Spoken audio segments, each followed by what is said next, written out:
Suspense.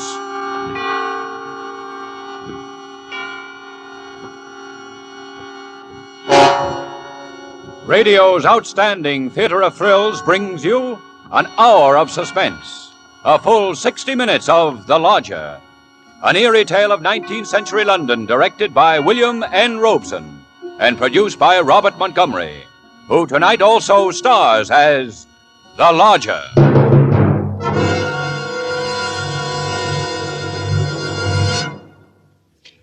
This is Robert Montgomery, with a few words about a city. A sprawling, furious city, which had slackened its pace to allow the miasma of horror to settle even to its furthest corners. I say horror, but there was a fascination, too, for there is always a fascination where there is violent death. The city, it was London, and the year was 1888, a London terrorized by the fifth in a succession of horrible murders. Such is the very real setting for The Lodger, for Mrs. Belloc Lowndes' novel is based on fact. It was almost certain that these deeds were the work of one person, for this meager identity was established by the victims themselves. They were all young, all attractive women. It was the killer, still at large, who absorbed the imagination of the great city, the killer who had taken special pains to make it clear that some obscure and terrible lust for vengeance possessed him. And because of him, laughter was forced, conversations waned, and there were silences where there should have been good talk between neighbors. Only in homes, doors bolted and blinds drawn, was the talk easy, as, for example, in the home of Ellen Bunting. In particular, Ellen Bunting. Ellen was no different from all the middle-aged housewives dwelling in London's squalid Whitechapel district. Her home was a small segment plastered into a block-long tenement in Marylebone Road. Ellen read the newspapers as avidly as she said her prayers, so she knew all the facts of the case. And she knew it was quite proper to refer to the wielder of the knife as the Avenger.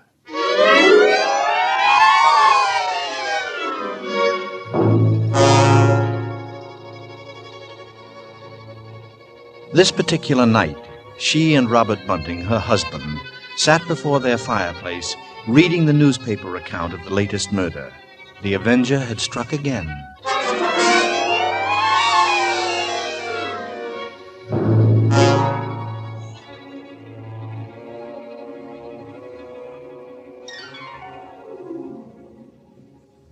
Why, he might be anybody. He might be the fellow you pass on the street. The one standing next to you. The man you bump into. Oh, it's a terrible thought. Yes. If only the police had something to go on. But the Avenger's just too quick for 'em. Oh, they do say here, Bunting, that the police have a clue they won't say anything about. Them who says that says wrong. The poor chap who was on point duty in the street where the last one happened, he hears a yell, he says, but he took no notice. The coppers will have to stick to it better than that to catch a slick one like the Avenger. It says here he left his calling card again. A bit of grey paper on which the monster writes his name. Funny kind of visiting card, ain't it? It isn't a thing to make a joke about, Bunting. Or was it a square piece of paper or one of them three-cornered ones? It don't say which, Bunting. Well, it should. Those are the things I like to know about. Keeps a body informed. Huh. And a fair girl again, just like all the rest. And let's see. Described by her friends as a very light-hearted girl. What a pity. Did you ever stop to think who fits that to a T? In fact, fits all those girls? Did you ever stop to think about that, Ellen? Why, no. Who? My own Daisy. Yes, Bunting, that's a fact.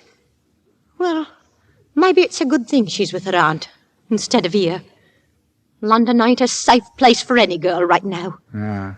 Just the same, I can't help thinking how fine it'll be to have her back. Now, Bunting, you know that Daisy seems like my very own, even if she is my stepchild.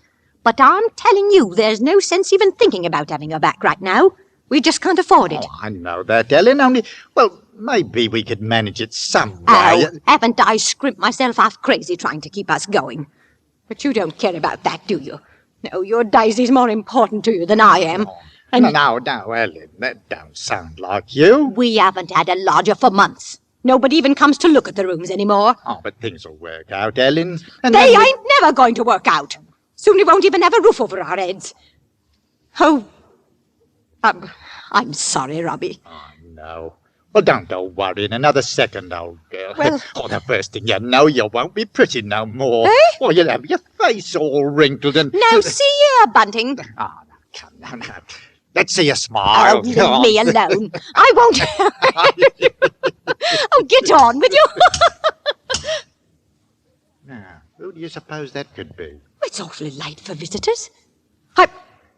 Bunting, do you think it could be somebody looking for rooms? Why, it just might be. You want me to go to the door? No, I'll go. Mike, like as not, it's Mrs. Fane wanting the loan of something or other. Now, you be sure and get a good look before you let anybody in here. I'm coming. Yes, sir? Is it not true that you let lodgings? Yes, sir. Won't you come in, sir? Thank you. Could I take your cape, sir? Thank you. However, there's no need. I am looking for rooms. Quiet rooms. Above all, they must be quiet. Oh, yes, sir. You'll find all my rooms quite quiet, sir. All of them? How many are there? Well, just now I have 4 left. The house is empty, save for my husband and me, sir. Oh, that sounds very suitable. You'll pardon me, sir, but the door... I am happy that you closed the door, madam. It's not safe to leave one open in London these days. That is a thing you should remember. It would be so easy for anyone to slip in. I assure you, sir, you needn't be afraid of that. Now, your bag. May I take it? No, I'll hold it. If you'll be so good as to show me the rooms. Oh, yes. Yes, sir. They're right up these stairs, sir. Thank you. This way. Thank you. You see, sir, there's just my husband and me here, and we're ever so quiet. And I'm sure you'll find these rooms to your liking, sir. Here we are. Now, I'll just light the gas. There. It's very good. It is pleasant, isn't it, sir? Capital. First rate, quite first rate. Exactly what I wanted. You must understand, madam, that I am a man of science, and I often require the presence of great heat. This seems like a capital stove. Oh, it is, sir. And this sink. It will be exceedingly useful to me. Exceedingly. And these pictures, sir. There's not many rooms with such pretty pictures, are there now? The 3 Graces. They've been in the family for years, sir. Yes. I'm tired. Tired, very, very tired. Indeed, sir. Then you mean to take my rooms? Where's my bag? Surely I had a bag when I came in. It's over there, sir. By the door where you put it when we came into the room. Oh, yes, I beg your pardon, madam. But there is something in that bag which is very precious to me, something I procured with infinite difficulty, and which I could never come by again without getting into great danger. I'm sure of it, sir. Now about the rooms. Oh, yes. I'll take them. The very simplicity, the bareness of them impresses me. And about terms, sir. About terms. My name is Sleuth, madam. Sleuth. Think of a hound and you will never forget my name. And assure yourself that I am quite willing to pay you. I am quite willing to pay you, shall we say, a month's rent in advance. What would you say to 15 shillings a week, sir? And if I offered you £2, might I then rely on your not taking another lodger? Oh, yes, sir. First rate. Then everything seems quite suitable, Mrs. Bunting, sir. Mrs. Bunting. You see, I expect to do a great deal of studying here in this room. The Holy Bible. Oh, yes, sir. And please, sir, let me help you with your luggage. No, don't touch it. But, sir, I only wish to... Of course, Mrs. Bunting. You only wish to help. You must forgive me. It's just that I am so very weary. Oh, I'm sorry, sir. He bringeth them to their desired haven. Beautiful words, Mrs. Bunting. Indeed they are, sir. And now at last, I've found my haven of rest. I'll be going now, sir. Is there anything else? Oh, yes, of course. Of course there is. Your money, Mrs. Bunting. Now, let's see. Here's 5, 6, 7, 8 pounds. There. Thank you, sir. And would you wish supper now? Tea? Nothing, thank you, nothing. Good night, sir. Good night, Mrs. Bunting. You have... Stop it! You were humming a song. Oh, but I... Music, Mrs. Bunting, save that expressing the majesty of God is an accompaniment for irreverent gaiety and an instrument of sin. It bespeaks of obscene gods in revelry. It is the tongue of the devil mocking the saints. Yes, sir. And you assured me your dwelling was quiet. But it is, sir. Believe me, sir, I didn't mean any harm. Believe me, sir. Of course. I am sorry, Mrs. Bunting. I fear I spoke sharply. I don't wish you to think me rude. After all, you have been so very kind, so considerate. Oh, well, I hope I know a gentleman when I see one. Thank you. Thank you very much. And on second thought, Mrs. Bunting, perhaps a bit of bread and butter would be pleasant. Bread and butter. Certainly, sir. I'll have it in an instant.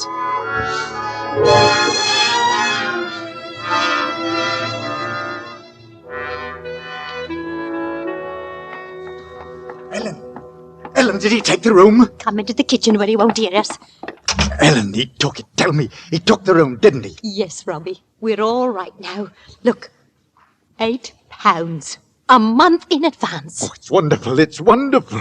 Ellen, Ellen, you see what this means? Yes, Robbie. You can have Daisy now. You can bring her home. Here, hand me that dish. Right. Do you know something, old girl? We're not going to worry too much about Daisy being in danger, that Avenger fellow. Whatever do you mean, Robbie? Well, she's not one for dancing, you know, or any kind of like entertainment. And what's that to do with it, please? Something I read here in the paper while you was with the gentleman. They found out that every one of the Avengers' victims had just come from a dancing party or a music hall. Oh, never mind the Avenger now, Bunting. Here, hurry. Take this bread and butter up to the lodger.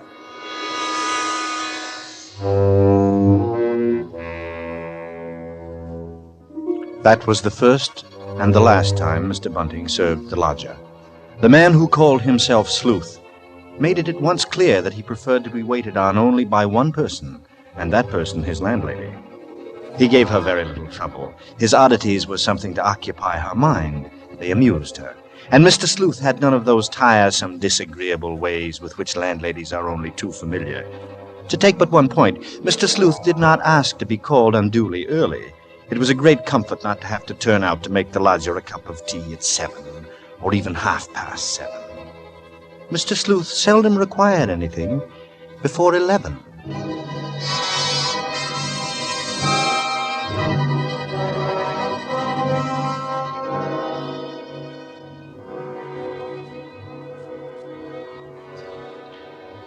Nothing about her new lodger really distressed Ellen until the evening of the third day.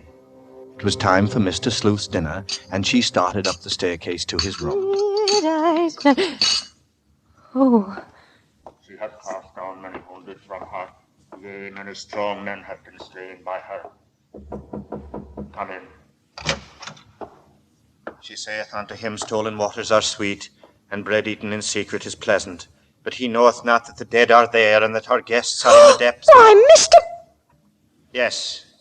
What is it? Those pictures! Those pretty girls! Half-human monsters, madam, who stare at me and eat of my sinew. You've turned all their faces to the wall. A woman is a narrow gate. She also lieth in wait as for a prey, and increaseth the transgressors among men.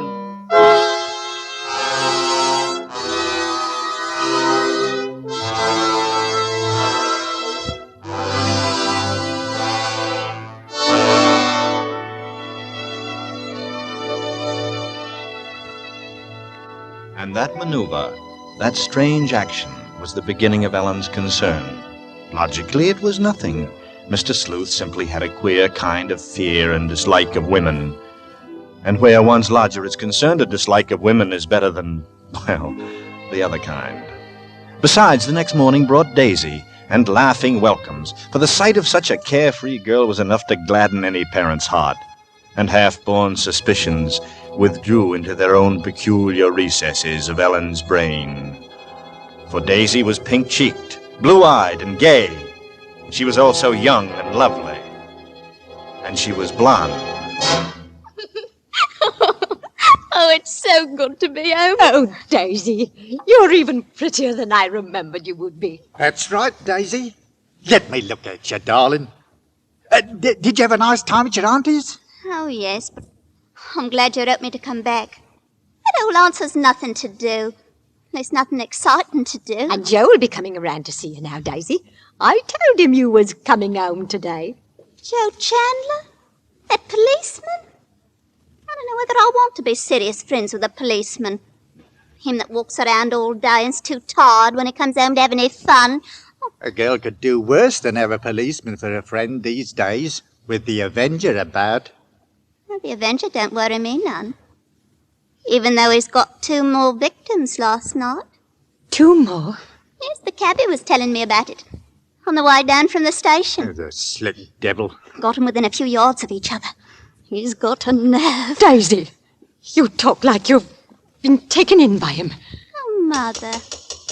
Oh, that'll be Joe, I'm thinking. I'll go, Father. Daisy. Hello, Joe. It's nice to see you. Oh, Daisy, I've missed you something terrible. It's nice of you to say so. Won't you come in? Thank you. Good afternoon, Mrs. Bunting. Mr. Bunting. Hello, Joe. Daisy was just telling us she heard from a cabbie that the Avengers struck again. Aye, that he has. Well, tell us about it, Joe. Have they got any clues? Well, they have and they haven't. But the Yard is circulating a description at last. Well, go on, tell us, Joe. Well, it ain't given out to the public yet. But I guess you folks aren't the public. Oh, no, of course not. Tell us, Joe. Well, this is the way we got it at 8 o'clock this morning. Wanted. A man of age approximately 28, height 5 feet 8 inches, complexion dark, no beard or whiskers, wearing a black diagonal coat, hard felt hat, high white collar and tie, very respectable appearance. What I likes to know is why on earth didn't the people who saw him try and catch him? Well, it's this way, Daisy. No one person did see all that. You see, at such time when the murders took place, not much of anybody was about, especially on a foggy night. One woman declares that she saw a chap walking away from the spot where it's done, and another one says the Avenger passed her by. And, well, the inspector who has charge of that sort of thing looked up what other people said, and, well, that's how he made up this wanted. Well, did they find the murder weapon yet? No, but from the condition of the bodies, they know what it's like. What is the condition of the bodies? Daisy. Well, Daisy, you ought to see the way Joe! I guess I'd better not go into that. But I can say that the inspector described the murder weapon as a peculiar kind of knife, keen as a razor and pointed as a dagger. And the Avenger knows how to use it. Oh, I'd give anything, Joe. I'd give anything to see the likes of a knife like that. you cruel, bloodthirsty girl. Ellen! Of course I'd like to see it. It'd be fine looking at a knife like that. Well, if they catches him and you come along with me to see our Black Museum at the Yard, you'll certainly see the knife. The Black Museum? Why, whatever do they have a museum in your place for? Oh, it's a regular chamber of horrors, where they keep all sorts of things connected with crime. Things like knives murders have been committed with? Oh, much more than knives, Mr. Bunting. Why, they've got there in little bottles the real poison what people have been done away with. And can you go there whenever you like? Why, of course. And I can take you, too. And your daddy, if he wants it. Well, what do you say to today, Joe? The 3 of us. Daisy and you and me. I don't expect Ellen would want to go. 'Twould turn me sick. Well, I guess I could. Sure you could, Joe. Ellen ain't on in this turn. She can just stay home and mind the cat. I beg his pardon. I mean the lodger. I won't have Mr. Sleuth laughed at. I'm sure it's very kind of you, Joe, To think of giving Bunting and Daisy such a rare treat.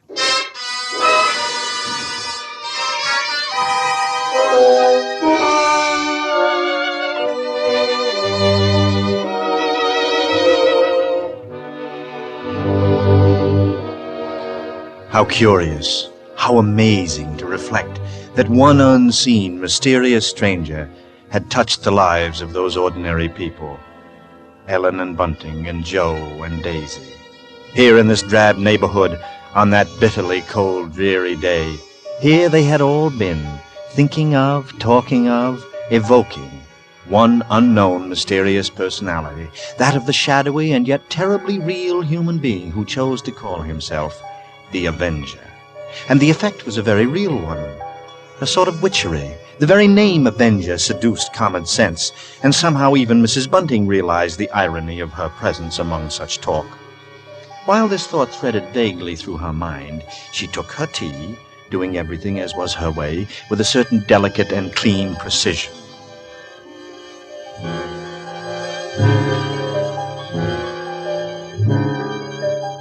A sound startled her. Shuffling, hesitating steps were creaking down the house. She looked up and listened. Surely the lodger was not going out again into the cold and foggy afternoon. Of course not. Mr. Sleuth was evidently about to do something that he had never done before. He was coming down into the kitchen. Yes, sir? What can I do for you, sir? I hope you didn't ring, sir. No, I didn't. The truth is, I didn't know you were here, Mrs. Bunting. My gas stove has gone wrong. Yes? So I came down to see if you had a gas stove.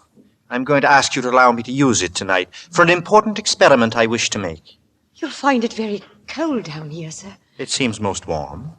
Warm and cozy after my cold room upstairs. For the matter of that, you ought to have a fire in your bedroom these cold nights. Certainly not. I dislike an open fire. I thought I had told you as much. Yes, I remember. Very good, sir. I'll be out of the kitchen in half an hour. You can use it then, sir. Thank you all the same, Mrs. Bunting. But I shall come down later. Altogether later, after you and your husband have gone to bed tonight. I assure you I will pay you something for the use of the stove, Mrs. Bunting. Oh, no, sir. I wouldn't think of charging you anything for that. It's very generous of you. Sometimes I believe that you are too generous towards me. I feel I have become a burden to you. Have I, Mrs. Bunting? Oh, no, sir. Then I'll bid you good afternoon, Mrs. Bunting. Yes, sir.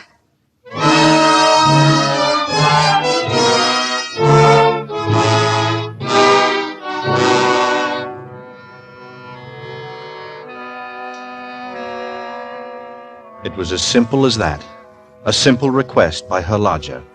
But another part of Ellen's mind seemed to be working independently of requests, asking her insistent questions. The house seemed to her alive with alien presences, and she would catch herself listening, which was absurd, for of course she could not hope to hear what Mr. Sleuth was doing 2 flights upstairs. She wondered briefly in what the lodger's experiments consisted. It was odd that she had never been able to discover what it was he really did with that gas stove. All she knew was that he used a very high degree of heat.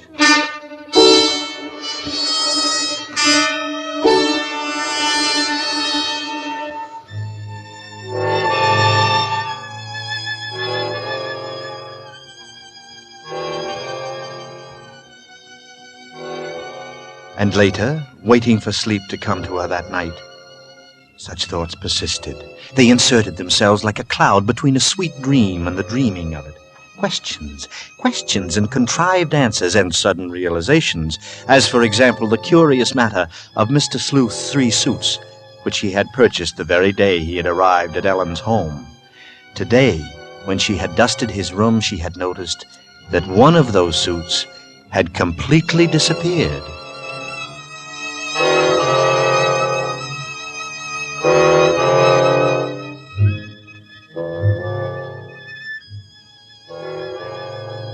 It was intensely dark, intensely quiet, the darkest, quietest hour of the night when Mrs. Bunting was awakened by sounds at once unexpected and familiar.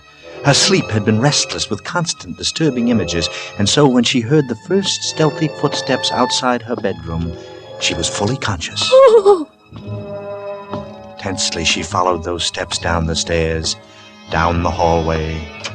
She heard the front door open and then click shut.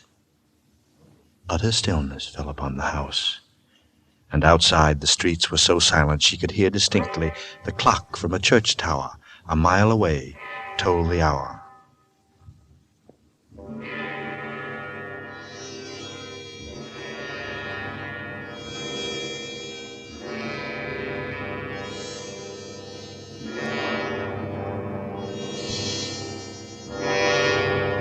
In her troubled fancy, she pictured a long, long figure, plodding through the swirling fog, moving quietly, stealthily, seeking, stalking, finding.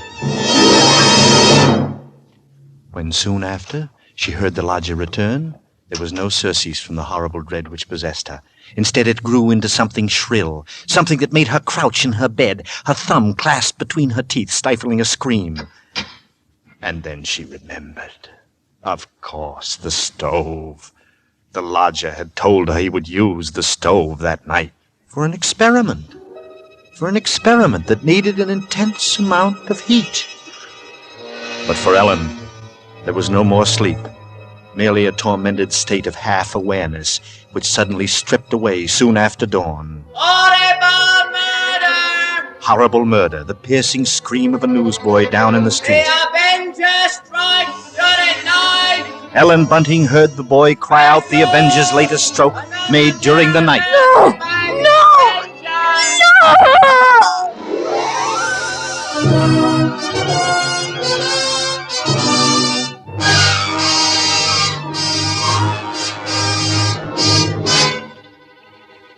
In tonight's full hour of suspense, Mr. Robert Montgomery appears in the title role as the Lodger.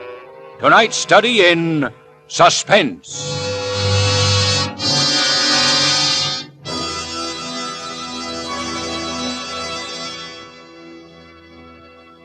In just a moment, we will return with Act Two of Suspense. This is CBS, the Columbia Broadcasting System. Now, back to our Hollywood soundstage.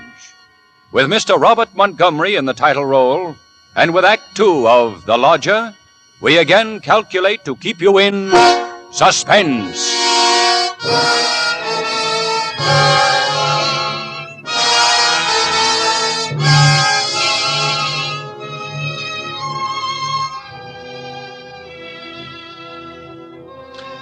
When Mrs. Bunting went down to her kitchen that morning, everything looked just as she had left it, except that the cavernous whitewashed room seemed to be filled with an acrid kind of fog and the smell of burned cloth. She twisted a newspaper, lighted it, then stooped and flung open the door of her gas stove. A fierce heat had been generated there since she had last used the oven, and through to the stone floor below had fallen a mass of stringy black soot.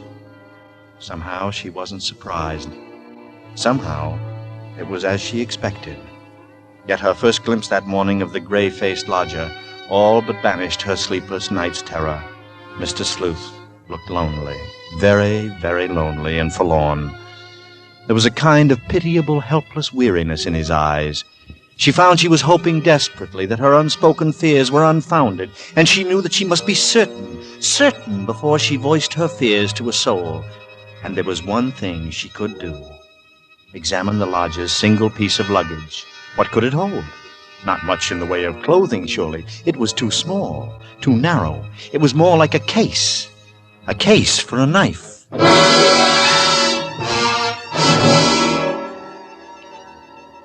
It was just noon when Ellen found her opportunity to search the lodger's room. When the bell was tolling the hour, Mr. Sleuth himself walked from the house, and she watched the tall, thin figure in the black Inverness cape disappear down the street. She waited a few minutes, and then she rushed upstairs. Daisy! What are you doing in Mr. Sleuth's room? Whatever's the matter with you, Mother? Oh, well, I'm all right. But you've gone white.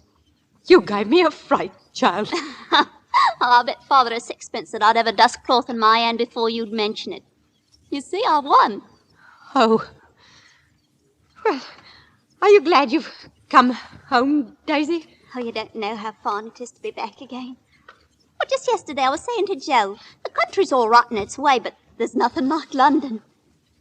It's the truth now, Mother, isn't it? Yes. Yes, I suppose it is. And Joe. He's a nice one, Mother. I like Joe. I'm glad of that. Joe's a steady one. Daisy, as long as that Avenger's about, I say you should do something about those fair locks of yours. Don't worry about that. I'll dye 'em maybe, or just pin 'em up under my hat. I'm afraid that wouldn't do, Daisy. What kind of a man is this lodger of yours? Oh, I don't know. He must be a queer one sitting up here most all day by himself. Awful lonely like, I calls it. People do what they care to do, child. Whatever does he do with himself all day? He reads the Bible. Never. That's a funny thing for a gentleman to do. There's nothing to laugh at. I should feel ashamed of being caught laughing at anything connected with the Bible. He must be a queer card, that lodger. He's no queerer than a lot of people I could mention. Daisy, you go into the lodger's sitting room and dust up. I'll take care of things in here. And you won't send me back to old aunt's? I can stay here, Mother, can't I? I suppose, child. I suppose you can.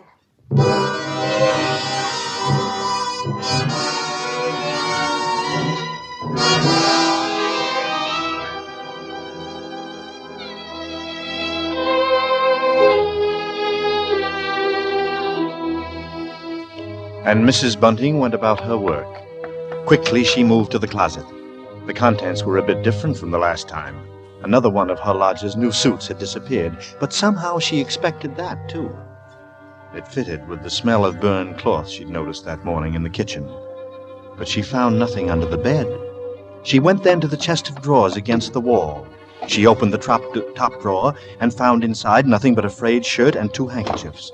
The next drawer, underclothes and socks. The next, empty. There remained then only one possible place for the small, narrow bag, the bottom drawer. And it was locked. Tugging at the drawer, she heard suddenly the opening of the door behind her. Oh. Panic-stricken, she froze to the spot, and then slowly, ever so slowly, she turned her head.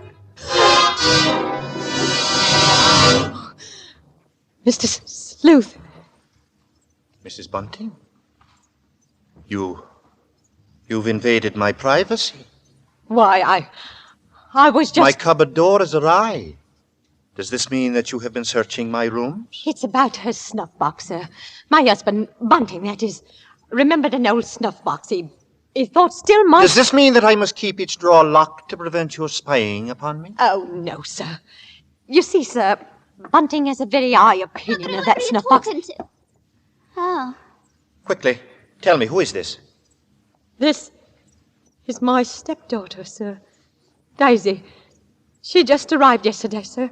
You see... Pleased to meet you, sir. She's been away for quite a long while, sir. We really didn't know when she was returning home, Mr. Sleuth.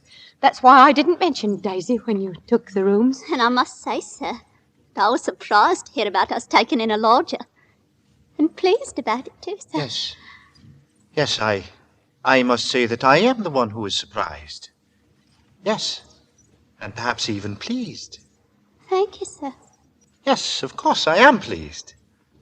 There are, Miss Daisy, all kinds of pleasures, are there not? Yes. I'm sure there are. The despicable evil joy of the abandoned. Those who seek the darkness to sip the juice of forbidden fruit. Surely, Miss Daisy, you shun such pleasure as that. Oh, yes. That is, I suppose. A vast difference, that, from the divine happiness of the blessed. Those of clean hands and pure heart. You do understand me, don't you? Oh, yes, sir. Yes, Mr. Sleuth. I devoutly hope so, Miss Daisy. Nowadays, there are so very few young women like yourself who do understand. In fact, I all but despaired ever of finding one. Oh, I'm sure it's nice of you to say so, Mr. Sleuth. It is a people who do err in their hearts, and they have not known my ways. Unto them I swore in my wrath that they should not enter unto my rest. True words, Miss Daisy. True. Yes, sir. Now, I must be putting things away downstairs, Mr. Sleuth. Of course, Miss Daisy. And I must rest. Believe me, it has been a revelation to meet you. Oh, thank you, sir. I'm sure we shall have much to discuss. He's a queer one, all right, Mother. But such a gentleman, isn't he?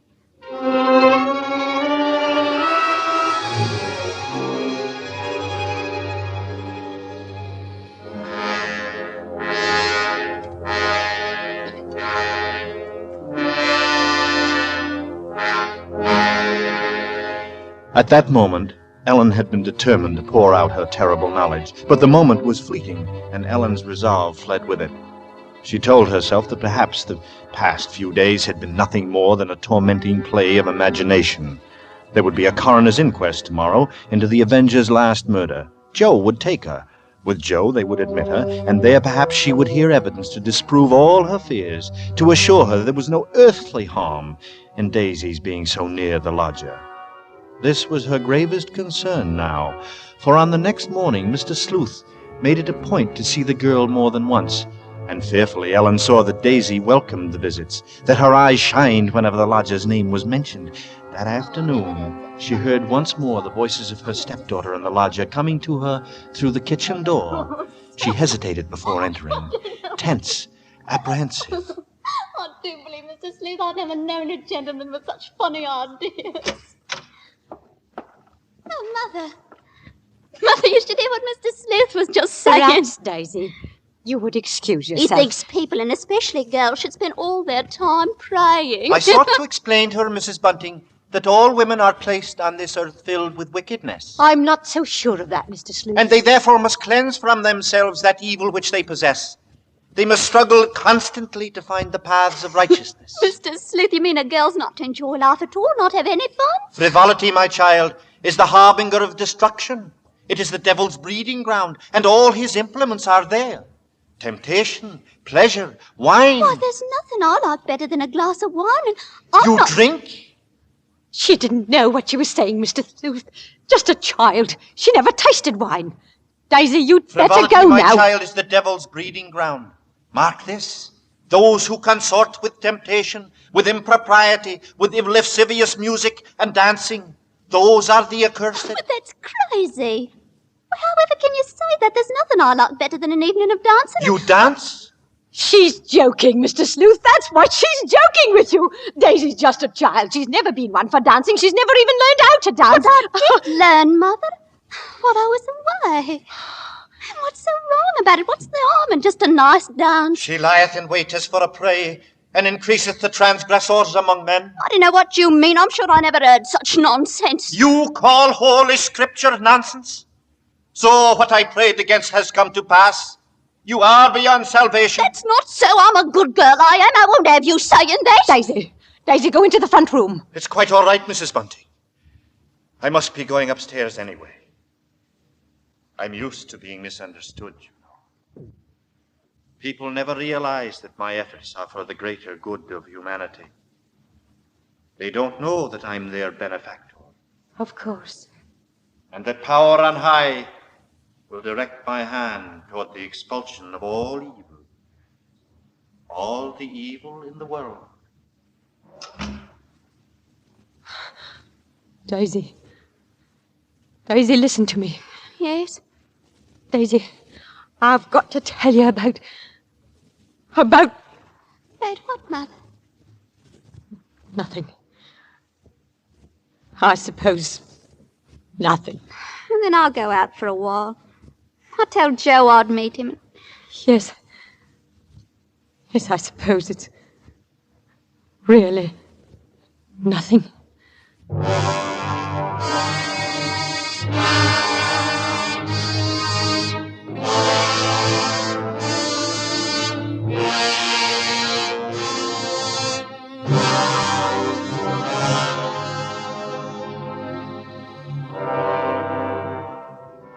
But there was something.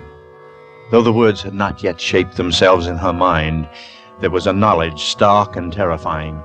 It was as if a grinning face were leaning toward her, whispering, and a hand at her back, thrusting her forward. Ellen ran up the steps. She had to know, and who but the lodger could tell her.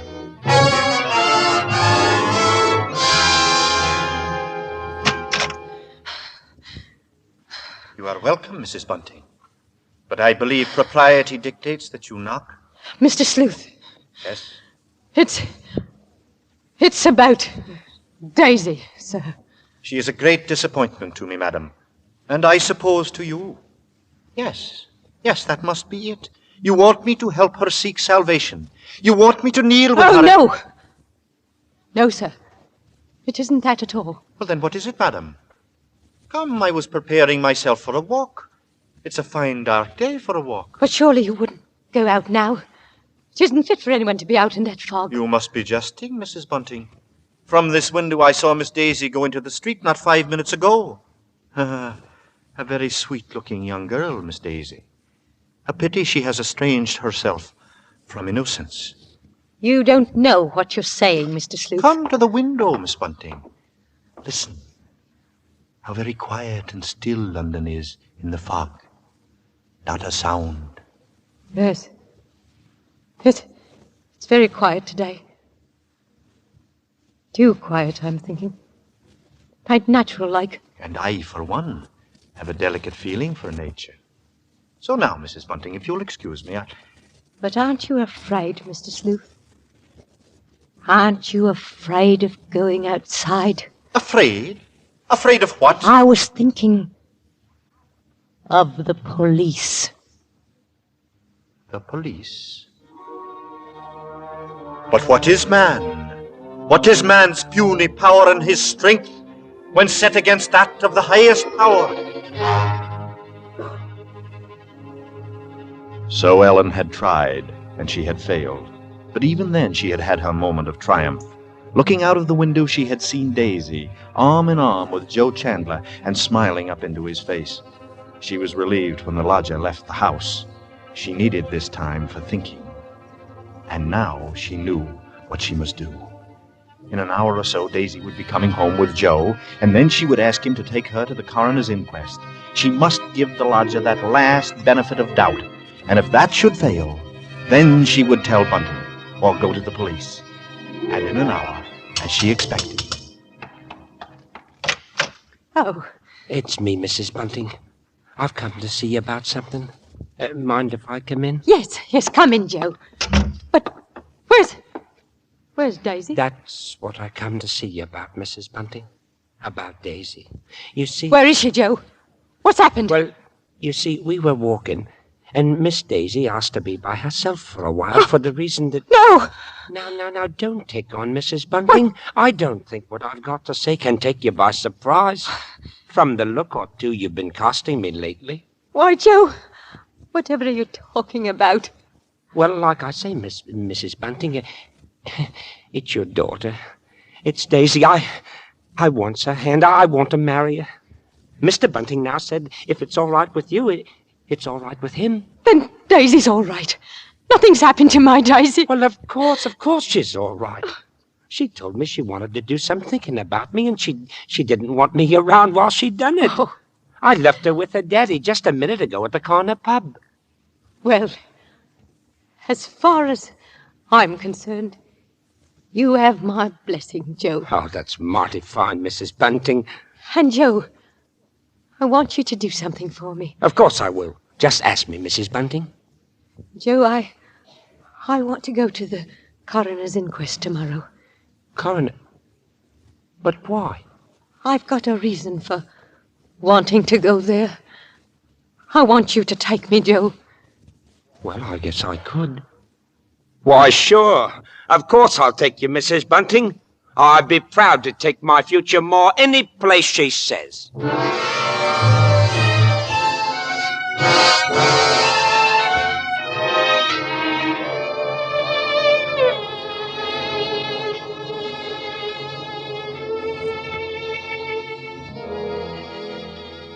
So the last frantic search for disproving evidence had begun, and the next day, with the knowledge that Bunting was left in the house to look after Daisy, Ellen boarded the underground train with Joe Chandler. During the last few days, all her perceptions had become sharpened by suspense and fear. She realized now, as she looked into the stolid but bewildered face of Joe, how she herself would have regarded any woman who wanted to attend such an inquiry from a simple, morbid feeling of curiosity. And yet, seated in the coroner's court, that was just what she was about to do herself.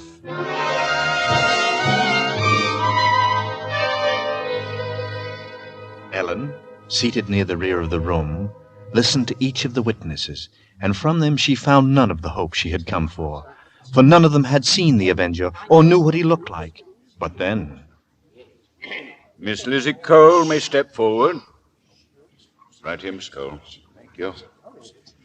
Now, we quite understand, Miss Cole, that you think you saw the individual who has perpetrated these terrible crimes. Let us begin at the beginning. What sort of hat was this man wearing? It was just a black hat. A black hat, thank you. And the coat? Were you able to see what sort of coat he was wearing? He hadn't no coat.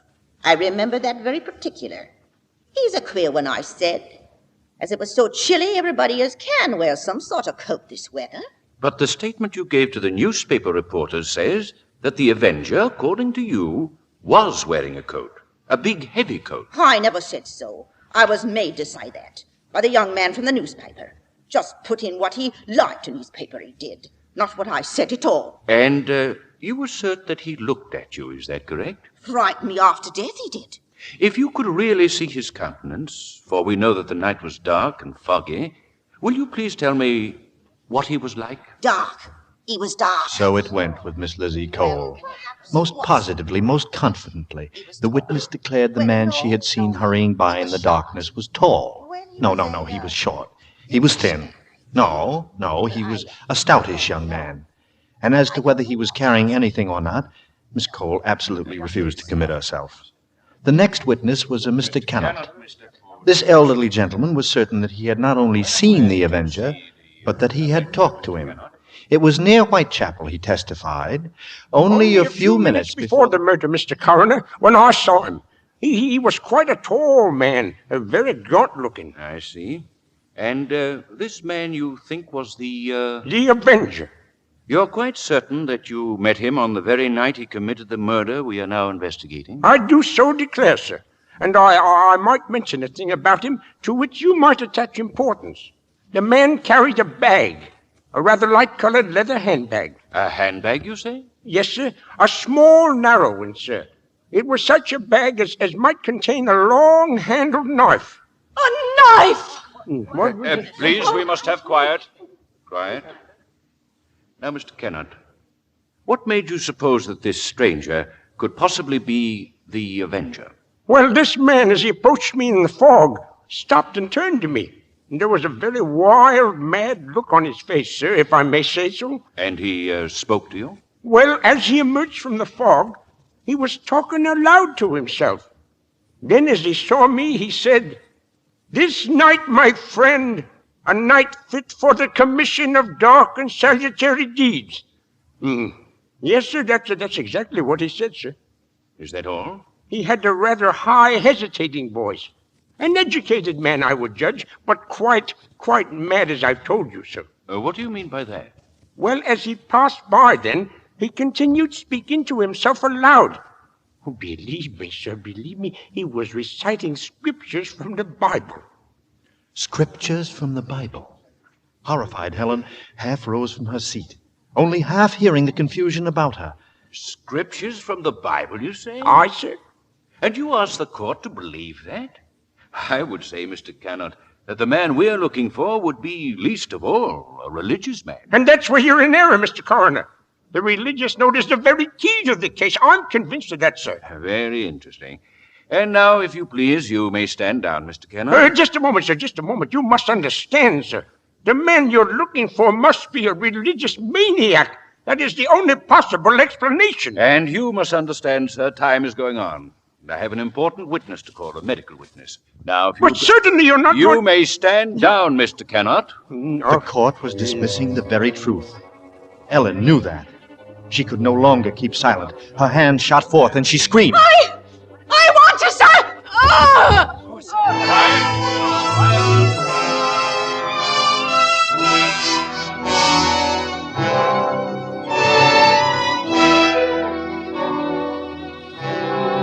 On the verge of speaking, she had fainted. And then when Ellen was revived a few minutes later, she said nothing. Her brain was in too great a turmoil, her nerves too shocked. Like one in a dream, she allowed herself to be led by Joe Chandler from the courtroom.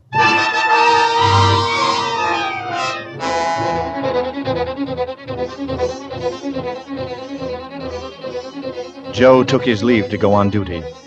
And as Ellen Bunting's train pulled away from the station, a new torture came to her. Forming in her mind was the awareness that if Sleuth were the murderer, she was equally responsible for his crimes. She had been giving him protection. If anything should happen to Daisy, she would be equally guilty, fully as guilty as the Avenger.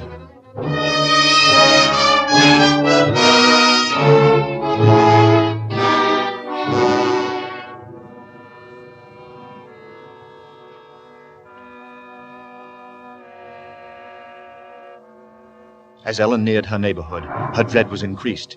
With each moving footstep, with each heavier boom of thunder from the rainstorm that was almost here, the grip of terror grew tighter and tighter about her. She moved faster and faster. If only she were in time. The first light drops of rain sprinkled her brow as she turned into Maribon Road. Then she saw Bunting, walking toward her.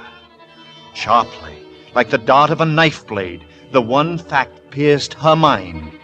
Daisy was now alone with the lodger.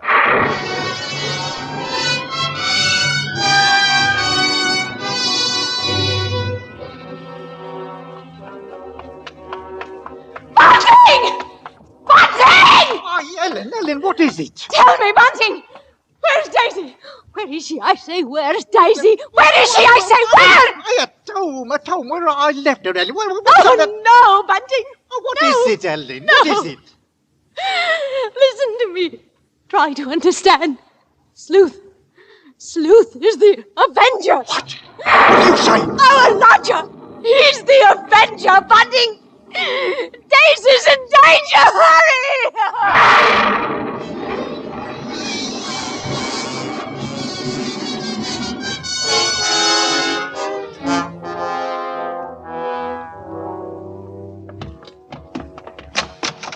Daisy!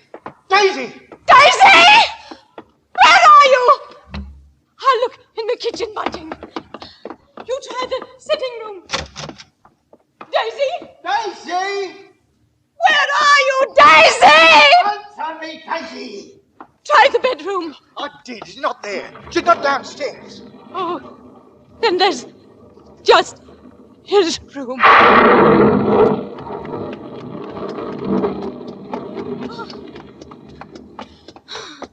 I am ready, O Lord, ready to smite thine enemy. For man born of woman is born unto trouble, and I shall cleanse thy kingdom on earth. Yes, I shall show her thy wrath from heaven. Go on, open the door. Speak, Lord, I am ready. The power on high will direct the expulsion of evil. The knife! He's got the knife! Daisy! Thy servant heareth. I behold Satan and lightning fell from heaven. In this woman I behold him, and lightning strike him dead.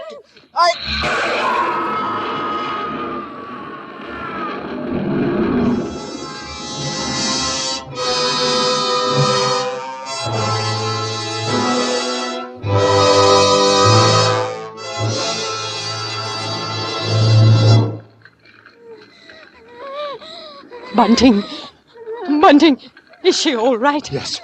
Take her out, Ellen. No, Bunting, you can't stop the fire. We must save ourselves. Come away, Daisy. He's dead, child. He's dead. Aye, he's dead.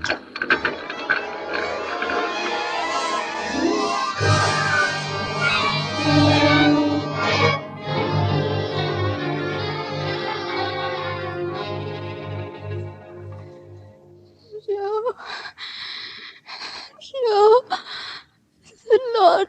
There, Daisy, there. Don't try to talk about it. I tell you, Joe, it was queer, it was. As if the Lord himself struck the house with lightning and spread the fires of hell to cleanse whatever the lodger had touched. To burn down the house and all that's in it. Our house. Everything we own. No. Not everything, Ellen. Daisy's safe. That's all that should matter to us. She's safe. Thank heaven. Vengeance is mine, saith the Lord.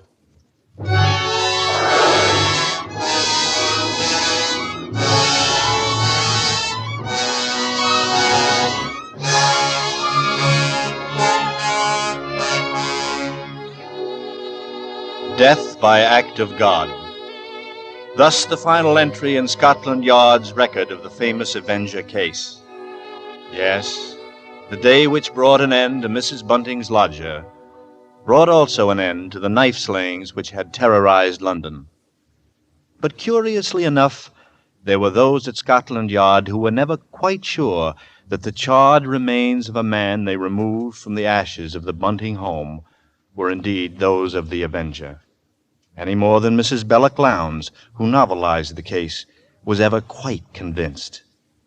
And there are those who will tell you that the real Avenger, a tall man, clad in an Inverness cape, a man almost exactly like Mr. Sleuth, left England and came to America to live in a town near your town.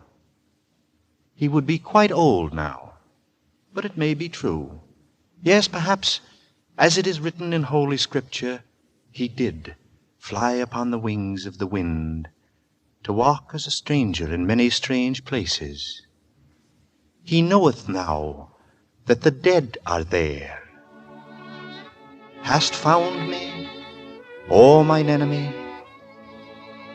Beautiful words those, don't you think? Beautiful words.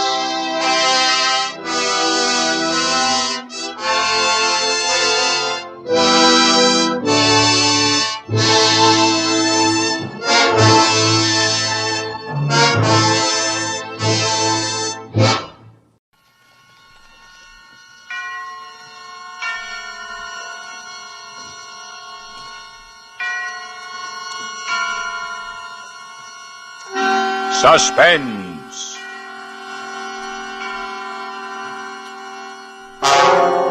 Radio's outstanding theater of thrills brings you an hour, a full 60 minutes of suspense. Tonight, starring Mr. Robert Ryan and Miss Ruth Warwick in a play by Devery Freeman entitled Beyond Reason, edited and directed by Anton M. Leda and produced by Robert Montgomery.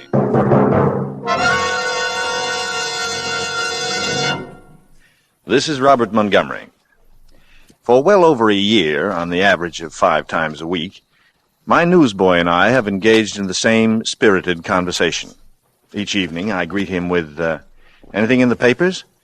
And each evening he answers with, no, same old stuff. Then I spend part of the evening reading the chronicle of the day's events, the same old stuff. And I learn that the tensions in the world are greater or lesser, that some people want high taxes and some people want low, that some people are born and some are married, and some are divorced and some are dead. Same old stuff. Yesterday a man walked out onto his front porch, lost his balance on the top step, and 1 minute later he was dead. An hour ago a wife in Fort Wayne, Indiana, went to the hospital. 10 minutes ago she became a mother. One cycle of life completed, another just beginning. And the newspaper will report them both, clearly, accurately, and without editorial comment. We can assume that in each of these homes, the old patterns of living are broken, and the new ones are in formation. But we can't know what happens next in the history of these two families. And these are very real stories that begin with birth or death. We have one for you today, a story entitled Beyond Reason, and it began this way. At exactly 7:22 on the night of January 5th, Pinkton Carr reached the corner of Post and Stockton Streets in downtown San Francisco. He was feeling fine. He stopped for a moment to look at an attractive window display, and then, still looking back, he stepped off the curb. Hey, look out! No! You hit him! Stop! Stop! He doesn't run, driver! Stop him! Oh, no, don't look. Oh, the poor man. Oh, call an ambulance. Somebody call an ambulance. This guy's hurt bad. I saw it happen. He just stepped off the curb. Somebody call an ambulance. Call an ambulance. Who is he? Do you know who is he? You mean, who was he? Oh, the poor man.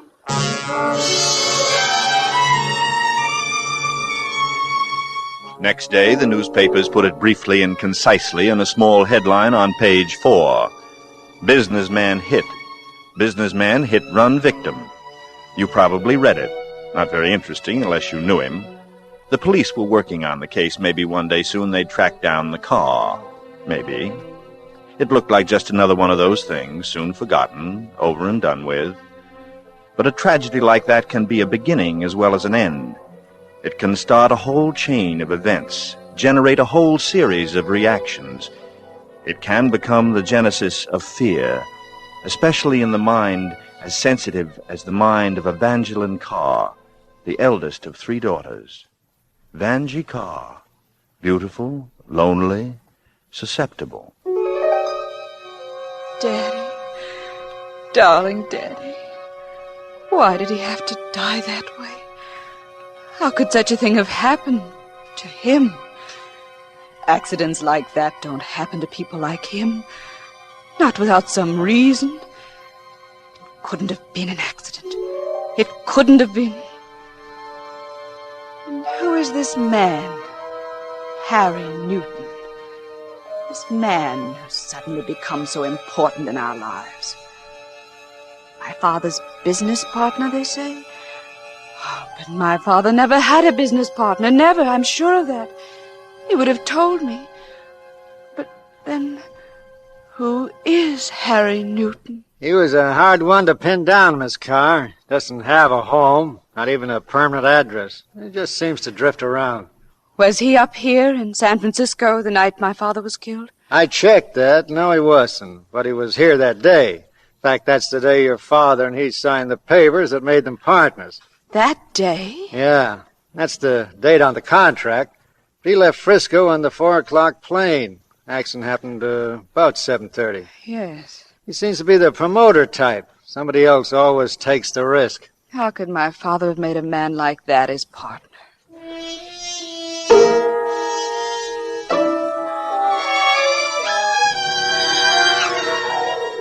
The contract is perfectly legal, Vangie. He is your father's partner. But why?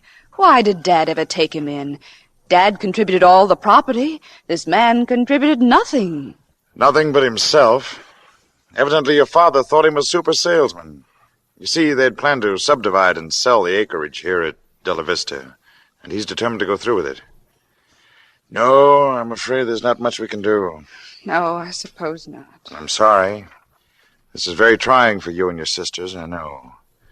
Perhaps when he comes up here, we can persuade him. He's coming here?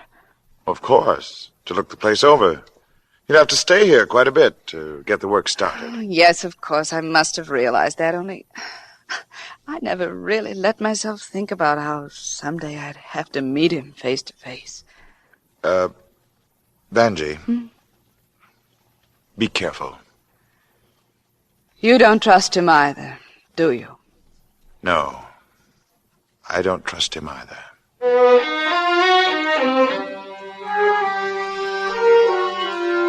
Just an everyday accident, but it can be the beginning of many things, especially when the dead man leaves unfinished business behind. Unfinished business and 400 choice suburban acres between the highway and the sea. 400 undeveloped acres in which any real estate man would see the possibilities. Add to that a partner like Harry Newton and 3 beautiful daughters, especially a daughter like Vangie.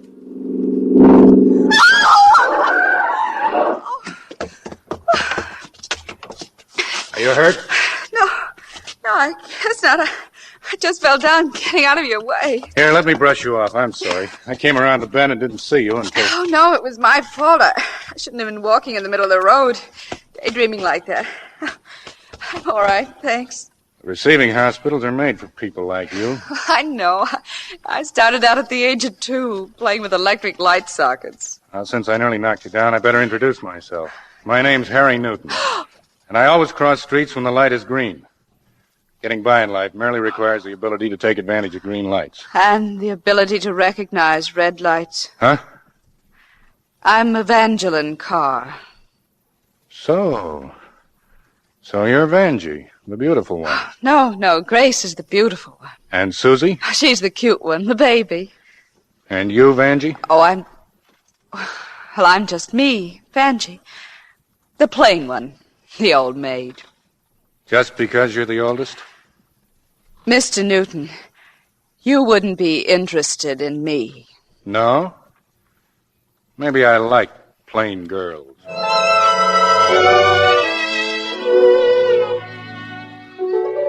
That was the way it was. So sudden I couldn't prepare for it. And I'd met Harry Newton. But what about all those questions and fears in my mind? What had happened to them? I didn't know. Downstairs, Harry Newton was talking to Aunt Martha. Of course you realize, Mr. Newton, this is merely an interview. Our only knowledge of you is that my brother entrusted you with some of his real estate ventures. He didn't entrust me with anything, Andy. He watched me like a hawk. You realize, of course, the responsibilities that go with this venture. We know nothing of your character or affiliations.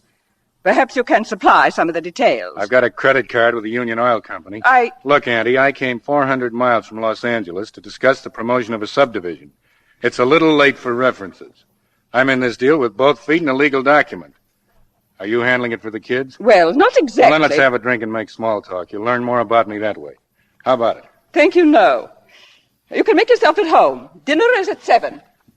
Okay, thanks. Thanks very much.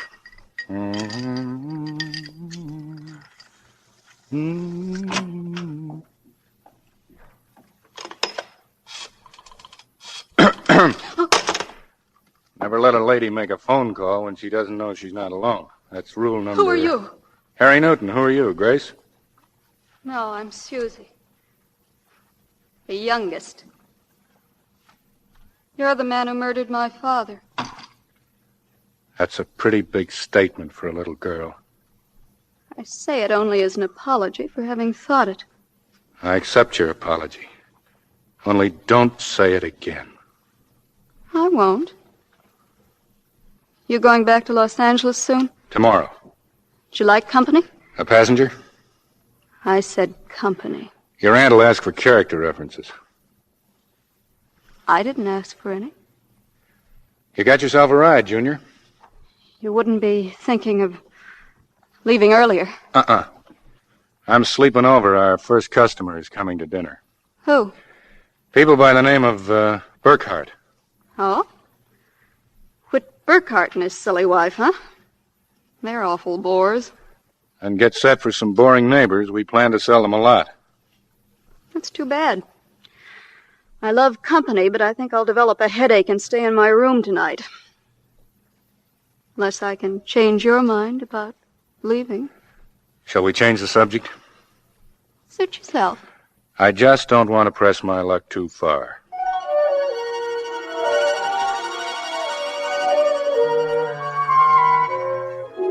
All that evening, through dinner with the Burkharts, through the business talks that followed, all I could do was watch him, listen to his voice. I'd never expected a man like this. Never expected him to make me feel like this. Like I felt when he smiled and said goodnight. Like I felt when he drove away with Susie for Los Angeles next morning.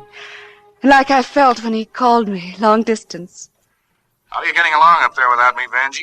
Oh, I suppose we're just barely managing. Good, I'll have to hurry back. The surveyors will be here next week. Who cares?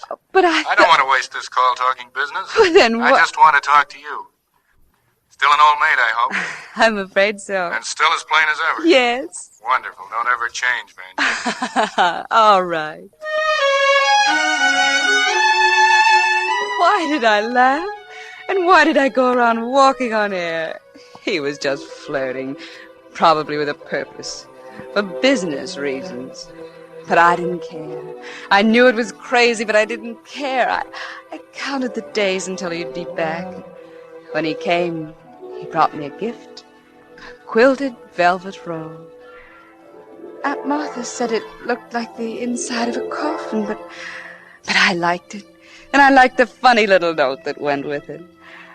After a few days, seeing him, talking to him, began to fill my thoughts so completely that I couldn't sleep. So one night I walked down through the rose garden to the little tea house on the edge of the palisade. I was sitting there, watching the moonlight on the surf far below. Don't think anything personal. You're not alone. Oh, it's you. What's the matter? No sleep tonight? I have things on my mind. Like real estate? And, me? Yes. I'm trying to make some sort of plan. I just like to feel my way along, see how far I can go. Plans are good to start with, then you follow your instinct. I like to know where I'm going. And you don't? I'm not sure.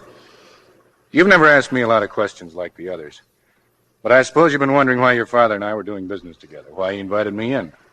I knew there must have been a reason. Reason? I met him in Palm Springs, gave him a tip on a horse, and it won.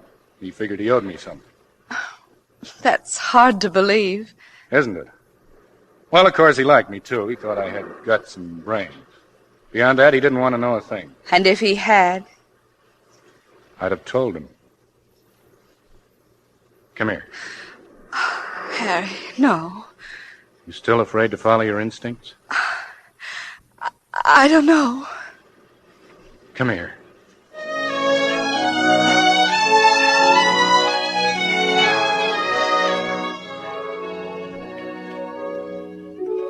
It's all so crazy.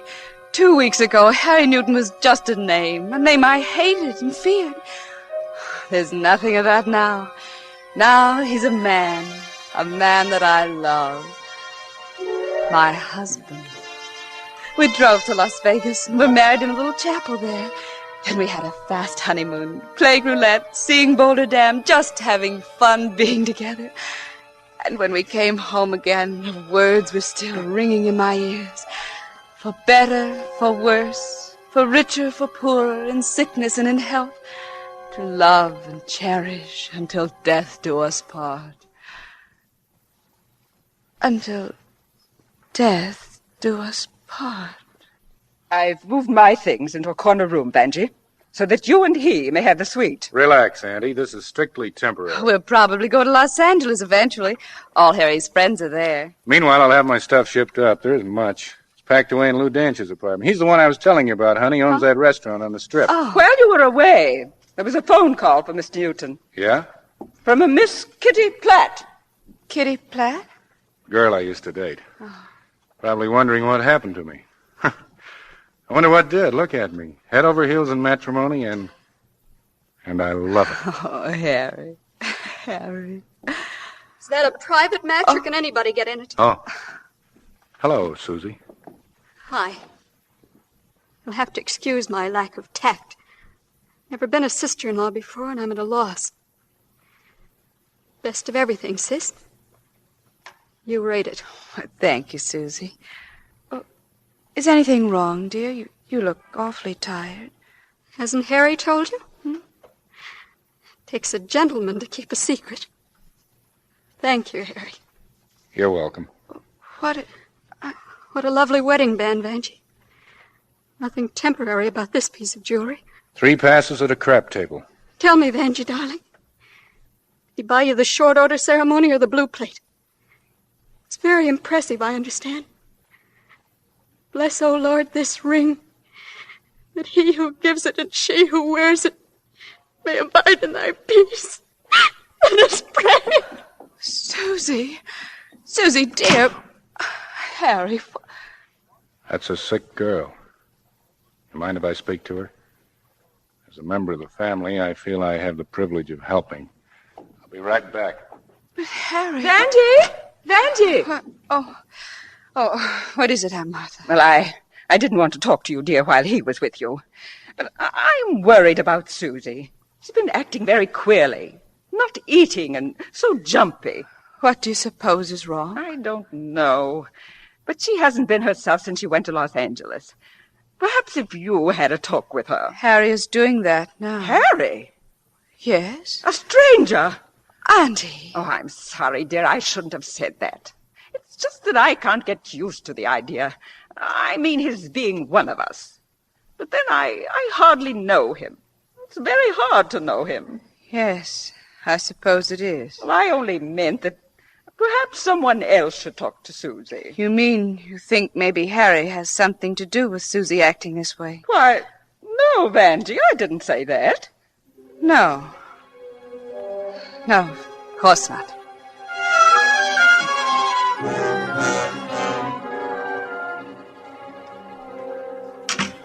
Harry? Yeah? How is Susie? She'll be okay. Maybe I better talk to her. Leave her alone. She won't tell you anything. Then you tell me. That's one of those things. How do the writers put it? Unrequited love. You? Well, if it is, she hasn't told me the whole truth. What did she tell you? Say, how do you turn the heat on in this dungeon of a room? Oh, there's a gas heater in the fireplace, but what did she tell you?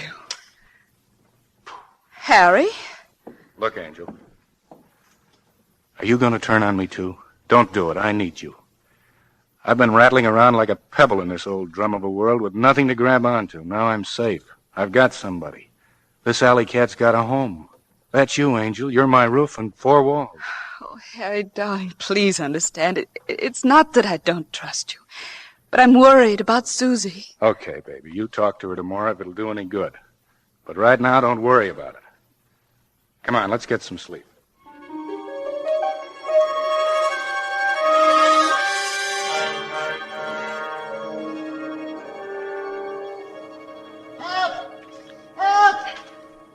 Oh, what is that? What was that? I don't know. What time is it? 6 o'clock. It's Aaron, I think. Who's Aaron? He's the gardener. Quick, he must be below that window there. What's up? It's Miss Susie. Susie, what about her? What about her? She's dead. Dead. Dead!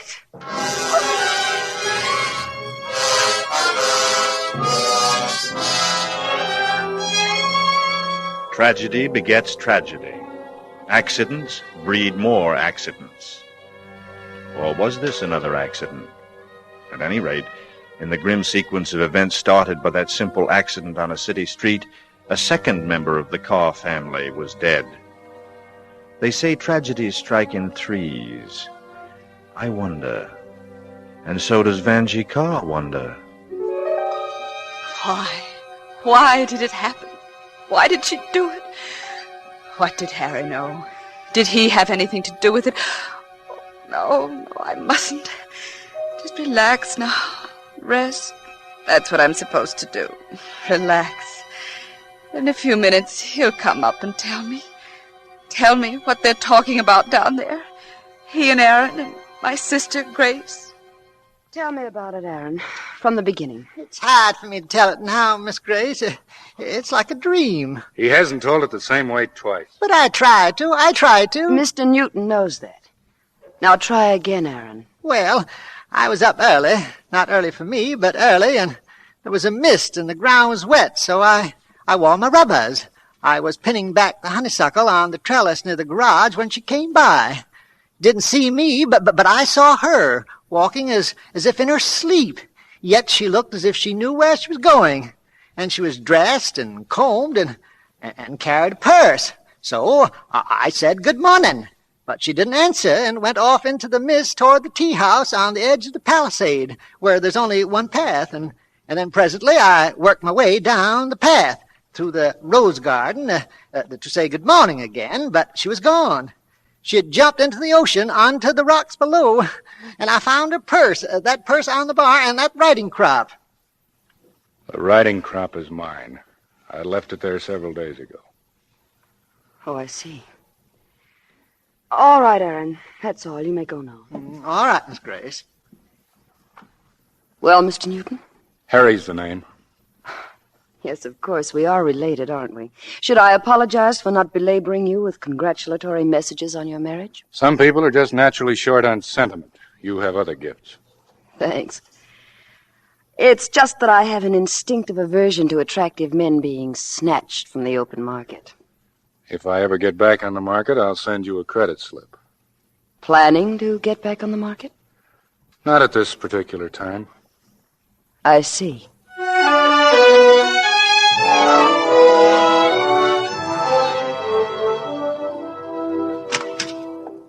Anybody here? Vanjie. Don't turn on the light, Harry. I look awful. Now, relax, Angel. I know how upset you are, but you've got to relax. I can't. Oh, Susie. Susie, you poor baby. Take it easy.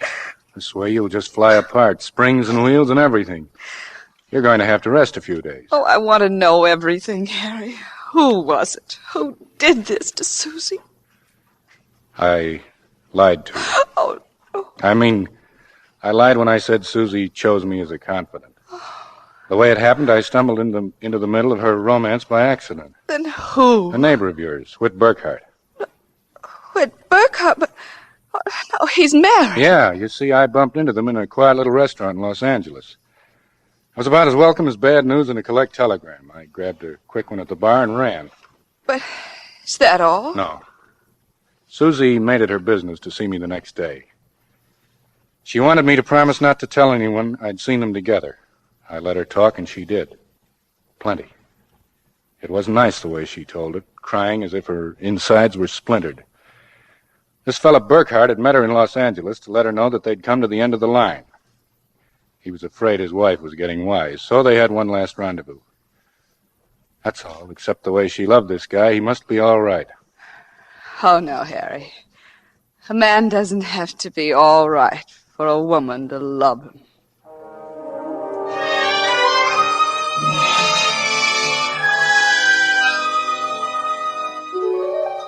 The next few days I spent in bed. I was supposed to relax. I couldn't. It was too much to think about. Even the doctor's pills didn't help. And little things made impressions on me. Little things that people said. Your husband took me riding this morning, darling. Mm-hmm. Tell me, Vanjie, how did you ever trap him? I don't know. He just seemed to like me. Well, I guess we're not hard to like. Daddy left us quite a bit of allure. A square block in San Francisco, 4 theaters, 2 open-air markets, and a lovely office building in Los Angeles. In short, a real estate man's paradise. Grace. Sorry, darling. He's so different from my faithful, methodical Lenny, I'm just jealous. Aren't you flattered?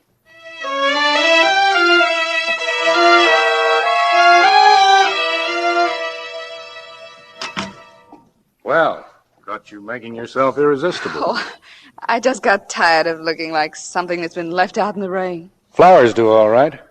You're very sweet, Harry, but I know my limitations. Nonsense. I think you're very attractive. But not beautiful, like Grace. If we take her for a measuring stick.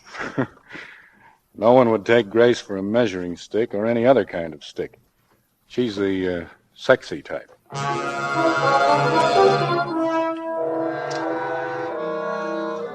Nice of you to come, Mrs. Burkhart. Cigarette? No, thanks. Whit made me give up smoking. He really babies me, that man. Forced me to go away for a 2-week rest. I told him I felt fine, but he insisted. Was that when he went to Los Angeles? Los Angeles? Whit hasn't been to Los Angeles in 4 years. Why, no, he went along with me. Of course she was lying. Her husband had been to Los Angeles, just as Harry said he had, with Susie. He must have been.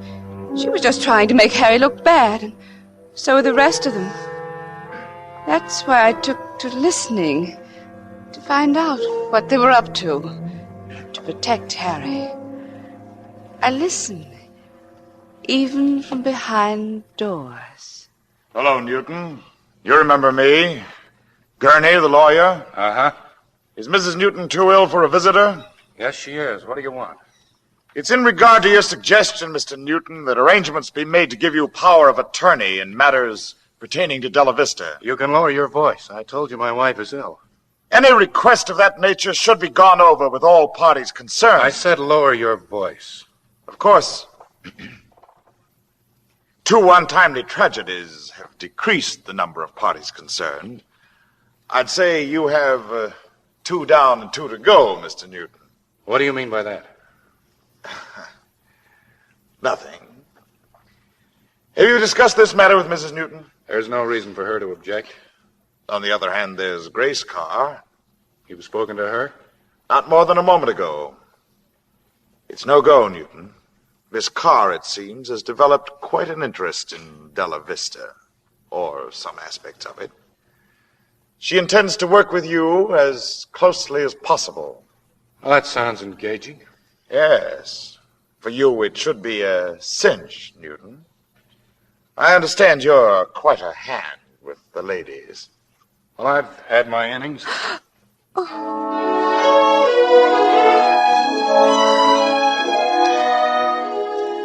I listened to everything. Sometimes I woke up in the middle of the night and listened. Listened to Harry and Grace downstairs talking, laughing.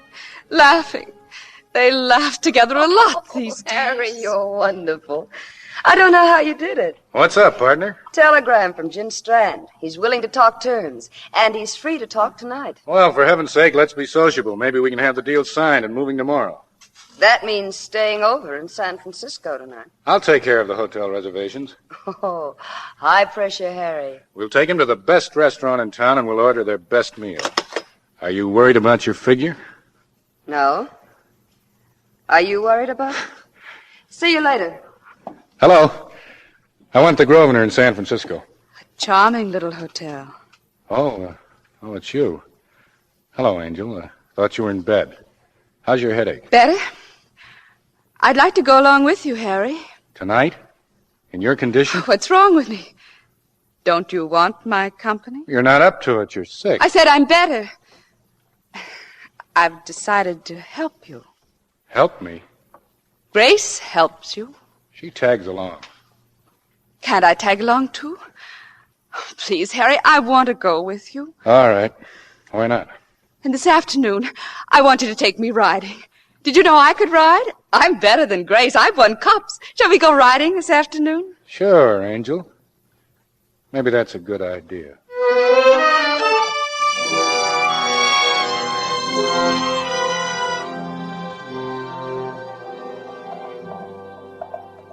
What's that, Grace? No, I don't know, Aunt Martha. I can't see. The fog is rolling in. It's a horse. But no rider. Is it Vanjie's? Well, Harry's. It's tearing down the path toward the highway, probably heading for the stables. Aunt Martha, something's happened. I knew it. Come on. Here comes the other one. It's Harry. He's carrying Vanjie. Oh. Hi! Hi! Help me get her up to her room. Please stop acting silly. I wasn't hurt a bit. Yes, she was. Her shoulder's bruised. I'm calling Dr. Rupert. And what's more, you're going to the clinic tomorrow for x-rays. No sense taking chances. What happened? The horse bolted. Why? I don't know. Maybe Harry does. Yes. He was riding just behind. Did you see any reason for it, Harry? No, not a thing.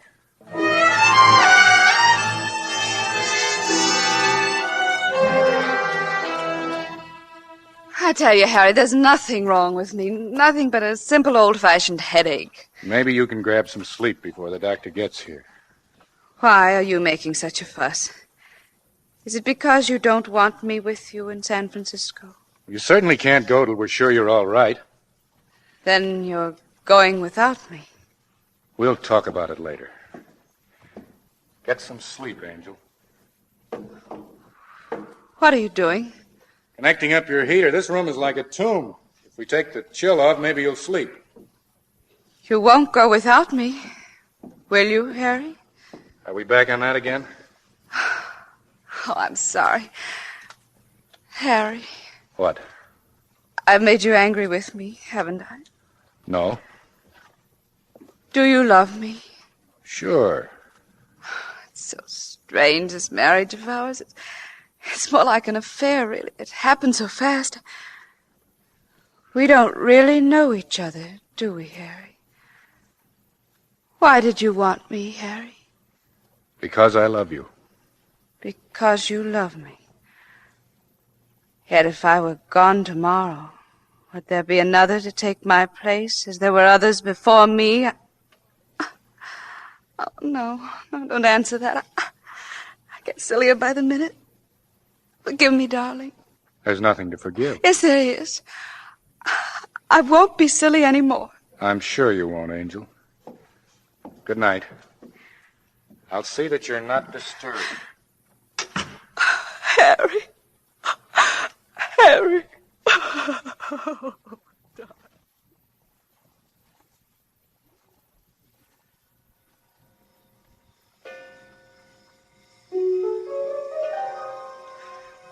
I'd come to that state of mind.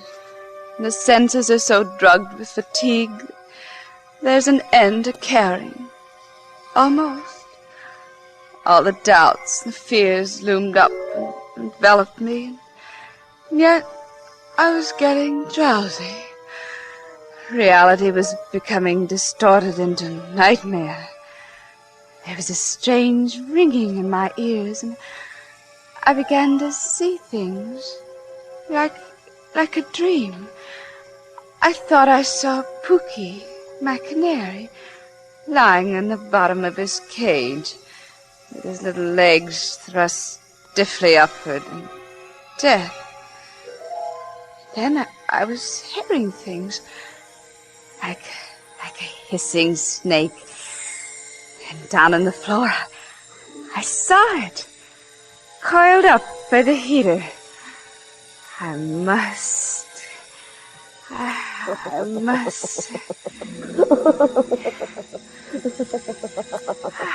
Grace laughing with Harry. Somehow, for the first time, I didn't care. She had no cause to gloat. It would happen to her, too. Just like it happened to Beth and to Susie. And like it was happening to me.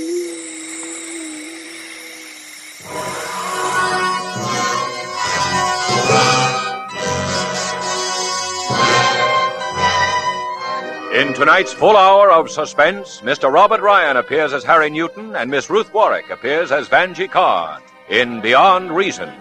Tonight's study in Suspense.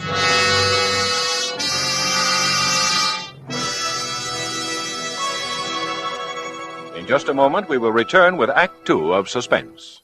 This is CBS, the Columbia Broadcasting System.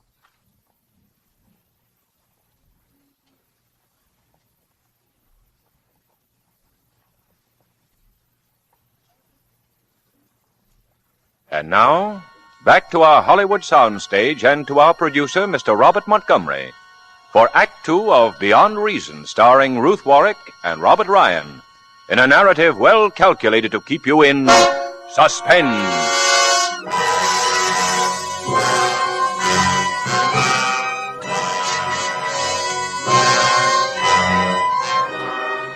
It all started with a fatal accident on a street corner in San Francisco. You probably read about it in the papers a few weeks ago. Just an everyday accident. But it was an end and a beginning. An end for Pinkton Carr, who was killed, and a beginning for his 3 daughters and Harry Newton. But with the sequence of events half played through, there are now only 2 daughters. 1 down and 2 to go. And right now, lying on the bed in her room, is Vanjie Carr, the hiss of gas loud in her ears, drowning out the thoughts, the fears, and the voices of Sister Grace and Harry Newton in the living room below. Harry, I told Jim Strand we'd meet him at 9. We can make it if we hurry. Where's Auntie? She's resting. Okay, let's go. Oh, what about Mrs. Newton? Shall we take a peek? No, she'll wake up if I go in. Let her sleep. I could be back by midnight if we hurry. Let's just go.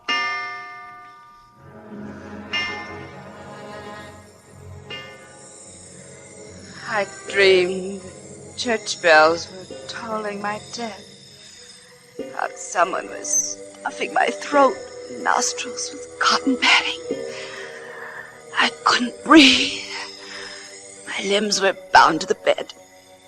I tried to scream, but I couldn't. I started to spin. The bed was spinning. The whole room was spinning like a whirlpool, ever narrowing, until finally it was as thin as the sound of a bell.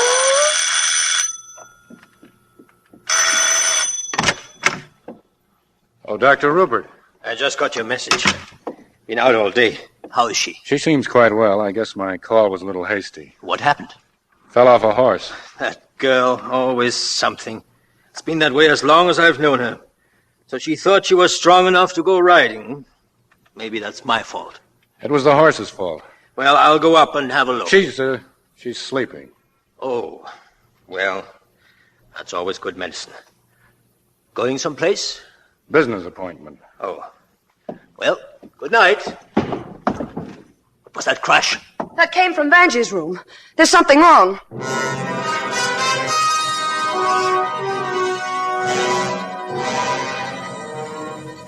It was darkness, flashing lights, changing colors, shifting designs, noises that are somehow recognizable to human voices. Angie, another blanket. He tried to kill her. Always a danger of pneumonia. He's a murderer. Listen to me, I know. He's a murderer. Angie, lots of coffee. More coffee. Kill her. Blanket. Murder. Coffee. Murder. Vanjie. Murder. Vanjie. Vanjie. Oh, Harry. Vanjie. Oh, Harry. Good morning, Angel. Oh, Harry.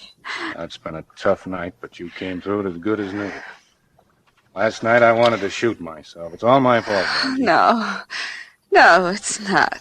Don't say that. I thought I connected the heater fine, but something must have happened. Maybe I kicked the pipe, I don't know. Harry. Vanjie, listen to me before they come back in. They may say things about me. Your aunt's got some weird ideas about what happened. Don't listen to them, Vanjie. Don't listen to them. I won't, Harry. I love you, Angel. That's all that matters, isn't it? Yes. Yes, that's all that matters. What's wrong? Nothing, Harry. You don't believe me. I do, Harry. I do believe you love me. But that is, I want to believe you. I want to more than anything else in the world. You've got to. I will. Are we up, or are we going to sleep some more? She's up, Dr. Rupert. There's a lucky girl. What a fine room for such an accident.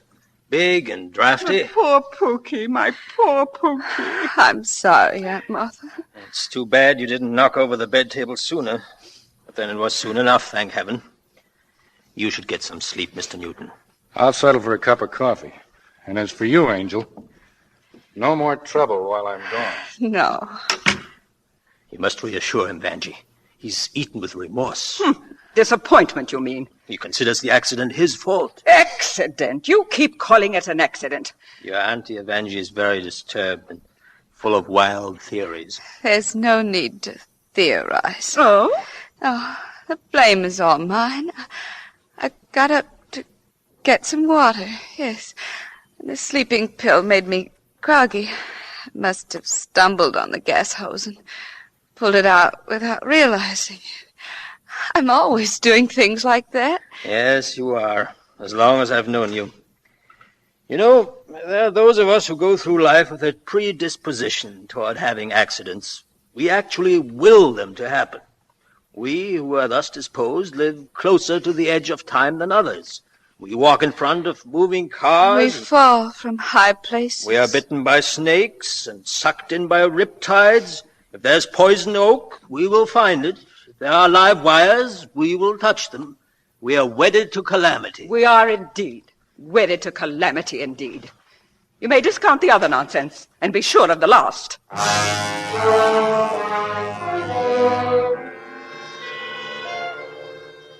Wedded to calamity. No, I mustn't listen to such things. I mustn't think such things. How could I? When I saw the genuine concern, the fright in his face, when I heard the love in his voice. In those days when I lay resting from my narrow escape, he was sweet enough to convince me I wasn't alone. Not really. Not even when he was away in San Francisco on business. Hello? Oh, darling. Oh, darling, I've missed you. San Francisco might as well be on the other side of the world. Oh, no, darling, come home tonight. Well, then try to. Oh, please, Harry. What? Unto eternity. Oh, yes, darling. Yes, I love you to eternity. Yes, darling. Yes. Goodbye.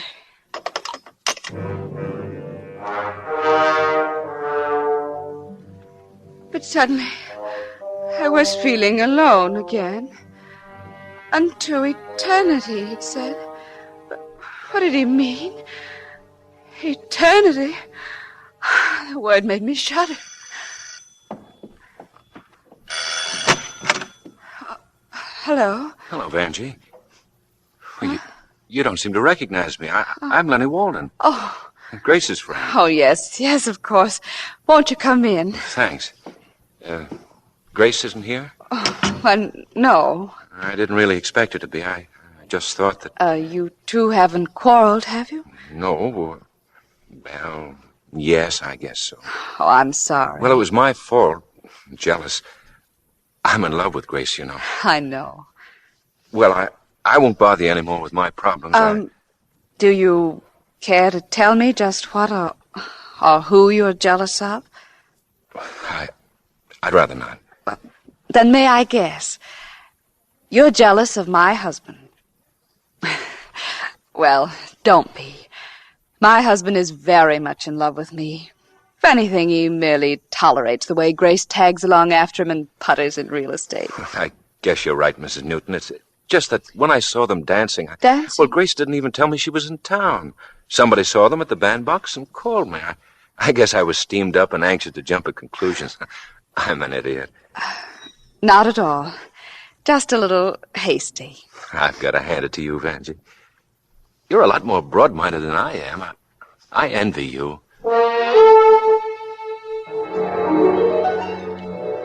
Envy me? Envy me when I was so alone and frightened. When he'd gone, I went upstairs to our room.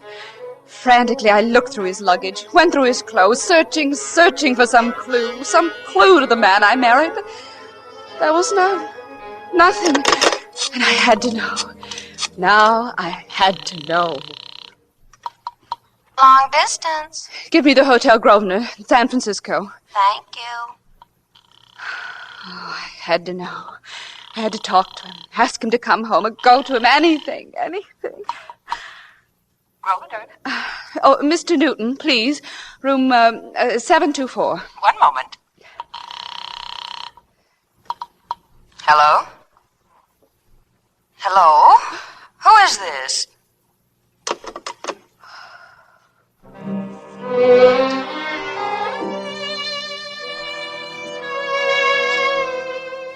It was Grace's voice, without the slightest doubt.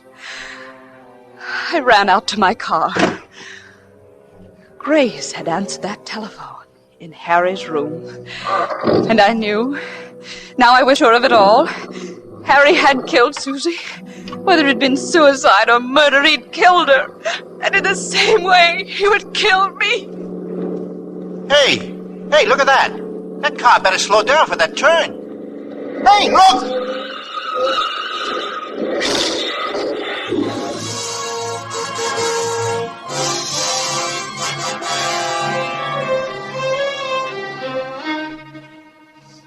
You see, the sequence of events comes to full circle. It started with an automobile accident. Was it going to end with another one? At least this was one they couldn't blame on Harry Newton. Vanjie simply drove too fast, tried to take a shortcut to San Francisco through a tree, rushing to her husband. In the end, he had to rush to the emergency hospital to her. But she was all right. The indestructible Vanjie. Perennial accident case, always smelling of antiseptics and painted with iodine. I lay there between hospital sheets, pretending that the hypodermic needle had put me to sleep. But I was listening to Dr. Rupert as he talked to Harry and Aunt Martha. The night of your wife's first unfortunate experience, I had a vague suspicion that the circumstances were not entirely accidental. What do you mean? Vanjie has twice tried to take her own life. I don't believe it. It's true. For people like Vanjie, it is sometimes harder to find the dividing point between accident and suicide. There's a certain will to die, a subconscious compulsion which invites disaster. It's nonsense. Go on. In the matter of the gas heater, Vanjie said herself she pulled the flexible pipe by accident. Was that accident or intention? I don't believe she ever did it. It was he who really pulled the cord. No, I think it was Vanjie. She invited disaster again tonight, driving her car off the road at high speed. Was it accident, or did she suddenly cease to care whether the car made that curve or not? Or did somebody tamper with the steering wheel on her car? You'd better stop that, Andy. Please, Martha. You'll know, too, that the tendency seems to run in her family. Her father stepped in front of a moving car. How do we know even that? And Susie leaped to her death off a cliff. Or was pushed. Times Vanjie was drawn to self-destruction were times of mental depression. We've got to work to save her. I'll do anything, Doctor. Anything you say. There'll be a lot for you to do. You have it all figured out, haven't you, Dr. Rupert? And you're right, of course. Except for that about mental depressions. That's not what causes it. Oh, it's the fear. Fear of being alone, of not being loved, of not being loved by Harry Newton. I heard what he said. He'd do anything, anything. But he didn't fool me. I know he wants grace. I'm in his way. I know. They're gone now. Oh, it's stifling in here. So close. I must have some air. There. That's better. Now, there was a little razor-sharp blade here a little while ago. They used it to make a blood test. Oh, but it's gone. No matter. In the laboratory, just off my room. There'll be a drinking glass. If I can break that without too much noise. Glass cut. Yes. Glass. Oh! What is it, nurse? What's happened? Mrs. Newton. She's gone out that window. Well, stop her! Stop her! She can't have gone far.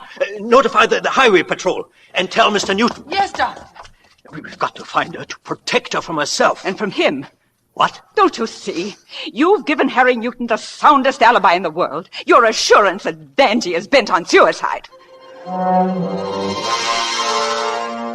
Oh, what did Aunt Martha mean by that? The soundest alibi. No matter. I pressed close to the bathroom wall with one shoulder tucked in the corner. They didn't think to look there. Oh, but someone was bound too soon. Bella Vista. That was it. If I was going to die, I wanted to go home to die. I waited till my room was empty again. Then I went to the open window. If I could get to my car.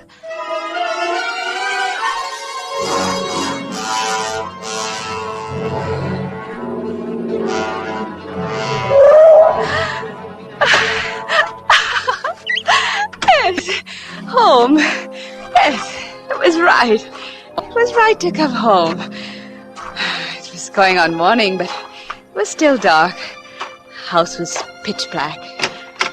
I went inside. There was a telephone. A stray ray of moonlight shone in it. I could see it plainly. And I remembered. Unto eternity. To have and to hold until death do us part. With This ring I thee wed. This ring and 3 passes at a crap table. I went upstairs. My room was cold, dark. One of his shirts was still on the floor where I'd thrown it in my frantic search of his things. It was a sports shirt. He'd said he wouldn't need a sports shirt in San Francisco. I hung it up in the closet. The room was in order otherwise. There was water by my bed and the sleeping pills. I emptied the bottle into my hand and counted them. 1, 2, 3, 4. Not enough. I said it aloud. The words boomed in the silence. Such silence. Not a sound. Not even the stirring of Pookie in her cage. I looked toward the empty cage and shuddered under the sudden chill. Yes, there was the gas heater close by. I crossed over to it quickly, kneeled down, and turned on the gas. Get a blanket. It's murder. Coffee. More coffee. Kill her. Danger. Blanket. Murder. Kill her. I held the match to the heater and watched it flare up warm and alive. I was beginning to enjoy my borrowed time. That was Harry. Suddenly, in a burst of panic, I knew what Aunt Martha had meant. Dr. Rupert had given him the soundest alibi in the world. The assurance I was going to commit suicide. He'd come to make sure I didn't change my mind. It was dark. I could barely make out the shadowy bulk of him as he looked at the car I'd come in. Then he entered the house, walking fast. Vanjie. Vanjie, I know you're here. Vanjie. I had to have time to think. I had to think out what it all meant. Vanjie, come here. I want to talk to you. Oh, but I couldn't think. The sound of his voice frightened me. All at once I felt terribly depressed. The boat was sinking. The sides were caving in. All I wanted was to get off. I slipped down the stairs, outside, through the rose garden, to the tea house. The night was turning milky. Vision was lengthening by the moment. I couldn't see the surf directly below me, but I could hear it. I thought of Susie, and I leaned on the rail above the retaining wall. And then I heard his footsteps approaching through the rose garden, through the morning mist. Good morning, Angel. Not talking this morning, Mrs. Newton? I can't see you, but I know you're there. Don't come any closer. Is your hand on the rail, Angel? Are you poised and ready? Or are you hoping for a reprieve? Something I'll say that will turn despair to ecstasy. Don't come any closer, Harry. I mean it. I'll jump. And what's holding you back? A thread? A lingering hope? Yes. That I love you? Yes. That I don't love Grace? Yes. So that's it. You know it is. Harry. What? Have you come to kill me? No. You have a perfect alibi. Dr. Rupert said I was a potential suicide. I know.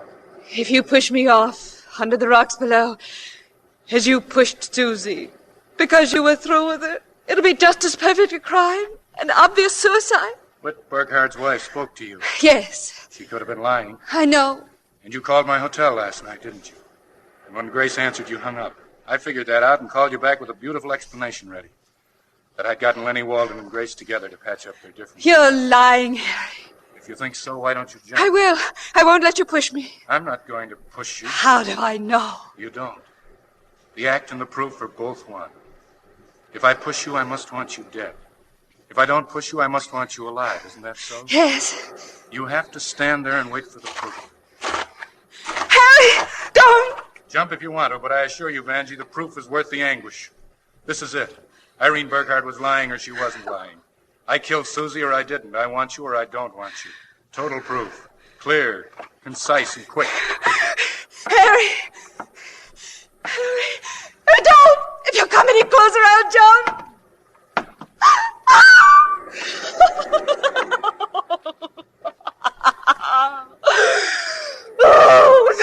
Darling. Darling, I've got to help you. That's all that matters. Everything I said was true, and it's easily proved. Oh, this is all the proof a woman would want. To have and to hold from this day forward. Hold me, Harry. I will.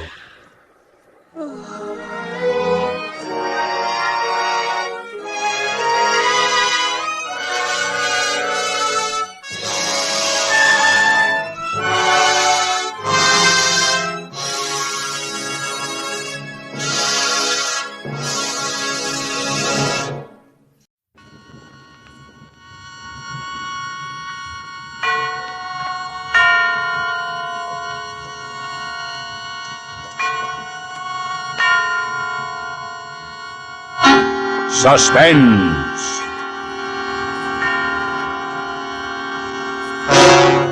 Radio's outstanding theater of thrills brings you an hour, a full 60 minutes of suspense. Tonight, starring Mr. John McIntyre in a play entitled The House by the River by A.P. Herbert, directed by Anton M. Leader and produced by Robert Montgomery. Mr. Montgomery. True wit is nature, to advantage dressed. What oft was thought, but ne'er so well expressed. Alexander Pope was speaking about poetry when he said that.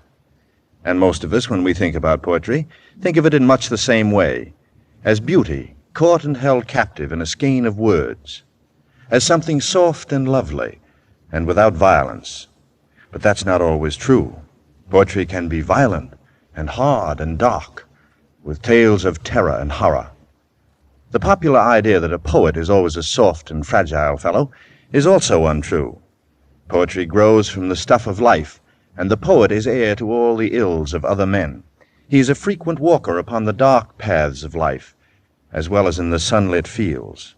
And finally, it's not true either that a poet worth that name must live in a lonely garret, in obscure poverty, sleeping on the stacks of his unread rhymes.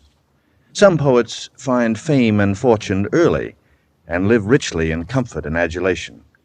In fact, that's the kind of a poet we have in our story tonight. Stephen Burns, who, at 35, was already being compared with Keats and Shelley, who had, in a few slender volumes, made himself the voice and the conscience of all England.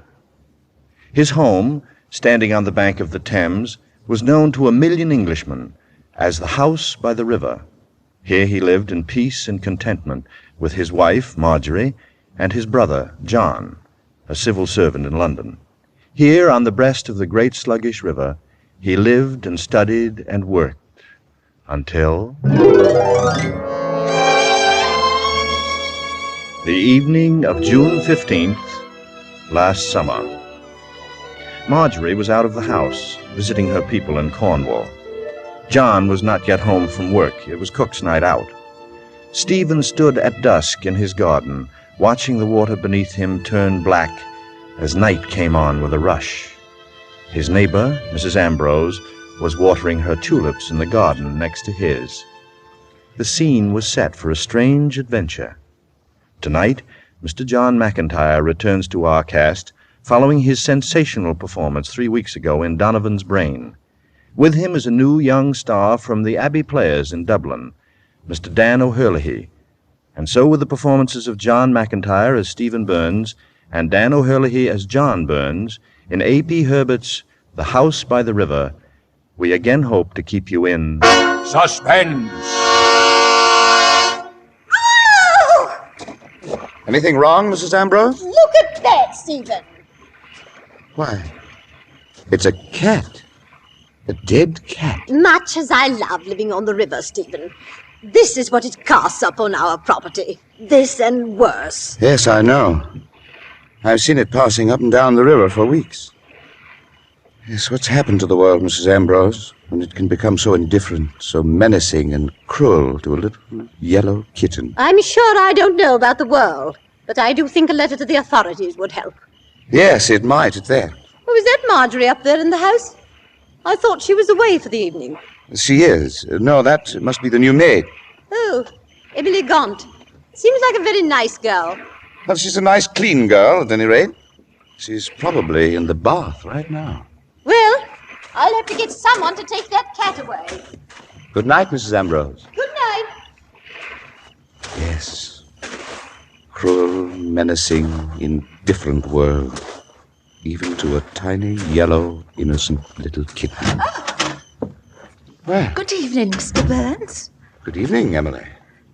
Have a nice bath? Yes, thank you, sir. Very nice. Are you looking for something, Emily? I just thought I'd put my hair up tonight. You have very pretty hair, Emily. I don't wonder you tend it so carefully. It's a bother more than anything else, it is, sir. Men are so lucky when it comes to things like that. As a matter of fact, Emily, you're a very pretty girl. Thank you, sir. Pretty enough to kiss. Oh, sir. Would you mind if I kissed you, Emily? You must be joking, sir. No, Emily, I'm not joking. Please, sir. What would Mrs. Burns say? Never mind, Mrs. Burns, Emily. Never mind. Come here. Oh, no, please. Quiet, you little fool. I'm not going to hurt you. Hasn't a man ever kissed you before? Oh! Will you be quiet? No, you're hurting. Listen to me. You're perfectly safe, Emily. I'm sorry. I was a fool. I didn't mean to hurt you. All right, then. I'm going to let you go. But I want you to be quiet. Help! Will you be quiet, you fool? You wake everyone. You have everyone here. My wife, my neighbors. Stop it. Stop it. Do you hear? Stop it. There. That's better. Emily? Emily? Emily? Anybody home? Open up, it's John. John. Oh, it's about time. What kept you so long? You know, I've got to stop forgetting my key like this. Come in quick. Is anything wrong? I need your help. I'm in a hole. All right, what's the trouble? It's our maid. It's Emily Gaunt. I'm afraid she's dead. What? Why haven't you picked her up? Why haven't you called a doctor? Listen to me, John. I say she's dead. Emily? Dead? Yes. You ought to throw something over her. What? Oh, I didn't think. All right. How did it happen? I hardly know. I was playing the fool. I was pretending I was going to kiss her. Go on. Well, she got frightened. She thought I meant it, and then she bumped her head. I had to keep her quiet at this scandal. She didn't seem to understand, lost her nerve. I kept trying to quiet her, and then she bumped her head. I said that, didn't I? Shall we call the police? You don't understand, John. It's murder. Yes, it is. What am I going to do? I don't know. I don't know. I was thinking, the river. Slip out in a rowboat and do it now. It would be easy that way, take only a few minutes. Emily Gaunt? In the river? We've got to get her out of here. Marjorie will be home. Anyone could walk in. I want you to help me, John. If you don't, I'm finished. Couldn't you throw it over the wall, into the water? No. The tide would throw it up again in the morning. It's got to go out, John. It's got to be sunk. All right. Let's get it over with. I knew you'd help. Let's get it over with. Yes, you're right. I'll just run down to the basement for a moment. We have a large sack there.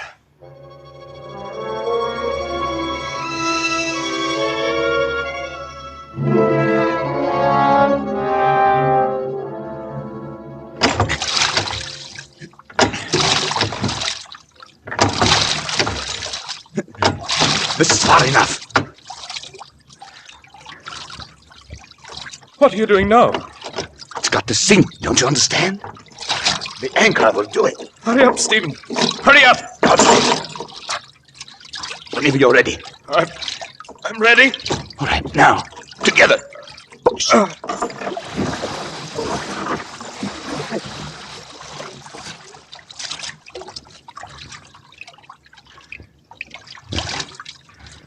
is 10:15.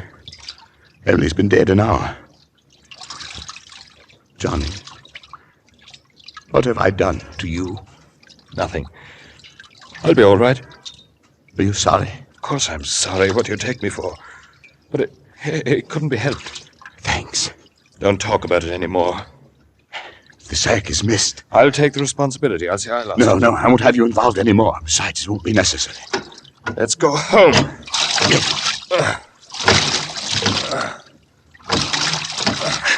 Stop a minute. What is it now? I just remembered. Huh? My name and address are stenciled on that sack.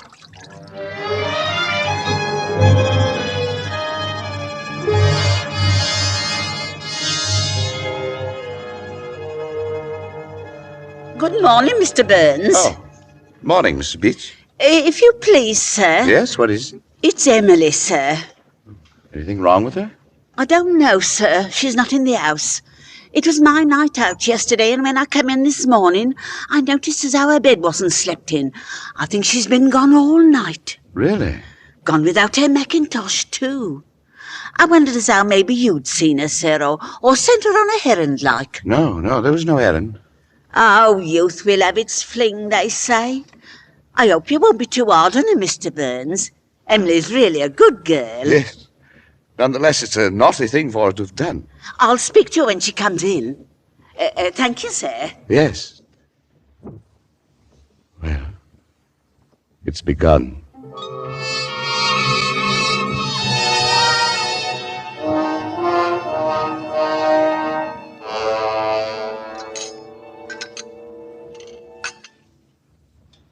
Care for some toast, John? No, thanks. Stephen? No, darling. I'll ring for some fresh. Don't bother. I'm not very hungry. What's come over you two the last few days? Anything wrong with your egg, Stephen? Stephen? Oh, no, dear, no. I'm thinking, that's all. Poets are like hens. They brood before they produce. I haven't written in days.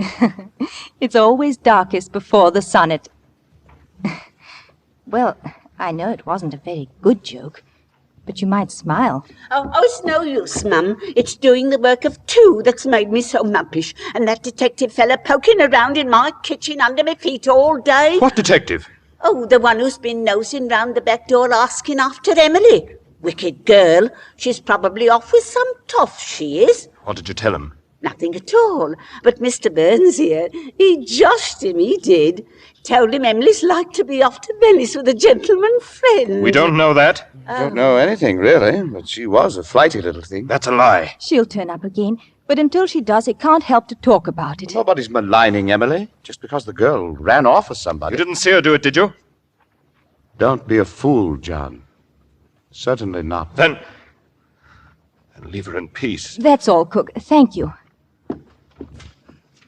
Oh, not at all, Mum. Pass the coffee, will you, darling? You know, John, one would almost think you were sweet on the girl. You weren't, were you? Shut up, Stephen. You're both too grumpy for me. I think I'll go and cut some flowers. Don't go too far. It's just a joke. Forget it. Forget it? How can I? Every time someone speaks to me, every time someone looks at me, I see the same thing in their eyes. Where's Emily gone? What's happened to the girl? Why did you do it? Forget it. I believe you almost have. I wish I could. I wish I could.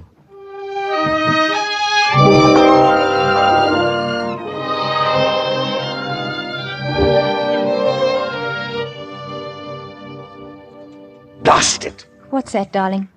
I said blast it. Finished writing? I can't start. I'm sorry. I wish it were a tap and I could turn it off and on, but I can't. I've carried an idea in my head for a month now. It's been growing and swelling and clamoring to be born, but I... You'll get it, Stephen.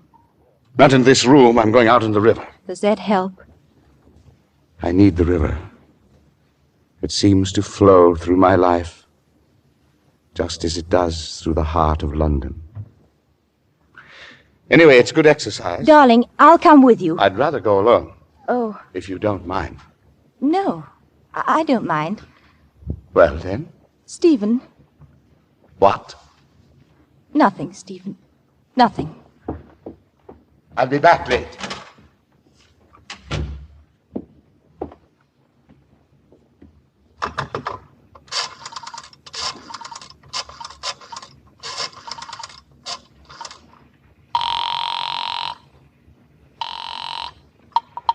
Office of Transport. Mr. John Burns, please.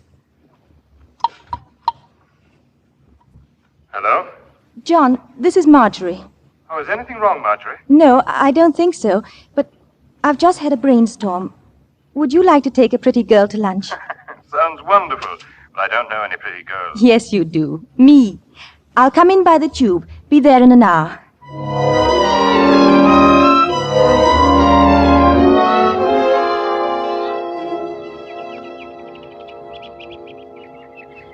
It's lovely here.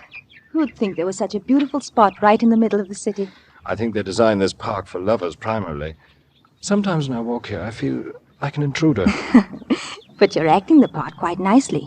Luncheon at Pym's, corsage of violets. You're getting the grand treatment. After all, this is our first date. I've kept you a terribly long time. Won't they mind? I don't care if they do. John, you're very nice. Yes, like mint tea when you have a cold. No, like a friend. Be careful, Marjorie. I'll hold you to that. I want you to. What's the trouble? Trouble? You didn't come all the way into the city just to have lunch with me. I suppose I wanted to talk, but somehow now it doesn't seem so important. Is it something about Stephen? Yes.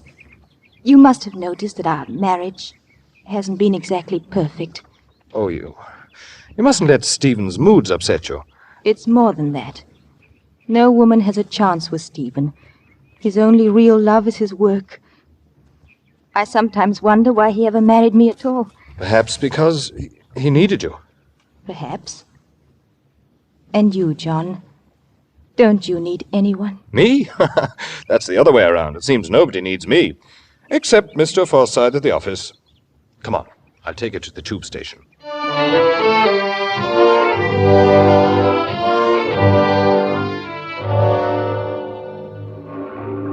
Hello there. Ah, hello. You're Stephen Burns, the poet, aren't you? My name's Muriel. That's nice. Where did you spring from? Just the next garden over. I'm Mr. Dimple's niece.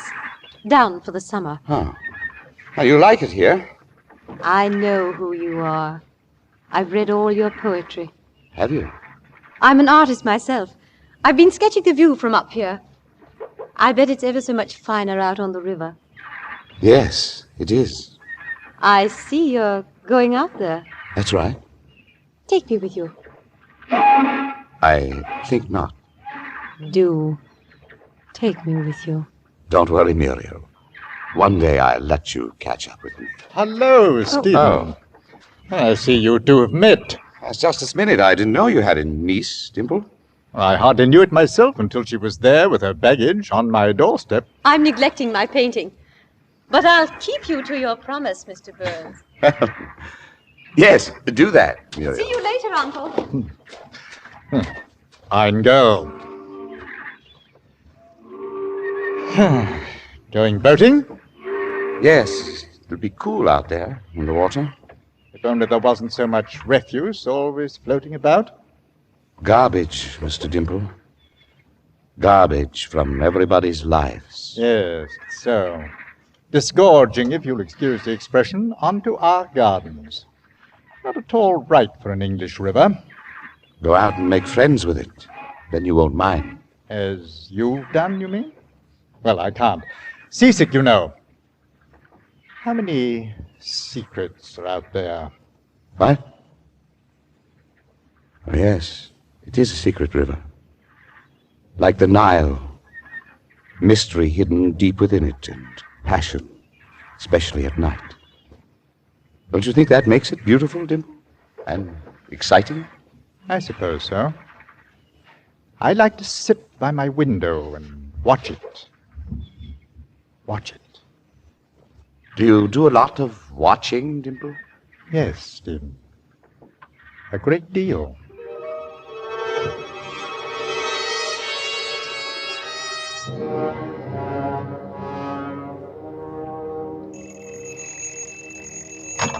Hello? John, is that you? Yes.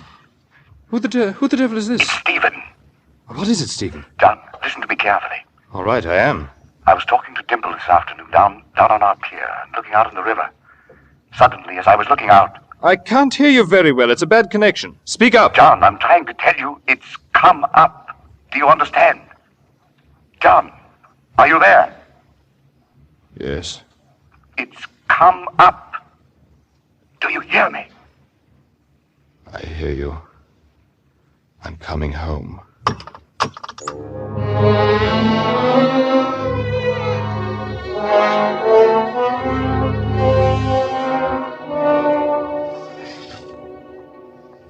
All right. Tell me, Stephen. Tell me quickly. No luck. I couldn't find it. How could you lose it? How? I tasted 6 miles, but the tide was running too fast. How could it get loose from the anchor? I don't know. Maybe the knot wasn't very... I don't know. And what happens now? Now it'll be passing up and down the river until it's found. Up and down the river in plain view of 50,000 Londoners. Sucked at by liners and churned up by tugs. If it would only escape out to sea. Not much chance. This might go on for weeks. Don't think about it. Well, it might. And if it does, can you hold out, John? Can you? I'm not sure you can. As long as you can. I'll be out on the river from now on. I'm going to watch for it. I'm going to watch for Emily.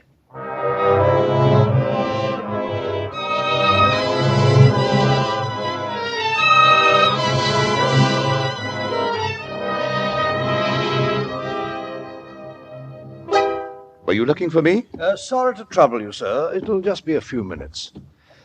I'm a police officer. Quite all right, Inspector. Won't you sit down? Oh, I don't think so, thank you. Can you tell me anything about this sack? Can't say. Sacks are very much alike. We had one in our basement once, but... And what happened to it? Why, I don't know. Perhaps my brother John could... I don't know. Mind if I look at it a moment? Not at all. Stephen Burns. House by the river, W6. Why, it's mine. Very curious, sir. Any idea what might have happened to it? Why, not in the world. Did anyone in the house ever use it? I believe we use it for gathering kindling wood. That's not in my department, though. I see. Whose department would it be, sir? My brother John usually takes care of that. Well, I'm much obliged to you, Inspector, for bringing it back. Where did you find it? If you don't mind, sir, I'd like to keep it a while longer. A little matter we're clearing up. Certainly, as long as you like. I must remember to tell John it's been found. Does he happen to be home now? John? Oh, no, he's at his office in the city. Well, then, I won't be bothering you any more, sir. Not at all. However, it seems I must speak to your brother John. Suit yourself, Inspector. Good day. My brother John, Inspector. My brother John.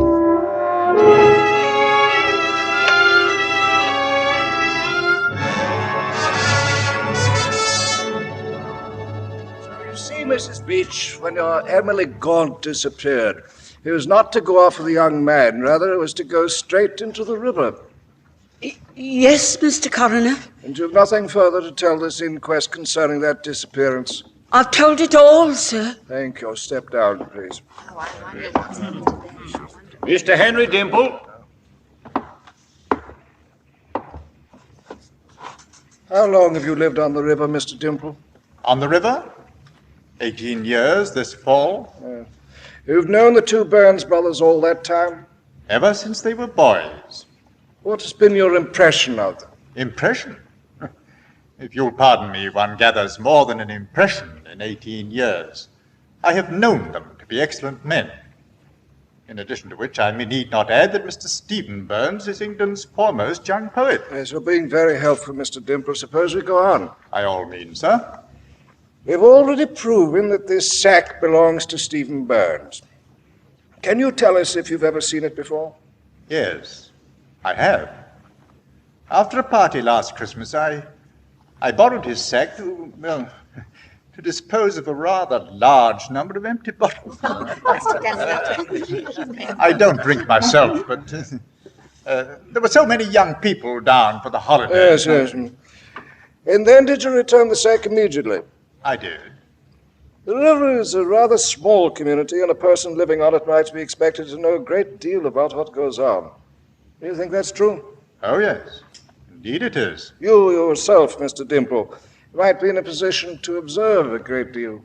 I think I know everything that happens on the river.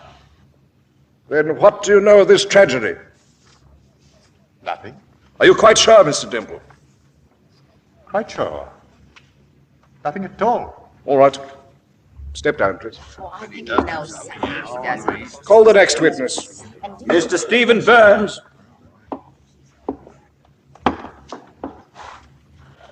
Mr. Burns, you recognize this sack, of course. Yes, I bought it at Selby's 3 years ago. And it has hung in your basement ever since? Well, except for brief loans, yes. Now, according to the testimony, this sack was used for the collection of kindling wood. As I understand it, you people living on the river simply go out in your boats, and the wood is part of the general refuse that floats on the water. You select what you like, there's always enough, and you generally use a large sack for the purpose. That's right. Now, in your household, that job, the collection of firewood, has usually been your brother's task? Yes. John collects the wood. Therefore, in your house, it was your brother who used the sack. Well... Tell me, Mr. Burns, when was the last time your brother went out for wood? Some weeks ago. It's hard to say. Would you say 2 weeks ago? What you mean is about the time Emily Gaunt disappeared. I must ask you not to mind what I mean, Mr. Burns. Would you say 2 weeks ago? I couldn't be sure. Thank you, Mr. Burns. That'll be all. Oh, I think he knows something of that. Mr. John Burns. Mr. Burns, you're a bachelor living in the house by the river with your brother and sister-in-law? That's right. What day did you last collect kindling wood, Mr. Burns, and how close was that day to the disappearance from your household of Emily Gaunt? I don't remember. The collection of firewood, unlike a marriage or a birthday, is not a festive moment in my life. I do not fix those days in my brain. Yes, just so. And yet it strikes me as a rather unique activity for the middle of the summer. It may strike you as it likes. Evenings on the river are cool, summer and winter. I like a fire in my room. Let us come to the sack, Mr. Burns. You said that you lost it. How does one lose a sack? How? By having it one moment and not the next. By losing it. I'm aware it seems a little thing, but I promise you it isn't. Could you be more specific? Well, it must have slipped off the boat. Yes, of course. And then perhaps it was found by someone else who used it to contain the body of the poor innocent girl who was once Emily Gaunt. But I'd like to leave that day for a moment. Ordinarily, after you'd picked the wood out of the water, would you stuff it into the sack then and there in your boat? No, I'd just throw it into the bottom of the boat. I see. When would you put the wood in the sack? In the garden, just before I took it indoors. Mr. Burns, ordinarily you carried the wood out of the boat, and in the garden you put it into the sack. Then, Mr. Burns, would you be kind enough to tell me why it was that the last time you went for wood you found it necessary to take the sack out on the river at all? It seems I just forgot.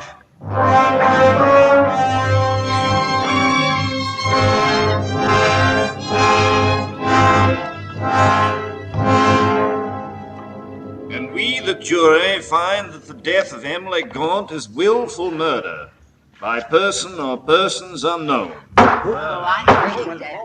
This inquest is adjourned. Mr. Burns, Mr. Stephen Burns, please. Yes? Marjorie, dear, you and John go. I'll be along presently. Yes, Stephen, of course. Yes, Coroner, what is it? I just want to tell you that this case is far from being closed.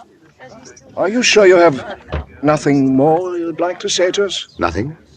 No. I can understand your feelings, Mr. Burns. After all, the man is your brother. My brother? If there's Any further light you could throw on this particular... There's nothing now. But if I should find anything, I'll get in touch with you immediately. You see, Coroner, I want justice done, no matter who may be involved.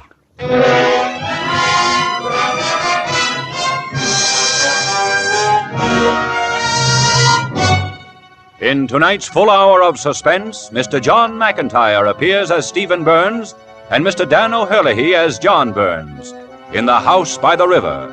Tonight's study in suspense.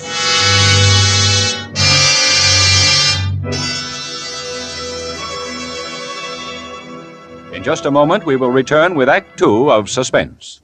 This is CBS, the Columbia Broadcasting System.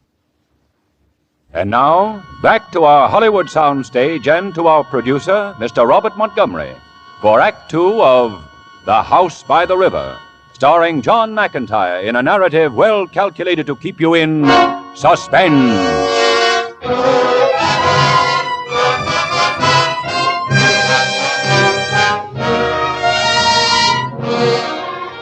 Stephen Burns walked home slowly after the inquest.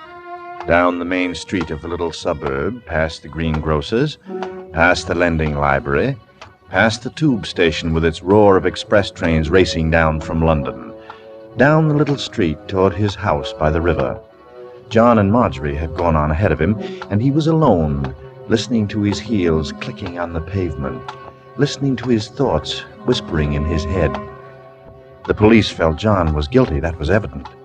Hadn't Stephen been hoping for this, secretly, in his heart?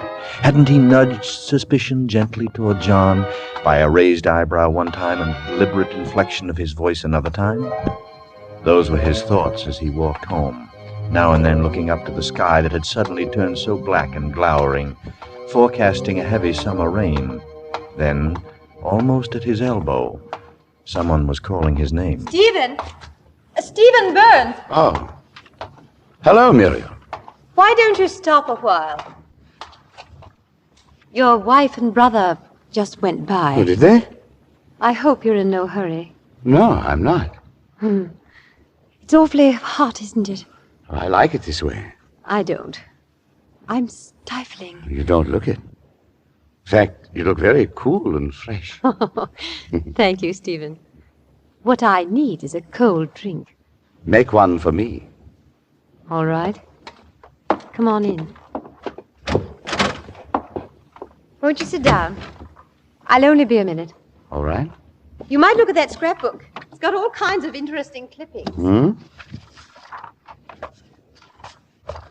Mystery in Stephen Burns' house. She went out into the world, innocent and fresh, to help her family in the battle of life with the few poor shillings she could earn by menial labor in a strange house. And for this she was brutally, horribly murdered by an unknown man whose vicious... Isn't it rotten? There wasn't any ice. It'll be a few minutes. Are you keeping this scrapbook? There? Well, it's Uncle's.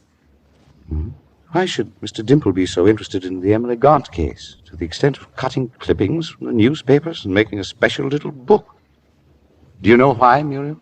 Oh, I think he's a little morbid. But let's not talk about him. What would you like to talk about? I don't want to talk at all.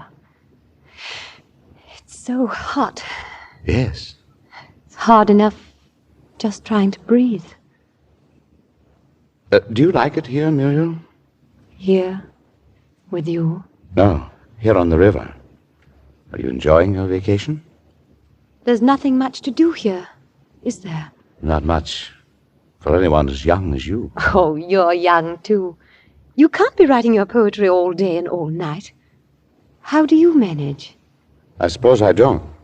Oh, that's a shame. You know what, Stephen? What? I think I've caught up with you at last. What was that? It's only thunder. Yes, you see how we spend our days, our time on Earth? Going around under a blue English sky, safe and blunted, half alive. And all of the time the storm is there, waiting to explode, waiting to rip and bend down and twist. But there's no storm in here. Isn't there?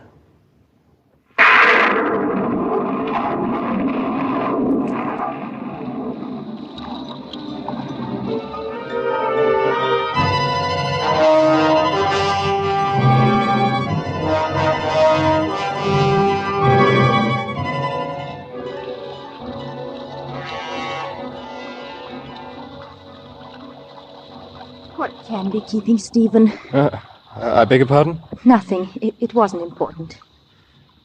Did you notice, after the inquest today, how people were looking at me? Don't you know why? No. No, I don't. They think you killed Emily Gaunt. How can they believe that? They don't have to believe it. Oh, I know. You think because they're neighbors and you've lived among them for years that they like you. Well, it's not true. They like their nasty little backstairs secrets better.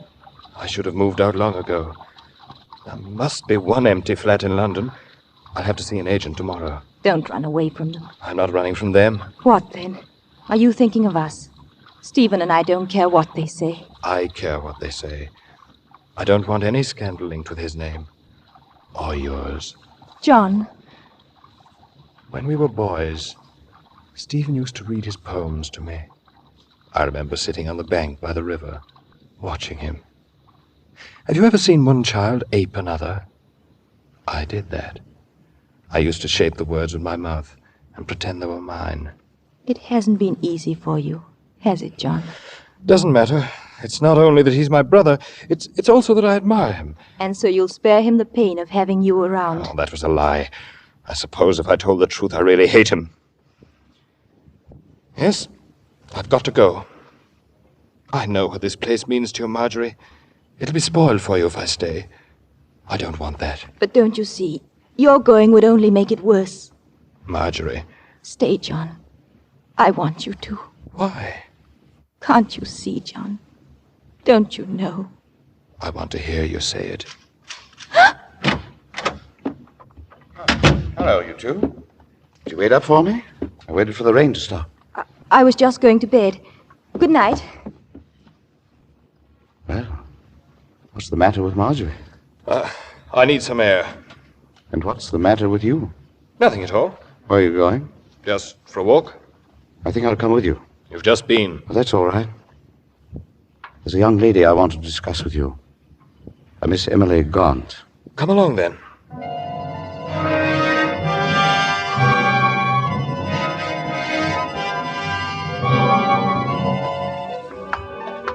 It's starting to rain again. We'll be soaked through in a minute. Let's go back. Here's the tube. Let's duck down into the station. All right, this way.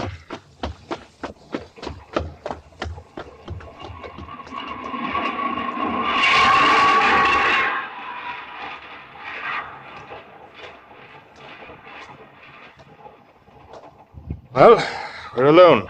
What have you got to say? John, do you feel it? Feel what? The difference in us since all this happened. Did you expect to stay the same? Did you think you could go on living as if nothing had happened? Poor John. I think you've suffered. Of course I have. Every minute, every day. But don't you feel anything else? Yes. I'm scared and sick. But that isn't what I mean. With me, it's as though I can see better and smell and feel. Everything is so much sharper than it was. It took a murder to do that. Yes, a murder. That's the amazing thing. That's why I'm going to put it all into a poem. Yeah. What? That's right. A story of two men, the Black Knight and the White. It'll be called Death in the Woods. What happens? The Black Knight meets a girl in the forest.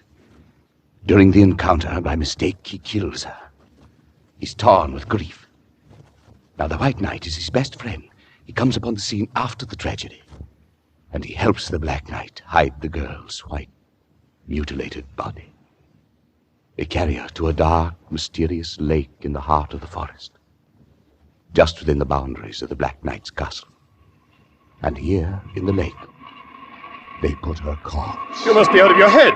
You must be insane. Why? You think you're being clever? It's transparent. 10 million English readers would look at the first page and know who killed Emily Gaunt. No one would. I'm not going to have it published. I just write it. Why? Because I have to. No matter how terrible a thing is he carries in his head, if a man is a writer, he can somehow get rid of it. He can write it out of his system and be rid of its nagging forever. Whether it's a love affair or a disease or a murder, he can be rid of it. It's not that easy. It is for me. Don't do it, Stephen. You know how you are. You'll show it to someone. After a while, you'll want to. Don't worry about me. Shouldn't I? How did it feel, Stephen, when you were lying about me? About you? But you're imagining things. Suppose a policeman were to come up to us here, right now. Suppose he were to ask which of us two gentlemen killed Emily Gaunt. Do you know what would happen? Tell me. You'd point to me. John, let me ask you. Which of us two would the world miss the most? The world! Blast the world! I care about me. Me, John Burns, who's never written a poem in his life and looks like anybody else in the street. What are you going to do about it? Nothing. I'm not going to do a thing. But you can do as you like. No. I won't do anything either. You're not afraid, are you? I'm in love with your wife. So that's it. Very convenient, isn't it? Is it? And does she love you? I don't know. Doesn't matter. You could have had her, you know. I might have been on the gallows by now, and you could have had her. Instead, you come down into the pit with me and help me. Why? We've been through all that because you're my brother. We've been here long enough. Are you coming with me? All right, I'll go alone.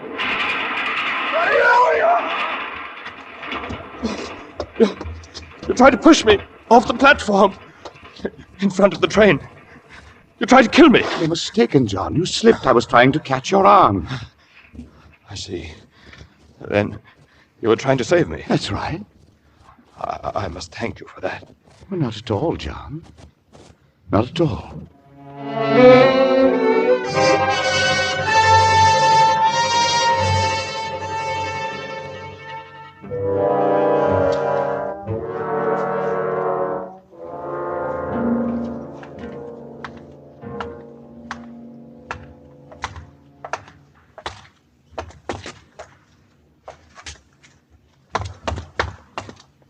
How much longer do we play this game? I beg your pardon. You've been following me since I got off the train. That's right.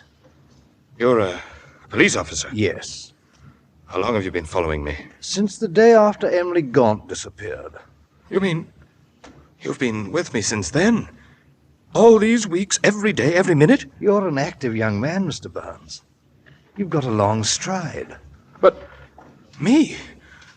Why me? I take my assignments from Scotland Yard. They don't always tell me the reasons. I tell you there is no reason this time. As you say, Mr. Burns. Now, will you leave me alone? No, Mr. Burns.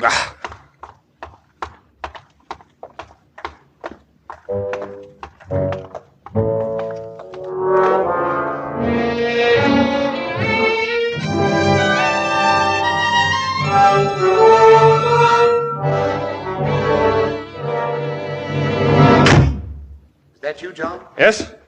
Come to the study a moment. You're up late. What are you doing? Working? Let me see. Death in the Woods. A romance by Stephen Burns. You're really writing it? I'm really writing it. I'm done in. What did you want? I just wondered why you'd been so late. Did you? Yes, it worried me. Did it? Did you think I'd finally cracked and gone to the police? I'd just like to know where you are. Don't bother about me. Did you know the house is being watched, day and night? Yes. I can see them from my window here. I just wanted to be sure you knew. Good night, Stephen. Good night, John.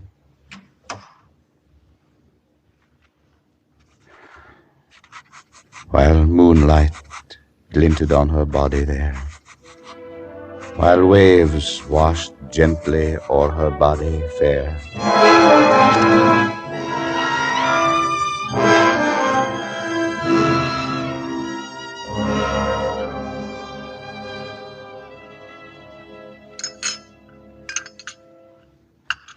Do you like the roast, Stephen? I'm not very hungry, I'm afraid. You look exhausted. Is the poem finished? Yes, all finished. You don't look very happy about it. It's good. When can I see it? I'm not going to show it to anyone. I see. We used to share things. This is different. I'll probably destroy it anyway. Stephen, Yes? what about us? What about us? We don't seem to have very much of a marriage. You must have noticed that. Yes, I suppose I have. I've discovered something important about you. You live your life on paper.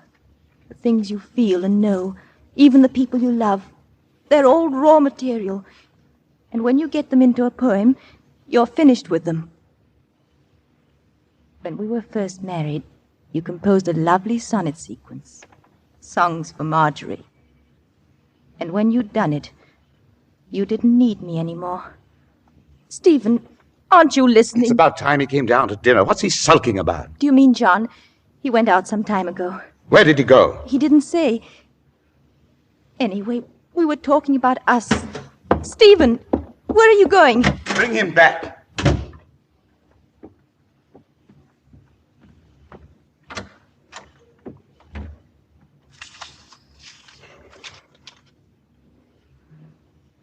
Death in the Woods by Stephen Burns. Part 1. The Murder.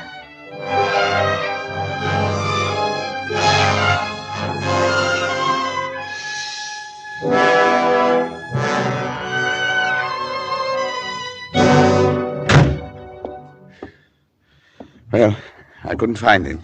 Why should you want to? Care for a drink, Marjorie? No, not at the moment.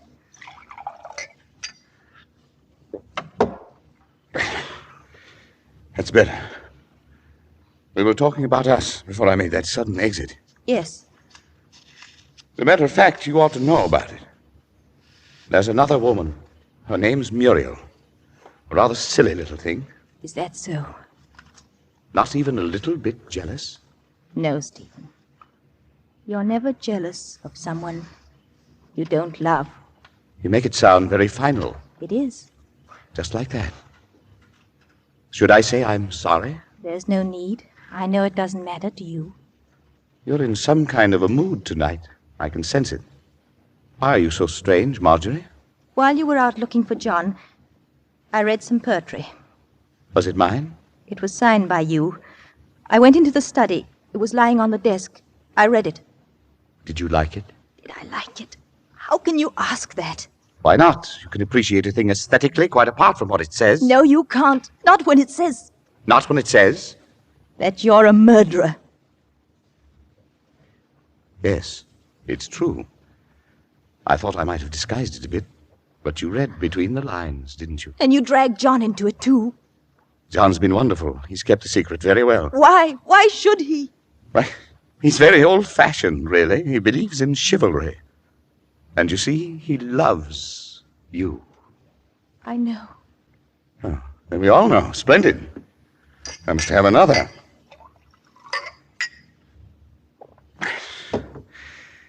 You remember in the poem I made John the White Knight? There was a nice touch. The man who locked the secret fast in his heart. But you, Marjorie, will you keep the secret? After all, you're not in love with me. It would be unfair. I couldn't expect you to, could I? Yes, Stephen, you could. You could. I'd have to take your word. Is your word good, Marjorie? Do you want to tell me about it? Would that help? Yes, that's an excellent idea. Come here. Yes, Stephen. Now, turn around. That's right. Face the steps. That's where it happened. Stephen. She was coming down from her bath, and we met at the foot of the stairs. She looked rather pretty, and I wanted to kiss her, and so I did. It frightened her, I think, because she screamed. I kissed her again, and she screamed even louder. I had to stop that. I put my hands on her throat to shake her out of it. She tried to break away, still screaming, and I had to hold tighter. It was ridiculous. You'd be home any minute, and the neighbors would hear. Let me see. Just exactly where was she standing? All right about where you are now, Marjorie. That's right, exactly the same spot. Then I put my hands around her throat with my thumbs on her windpipe like this. Stephen! Just like this, and I began to press harder. Stephen! They'll know! Oh, well, no! What do you mean? I mean, your poem. The manuscript? Where is it? What have you done? It should be... Where is it? At the publisher's by now. I called a messenger and had it sent around. You did that? To me? Yes, while you were gone. All right. Let them publish it. Let the whole world read it. What could those fools ever know? 2 knights kill a girl by accident in a wood. They lay her body in a lake at the foot of a castle. What can they make of that? A fairy tale called Death in the Woods. I took the liberty of making a change in your manuscript. You did? I wrote a new title. What did you call it, Marjorie? I called it Emily Gaunt, a confession of murder. Go to your room. Now. Stephen, I'm sorry. You frightened me so. Stephen. Go to your room, Marjorie. Yes, Stephen.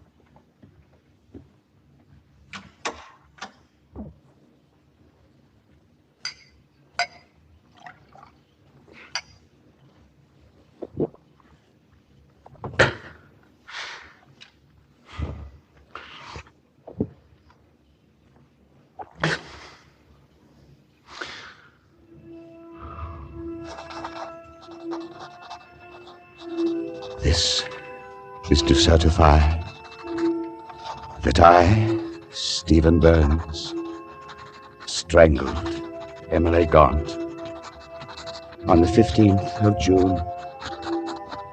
John Burns had nothing to do with it. I am going to drown myself. Who's that? It's Dimple. Over here at the window. What do you want, Dimple? It's Tuesday night, dear boy. Didn't you know? What? I don't understand. Chess, Stephen. Tuesday night, chess. Have you forgotten? You like your little games, don't you? Of course. I'm free of you, Dimple. You've been holding the secret in for a long time, but you can tell them now. Go on, tell them what you saw. You've played your last game with me. My word. Your friend coming? No. No, evidently not. I don't know what's come over Stephen lately. He acts exactly as if I don't know, as if I'd done him some harm. Erratic chaps, poets. I suppose so. Too bad. I did want to meet him. The famous Stephen Burns. Well, I'll arrange it again, sometime when he's in a better mood. Oh, well, we'd better be getting to that game. By the way, how are all those scrapbooks of yours coming? Oh, first rate. I've been collecting these murder cases since I was a boy. It's an odd hobby you've got there. All hobbies are a bit odd, I suppose. At any rate, I've got 40 of them now with this Emily Gaunt affair. I dare say I'm the only one on the river interested in that sort of thing.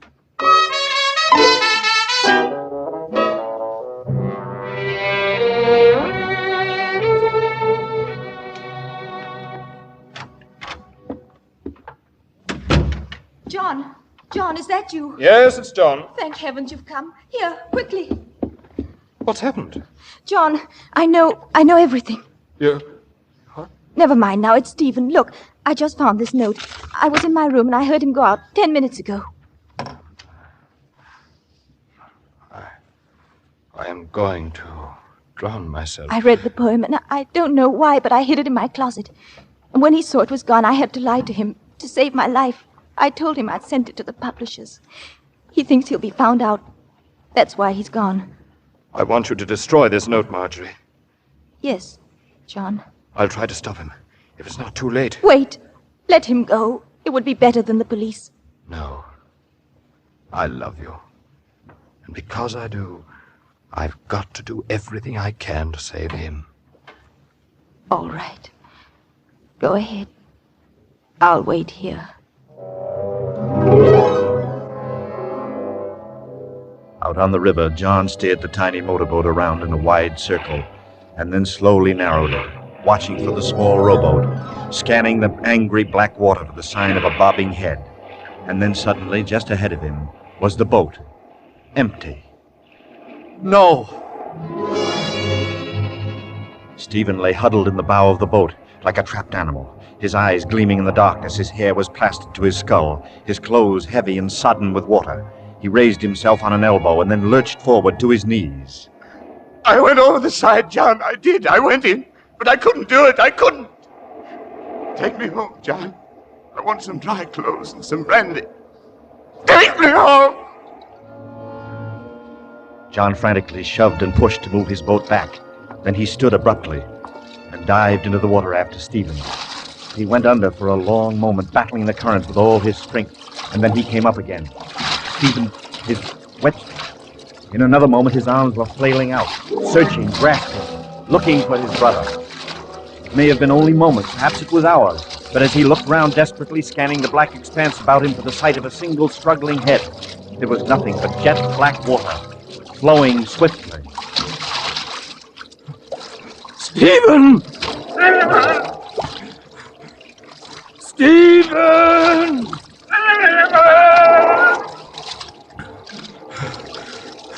Marjorie.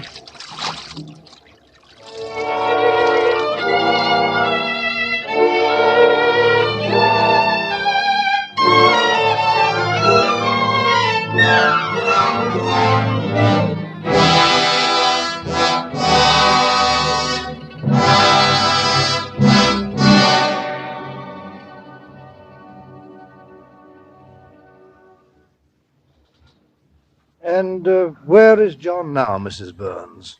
Out on the river, helping them to look for the body. I see. Surely you don't still suspect him. I have a few questions I want to ask him.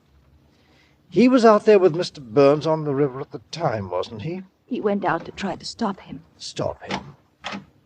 John, Hello, Marjorie. have they... Not yet. Mr. Burns, can I... Inspector, I want you to see this. Marjorie, no. I have to, John, don't you see? I have to. This is to certify that I, Stephen Burns, strangled Emily Gaunt on the 15th of June. John Burns had nothing to do with it. I am going to drown myself. Signed, Stephen Burns. I see. Well, that's plain enough. The case of Emily Gaunt is closed, and I won't be bothering you again. Good night, Mrs. Burns. Mr. Burns. Good night. Marjorie. I had no choice, John. It was Stephen's reputation, or you. And I love you.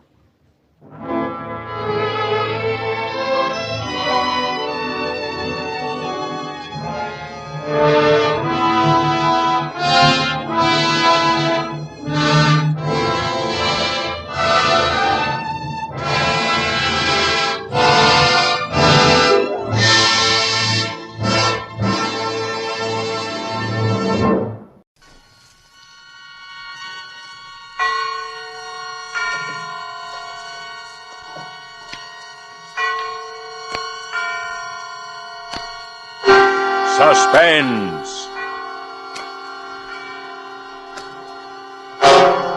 Radio's outstanding theater of thrills brings you an hour, a full 60 minutes of Suspense.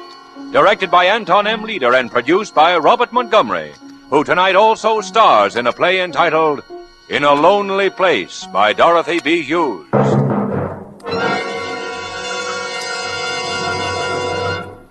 This is Robert Montgomery.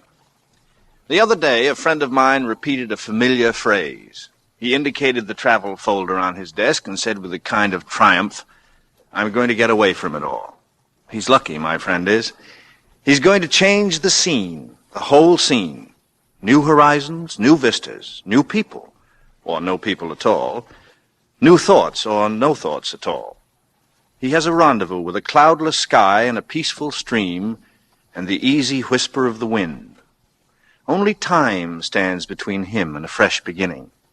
Indeed, he has a lonely place where there is no loneliness. Yes, my friend's lucky.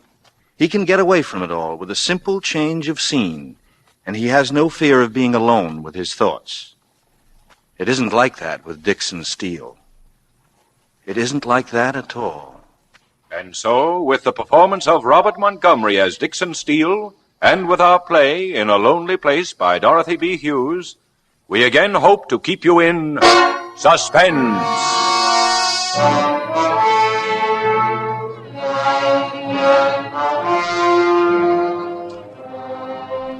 I stood there at the foot of Sunset, at the end of the city of Los Angeles, looking out through the evening fog at the Pacific. The swirling mists kept lifting themselves like gauzy veils, coming up to touch my face. There was something in it like flying, the sense of being lifted high above the crawling earth, of being part of the wildness of air, and something more, of being wrapped tight in a strange world of fog and cloud and wind. I had liked flying at night, but the war's ending had finished that. Since then it had left me, that feeling of power and exhilaration and freedom that came from being alone in the sky. But here, tonight, at the edge of this noisy, fog-drenched ocean, I had it again.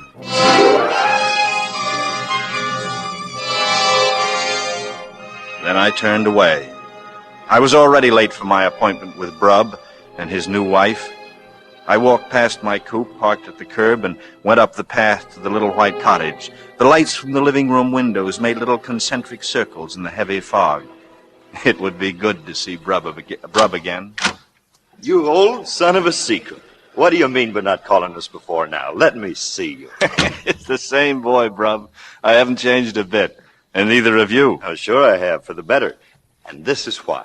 Sylvia, this is Dixon Steele. Hello, Dix. Oh. We're old friends, really. You've been Brubb's favorite topic of conversation as long as I've known you. Well, we flew together, Sylvia. Brubb took care of me like a big brother. You needed some looking after, Colonel Steele. Remember the night in Soho? Save it for later, mister. And it's not Colonel anymore. The Army made me a gentleman, gave me the only mark of distinction I've ever had, and then took it away from me. Say, why didn't you tell me you were married into such a lovely girl? Well, thank you, Dick. Tell you. You called me up 5 months ago, and last April the 8th to be exact. Told me you'd just get in and let me know as soon as you were located. That's the last I heard. You checked out of the ambassador 3 days later, and you didn't leave a forwarding address. How could it tell you anything? Keeping tabs on me, Brubb? Oh, trying to find you, you crazy lug. And here I am. It's like being home again. Well, brief me, boy. What have you been doing, and how's it going? Slow, Brubb, slow. I've got a little apartment and a car and a typewriter. That's about it. The typewriter's a new touch. Trying to write a book, like 90% of the other GIs. A detective novel.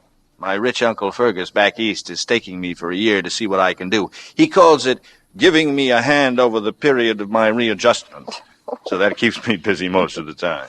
And the rest of the time? The rest of the time, I hardly know what to do with myself. You were a hot pilot in England, Dix. Just a kid at that. Sure, it's going to take a little time. Would anyone care for something to eat or drink?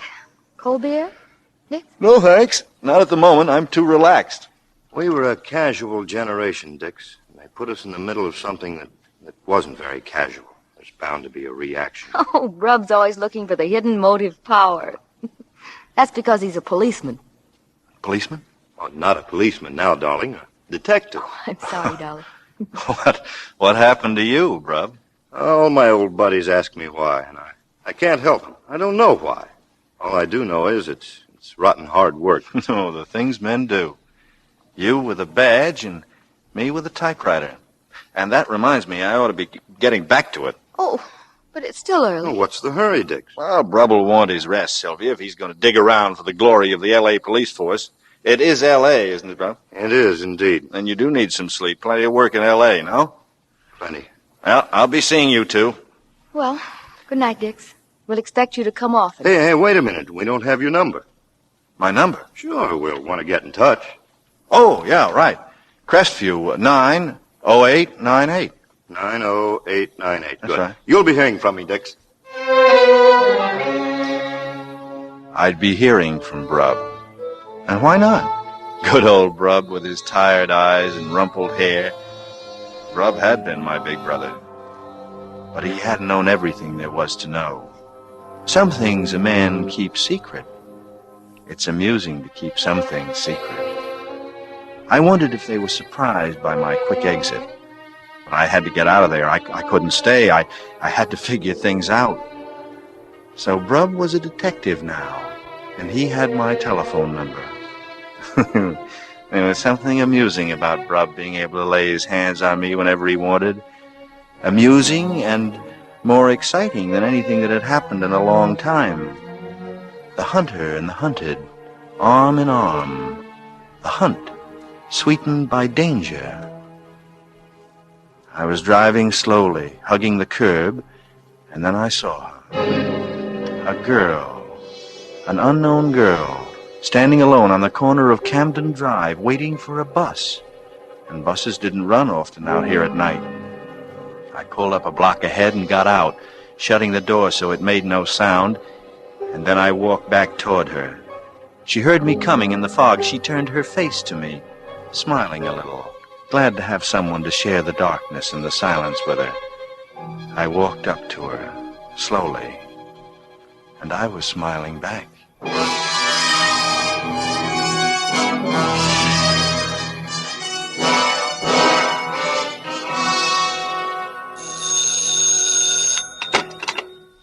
Yes, hello? Hello, Dix. Speaking? Oh, is this Sylvia?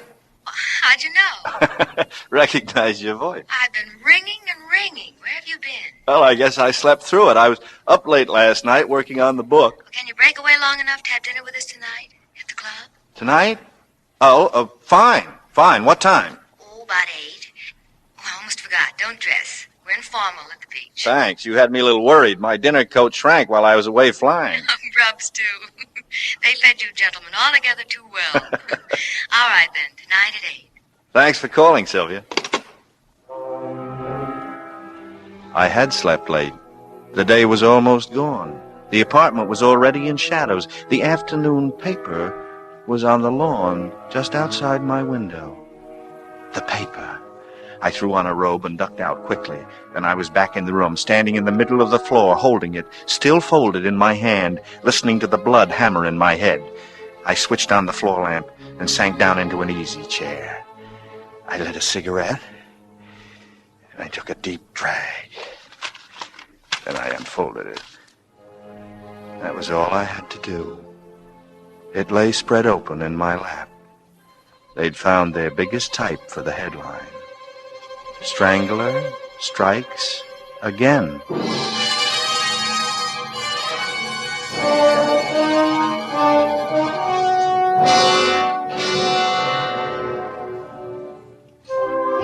Huh? Dix, over here. Oh, hello, Sylvia.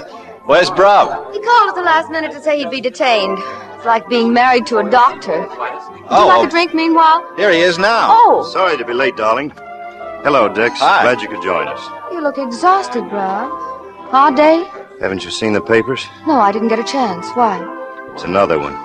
Oh, Brub. Well, what's it all about? Another woman killed. The same way. Did the commissioner call you in? Yeah, the whole department. We've been with him since 5.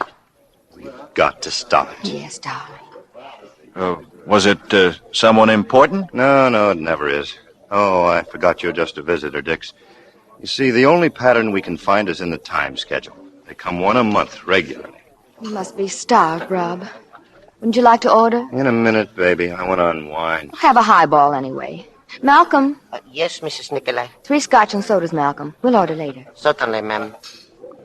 The first one was about 4 months ago. May, to be exact. May 16th, the night before my birthday party. There was a girl down on Skid Row. She was a nice enough kid, dancer in a cheap joint. We found her in an alley. Strangled. No clues. And that was number 1? Yeah. In June, number 2. We found her in Westlake Park. Wasn't any reason for it. A nice, normal girl, young and attractive. She'd been killed the same way. And no clues. And then the others? Last night was the 4th. No motive, no connection between any of them. Huh. And never the same neighborhood. And last night? Beverly Glen Canyon, up where it's country. She was lying in the brush at the side of the road. There were about 500 car tracks superimposed on that particular stretch, so it wouldn't do any good to lift them. But we've got one clue, a great one. We know the killer uses a car. How can you tell, bro? Well, her name was Mildred Atkinson, and she'd been playing bridge with 3 girlfriends in Beverly. At 11, she and another girl went out to the bus stop together. A friend caught a Wilshire bus and left Mildred behind, waiting for a Hollywoodland. So how did she get up to the canyon where we found her this morning? It's a long way. The answer is she went for a ride. Where's that drink? Just another minute, darling. Los Angeles is too big, too sprawling. You can't patrol every street every night. He's safe.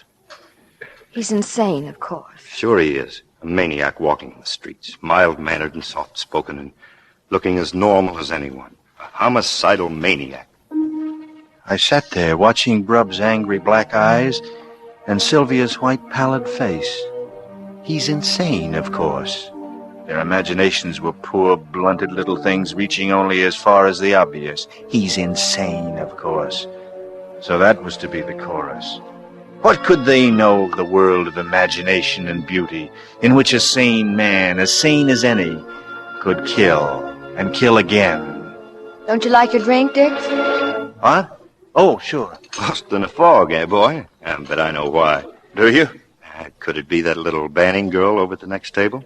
Could it be that she reminds you of someone?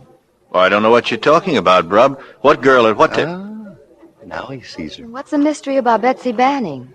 Does Dix know her? No, darling. It's just that she's a dead ringer for another girl we used to know in England. Especially Dix. He knew her well. Am I right? Yeah. Yes, you're right. Little Brucey. This girl is so much like her. You're wrong, Dix. She's not as pretty as Brucey. Don't you remember? Remember? Yes.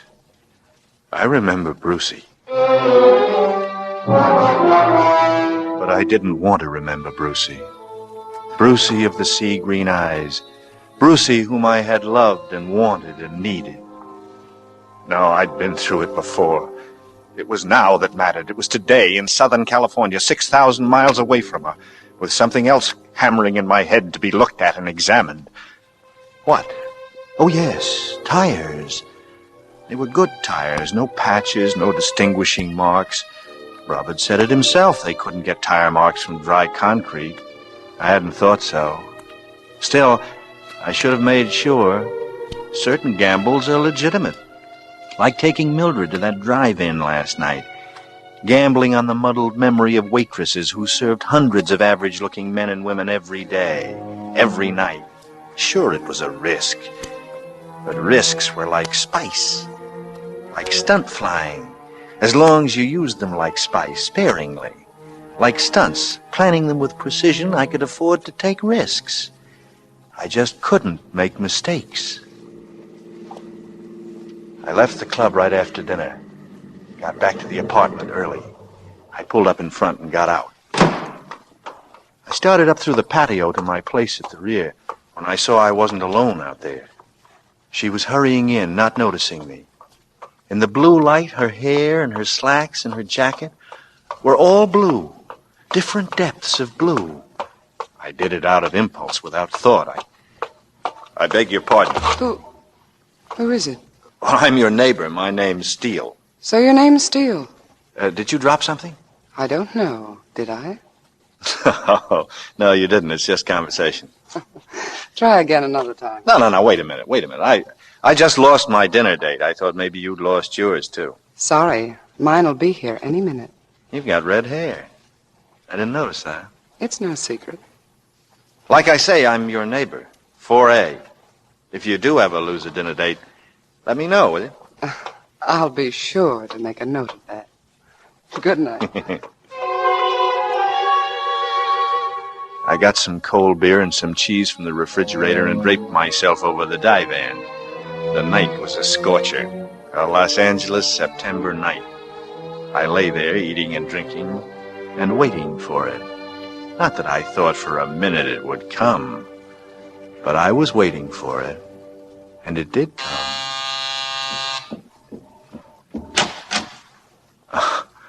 It's you. I've just lost a dinner date. Oh, come in. Maybe you'll find him here. I hope not. I told him I had a headache and was going to bed, and that I was disconnecting the phone, but I still want dinner. You mind if I finish my beer? Go ahead.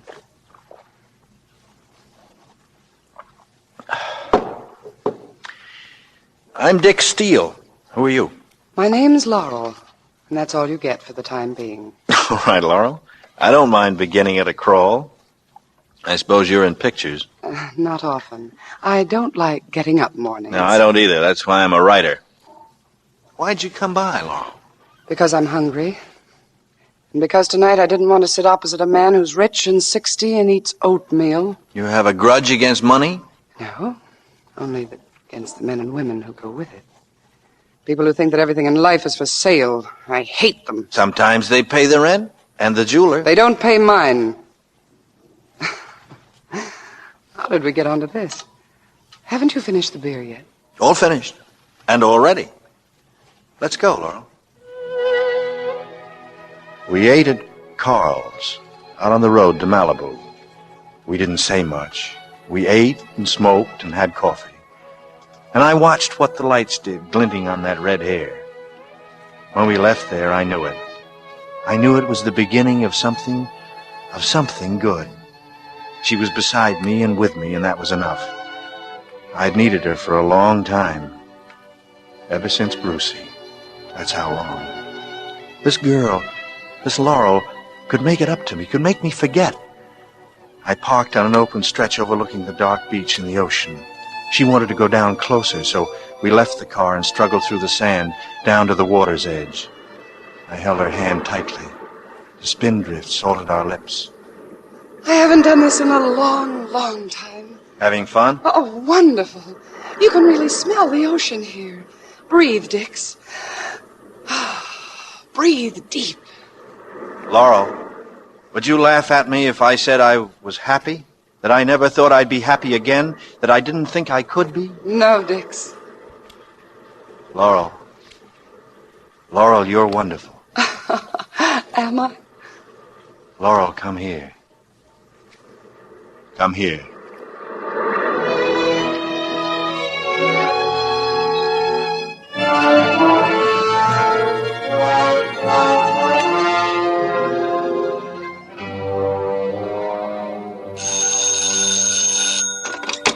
Hello? Hello, Dix. It's Brub. Did I break into your writing? No, not at all. What's up? Who was that redhead I seen you with last night? What are you talking about? Where did you see me? Oh, you didn't see us. We were pulling out of Carl's restaurant when you went in. Sylvia spotted you, and I spotted the redhead. There are always people looking, Brub. There are always eyes to see. Why, sure, boy. You can't take a step in this world, you know that. But listen, how about lunch? Fine. What time and where? Noon, at the Beverly Hills station. Beverly Hills Station? Police station, kid. Pick me up there. Okay, Brub. I'll see you there. Noon.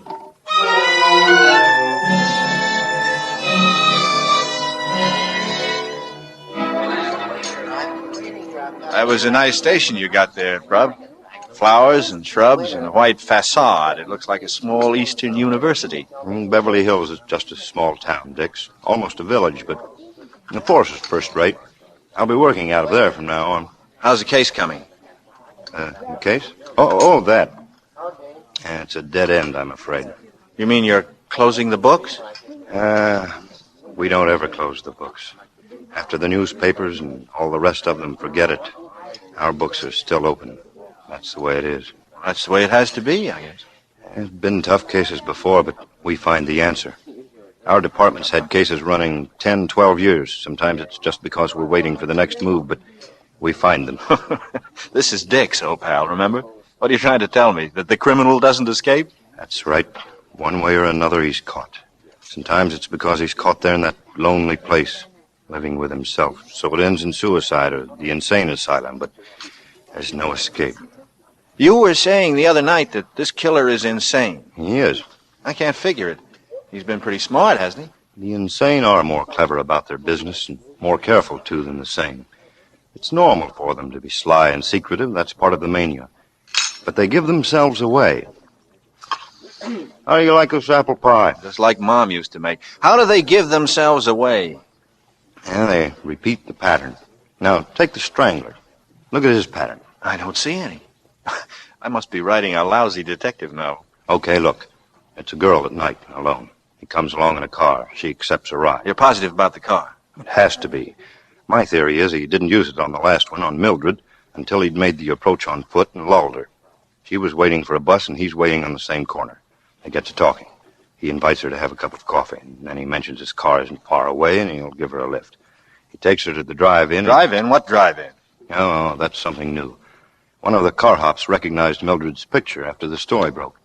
She remembered her coming in with a man and ordering coffee. Good girl. That's a big help. Yeah, it is. And the man, did she remember him? Yeah, it could be you or me or our grandfathers. No, she couldn't remember. Half a loaf is better than none, eh? I've got to go up to Beverly Glen, the scene of the crime. Want to come along? Well, I had a date. Come on. I can give you a better idea of what we're up against. All right. I'll charge it up to research on the book. Good. Shall we take your car or mine? What was that? My car? Why?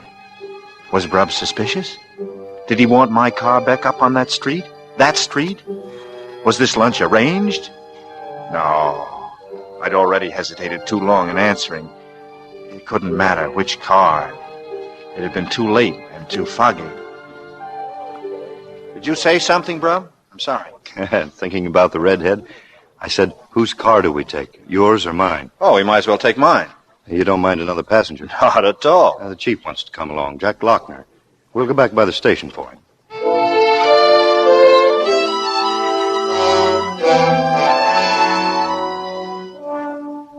We swung out towards sunset, all three of us up front. Lochner was a tall, thin man with wispy gray hair. He didn't look like the chief of anything. I drove carefully. I suppose it's the thing to do with cops besides you. Nice day for a ride. Yeah. Okay, so I'll shut up. This is it, Dix. Turn right, Beverly Glen. My hands began to sweat. If Brubb hadn't called out, I knew I would have turned onto that street myself automatically, and I was a visitor from the east who didn't know the country very well. There was tension in my hands and arms, fear that I might recognize the place at the side of the road and react to it. And then slowly, I relaxed again, realizing that I didn't know the road, that I could never find the spot even if I wanted to, for it had been dark. We climbed into the valley. There was a chill in the air, and the sun was far away. Nobody spoke.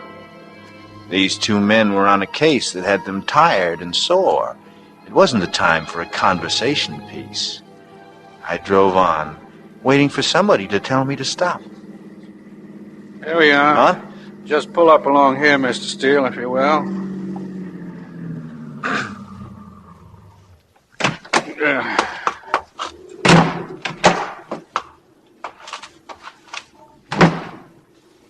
Is this where you found her? Right there in the brush. You see how thick it is in here? He'd have known that. He'd have figured that she wouldn't be found for a long time with the leaves falling on her, covering her. And every day there'd be more leaves. Not many people look off at the side of the road when they're driving, not unless there's something scenic to look at. This canyon would be perfect. Then how was she found so quickly? Look, the milkman picked this spot in the world to have a flat. The killer figured it smart. See how the road curves here? Well, he could see any lights coming from behind 2 loops below. And he can look up to the top of the hill, see the lights of a car approaching him when it takes the first of those 2 curves.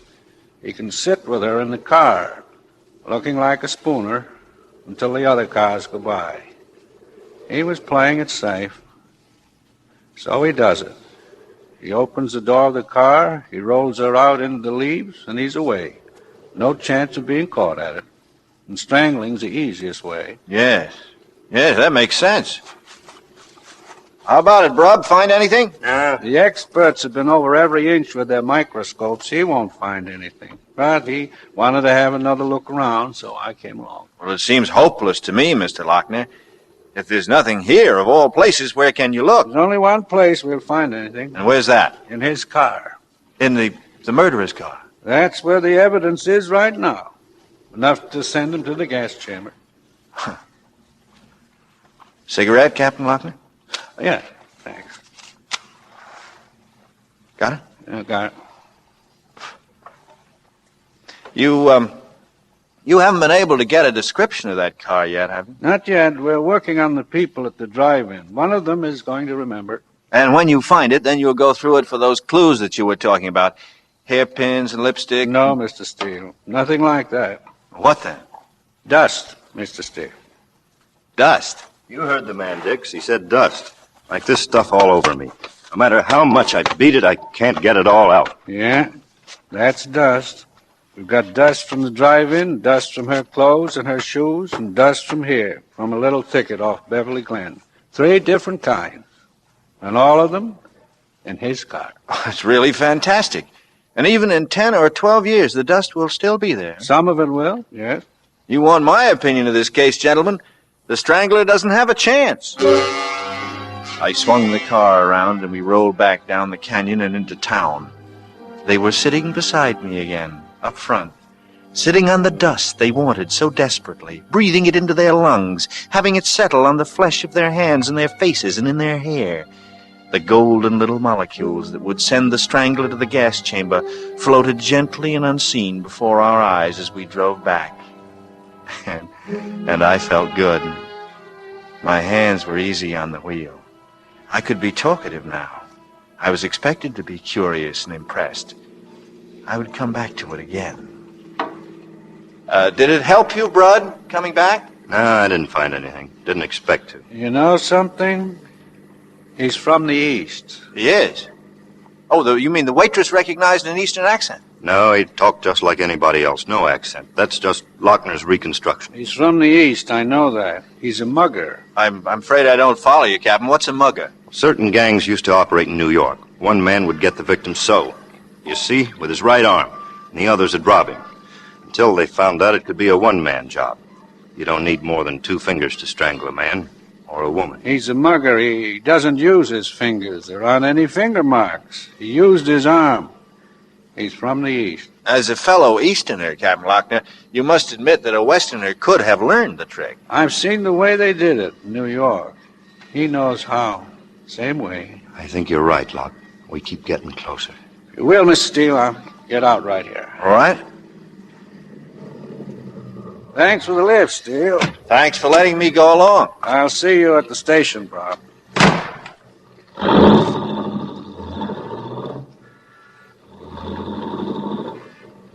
Ever since this thing started, I've been afraid for her. For her? You mean Sylvia? She's lived in the canyon all her life. She never had any fear, wandered all over it any time of day. But the canyon at night, the way the fogs come in, it's a place for him, and I've scared her. She's alone so much, I never know what hours I have to keep. You know our street, how dark and lonely it is, and the way our house is set up there. Oh, I'm the one who's scared Dix. I've infected her, and I can't help it. I can't pretend. Until we've caught him, she isn't safe. Sylvia isn't safe. I saw how it was with both of them. How they clung together, fear in both of them. The woman fearing to have her man close on the heels of a murderer, and Brub afraid for her because she was a woman, because she was his woman, and women were being stalked in the night. And yet, even though he was afraid, he would leave her, because he was a hunter, and this was a big hunt for wild game. Yeah, wild game.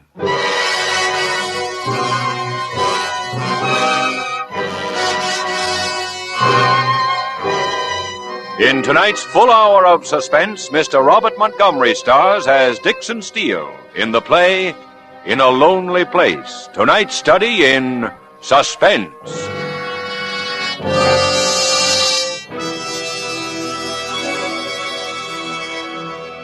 In just a moment, we will return with Act Two of Suspense. This is CBS, the Columbia Broadcasting System.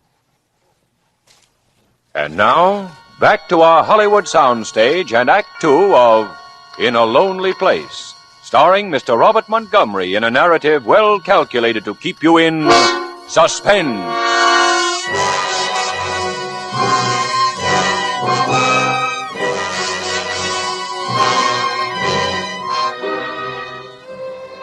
I was very tired. Tired of thinking about Sylvia and Brub and the fear that had bound them. as desperately as their love for each other. I was weary of the big hunt, for I was hunting on my own. I was looking for happiness. I spent the next few days with Laurel. It got so that I didn't count the hours anymore. All I knew was beauty, and I knew intensity, and I called it happiness. And all the time, I knew it wouldn't last. I sensed the restlessness coming into her. I could feel it. Dix. Dix, what is it? Did I say something? Laurel. Laurel. Oh, what is it? You tell me. You've been sitting there without moving for more than an hour. Oh, just daydreaming. Was it something nice? Tell me about it. Turn off the radio, Dix. It's making me nervous. All right. You like a drink? Yes, please.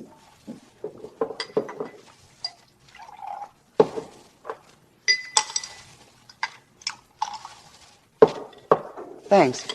You know what we ought to do tonight? Go out on the town. Put on our Sunday best and have the biggest dinner on the menu. The sky's the limit. How does that sound? Where do you want to go? To a drive-in? Dix. I'm sorry. I seem to be all thumbs. Oh, here, let me make you a number. No, that's all right. I didn't want it anyway.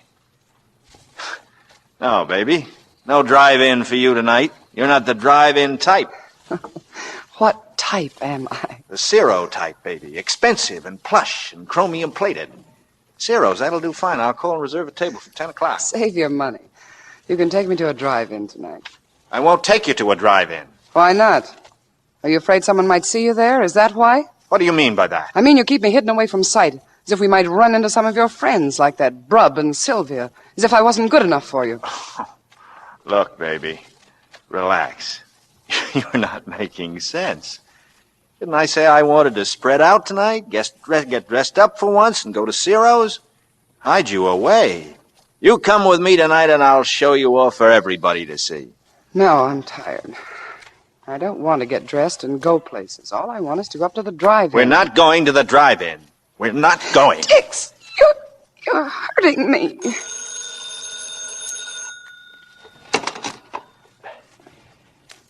Hello? Hello, Dix. How are you? Fine. What's on your mind?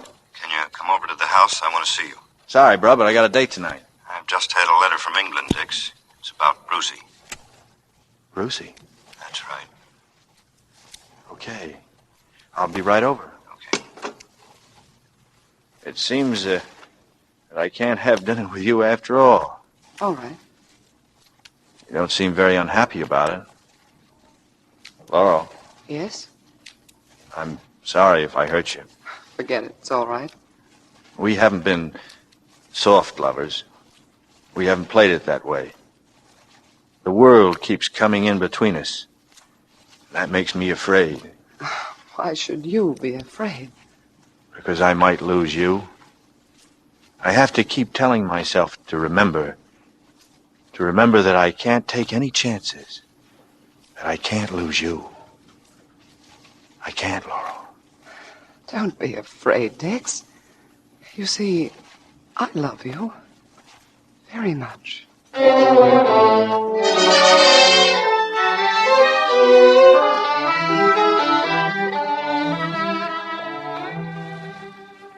Have a chair, Dix. All right? Would you care for anything to eat? No, thanks, Sylvia. I just finished him. Remember Adam Tyne, Dix? No? Sure you do. The flight commander from Bath. Nice, quiet fellow. We saw a lot of him that spring of 43. Well, we knew a lot of fellows over there, Brub. I don't remember. Well, it's not important, except that I've had a letter from him. First one in more than a year. It's a sad piece of news, Dix. Let's have it. Brucey is dead. Brucey is dead? Brucey. Oh, Dix. Dix, I didn't know. I'm sorry, Dix. I guess none of us realized how much you and Brucey... Brucey. We didn't know, Dix. No.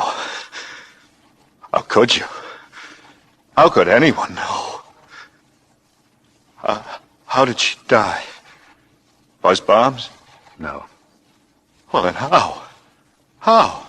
She was murdered. Murdered? Yeah, murdered. Well, how... Why? Why? Who? The police have never found out. Better not talk about it, Dix. Well, I want to talk about it. I want to know who did it. Why should anyone kill Brucey? They don't know. Her family missed her for 2 weeks. When she was found, it was in a rocky cove. She'd been strangled.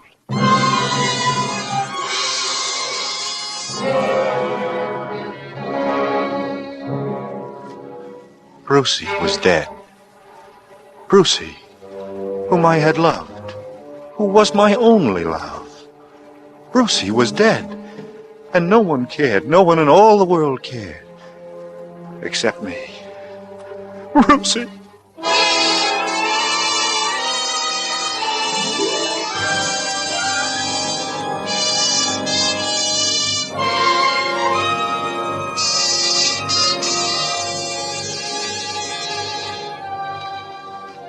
I called Laurel when I got home that night. She didn't answer. I stepped outside and looked up to her apartment across the patio from mine. It was dark. She didn't come home at all that night, or the next day, or the next night. No word from her, not a sign, nothing. The following morning was a dirty gray rag. I called Laurel's number once more. No answer. I had to get out of that cramped room, away from the unremembered shape of my dreams. I didn't take the car. I wanted to breathe, to put motion into my body. I walked as far as Wilshire and then went up to Beverly Drive to my favorite delicatessen. Dix! Where'd you spring from? Well, a guy gets hungry, bruv. How are you, Captain Lochner? Fine, fine. Good to see you again. Slide in. Okay, thanks. Would you like to order now, sir? If you please. Salami sandwich on rye and a beer, please. It'll be just a few minutes. Well, more trouble in Beverly? No, same old case. We're not going to let it happen again, that's all. And, you think it comes from this neighborhood? It's the last clue we have.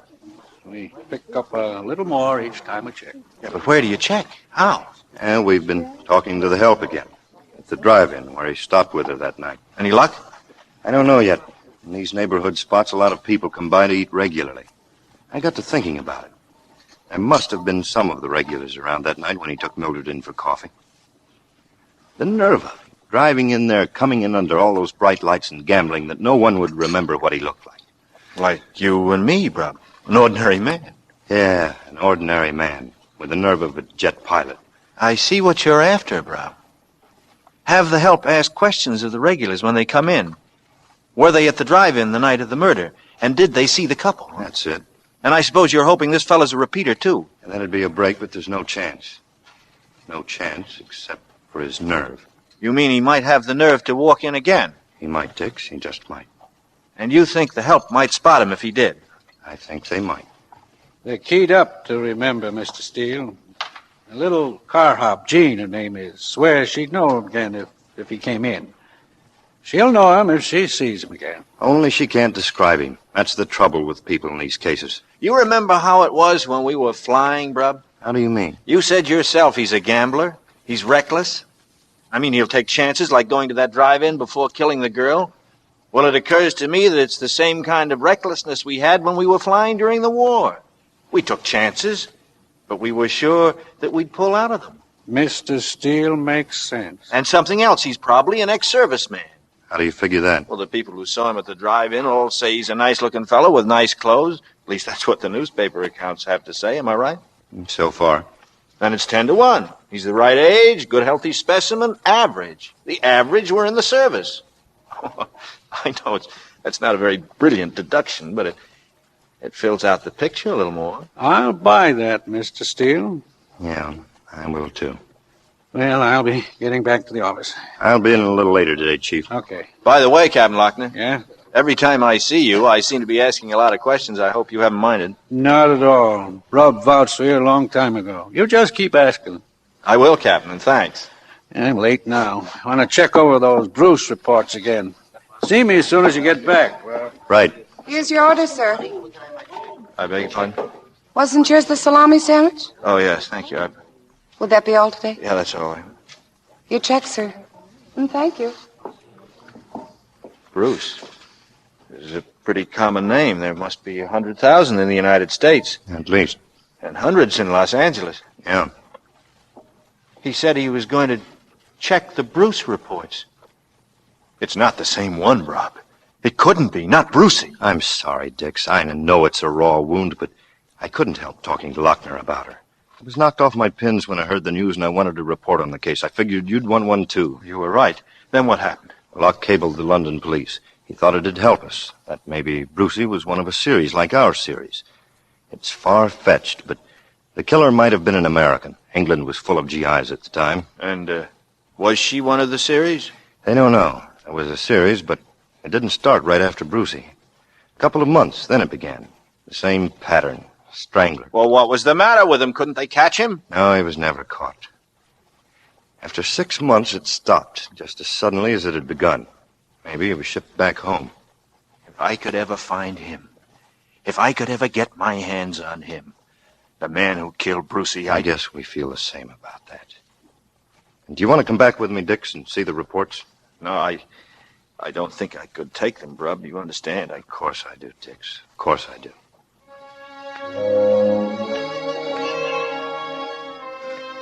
I went back to the apartment and lay on the divan for the rest of the afternoon, thinking about Brucey, strangled, so many miles away. And Laurel, who lived just across the patio from me and had disappeared as if the earth had swallowed her. I thought of them both, and soon their figures swam together in my mind and were commingled so that they became one. It was already dark, and I found myself very hungry. I got in the coupe and drove over to Wiltshire, not knowing where I'd eat.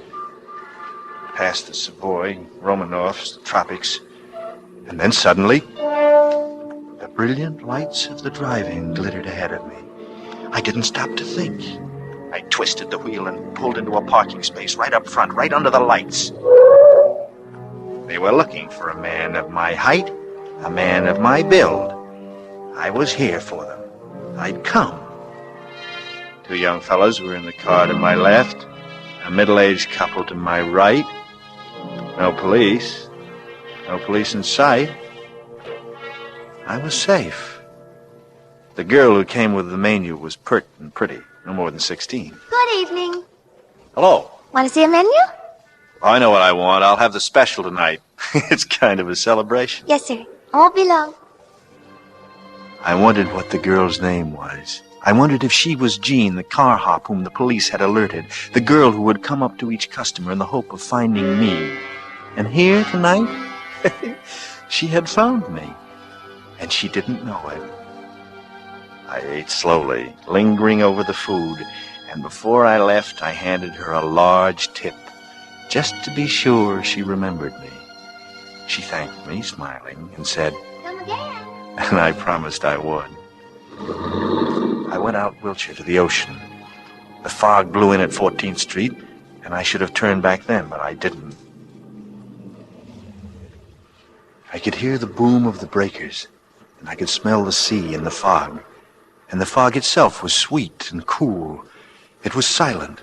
The world was shrouded in mists and silence, except for the thump of the water and the far-off cry of the foghorn. And then, at that moment, I knew what I was going to do. I got out of the car, and I listened to my footsteps across the pavement toward the beach. And then I listened to the silence as I began walking in the sand, sludging through heavy, damp sand. I passed the club where I'd gone to dinner one night with Brub, where I'd seen a young girl, a pretty brown-haired girl who looked like Brucey. I went on, trying to forget. I drifted along the deserted beach, looking for the shape of a living thing, of a woman. But I was alone. I passed a beach house where people huddled together in warmth and gaiety, and found myself trembling with hatred for Laurel. If she had come back to me, I'd not be shut out like this, cut off. They always leave you before you're ready. I groped on, my feet chained in the mud, and I stumbled and fell to one knee. I stayed there, my head buried in my arms. I was there for a long time, lost in the world of swirling fog and crashing wave, lost in a lonely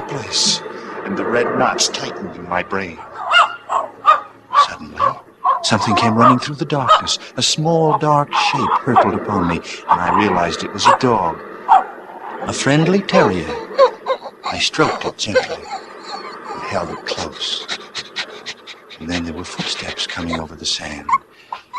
I could feel my blood begin to pound with excitement. Where there was a dog, there was a master or a mistress. The sound of the steps came closer, and then she stepped forward out of the fog.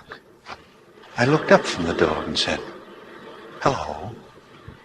And then I smiled. She couldn't know that behind that smile lay my hatred of Laurel, my hatred of Brub, my hatred of Sylvia, my hatred of Lochner, of everyone in the whole living world, of everyone. But Brucey. And Brucey was dead.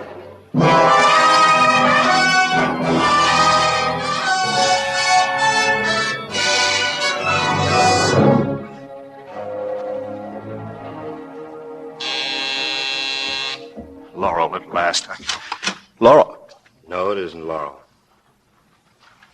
What brings you, Brub? Am I invited in? Yeah, of course. Sit down. Yeah. Anything wrong? Plenty wrong. Is it Sylvia? No. What makes you think it is? Well, I don't know. You look so worried. You mean you don't know what's happened? I don't know from nothing. I awoke to a beautiful morning, the birds singing, the California sunshine, and I decided it was a day for the beach. I've been out there all day riding the breakers. Oh, wonderful sport. You were at the beach today? Sure. What's wrong with that? He was out again last night. The strangler. He did it on the beach. Brub. Again? The little Banning girl. Betsy Banning. You remember? The girl who looked like Brucey. Yeah. I remember. When I get him, and I will get him, I'm gonna kill him. I'm gonna kill him with my hands. The way he likes to do it. Oh, now, take it easy, Brub. Would you like a drink? She always took her dog out for a run at night, no matter what time it was. She wasn't afraid. She was like Sylvia. The ocean was always something safe, something good, and she had her dog. And the dog? Buried in the sand, dead, strangled. Poor fella. Right on time, just about a month. On the nose, every month. And no clues? On the sand, no clues, no buttons, no fingerprints, no cigarette stubs, no match folders, not even a calling card. Well, there's not much I'm good for at a time like this, but if there's anything I can do, Brub, anything. I was in the neighborhood. I had to stop by and talk. I'll be going now. Thanks, Dix. Anytime, Brub. You know that. Anytime.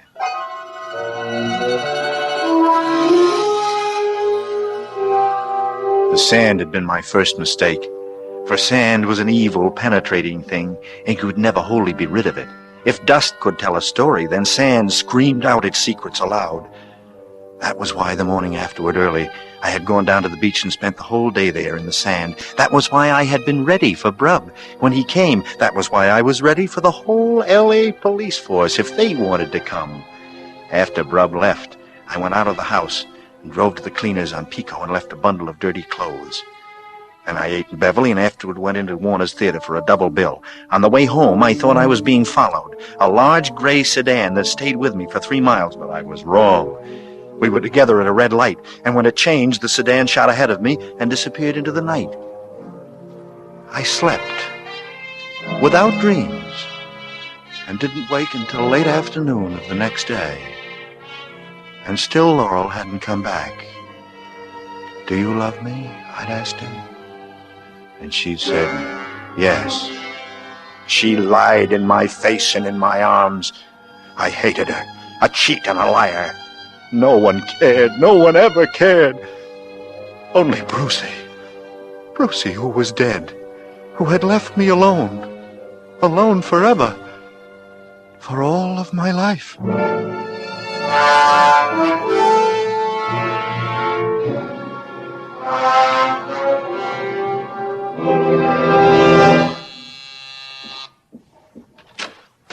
Mr. Steele? Yes? Captain Lochner would like to see you up at the station, if you don't mind.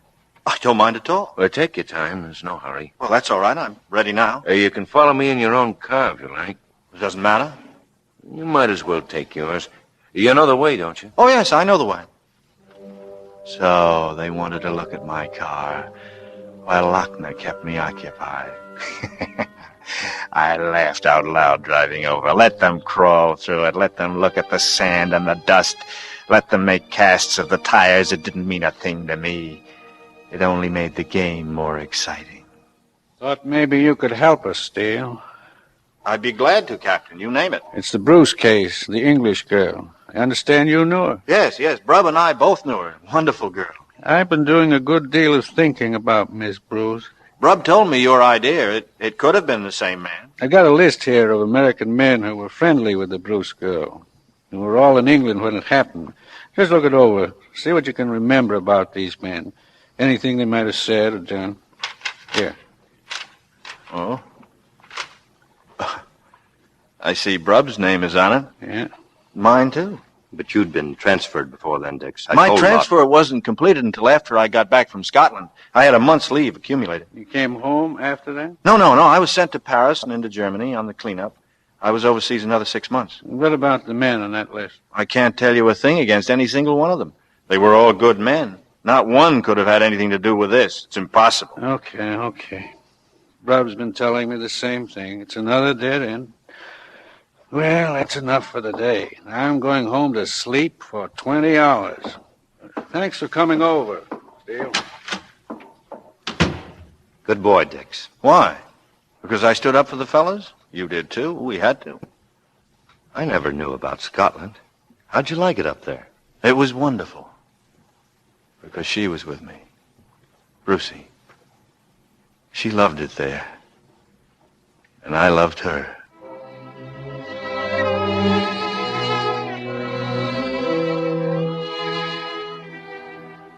The car was where I'd left it. If the police had gone after dust, they hadn't taken much. The floor mat was no cleaner than it had been before. I went home and sat in the living room, watching it get dark, not bothering to turn on any of the lights. There were no slips, no mistakes. There had never been any. There never would be any. I'd go back east. I'd get my trunk off tomorrow by express, and then I'd go by plane. Goodbye, Brubs. Goodbye, Sylvia. Thanks for the buggy ride. But first I'd find a room, not too far away, and hole up for a few days. Once I was gone, Laurel would come back to her apartment, and I'd be waiting in the shadows. I'd take care of Laurel. I sat there in the heavy darkness, my fingers aching, my head banded by iron. There were footsteps outside. No, not Laurel. A man coming home late from the office. But she might come tonight. I've been cleared by the police. No one need be afraid of me tonight. She might come. I sat behind the dark window, hardly breathing. And then I heard them coming, clicking on the pavement, high, pointed heels. I looked out. Slacks, a careless coat over the shoulders, a scarf to mask her flaming hair. I moved quickly, out the door, stepping softly through the windows, coming up behind her. So you decided to come back? Turn around, look at me. Sylvia. Yes, Sylvia. Where's Laurel? Where's Laurel? What have you done with her? Laurel's all right, Dix. She's all right. Where is she? Dix. Where is she? She isn't coming back. She's safe, and she's going to stay safe. So you poisoned her against me because you hate me. From the beginning, you hated me. No, Dix, no. Only I did feel something was wrong with you. From the first night you walked into our house, I knew something was terribly wrong. You knew? What could you know? A jealous dame. You couldn't even stand to see Brub have a friend like me. Wanted me all for yourself, didn't you? And now, Laurel, you take her away from me, Laurel too. came to us because she was afraid. Afraid of you and what you might do to her. That's a lie. Is it, Dix? Tell me, what happened to the girl who had coffee in the drive-in with you? What happened to the girl in Westlake Park? The girl down on Skid Row? Sylvia, I'm going to kill you. No! All right, get him. Hey, all right. It worked, Rob.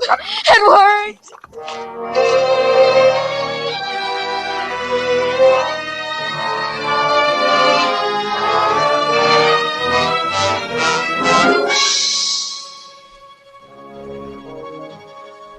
We were all in my apartment. Lochner and Brub and Sylvia. and some of the boys I'd seen from the Beverly station. They put on the lights and sat me down on the divan. And they stood around looking down at me. All of them but Sylvia. They stood between me and the chair in which she sat huddled, and Lochner was looking down to talk to me. I'm arresting you on suspicion of the murder of Mildred Atkinson. That's very funny. And suspicion of the murder of Betsy Banning. And the attempted murder of Sylvia Nicolai. Have you anything to say? Yes. I think you're crazy. Listen to me, Dix. It's no use.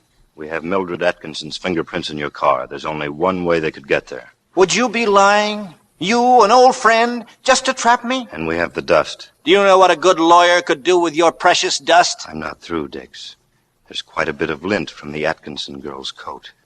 Lint? And there are hairs from Betsy Banning's Scotty dog. We found them on the suit you took to the cleaners. But you can't think of everything, Rob. Especially when you're rushed.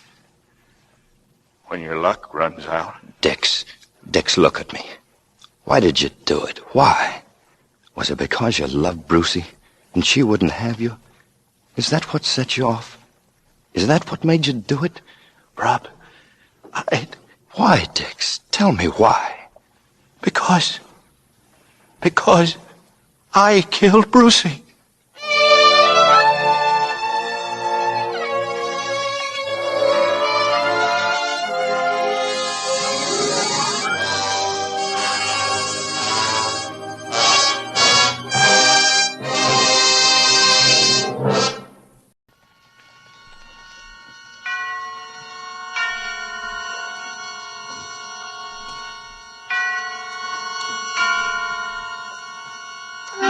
Suspense.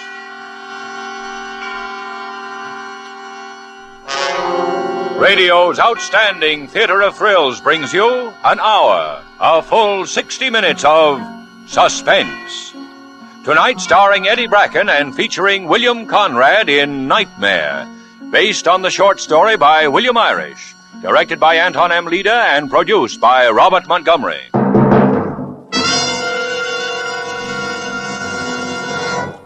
This is Robert Montgomery. Good night. You know, when you stop to think about it, one of the nicest things we say to one another is good night. A lot of thoughts are implied in those two words, and all of them are good.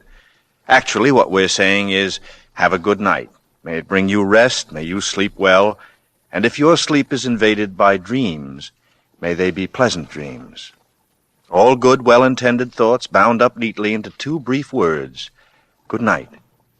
And sleep itself is a condition that most of us welcome. Quite apart from the biological need it serves, we're grateful for the momentary escape, for being removed from reality, for the quiet, peaceful hours on the fringe of consciousness. And so most of us, most of the time, anticipate the night and sleep. Families and good friends regularly surrender each other to the gentle care of the night and call it a good thing. But in the blackest recesses of night, there can be terror. And the very night that offers you sleep may also offer the torment of dark dreams, vivid, terrible, half-real dreams that grip you, plague you with horror through the night, and are reluctant to release you to the morning. Fear, panic, terror, of such stuff are nightmares made. Nightmares like the one we bring you tonight. And now with Nightmare, one of the best-known and most imaginative short stories of Cornell Woolrich, writing as William Irish, and with our star, Eddie Bracken, we again hope to keep you in Suspense.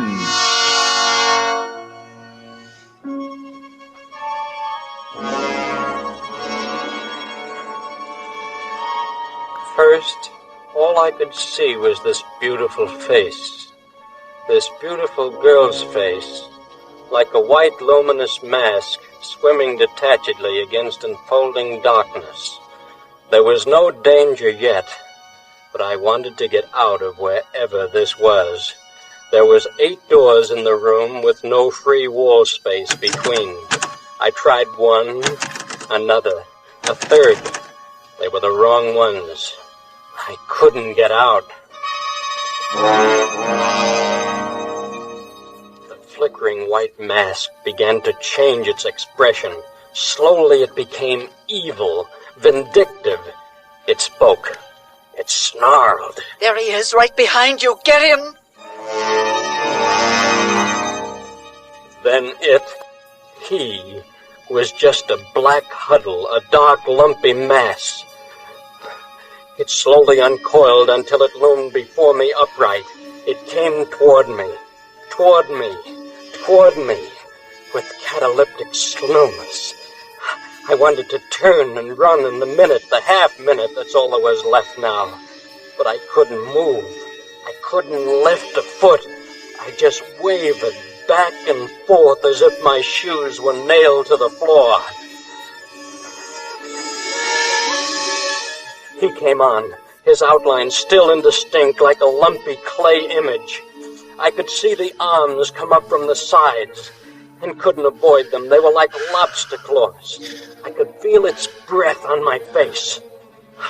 I could feel the pressure of his hands on the side of my neck, rather than in front, as if trying to break it rather than strangle me. His thumbs were digging into the straining cord right under my ears, pressing into the tender black flesh right beside the jawbone. I flew at the merciless hands and pried one off at last, but it wrenched free of my restraint, trailing a nail scratch across my wrist, and clamped itself back where it had been. I beat at his arched body, then pulled at it and grabbed at it with the instinctive clutch of a drowning man. A button came off in my hand, and I hung on to it. I don't know why. I just hung on to it. Is he dead? No, not yet. Finish it, hurry. Hand me that drill. I put out my hands, past him to protect myself, and something was put into one of them. She put it into my hand instead of his. I fixed my hand on it tight, lifted my arm, and drove it into him from the back. His dead body fell heavily and sprawled across me. It took almost a minute for me to push it away. Is it done? Did you kill him? When I stood up, she saw me. Then she disappeared as though swallowed by a shroud. I heard a door closed and turned to see which one she'd used to get out, that I might remember and find my way out. But I was too late. When I turned, she was gone, and all the doors looked alike again. I was alone with the dead body. The core of my fear lay sprawled on the floor. I had to hide it, had to shut it away. I tried the doors one by one till one of them opened. It was a closet, a shallow closet, but enough to hold the body. I dragged it across the floor. And I shut the door of the closet, pressing it tight in to keep the terror that the body still held away from me. Below the knob, I found a key, a strange key shaped like a three-leaf clover. I turned it, heard the lock click into place, then put the key into my pocket. But I couldn't keep my eyes away from the knob. It was turning slowly to the right and then to the left. And as it turned, it made a ringing noise. A ringing noise. A ringing noise. The knob. The door.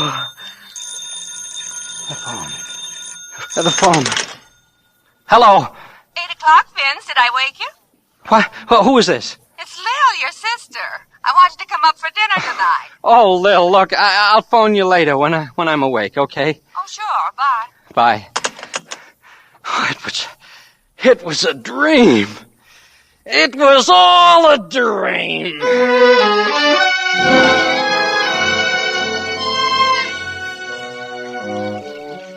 Mirror doors, dead bodies, beautiful women. How Freudian can you get? Must have been that salami I had last night. Never eat salami before going to bed. 11th commandment. 14 minutes after 8. That means I still have time to... I stood staring stupidly at my wrist. There was a deep scratch on my wrist. For a minute I was startled, then I realized what must have happened. I scratched myself in my sleep, and the details entered into my dream. Yeah, that's what must have happened. I dropped my watch, and it was broken, but it didn't matter. It was a cheap one. I continued dressing.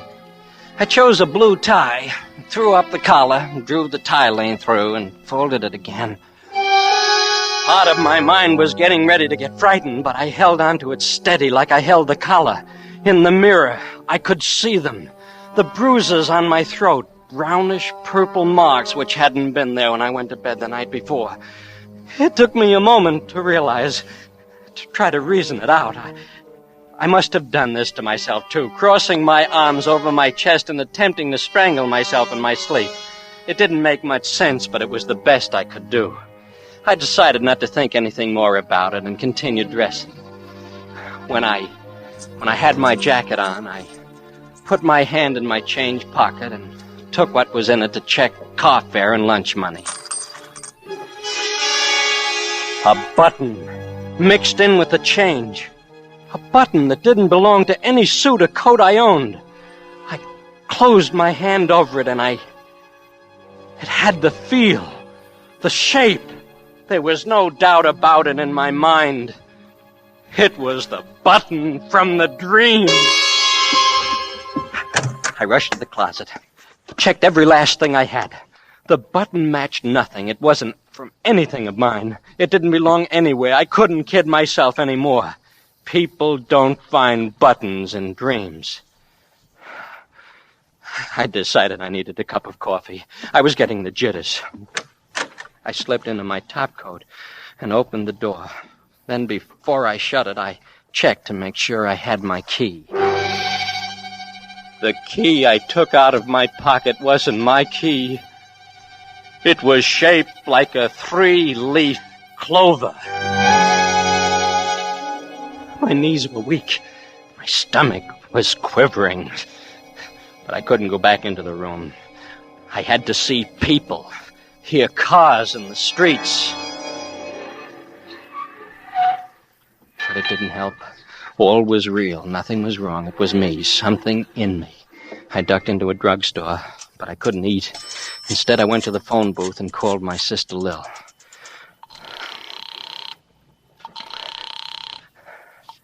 Hello? Hello, Lil? Vince. Well, you awake now? Yeah, is Cliff at home? No, he went down to headquarters an hour ago. You expecting him back? I am if he doesn't run off with a blonde. Why? Then he won't be back until tonight. Well, you're a detective, too. How'd you figure that? Sorry I bothered you, Lil. I just wanted to talk to Cliff. Well, what about dinner? You'll be able to see Cliff then. Dinner? Well, sure, I'm But no, thanks. I don't think so. Goodbye.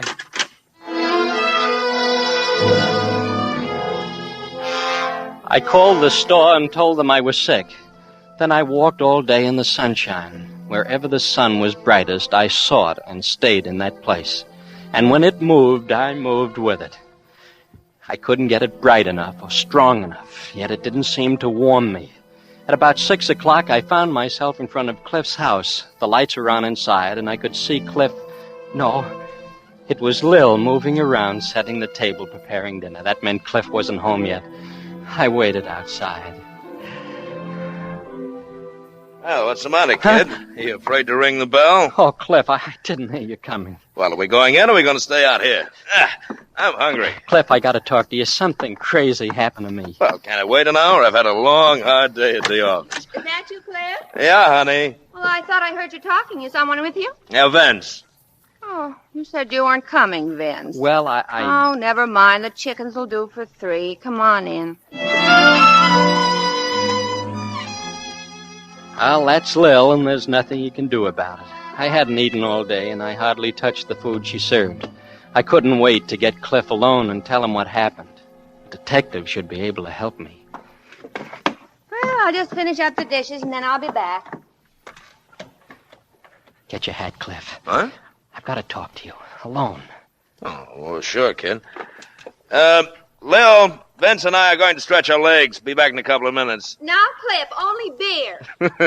Okay.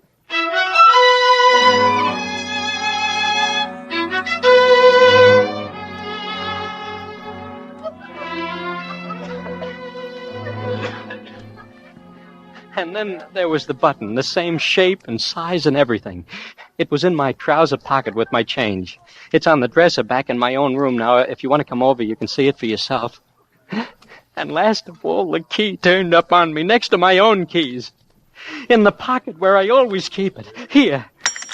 This is the key, huh? Yes, that's the way it looked. And when I saw it when I was asleep, the same shape, the same color, the same design. It even weighed the same. Hey. You're all in pieces, aren't you? I don't take it that way, kid. Don't let it get you. Cliff, you've got to help me. I'm walking on a high wire, and there's no net. Where'd you get this key from, Vince? I mean, where did you first get it from before you dreamed about it? But you don't understand. That's what I've been trying to tell you. I didn't have it before I dreamed about it. I never saw it before then. Then I wake up, and it turns real. That goes for the button, too? The button, too. Well, you not only have no net, you don't even have a wire. What's really got you going? Are you afraid the dream really happened? Is that it? Don't you understand? There's a door somewhere in this city right at this very minute that this key belongs to. There's a man propped up dead behind it. I don't know where. I don't know where, nor who he is, nor how or why it happened. Huh? Only that I must have been there. I must have done it. Oh, why? Why would it come to my mind like that in my sleep? Why? You're in a bad way, kid. Say, how about a little drink, huh? Lil or no Lil. Waiter! Only coffee. Oh? Yes, sir. Waiter, 2 coffees. Huh? 2 coffees, yes, sir. When the coffee came, Cliff started questioning me. And the man, the fella, whoever he was. No, I couldn't seem to see his face through the whole thing. I only saw it at the very end, after it was already too late. And then when the door started to open again, after I locked him in, and it seemed as though I was going to find out something horrible. About him, I guess. But I woke up before there was time. Uh-huh. And, last of all, the place. You say nothing but doors all around you. Have you been in a place like that lately? Ever seen one in a magazine illustration, in a story you've read, in a movie? No. Well, let's get away from the dream for a minute. Let's leave it alone. It's starting to get me, too. Now, what did you do last night before this whole thing came up? Nothing. Just what I do every night. I left the store at the usual time, had my meal at the usual place. Oh, you sure it wasn't something you ate? No food is responsible for that key. You can't create a thing like that from a dream. And I didn't have it when I went to bed last night.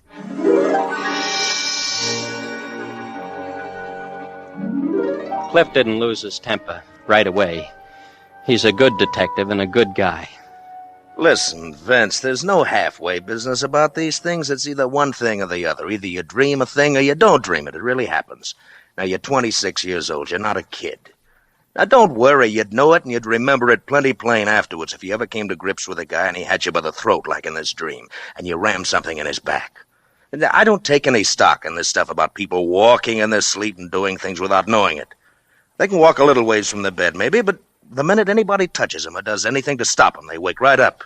They can't be manhandled and go right on sleeping through it. I never walked in my sleep. You can ask Lil if you think...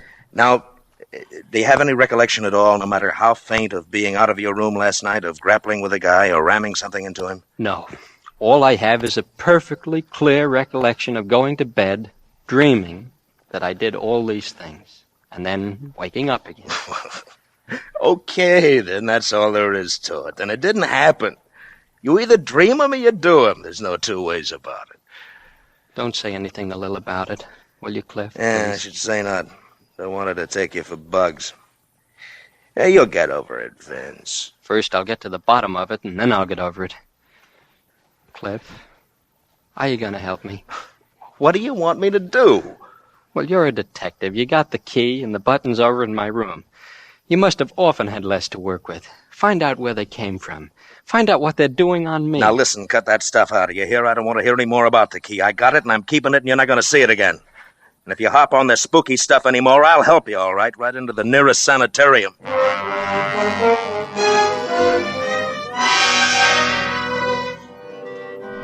I was on my own, just like before I had been there.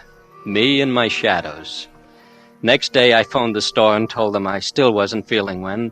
Then Well, I stopped in at a newspaper advertising bureau and composed an ad. Classified? Yes, real estate. This the entire copy? Uh-huh. Check it with me, see if it's correct, please. Wanted, I am interested in inspecting with a view toward leasing or buying a house with an octagonal mirror-paneled room or alcove, period. Location, size, and all other details of secondary importance, provided it has this one essential feature desired for reasons of a sentimental nature, period. Communicate Box L World Express giving exact details, period. Is that everything you want to say, sir? Yes, I believe so. How long you want it to run? A week. Should hear something in that time, shouldn't I? Should. Lady once advertised for an alligator that answered to the name of Lulu, and she got it in 4 days.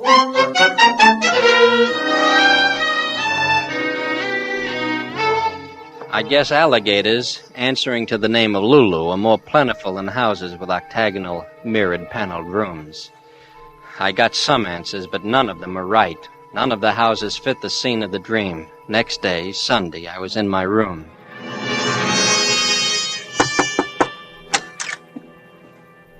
Hiya, kid. Hello, Cliff. What are you dressed for? Well, matter of fact, Lil and I are going to take a ride out in the country for the day, and she packed a lunch for 3. Cold beer, ham, and turkey Listen, sandwiches. I'm all right. I don't need fresh air jaunts to get rid of the devils, if that's the strategy you're trying to... No, kid.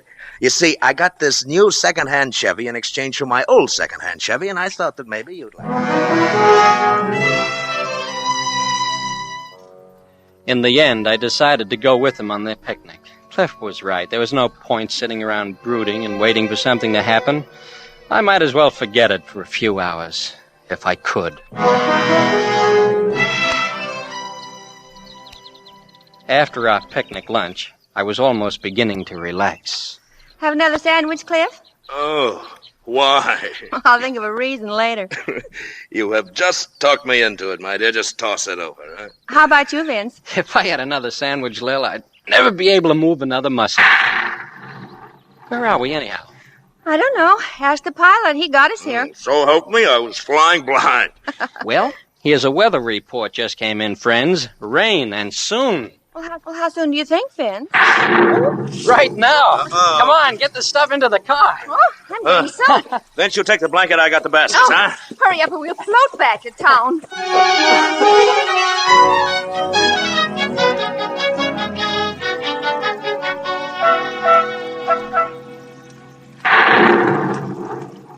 Cliff, dear, I hate to be a pest, but the lightning frightens me. If you can't find your way back to the main road, can't you turn in somewhere and stop a while? Oh, I'm sorry, Lil. It's hard to see through the rain. Well, if you spot a house or a barn, please turn in. I'm scared. Yeah, of course, honey. Yeah, if only I had some idea where we are. I can't see 10 feet ahead in this stuff. There's a cutoff a little ways ahead. Around the next turn, if you take it, it'll lead us to a house with a big, wide porch. We can get in under there. What? Well, how did you know that? Were you ever up around here, these parts before? No. Well, then how did you... I don't know. Well, let's concentrate on driving instead of conversation. Have you seen any road signs? No, Cliff, not a thing yet. Are you getting us more tangled up than we already were, Vince? No. Don't stop. Keep going. You'll come to it. 2 big stone lanterns. Turn the car left between them. I don't know how I knew that myself. Oh, there they are. There they are. Well, turn, Cliff, like he told you. Yeah. Oh, look through the trees. There's a house back there. Oh, Vince was right. Oh, well, I'd be glad to get out of this storm. I'll stop as close to the entrance as possible, dear. All right, honey.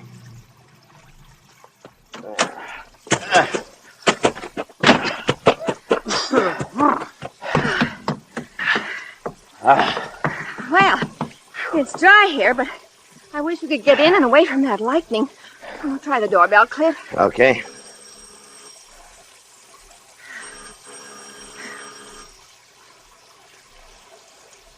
Well, no one seems to answer. There's a key under the window box with the geranium. Oh, he's kidding, but look anyway, Cliff.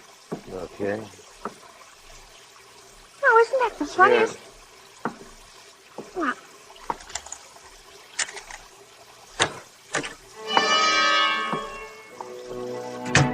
I'd better put on this light so we can see where we're going. Not that switch.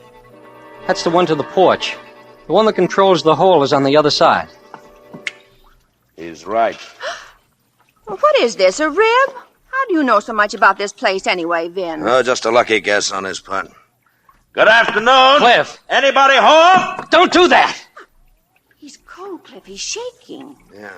I was shaking. Do you see him? And I was What's the matter with closed. him? He's acting so nervous. I was dripping with perspiration.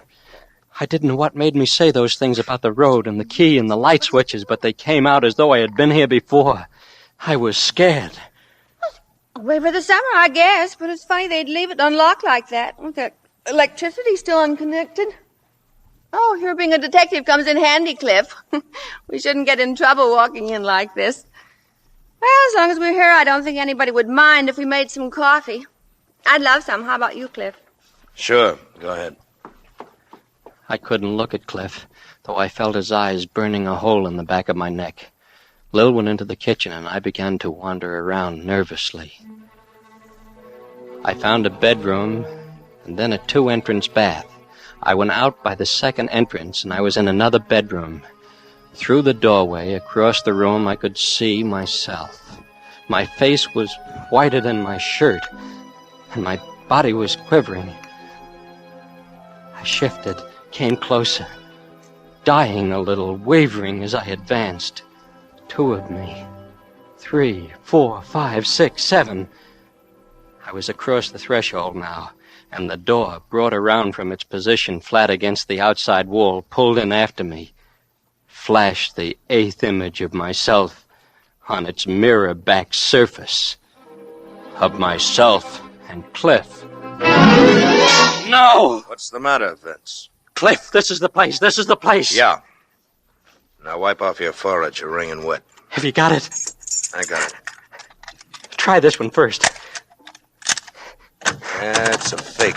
What are you two doing up there? Keep it downstairs a minute. Don't come up, honey. Vince is taking his pants off to dry them.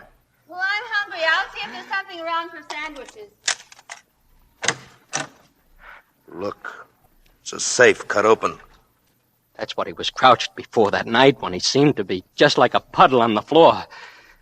He must have had a blowtorch down there on the floor in front of him. That's what made the bluish light and made her face stand out in the reflection like a mask.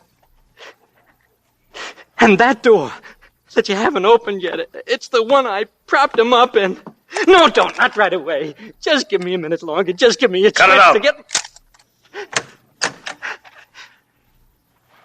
Empty. But there's blood on the back wall and the floor. Dry cake blood. Cliff. Vince? All right, kid. Let's hear about another dream.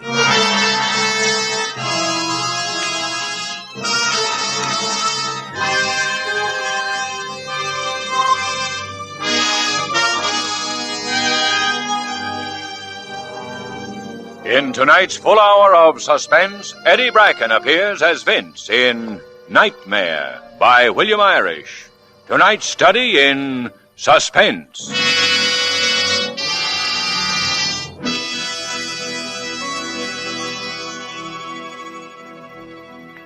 In just a moment, we will return with Act Two of Suspense. This is CBS, the Columbia Broadcasting System.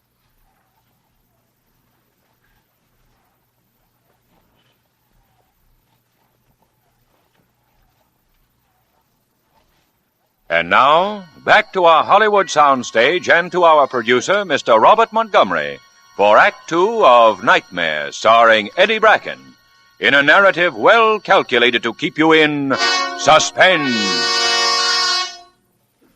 It had all belonged to Vince until now, a wild dream heightened by young imagination.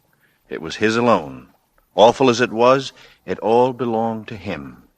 But he had shared his nightmare with Cliff, and Cliff is a detective. He'd never once believed Vince. He told him he was cockeyed, that it couldn't be true. But there they are, the two of them, in a deserted house with which Vince seems quite familiar, although he swears he's never been there. And they face each other in a room paneled with 8 mirrors, just like the room in Vince's nightmare.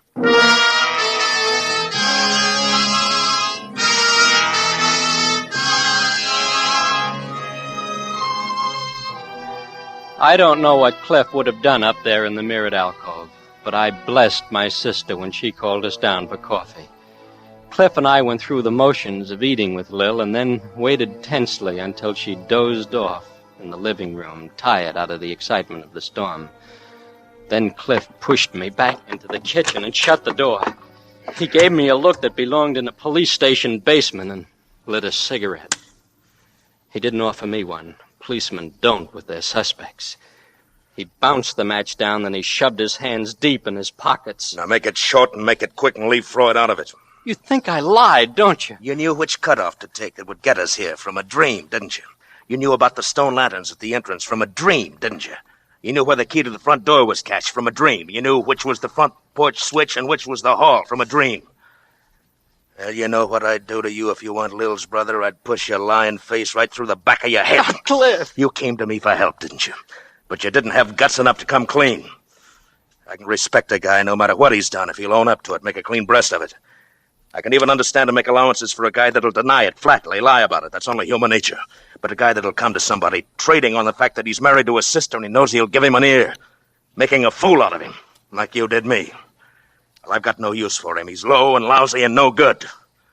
Look, I found this key in my pocket when I got up this morning. How did it get there? Look, I found this button. Some dream, wasn't it, all right? Well, the dream's over and baby's awake now. And we're going to start in from scratch, right here in this place, you and me, and I'm going to get the facts out of you. Whether they go any further than me or not, that's my business, but at least I'm going to get them. Don't hit me, Cliff. Please. Now, what were you doing at that place? Huh? What brought you here? I was never here before. I never saw it until I came here today with you and Lil. Who was the guy you did it to? What was his name?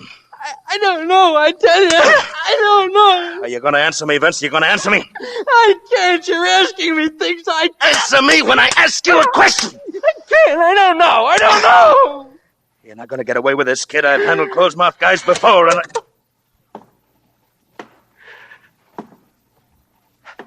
don't use this gun much, but I know what to do with it. Who are you? What you two doing in here? We came in out of the rain. Does that suit you? Might. Might not. Identify yourselves. Hurry up about it.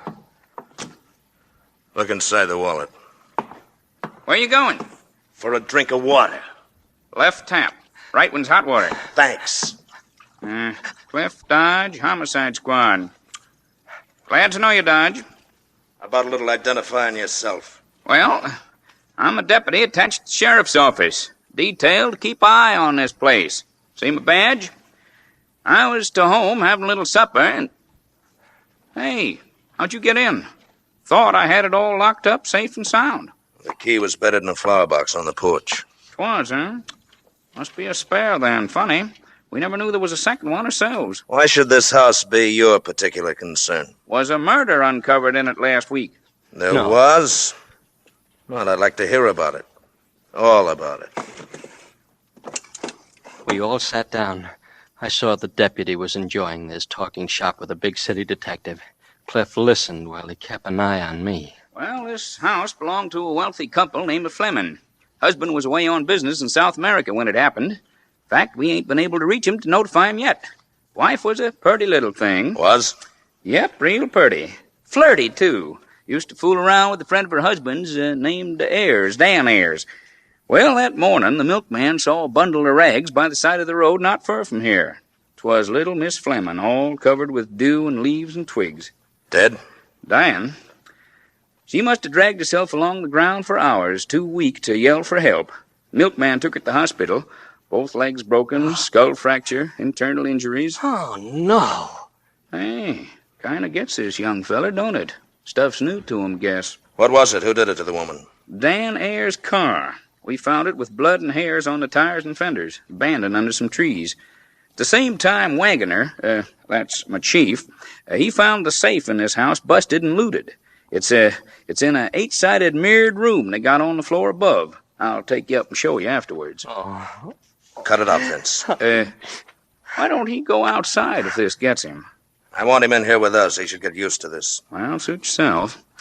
Well, finding that safe, give us a case. Ayers knew Fleming kept lots of dough in that safe. Knew he went away on business trips. This last time, Ayers come up here, went to work on the safe, and got caught by Mrs. Fleming. She takes one look and starts running for town to get help. Why didn't you use the telephone? 'Cause this warn't no simple robbery. She must have seen by the look on his face that he'd kill her, so she run for her life. He comes down, gets into his car, catches up with her, and runs her down, drives right over. He thinks she's dead and takes off. You say he drove the car right I over her? don't know how to drive.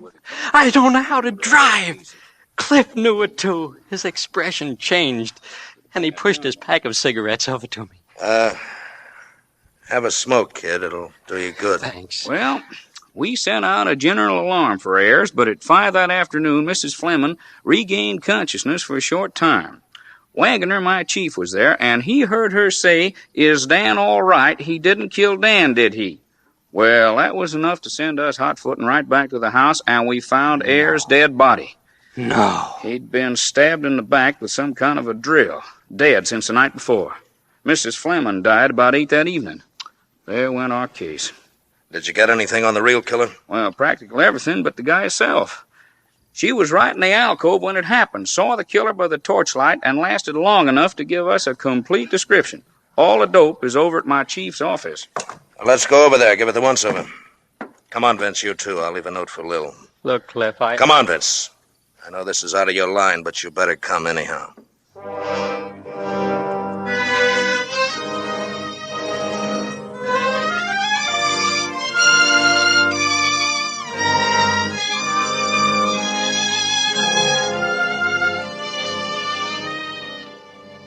Glad you come over, Mr. Dodge. You too, Mr. Hardy. I'm interested in hearing the description of the killer. Well, it's pretty complete. I got it from Mrs. Fleming. Here's a transcription of my whole interview with her at the hospital. Had a stenographer take it down at her bedside. He was one of those efficient young sheriffs, and he droned on and on. My clothes became drenched with perspiration, and my stomach was quivering again. Body. Well, here's what you want, Dodge. Killer was about 25 and skinny. Cheekbones stood out, cast shadows in the torchlight as wavered on his face. Had They a must be looking at me. thin nose. I covered my cheeks with my hands and stared down at the floor. My face was burning under my fingers. Had light brown hair. She even remembered that. It was parted low on the left side. Take a woman to notice a thing like that, even at such a moment. And an unusually long forelock that kept falling in front of his face. My hand went up a little higher and brushed mine back. It only fell down again like it always did. His eyes were fixed and glassy, as though he was mentally unbalanced. He had on a knitted sweater. It was darned up in the neckline in a different colored yarn. Lil made it for me, and I'd burned it with a cigarette. She fixed it up the best way she could, and Cliff knew about it. Yeah, took us hours to get, but that's it. You got pictures of Mrs. Fleming and Ayers? Death photographs. Care to see them? Yeah, let's have a look, I got weaker and dizzy as they handed the pictures around. I didn't look at them, but I saw Cliff distract the other men's attention long enough to slip them on top of the file case. Well, I guess Next thing I knew, we were getting ready to put the lights out and leave. Coming, Vince? Yeah. I'll run you folks back to the house. It's on my way home. Well, Sheriff, thank you very much. Say, Vince, run back a minute and see if I left my cigarettes in Mr. Wagner's office, huh? Sure. Sheriff, I want you and the deputy to look me up the next time. His voice dwindled behind me, and I was in the darkened office again, alone. I knew what I'd been sent back for. He wanted me to see those pictures. I switched on the lights. They were on the file case. I took them in my hands and I stared at them.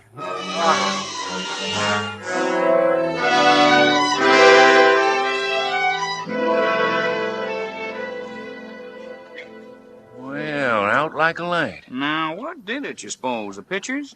He's not well. He's under treatment by a doctor right now. He gets these dizzy spells now and then. That's all it is. Here you are, kid. Drink this water. Yes. Now, shut up and don't say anything. You'll be all right. I'm sorry for all the trouble we've caused. Perfectly all right. Come back anytime.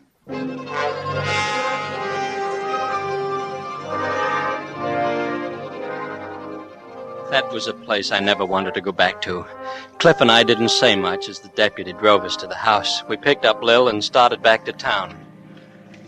I think you've got a nerve, Cliff Dodge. We couldn't talk them either, because Lil was blazing sore at Cliff. leaving her alone, laced into him. And I think for once he was grateful. Kept him from thinking too steadily about me. She only quit when we were near my place and she saw me holding my head. What's the matter, Vince? Don't you feel well? The outing was a little bit too strenuous for him. No wonder the way you drive. Yeah? Well, I got us here, didn't I? Great. I'll see what I can do about having you decorated for it. I'll go up with Vince a minute. No, it's all right. I'm coming up with you, Vince.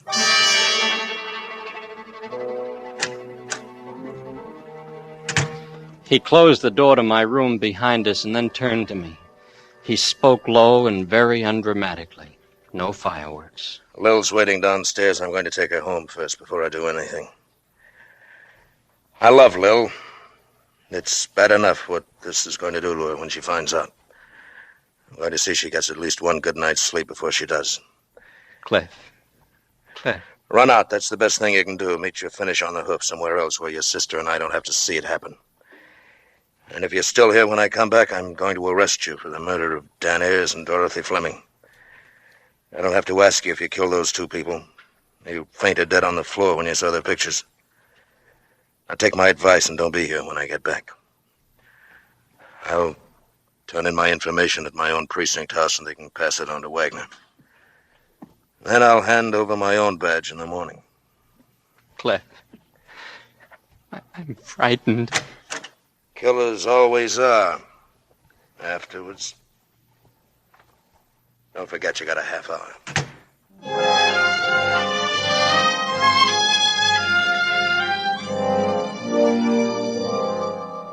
I didn't move for about half the time he'd given me.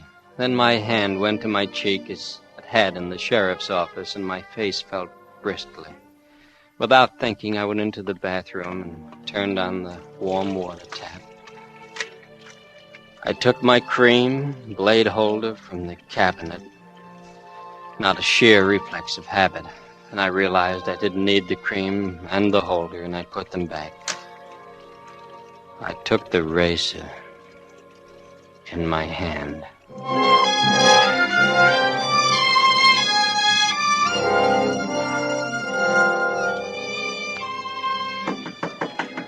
I was seeing black spots in front of my eyes when he tried to get in the door. I tried to keep very quiet so he'd think I'd lammed and go away. Vince! Why didn't he go away? I could barely stand up. Open the door, Vince, or I'll shoot the lock away.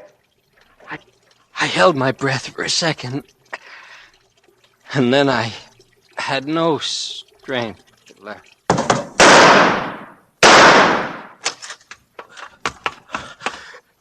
Vince.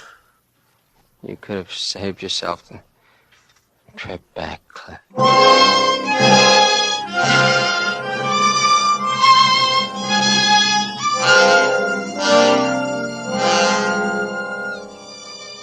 They didn't keep me at the hospital. Just took stitches in my wrist and told me to go home and take it easy for a while. I hadn't been able to do even that right. It was 4 a.m. when we got back to my room. Cliff stood over me while I undressed and got into bed. Now remember, just take it easy. What about the arrest? Postponed? Canceled. I gave you your chance to run out and you didn't take it. As a matter of fact, I sent Lil home alone. I've been downstairs watching the street door the whole time. Yeah, when a guy's willing to let the life run out of his veins, there must be something to his story. You don't die to back up lies. I think you've been telling the truth, to the best of your knowledge. I'm tired. Licked. I don't even want to talk about it anymore. Well, I think I better stick with you tonight, anyway. It's all right. I won't try it again.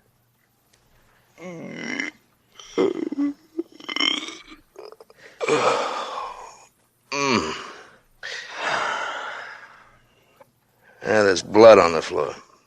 You sure picked a messy way. I did think of gas. This hotel doesn't have it. If more houses had no gas, there'd be fewer... Sure.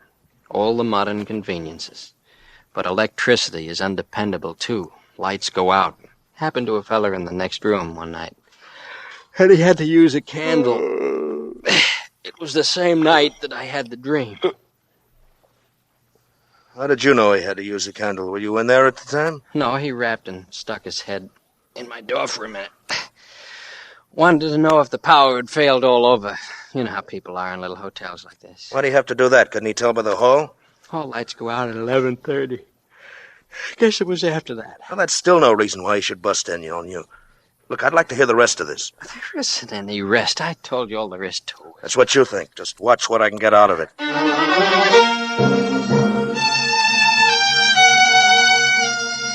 He wouldn't let me go to sleep. I had to tell him about the man next door who moved in a week or so before the night of the dream. That particular night I had been reading in bed. And as I put down the lights and about ready to doze off, he knocked. Come in. He was holding the candle right in front of his face between his eyes, and in the darkness I had to stare at the candlelight and his eyes behind it. He explained about the lights, and Please excuse me for intruding.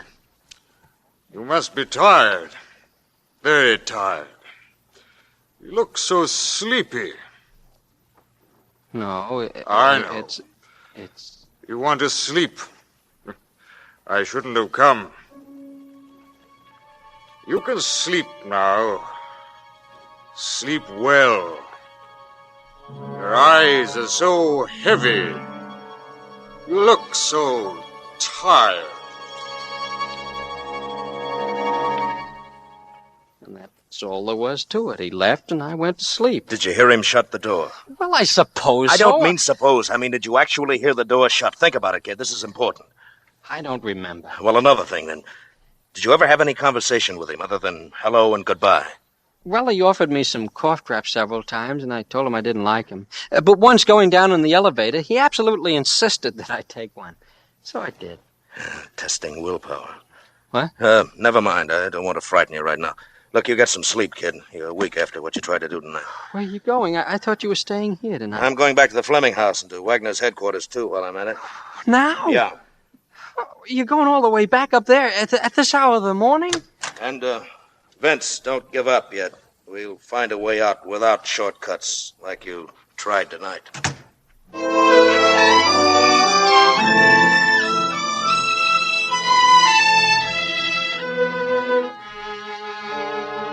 I didn't wake until noon, but I didn't dare leave the room for a cup of coffee. I didn't want to miss Cliff when he got back. About 2, there was a knock on the door, and I almost fell over in my rush to open it. Cliff, Oh, excuse me. Sure, mister. Say, are you Vincent Hardy? Yes. Well, I think I got what you want. What I want? Yeah, my Uncle Henry built it. He was crazy. It's got a room with 8 sides. I'm terribly sorry, but I'm not in the market for that house any longer. You ain't? No. Oh, you're like Uncle Henry, too, huh? He would have liked you. Well, goodbye.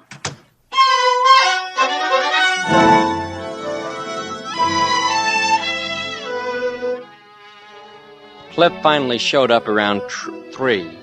He looked terrible. He hadn't slept all night. He showed me a picture he'd brought. You know this guy, Vince? This guy? Well, the glasses are missing, and the mustache, and the hair isn't rumpled. But Cliff, Yeah? This is the guy from next door. Where'd you get this picture? From Wagner. It's Mrs. Fleming's husband. They're both the same fellow? Right. But there's no out in it for you. I got that straight, kid. I checked the fingerprints Wagner got. They're yours. You and nobody but you went into the Fleming house, killed Ayers, and hid his body in a closet. No. But you didn't kill Dorothy Fleming because you can't drive. Now, somebody else did that in Ayers' car. Somebody who brought you up there and was waiting for you at a safe distance. But why didn't I know I was doing? Well, that'll come later. What we have to do now is prove that the circumstance of the dream could have happened. Get it down on record officially. It isn't perfect, but it's the best we can do. Well, what do you... I think it's better if you don't know too much. A telegram addressed to Mrs. Fleming was received from her husband while I was up there. He's arriving back from South America today. Where are we going? Where is the place you'd least rather go of all places right now? That room. That house. I'm sorry, kid, but that's the place you're going to have to go back to and stay in alone tonight if you ever want to get out from under the shadows again. Now, what do you say? Shall we make the try? Okay, I'm ready.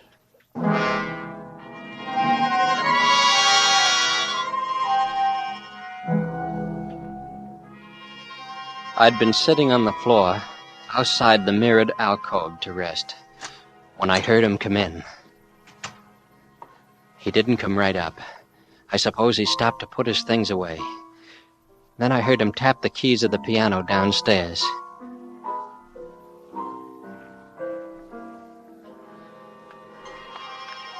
Then I heard his footsteps coming, and I pushed myself backwards along the floor into the alcove. My heart was pounding so hard I had to keep my mouth open. He was in the bedroom, opening suitcases, looking for things. I pushed myself into the closet where the body had been, and in a moment, he walked into the alcove and put on the lights. I could see him through the keyhole as he walked past the door. Then he stood still, turning to go. This was the time. Now. I held the gun tight and pushed the door open soundlessly. He heard me as I stepped into the room and whirled around. I wanted to yell at the top of my lungs at him, but I kept my lips together. Cliff had drilled me carefully on how I should act, what I should say. He'd particularly warned me to make Fleming talk first. How did you get here?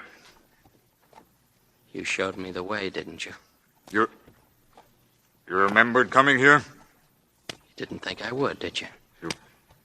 You couldn't have.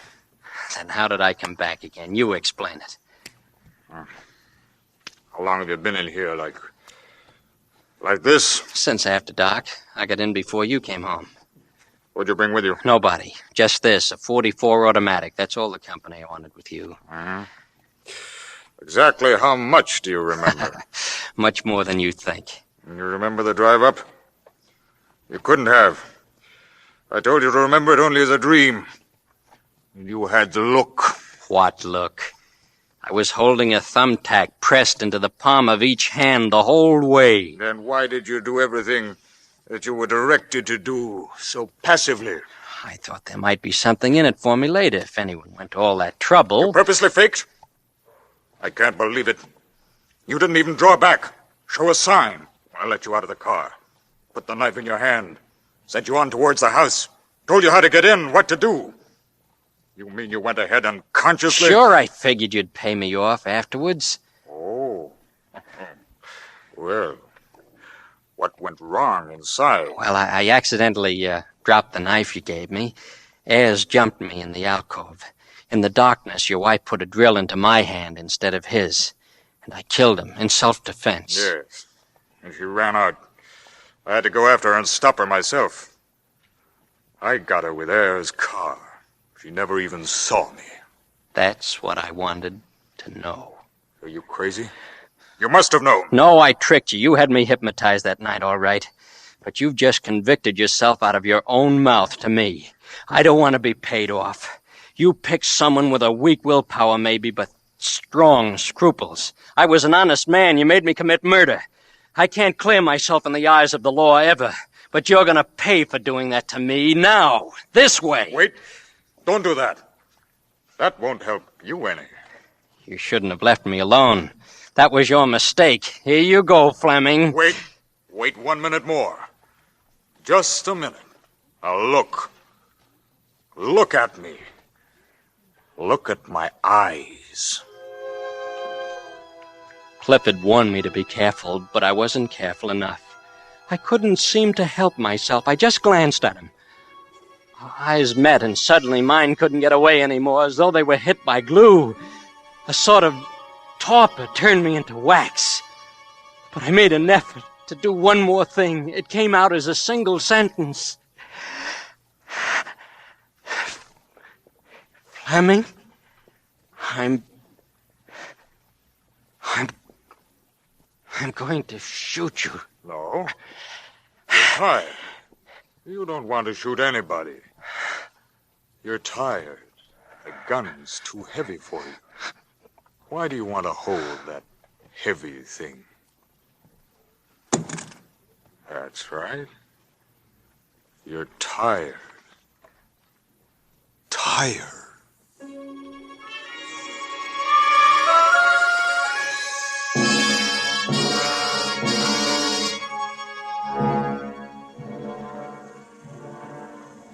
Why, this'll stand up in any court. There's enough evidence on this wire recorder to send Fleming to the electric chair. Listen. Huh? What's all that mumbling? I can't quite make out what this... Hey, we'd better get up there. Come on. Hey, Fleming must be trying to do... Holy smokes, he's getting away. Come on!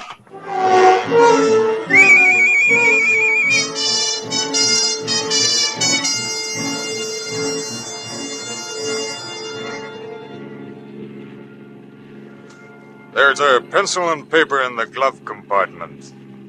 Take them out. Good. Now write what I tell you. Start. I am wanted for the murder of those two people at the Fleming house. They're bound to get me sooner or later. And I have no chance. I see no other way but this. Now, sign your name. Vincent Hardy.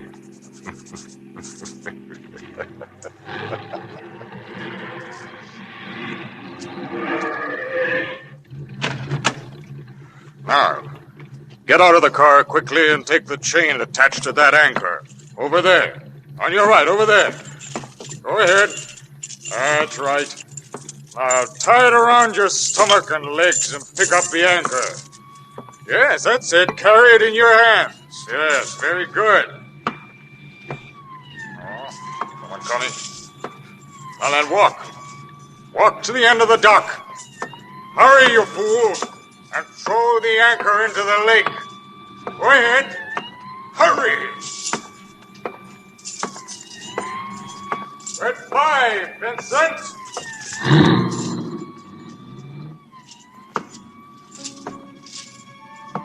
I knew what I was doing was wrong. I fought against it as hard as I could. And when I got to the end of the dock, I just threw the anchor into the lake and my body went tumbling.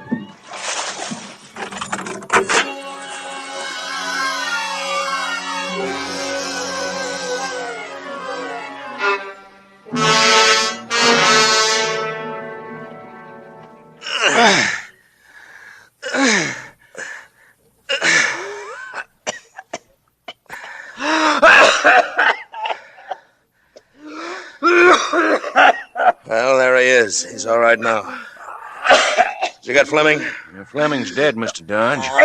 Car hit a tree and folded up like an accordion.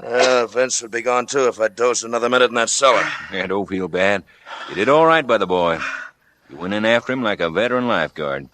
Say, if you can take care of him, Mr. Dodge, I want to get these recordings into my safe at the office and send some boys out to pick up Fleming in that car. Yeah, sure. Go ahead, Sheriff.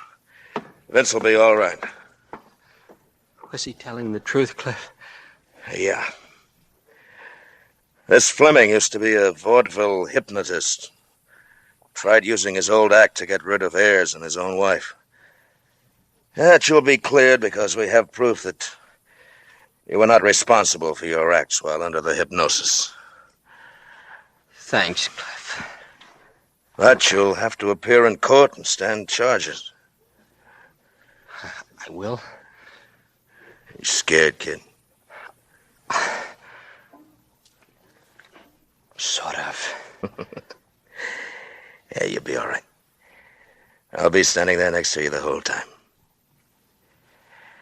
Well, come on now, let's go.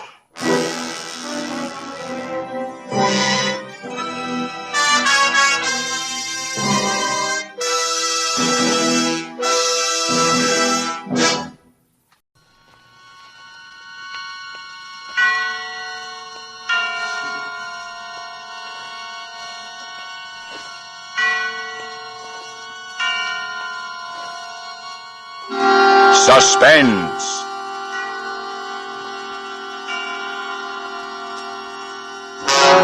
Radio's outstanding theater of thrills bring you an hour, a full 60 minutes of suspense. Directed by Anton M. Leda and produced by Robert Montgomery. Tonight, two great suspense dramas. John Collier's Wet Saturday and W.F. Harvey's August Heat. Performed by two distinguished casts of radio actors. Two complete stories joined in 1 hour of suspense.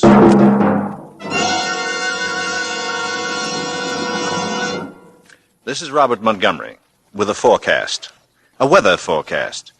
If you doubt my qualifications as a meteorologist, I don't blame you. I have none. But I do have more specific information than the chap in Walt Mason's poem, The Statesman. Perhaps you remember.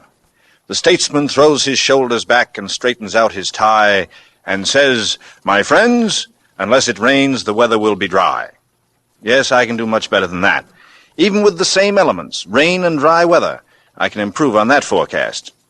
For the next hour, I predict rain, followed by a sudden hot spell. Further, and you can check me on this, I predict that the rain will fall in the first half of the hour, and that the second half will be given over exclusively to heat. I guess you could say I predict weather in 2 acts. Unusual weather, too. A unique combination of Wet Saturday and August Heat. Each of these dramas is set in England. Each is complete in itself, and each is conditioned by its own weather and by its own suspense. Because these plays exemplify 2 classic studies in radio suspense drama, we have selected established radio stars to interpret them. Dennis Hoey as Mr. Princey in Wet Saturday, and Barry Kroger as James Clarence Withencroft in August Heat, with supporting casts of distinguished radio players. Next week, when we present the suspense version of the screen drama Night Must Fall, we shall feature a cast of motion picture actors. As Danny, I will be joined by Dame May Whitty in her original role of Mrs. Bramson, together with Heather Angel and Richard Ney. But now to the first half of our show and my prediction for rain. With the performance of Dennis Hoey as Mr. Princey, and with John Collier's English classic Wet Saturday, we again hope to keep you in suspense.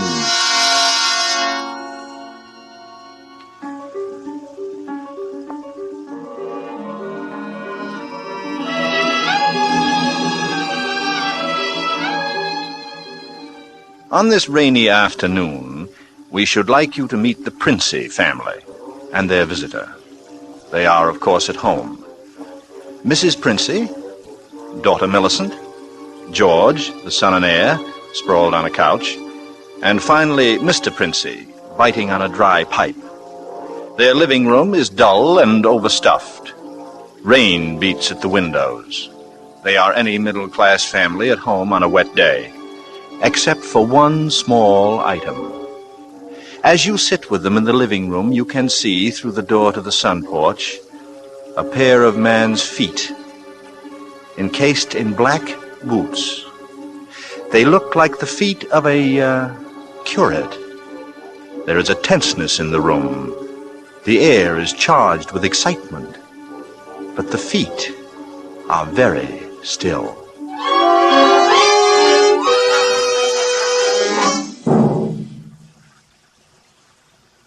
Don't keep staring at them. Listen to me, all of you. Don't you see? They'd hang her. That's what they'd do. They'd hang her. Oh, Fred, it's too awful. Awful, it's catastrophic. A supposedly sweet, gentle, intelligent girl. Respected. Loved by the whole village doing a thing like this. Think of the publicity, the disgrace. You think I'm going to resign from the bench? The vestry? Sell out? Live in some foggy hotel abroad? Oh, no. No, I'll kill myself. I will. Don't be a fool. Any more than you have been, the governor means. Be quiet. It wouldn't be so bad if it were you, George. Everybody in the village knows you're not responsible. George. Yeah? Get off that couch. Sit up on your spine. You might be of a little use here, if you could think. Oh, but I say, Governor, this isn't my funeral. Shut up. As long as I can remember, George, You've been a trial and a tribulation to me. I can't stand it. I can't stand it. You've got to stand it, my dear. And keep that hysterical note out of your voice. Do you hear? Yes. We are talking about the weather. Now, George. George. If he fell down the old well, say, striking his head several times, what about him, I really don't know, Governor. What about? Don't be an ass. I'm asking you to think. He'd have had to hit the side several times, 30 or 40 feet. And at all the correct angles. No, I'm afraid not. I'm afraid not. We'll have to go over it all again, Millicent. Oh, no, Father, no, I couldn't, Millicent, we must go over it all again. Fred, you're torturing her. Oh, face facts, Major. With him lying there, it's no use pretending it's a picnic. They might hang you, Millicent. Oh, stop that shaking. Stop it here. You must stop it. You must keep your voice quiet, Millicent. Millicent! We are talking of the weather. Now, we will proceed. I can't. Not with those boots there. Oh, should have thought of that, Millie. I'm not moving her. Sit up, George, and stop shuffling your feet. Now, Millicent, look at me. Answer me truthfully. You hear? Answer me. You were on the croquet court. Yes. Who knew you were in love with this wretched curate? Oh, the whole village knows. They've been sniggering about at the pub for 3 years past. Shut up, George. Millicent, we continue. You were on the croquet court. Yes. You were putting the croquet set in its box. Yes. It was starting to rain. I was carrying the balls and the mallets into the sun porch. The box was there. You heard someone enter the garden gate and come across the yard. Yes. Could you see who it was? Not at first. I was going into the sun porch. I threw down all the mallets, but the red one, and turned around. It was Withers. Yes. So you called him? Yes. Loudly? Oh. Did you call him loudly? Could anyone have heard? No, Father, I'm sure not. I didn't really call him. I just spoke his name. He saw me when I went to the door. He just waved his hand and came over. How can I find out whether there was anyone about? Whether he could have been seen? I'm sure not, Father. I'm quite sure. Right, so you went onto the sun porch. Yes, it was raining hard then. What did he say? He said, "Hello, Millie," and excuse his coming in the back way, but he'd set out to walk over to Leiston. Yes? And he said, passing the park, he'd seen the house and suddenly thought of me. And he thought he'd just look in for a minute. He had something he wanted to tell me. Go on. He said he was so happy, and he wanted me to share it. He'd heard from the bishop that he was to have a vicarage, and it wasn't only that, it meant that he could marry. And he began to stutter and get all confused. And of course I thought he meant me. Don't tell me what you thought. Tell me exactly what he said and nothing else. Well, oh, stop crying. It's a luxury you can no longer afford. Tell me what happened. He said, no. He said, it wasn't me. It's Ella Bragdon Davis. and he was sorry and all that. And then he went to go. And then? I went mad. He turned his back. I had the red mallet of the croquet set in my hand. I'd forgotten to drop it when he came in. I went... Did you shout or scream? I mean, as you hit him? No, I'm sure I didn't. Did he? Come on, speak up. No, Father. And then? I threw it down. I came straight in here. I went to look for Mother, that's all. Oh, my poor baby. And you're sure no one else was about? No one, no. Leave the child alone, Fred. Oh, not such a child, Major. Oh, Millie, I had no idea. Keep quiet, I'm thinking. You see, George, he probably told people he was going to Leiston. Certainly no one knows he came here. But he didn't decide until he crossed the park. He might have been attacked in the woods. You must consider every detail. A curate with his head battered in. Don't, Father, don't. A curate with his head battered in. Who would want to kill Withers? Who'd kill Withers? Well, I would. With pleasure. How do you do, Mrs. Princess? Captain Smollett. Captain Smollett? Well. Oh, sit down, pray. Mustn't get up for me, Mrs. Princey. You either, Millicent. My word. Just being neighborly on a bad day. I wanted to ask you about those dahlia bulbs, Princey. Mm-hmm. Took a shortcut on account of the rain and walked right in. Knew you wouldn't mind. He hurt you, Father. Hey, dear, we can all have our little jokes. Don't pretend to be shocked. This way, Smollett. This chair facing the fireplace. Sit down, Mother. Oh, just straighten the curtains on the sun porch, dear. It looks so gloomy out there. Might as well shut the rain out. Yeah. We were just talking about a little theoretical parson killing, Smollett. Young people these days like thrillers. And, Parsonicide. Justifiable parsonicide. Have you heard about Ella Bragdon Davis? I shall be most properly laughed at. Why? Where should you be laughed at, Smollett? Oh, had a shot in that direction myself. Yes. She half said yes, too. Hadn't you heard? She told most people. Now it'll look as though I got turned down for a white rat and a dog collar. Too bad. Oh, well.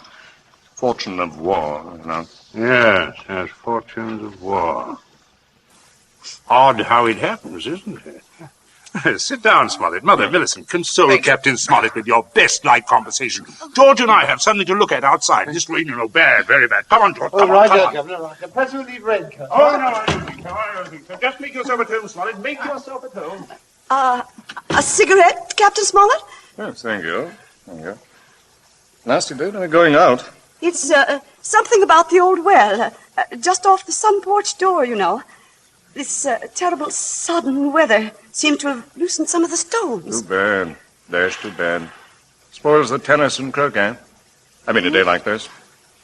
Doesn't it, Minnie? Yes, it does. She was practicing out on the croquet quite earlier. But do pull your chair up near the fire, Captain. It was so damp we thought it would be cozy to light it. Oh, thank you. I'm quite comfortable. I hope you don't feel too bad about Ella Bragdon Davis. Well, can't always win, you know. Can't understand, though, what you women see in these bloodless clerics. Oh, I always thought Mr. Withers is a very charming man. Oh, yes, quite agree. But why should anyone want to marry him? You wouldn't want to marry him, would you, Minnie? Not now. That is, I used... Oh, no, of course not. Smollett? Yes? Oh, Princey? Oh, good Lord, man. You do come in on a fellow sudden, eh? Yes, sir, I did. Oh, don't mind this old double-barrel shotgun. I've been working on it. Smollett, may I have your attention for a minute? There's something on the sun porch I'd like to show you. Yes. Yes, of course. Smollett, George and I went out to see if we could shoot some rats, which have been driven out of the old well by the high water. Afraid they might get into the house, you know. Now, you must listen to me very carefully. Very carefully. Or you will be shot. By accident. Princey, what's gotten into you? Well, you heard me ask as you came in who would kill Withers. You also heard Millicent make a comment. An unguarded comment. Well, what of it? Very little. Unless you were to hear that Withers had met a violent end this afternoon. And that, my dear Smollett, is what you are going to hear. What? Withers? Dead? Yes. Well, who killed him? Millicent. Oh, good Lord. Yes, it's a mess. And, of course, you would have remembered and guessed. Maybe. Yes. Yes, I suppose I should. Therefore, you constitute a problem. But, why did she kill him? It's one of those disgusting things, you know. Pitiable, too. She deluded herself that he was in love with her. Good heavens. Minnie? Oh. Yes, of course, I see. He told her about the Davis girl, Ella Brandon Davis. Well, I understand. I've no wish, as you will comprehend, that you should be proved either a lunatic or a murderess. I could hardly go on living here after that. Besides, I'm rather fond of Millie. Correct. On the other hand, you know about it. Yes, I see. That, makes me a problem. Mm-hmm. You're, wondering if I could keep my mouth shut. If I promised. I'm wondering if I could believe you. But, if I promised. If things went smoothly, yes. But not if there was any sort of suspicion, any questioning. You would be afraid of being an accessory. I don't know. I do. What are we going to do? Well, I can't see anything else. You would, never be fool enough to do me in. Can't get rid of two corpses, you know. I regard that as a better risk than the other. Could be an accident, you know, or you and Withers could both disappear. There are possibilities in that. Oh, see here, you can't... I can, but there may be a way out. There is, Smollett. You gave it to me yourself. I did? Mm-hmm. What?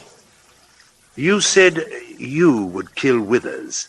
You have a motive. Oh, look here, I was joking. Listen, Smollett. I can't trust you. You must trust me. Else I will kill you now in the next minute. I mean that. You can choose between dying and living. Well, go on. There's the old well just outside the sun's porch door. That's where I'm going to put Withers. No one outside knows he's come up here this afternoon. No one will ever look in there for him unless you tell them. Now, you must give me evidence that you have murdered Withers. I murdered him. Why do you want that? So that I shall be dead sure that you will never open your lips on the subject. I see. What evidence? George, hit him in the face. Sure. Oh, George, don't! Keep out this. Captain, you should be more careful. Look what your teeth did to my knuckle. Again, George. Okay. Oh, I can't stand this. Father, how can you? Quiet. I'm sorry, Smollett, but there must be traces of a struggle between you and Withers. Then it will not be altogether safe for you to go to the police. George, get the croquet mallet. Take your handkerchief to it. There it is on the sun porch floor. There, Captain. There's your weapon. As I told you, Smollett. Now you'll just grasp the end that mashed Withers' head. I shall shoot you if you don't. Yes, but good Lord, you can't... All right. All right. That's it. Now deposit it by the side of the house, outside. Out of the rain, of course. Oh, wait, George. First, you'd better pull a few hairs out of his head and put them under the nails of Withers' right hand. No, wait. Sorry to muss up your hair, Captain. Shut up, Smollett. Now, that's all we need. Now, Mr. Withers, we'll fix it right up. I'll be right with you, Gunner. Smollett, you may turn round. Withers is just there on the sun porch. Draw back the curtain.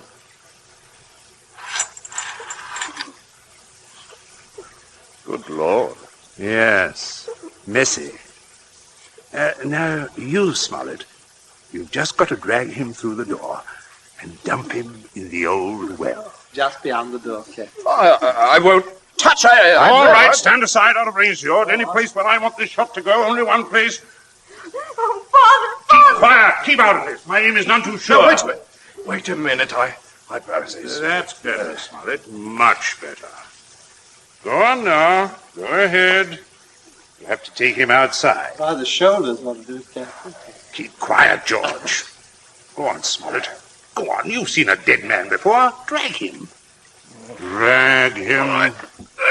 There we go. I'll just hold the gun here to make sure everything goes all right. Oh, come away from the window, dear. Don't look. Captain Smollett, Oh, your father is a very resourceful man, Millicent. I'm sure what he's doing But is... the captain, I can't Oh, stand you it. mustn't question your dear father. So you can still at it. There's enough trouble around here without your blubbering. Don't you call me blubbering, George Princey. Everything is perfectly safe. Remember, no one knows that Withers came here. Everyone thinks he walked over to Leicester. That's 5 miles of country to search. They'll never look in our well. You see how safe it is? I guess so. Good heavens, man, you're dripping wet. Why didn't you slip on your raincoat? Tea ready, my dear? In just a minute, dear. I'll ring for Bridget. Exactly what you need, Smollett, a cup of tea. Best thing in the world to ward off a cold. Sit down, won't you? Sit down. Oh, don't mind getting the chair wet. Thank you. A cigarette? Help yourself. I stick to my pipe. Funny how you get attached to them. My wife always says, See, Mrs. Princey, everything's hot now. Oh, yes, Bridget. Put the tray in front of me. Here on the table. I That's it. say, Captain, you've cut your lip. I just knocked it. Oh, why, how dreadful. Here, Bridget. Here. Give the captain this cup. No, thank you. I think I'll be running along if you don't mind. Why, Captain Smollett? Without any tea? If you don't mind, Mrs. Princey, if I could just have my raincoat. Oh, I'll get it for you, Captain. This is very distressing, Smollett. Very. Yes, well, I'll be all right presently, I'm sure. Here you are, sir. Let me help you. Thank you, young man. There. Better go out the front way, Smollett. Walk is dry. Let me hold the door for you, Captain. And don't worry, old fellow. Don't worry at all. No, I won't. Oh. Good afternoon. Nothing serious, I imagine. A little rest and you'll be as right as rain. By the way, Millicent, you're not looking any too well. Oh, not well at all. I'm sure it was the croquet court. Being outdoors in weather like this is simply foolhardy. Oh, the Major's right, Millie. You saw what happened to Captain Smollett. Come along, dear. I shall give you a hot foot bath and put you to bed. A couple of days in bed and you'll be fine, dead. Get plenty of rest, Millicent, and don't worry about a thing. That's the best cure. I guess I'll have a little rest too, Governor. It's a fine afternoon for a nap. Indeed it is, son. Indeed it is. Well, enjoy yourselves. I'll see you later. I'll see you all later.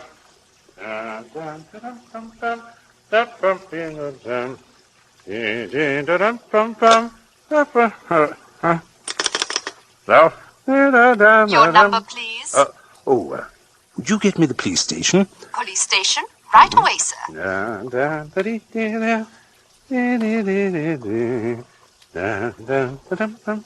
Police headquarters, Sergeant Yancey speaking.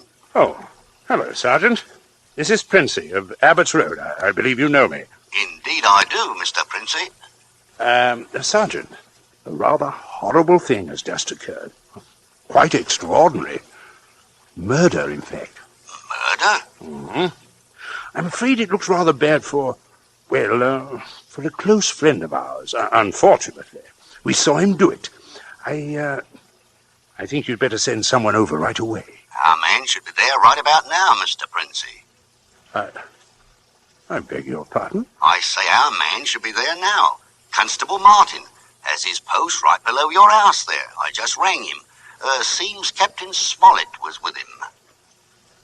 Captain Smollett? He reported some rather queer goings-on at your place, but I certainly didn't understand it was murder. Now, just don't touch anything, Mr. Princey, and don't worry. Don't worry at all. No. I won't, Sergeant. Thank you.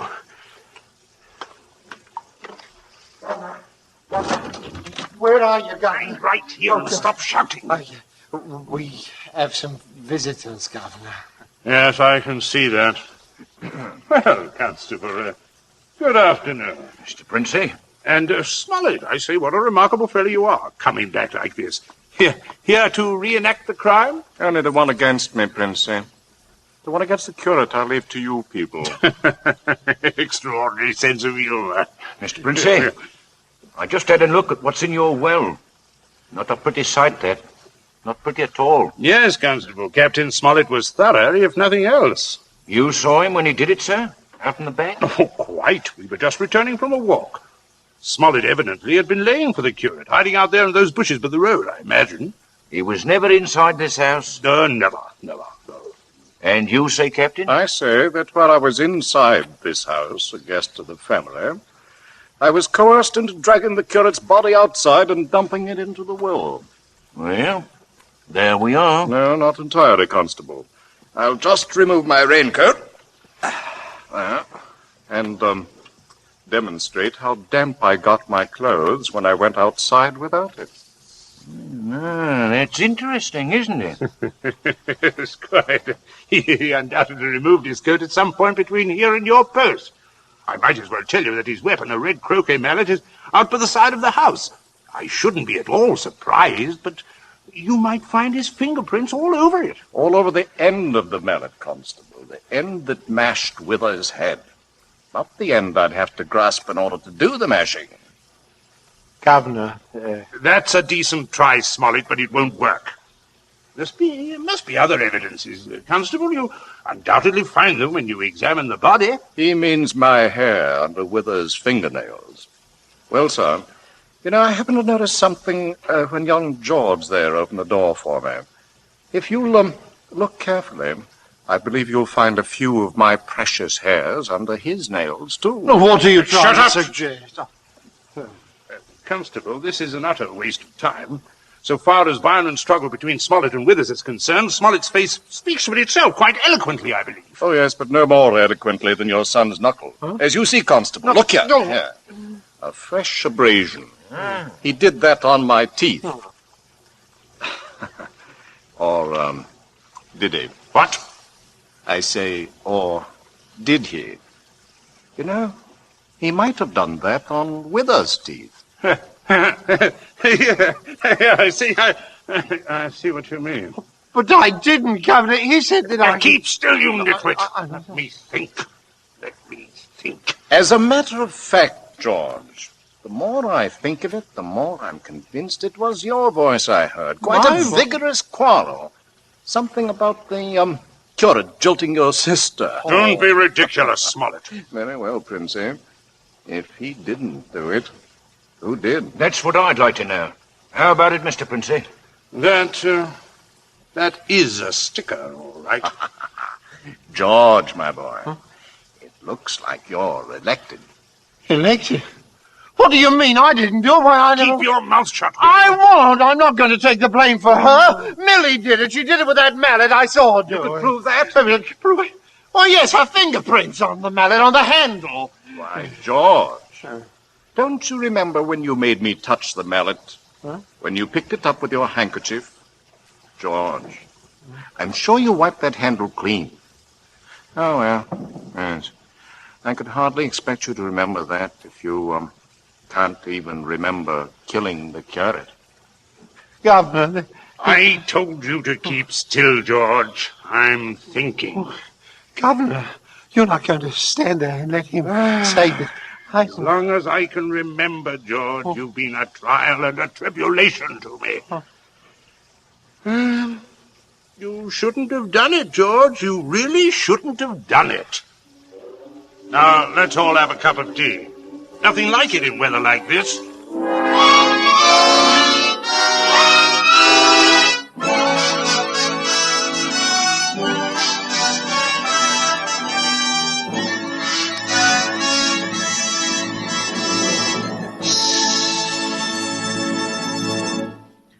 So ends Wet Saturday, the first of 2 half-hour stories combining dramatic weather and dramatic suspense. Our thanks to Dennis Hoey for an excellent performance, and to Harold Medford, who adapted John Collier's story. True to our prediction, we will return in a moment with August Heat, a second study in suspense.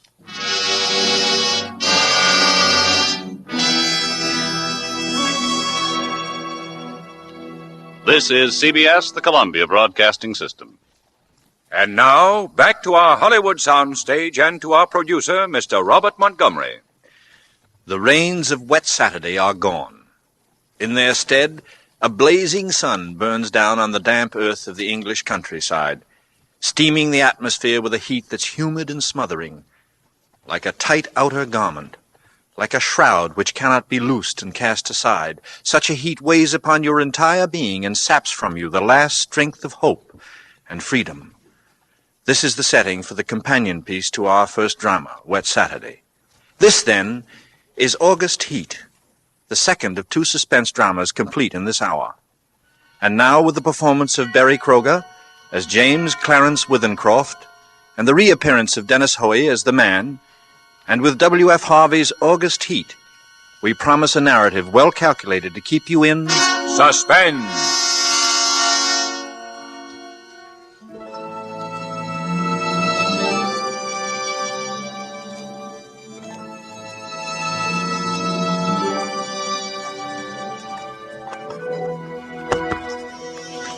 Fenistone Road, Clapham, August 20, 1947. I have had what I believe to be the most remarkable day in my life. And while the events are still fresh in my mind, I wish to put them down on paper as clearly as possible.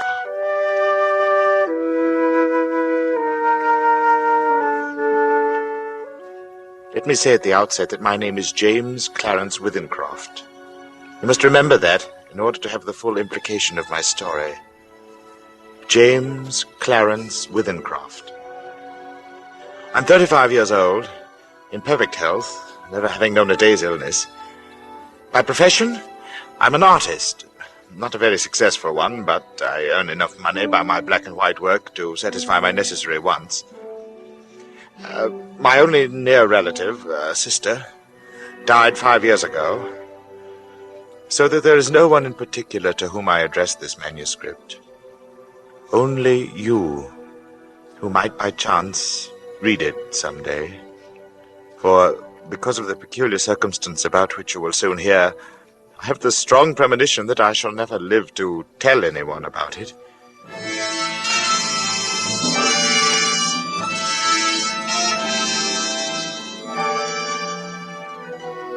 I breakfasted this morning at 9, at the usual time. It was no different from any other morning, and after glancing through the morning paper, I lighted my pipe. I proceeded to let my mind wander, in the hope that I might chance upon some subject for my pencil. The room, though door and window were open, was oppressively hot, and I just made up my mind that the coolest and most comfortable place in the neighborhood would be the deep end of the public swimming bath, when I was suddenly shaken. A feeling swept over me such as I'd never experienced before. I attempted to rise to my feet. Somehow it seemed as though I'd suddenly been fastened to my chair. My hand went out in an effort to brace myself. And then, before I knew what I was doing, my pencil was in my hand, and I began to draw. It was as though someone had taken my hand and was moving it across the paper, swiftly in bold strokes. And then I seemed to take over. My hand, under its own power, began to draw. So intent was I on the sketch which began to appear before me, I soon forgot the oppressive heat, the roughness of the table. Everything was forgotten. This frantic feeling, the sketch must be finished as soon as possible.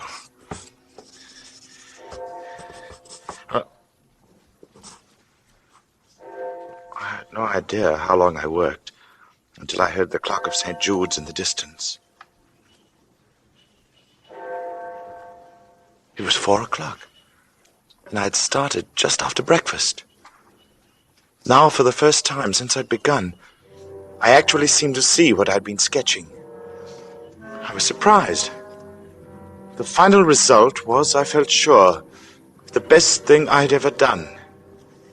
It showed a criminal in the dock immediately after the judge had pronounced sentence. The man was fat, enormously fat. The flesh hung in rolls about his chin. It creased his huge, stumpy neck. He was clean-shaven. Perhaps I should say a few days before he must have been clean-shaven. And he was almost bald. He stood there before the judge, his short, clumsy fingers clasping the rail, looking straight in front of him.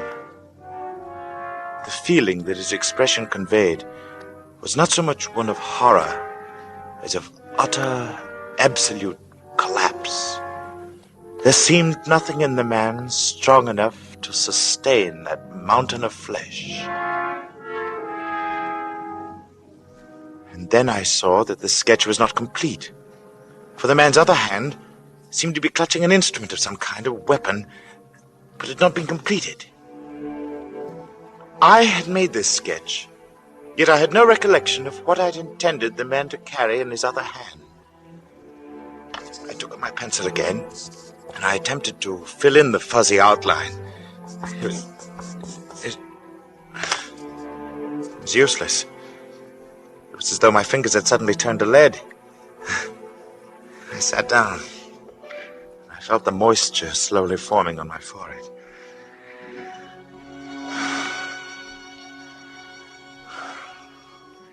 I was conscious of the oppressive heat again. And then I knew that there would be no finishing of the sketch. At any rate, not for the moment. So, I rolled up the sketch, and without quite knowing why, I placed it in my pocket. In spite of my peculiar inspiration, I was filled with the rare sense of happiness which the knowledge of a good thing well done gives.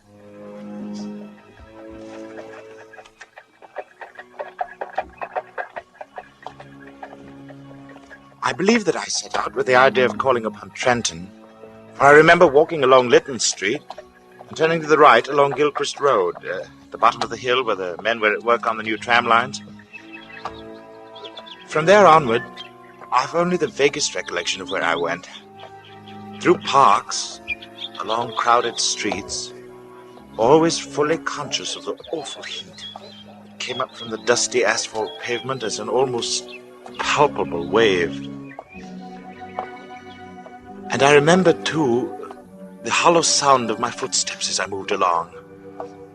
Although walking aimlessly, I somehow knew that there was a goal, something to which I was drawn.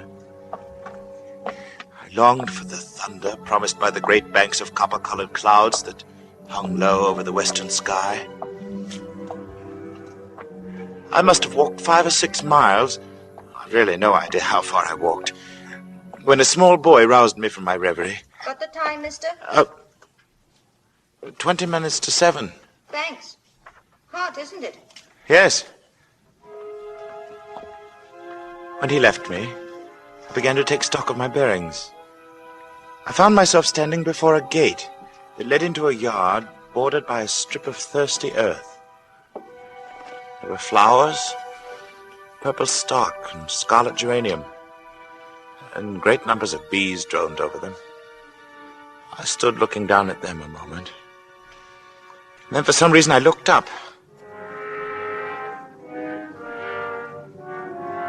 Over the entrance to the place, there was a board with the inscription, Charles Atkinson, monumental mason worker, in English and Italian marbles.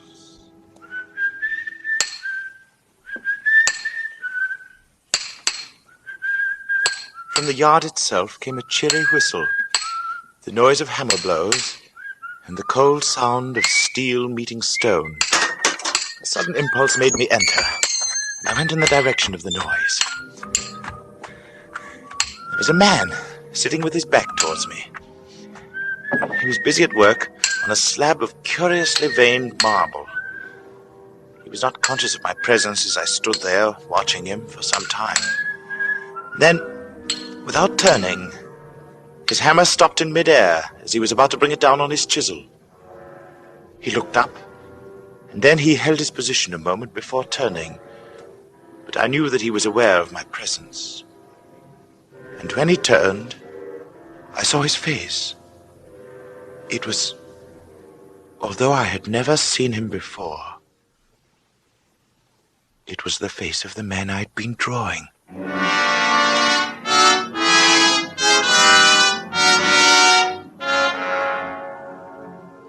Yes, it was the face of the man whose sketch was in my pocket.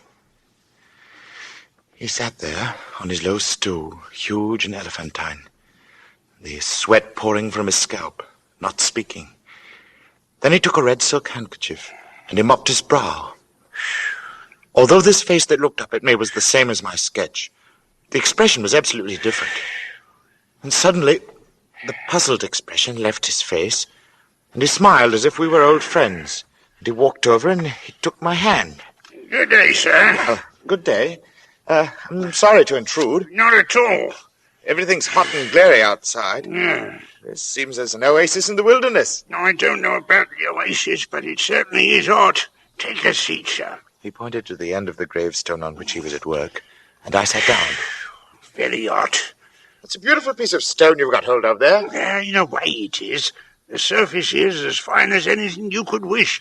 But there's a big flaw at the back, though I don't expect you'd ever notice it. I shouldn't think so. Nah, I could never really make a good job of a bit of marble like this. It'd be all right in the summer like now. I wouldn't mind the blasted heat. But wait till the winter comes. Winter? Yes, there's nothing like a bit of frost to find out the weak points in stone. Gravestone, you see. Oh, I see. Then what's this one for? You'd hardly believe me if I was to tell you it's for exhibition. But it's the truth. Artists have exhibitions, so do grocers and butchers. Well, we has 'em too. All the latest little headstones, you know. He went on to talk of marbles. Which sort of marble best withstood wind and rain, and which were easiest to work. Then of his garden and a new sort of carnation he'd bought. At the end of every other minute, he would drop his tools, wipe his shining head. This heat's bad. A man's not responsible for what he does in this heat. I said little, for I felt uneasy. There was something unnatural, uncanny in all of this. The feeling that I'd experienced it all before, exactly as I was experiencing it now. The oppressive heat, the fragrance of the purple stock in the air, the conversation about the marble, the flowers, everything, as though I'd experienced it before. And yet I knew that I'd never even been in this section of the town before. I tried to persuade myself that at least I'd seen him before, that his face, unknown to me, had found a place in some out-of-the-way corner of my memory. But I knew that I was practicing little more than a plausible piece of self-deception. As I sat there quietly, watching him, he looked up at me, and he said, Yeah, what do you think of that? He said it with an air of evident pride, of a job well done. I could sense that he was experiencing the same feeling I had experienced when I'd finished my sketch. Then he got up with a sigh of relief. Hot, ain't it? I was seated in such a position that I was unable to see his work, and for some reason I didn't move. Suddenly he began to read what he'd carved on the tombstone. He spoke deliberately and with a flat voice. In the midst of life we are in death. Born January 18th, 1912. I looked up with a start. This man had read my exact birth date. He passed away very suddenly on August 20th, 1947. That's today. I usually use the present date on these exhibition stones. Do you usually put a name on them, too? Yes. Sacred to the memory of James Clarence Wivencroft.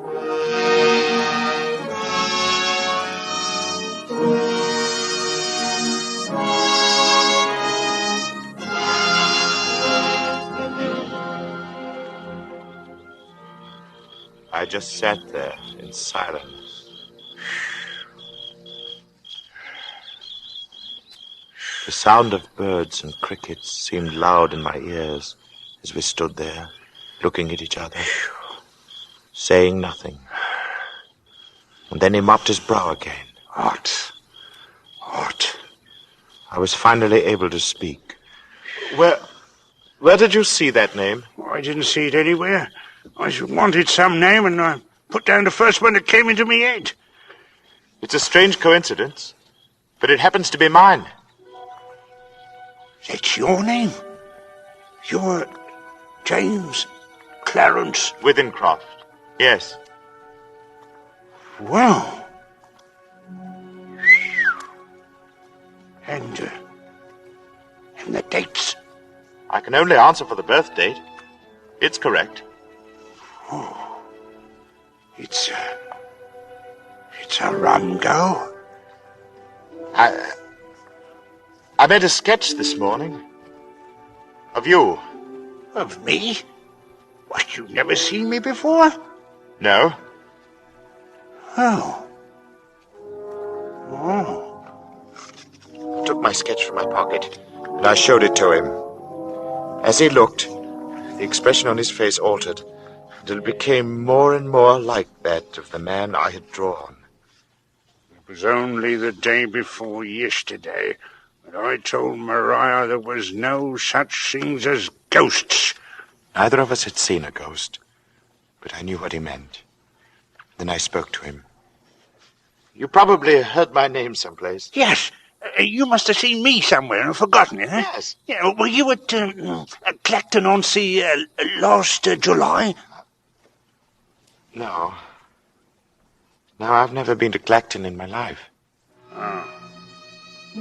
Then we were silent for some time again. And we stood there, looking at one another, and at the two dates on the gravestone. And the birth one was right, and the other was today. Come inside and have some supper.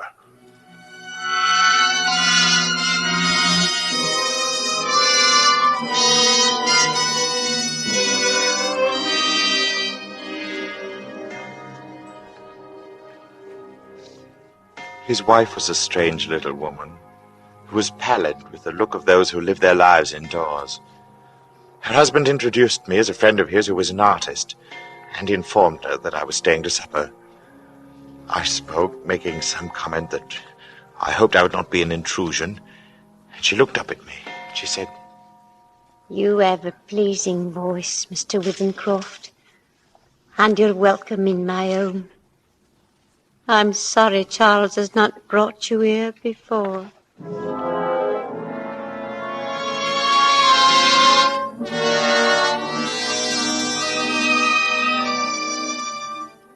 Very little was said during the meal, and after the sardines and watercress had been removed, she walked over to a cupboard.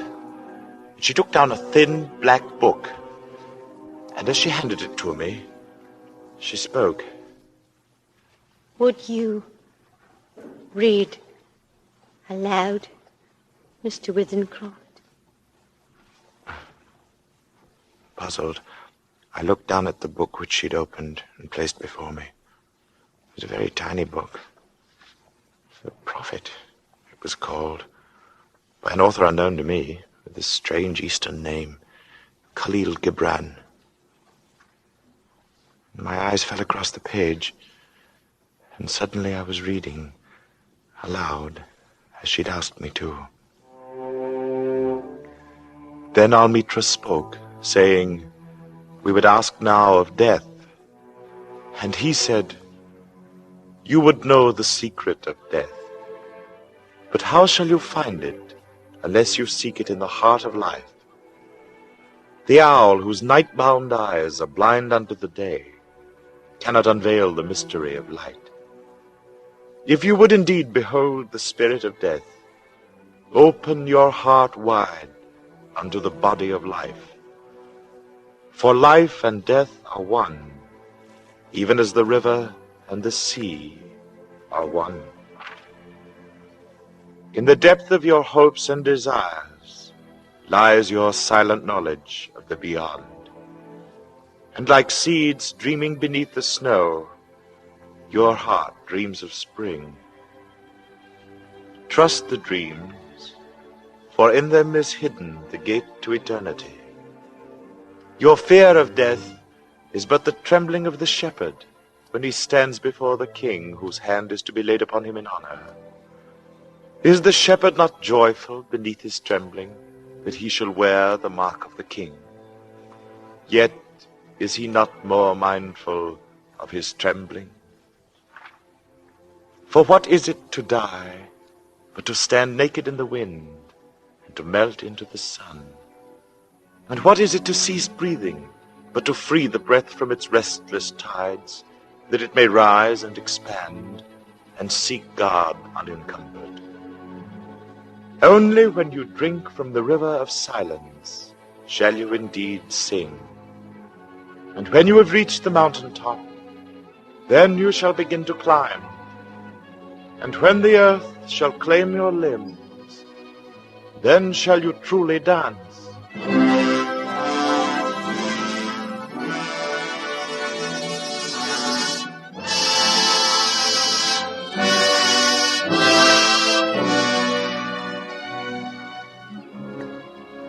When I looked up, Mr. Atkinson had gone, but his wife stood before me. And as she took the book, she spoke. Thank you. Then I went outside, and I found Atkinson sitting on the gravestone and smoking. He looked up at me. What? A man's not responsible for what he might do in this heat. She never asked anyone to read aloud before. And then we talked about the sketch again. He looked at it. The likeness is me, all right. On trial. You must excuse my asking, but do you know of anything you've done for which you could be put on trial? I've done nothing. Not yet. He got up, fetched a can from the porch, and he began to water the flowers. Twice a day regular in the hot weather. And then the heat sometimes gets the better of the delicate ones. And ferns, good Lord, they could never stand it. Where do you live? I told him my address. It would take an hour's quick walk to get back home. Then he stopped watering, and he faced me squarely. It's like this. We look at the matter straight. If you go home tonight, you take your chance of accidents. A cart may run over you, and there's always banana skins and orange peels, to say nothing of falling ladders. He spoke of the improbability with an intense seriousness that would have been laughable 6 hours before. But I did not laugh. The best thing we can do is for you to stay here till 12 o'clock. And it'll be tomorrow, you see? We'll go upstairs and smoke. Whew. It may be cool out inside. To my surprise, I agreed.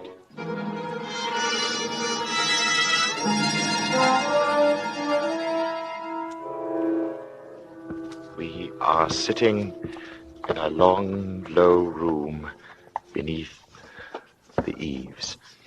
Atkinson has sent his wife to bed. He himself is busy sharpening some tools and a little oil stone, smoking one of my cigars, the while. And as I look at my sketch before me, I suddenly see the fuzzy outline of what the man in the picture holds in his hands. While I had not been able to sketch it before, I am able to do so now. It is a chisel. It is stained with dark liquid.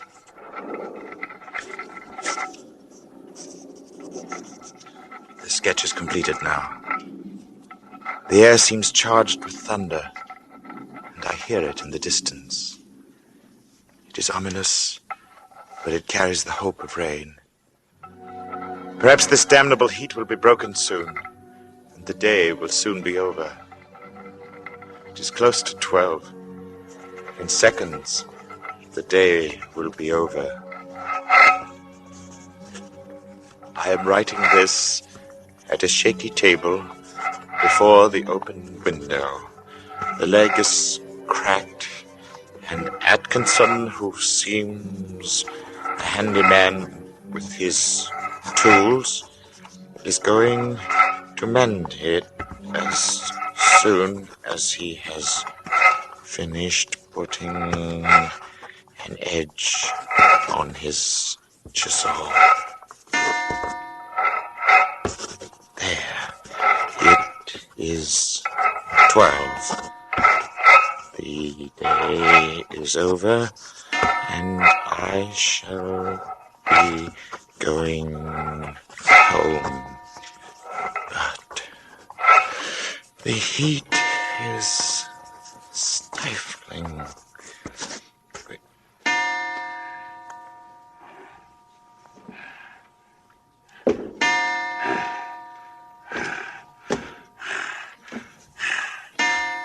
This heat is enough to send a man mad.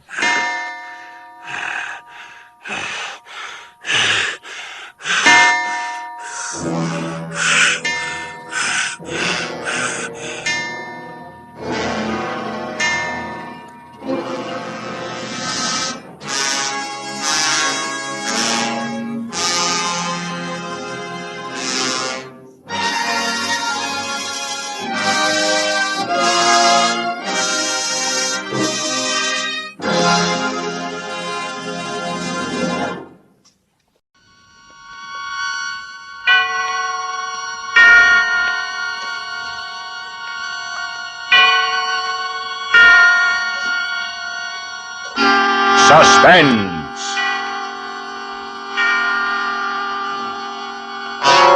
Radio's outstanding theater of thrills brings you an hour, a full 60 minutes of suspense. Tonight, the noted stage actor Sam Jaffe is our star in Suspicion by Dorothy Sayers, a suspense play produced and directed by Anton M. Leader.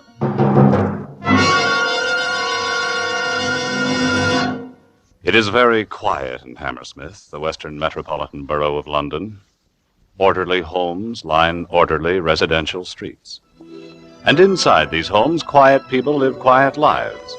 An outsider might notice the changeless security of Hammersmith, while the natives regard it without comment as part of their peaceful pattern of living. It is a point of pride that St. Paul's School, located within the borough's limits, dates back to the 12th century, the Godolphin School to the 16th century, and the Edward Latimer Foundation to the 17th. And it's a matter of record that the last disruptive influence exerted itself over the town and its people in the year 879, when the Danish invaders occupied it as their winter camp. It is in Hammersmith our story is laid.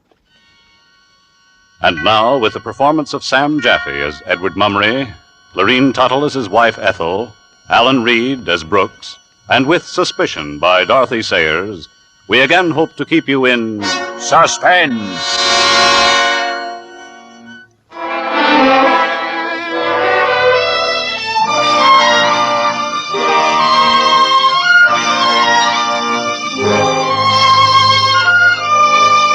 My name is Edward Mummery of Hammersmith. I'm 48 years of age, fair of complexion, agreeable, I believe, as to disposition. I have my business, real estate, in the city, which I run together with my partner, Mr. Harold Brooks. I have my own home, I occupy my leisure hours with gardening, and I've just been married. That is, practically just. 6 years, to be exact. My wife Ethel is the most brilliant thing that ever happened to me. These are the outward facts.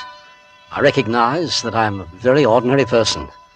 And yet, can a person be considered ordinary when into his life there suddenly explodes the extraordinary? For this is what happened to me. On one single day, like any other day in a quiet, carefully planned life, I smelled the odor of the grave, and I saw with my own eyes the supreme horror of all existence. It began in the railway carriage going to London to my office. Perhaps it was the thick pall of tobacco smoke in the carriage that first made me aware of my nausea. I slipped a digestive tablet into my mouth. Lately I'd taken to the habit of carrying them about with me, and I leaned back my head and closed my eyes. De Vries, who travelled with me every morning, was giving me the benefit of his morning edition. Here's something. Smack on the front page. A question has been asked in the House about government typewriters. Now there's the press for you. The world going to the devil so fast it makes my head spin, and all they can print in their precious newspapers. I say, old chappie, you're looking terribly pale this morning. Could you just open the window a bit? I don't feel very well. Why, certainly. There you are. Just lean your head into it. Get some fresh air. Yeah, better? Yes, thank you. Must have been something you had for breakfast. I suppose so. Sorry to be such a fool about it. Not at all, old man, not at all. Go ahead. Read me some more of this earth-shaking news. All right, if you like. Further split has occurred in the Labour Party. Well, let's skip over politics for today. 2 girls trapped in burning factory. I can do without the morbid, too. The police are still looking for the woman who poisoned a family in Lincoln.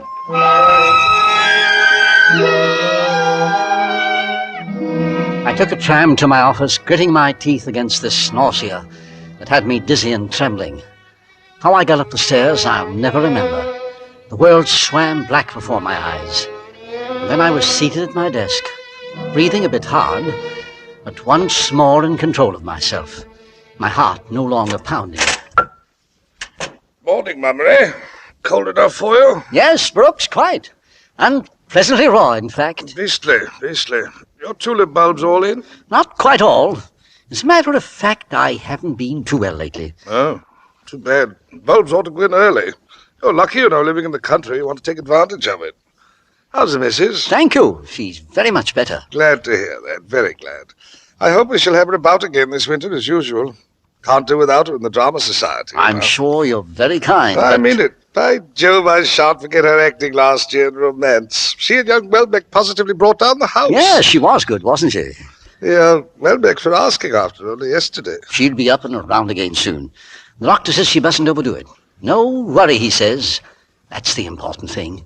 She's to go easy and not rush about or undertake too much. Quite right. Worry's the devil and all. I cut out worrying years ago. Look at me. Fit as a fiddle, for all I shan't see 50 again. You're not looking altogether the thing, by the way. Oh, a touch of dyspepsia. Nothing much. A chill on the liver, I suppose. That's what it is. Is life worth living? Depends on the liver. Yes. Well, we'd better be getting to that Lee's therapies. I have it right here. Oh, by the way, I suppose your wife does know of a good cook, does she? I doubt it. They aren't so easy to find nowadays. In fact, we've only just got shooted ourselves. Well, I promised the Phillipsons I'd look around. Their girl's getting married. That's the worst of bringing young girls in to work for you. I said to Phillipson, you mind what you're doing, I said. Get somebody you know something about. You may find yourself landed with this poisoning woman. What's her name? Andrews. Don't want to be sending wreaths to your funeral yet a while, I said. He laughed, but it's no laughing matter. What we pay the police for, I simply don't know. Nearly a month now, and they can't seem to lay hands on the woman. All they say is they think she's hanging about the neighborhood and may seek a situation as cook. As cook, now, I ask you. There was a theory in the papers that she'd committed suicide. Don't you believe it, my boy. That coat found in the river was all eyewash. They don't commit suicide, that sort don't. That sort? These poison maniacs, cunning as weasels, that's what they are. Well, I hope they catch her before she tries her hand on anybody else. As I told Phillips... Then you think this Mrs. Andrews did it? Of course she did it. You've been following the case, haven't you? Looked after her old father, and he died suddenly. Left her a bit of money, too. Then she keeps house for an elderly gentleman, and he dies suddenly. Now there's this husband and wife. Man dies, woman taken very ill. Of arsenic poisoning. Cook runs away. Then you ask, did she do it? I only thought it might be a coincidence. I don't mind betting that when they dig up the father and the other old bird, they'll find them bug full of poison, too. Once that sort gets started, they don't stop, you know. What is the matter, Mummery? Mummery, let me call you a doctor. No, just some water. Yes, all right. Wait a minute. There you go. Slowly now. That's all right. Let me hold your head. Thank you. Thank you, Brooks. You sure you're all right? Yes. All right. My dear fellow. Don't mind telling you gave me a start. I thought I was losing you here and now. It's only my stomach. Nothing serious. Well, hold on a moment. What did you have for breakfast? I don't know. The usual. No. Now tell me. We'll get to the bottom of this. Well, then, brown bread, bacon, eggs, just the nicely set kind. Coffee, made as only Mrs. Sutton can. Mrs. Sutton? Oh, that's your new cook. She's a real find. I'm terribly thankful for her. Yes, I can imagine. Your wife down with a nervous breakdown must be a blessing to have someone capable running the house. That's right. Ethel hasn't been at all fit, poor child. I don't want you to mention it to her, Brooks. She gets upset so easily. I don't want her worrying about me. Of course not, Mummery. Isn't it odd, Brooks? What's that? This photograph of that Mrs. Andrews. Oh, you mean the newspaper? She looks like such a sweet, motherly-looking woman. Take care, Mummery. From the way your stomach's acting up, I'd say this poisoner and your precious Mrs. Sutton are one and the same. That's hardly a joke, Brooks. As a matter of fact, if there were the slightest resemblance, I'd be terrified. But this Mrs. Andrews looks so angelic. She's got a bad mouth. Look to the mouth, Mummery, before you trust your fellow man. That's where the true story is written.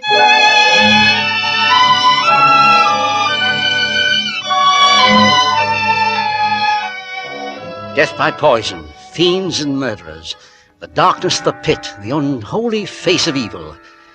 These are things we read about. These are horrors we get at second hand through fiction and films.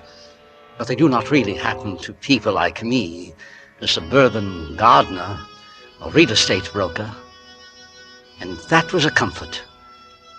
If I were to go through life without any great distinction, at least I should avoid any great terror. So I told myself as I left the office for lunch. I was a little nervous to begin with, so I had some boiled fish and a custard pudding. The wrenching pain seemed gone entirely, and I became positively lightheaded as the bogey of illness and doctor's bills ceased to haunt me. I bought a bunch of bronze chrysanthemums for Ethel, just by way of celebration. And I got home at the usual time, 7:10. I was a little dashed by not finding Ethel in the sitting room. Still holding the flowers, I went down the passage toward the kitchen door and opened it. No, sir. I seem to have startled you, Mrs. Sutton. Yes, you did. I didn't hear the front door go. Where's Mrs. Mummery? Not feeling bad again, is she? Well, sir, she's got a bit of an headache, poor lamb. I made her lay down and took her up a nice cup of tea at 4:30. I think she's dozing nicely now. That was very considerate, Mrs. Sutton. Oh, it was turning out the dining room that done it, I think. I asked her not to overdo, but you know how she is, sir. She gets so restless. Can't seem to bear to be doing nothing. Yes, I know. She's such an active little person. This illness is very hard on her. Well, I'll just run up and have a peep. Shan't disturb her if she's asleep. Want me to put the flowers in a vase? No, I'll take them up to her first. By the way, what are we having for dinner? Well, I had made a nice steak and kidney pie. Oh, pastry. I don't know. You see, you'll find it beautiful and light. And it's made with butter, sir. You haven't said you found lard indigestible. I'm sure it'll be most excellent. It's just... well, you see, Mrs. Sutton, I haven't been too well lately. Something of a stomach upset. Is that so? Yes. Do you have any idea what it might be? Oh, I'm sure it's nothing out of my kitchen, Mr. Mummery. No, I'm sure it isn't. Well, I believe I'll live through it. Steak and kidney is just fine. Now I'll run up and look at my wife. I tiptoed up and opened the door carefully. At first I thought Ethel was asleep. She lay snuggled under the eiderdown and looked very small and fragile in the big double bed. And she didn't look at all well. It wrenched my heart to see her face so pale and wasted, and the doctors couldn't seem to find her ailment at all. What could be the insidious disease that had done this to her? Nervous breakdown, they called it. But I wasn't satisfied with that. It must be something more. I came closer, and she stirred on the bed and smiled at me. Hello, darling. Hello, sweet. How are you? I got tired and headachy, and Mrs. Sutton packed me off to bed. You've been doing too much. You know what the doctor said about resting. Yes, I know. It was foolish of me. Oh, Edward, such lovely flowers. I thought it would cheer you up, Ethel. A little spot of colour. Darling, you are good to me. And I can't have been much fun for you lately. Really, I could cry. Ethel. Don't tire of me, Edward. I'll get well, I promise you. Of course you will. Oh, that's funny. Me tire of you. Then hand me my robe and I'll come down with you. Much better stay in bed, dear, and let Mrs. Sutton send your dinner up. Oh, but I want to be with you tonight. I've got to be firm with you, Ethel. If you don't take care of yourself, you won't be able to go to the Dharma Society meetings. You've no idea how anxious everyone is to have you back. The Welbecks have been asking after you and saying that they really couldn't go on without you. Did they? It's very sweet of them to want me. Not at all. You're the best of the lot. They need you. Well, perhaps I'll stay in bed after all. Good. And how have you been all day, dear? Not too bad, not too bad. No more bothersome tummy ache? Well, perhaps just a little one. But it's quite gone now. Absolutely nothing to worry about. Darling, you're sure? Quite sure, sweet. All gone and forgotten.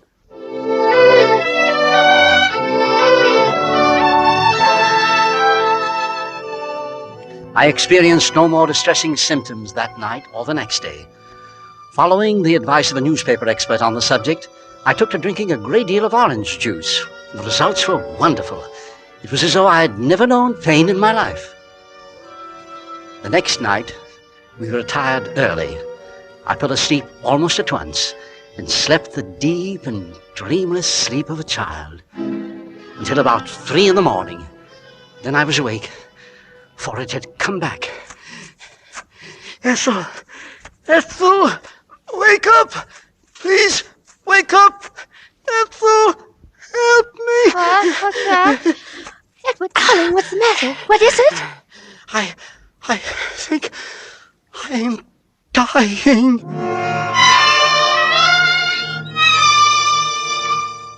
I suppose it is different for every man when his time comes.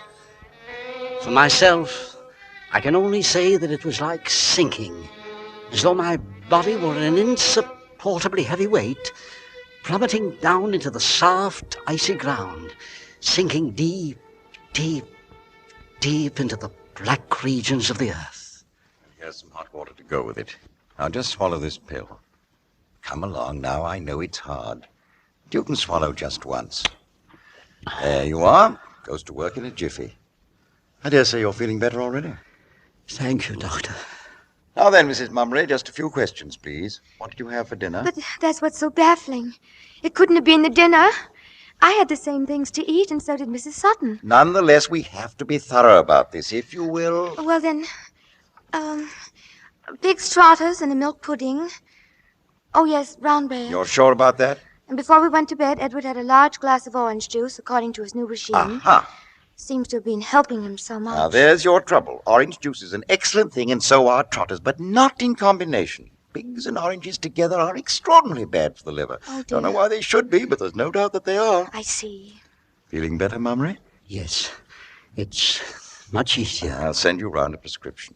You stick to slops for a day or two and keep off pork. Don't you worry about him, Mrs. Mummery. He's as sound as a trout.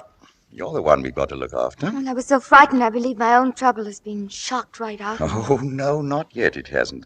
Don't want to see those black rings under your eyes. Of course, tonight was disturbed, but you make up for it now. Get plenty of sleep. Been taking your tonic regularly? Oh, yes.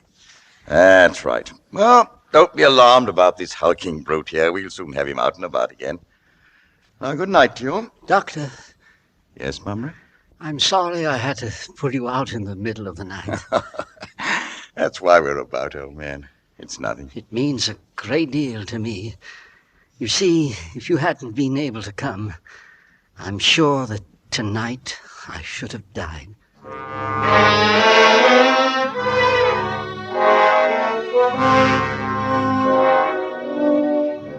My diet was bread, milk, and beef tea for the next 3 days. On Saturday afternoon, though I still felt seedy, I managed to stagger downstairs. Brooks had sent a few papers down from the office for my signature, and afterwards Ethel sat down with me and we ran over the household accounts together. Then we have the butcher settled. That's right. The baker. Right. The dairy. Right. Coal merchant. And the coal merchant. All finished. Then there's Mrs. Sutton. Oh, I'd almost forgotten. This is the end of her month, you know. So it is. Well, you're quite satisfied with her, aren't you, darling? Yes, rather. Aren't you? She's a good cook, and a warm, motherly old thing, too. Don't you think it was a real brainwave of mine engaging her like that, on the spot? I do indeed. It was a perfect providence, her turning up like that, just after that wretched Jane had gone off without even giving notice. I was in absolute despair. It was a little bit of a gamble, of course, taking her without any reference. I suppose it was. But if she'd been looking after a widowed mother, you couldn't expect her to give references. No. What is it, darling? Why do you say no like that? Well, the truth is, I felt a bit uneasy about it at the time. Oh. I didn't like to say anything because we simply had to have somebody. Well, I didn't much like it either, but after all, it has worked out so well. We're perfectly happy with her now, aren't we? Yes, dear. But just for the record, it occurs to me that we might write to the clergyman back in the parish. You should be able to give her a reference. I'm sure he's an excellent clergyman. But he couldn't tell us anything about her cooking. And cooking, after all, is the chief point. All right. And we are satisfied with her cooking. Then here's a month's wages from Mrs. Sutton. I'll tell her she's passed with flying colours. And by the way, dear, you might just mention to Mrs. Sutton that if she must read the morning paper before I come down, I should be obliged if she would fold it neatly afterwards. Oh, darling, darling. What an old fussbox you are. But she does fuss it up pretty thoroughly. And by the way, the pages that she folds back, and by the way she folds it back, I can tell that Mrs. Sutton is following this poison case as avidly as I am.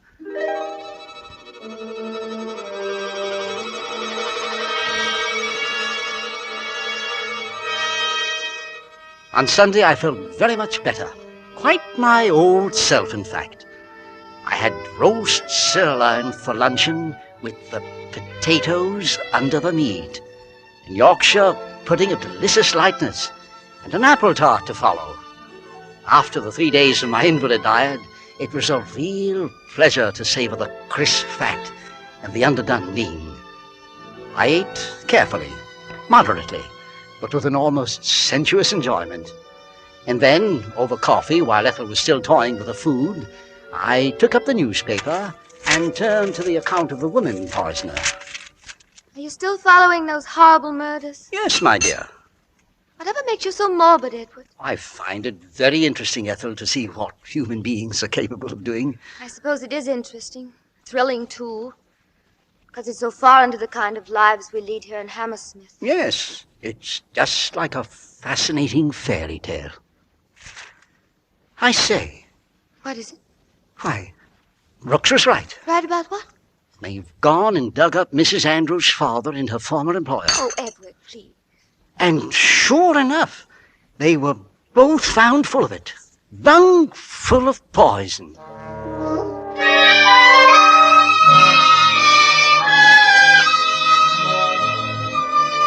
My head was full of conjecture about this sweet, motherly murderess, this middle-aged cook who mixed arsenic into her delicious luncheons and dinners, this Mrs. Andrews, for whom the police were looking so desperately.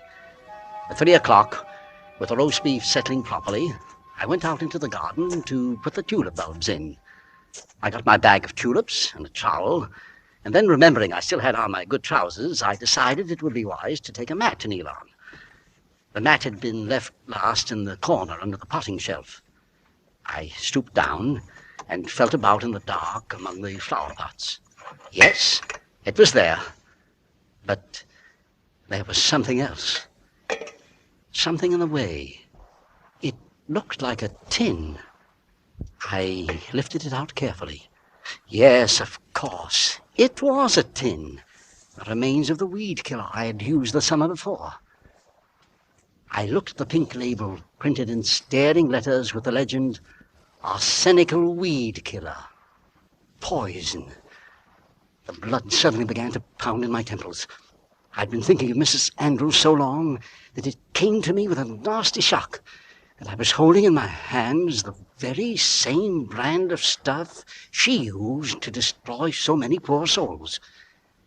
It gave me the distinctly unpleasant impression that by owning some poison myself, I was directly in touch with important and ghastly events. I smiled a little at myself for being so foolish. And then I noticed that the stopper had been put in very loosely. Now, how did I ever come to do a thing like that? What a stupid fool. It would just serve me right if all the goodness had gone off it. Besides, it was so very dangerous to leave it loose like that. I took out the stopper and squinted into the can. It seemed to be about half full.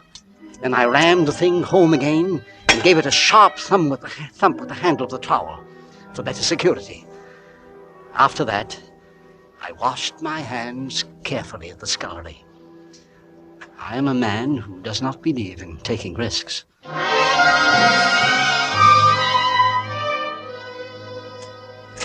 Oh, Edward, look who just dropped in. My son and I were just in the neighborhood, Mr. Mummery, and we thought we'd have a cup of tea with you. Happy to see you again, Mrs. Welbeck. Oh, hello, John. How are you, Mr. Mummery? We were talking about the Lincoln poisoning case, Mr. Mummery. That is, I seem to have been doing all the talking. Oh, tea's ready, ma'am. Thank you, Mrs. Sutton. Just put it by me. I'll pour. Very good, ma'am.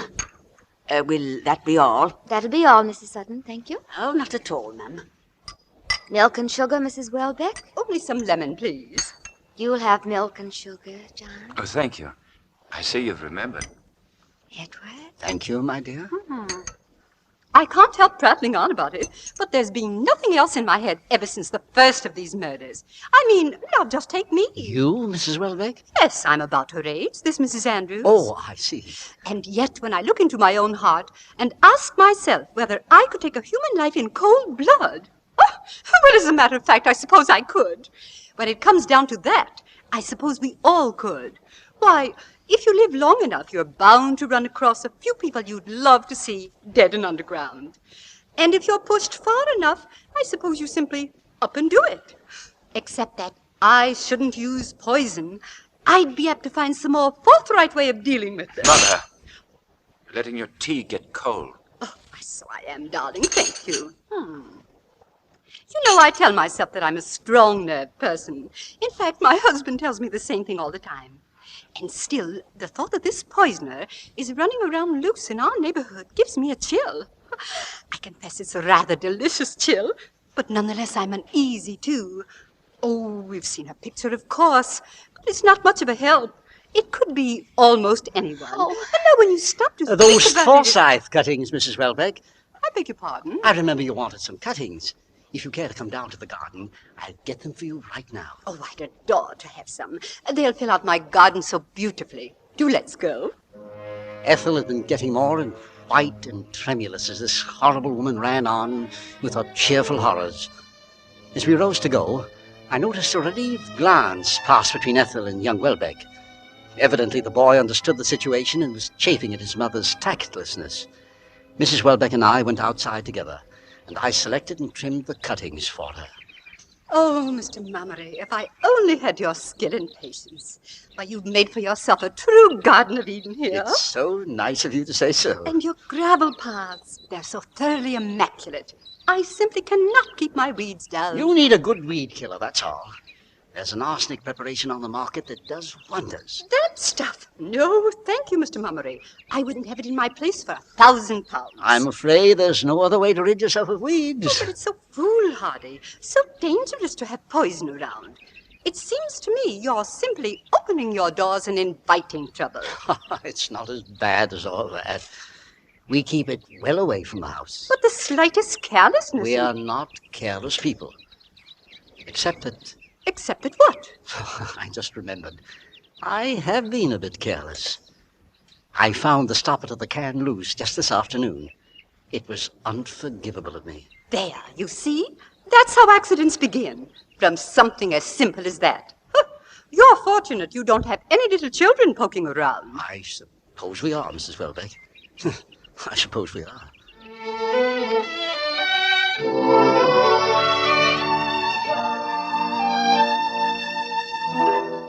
When we got back to the house, young Welbeck was already on his feet and holding Ethel's hand in the act of saying goodbye. He was a good boy, anxious to get his mother out of the house with tactful promptness. I went into the kitchen to clear up the newspapers I'd fished out in order to wrap Mrs. Welbeck's cuttings. And as I picked them up, something odd struck me about them. Something I had to verify. I turned the papers over carefully, sheet by sheet. Yes, I had been right. Every portrait of Mrs. Andrews, every paragraph, every line about the Lincoln poisoning case had been carefully cut out. Someone in my own house had gone to all this trouble. Why?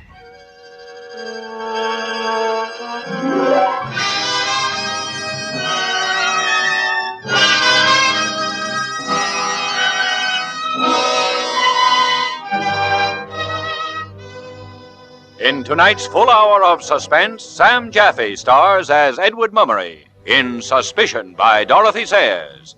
Tonight's study in Suspense.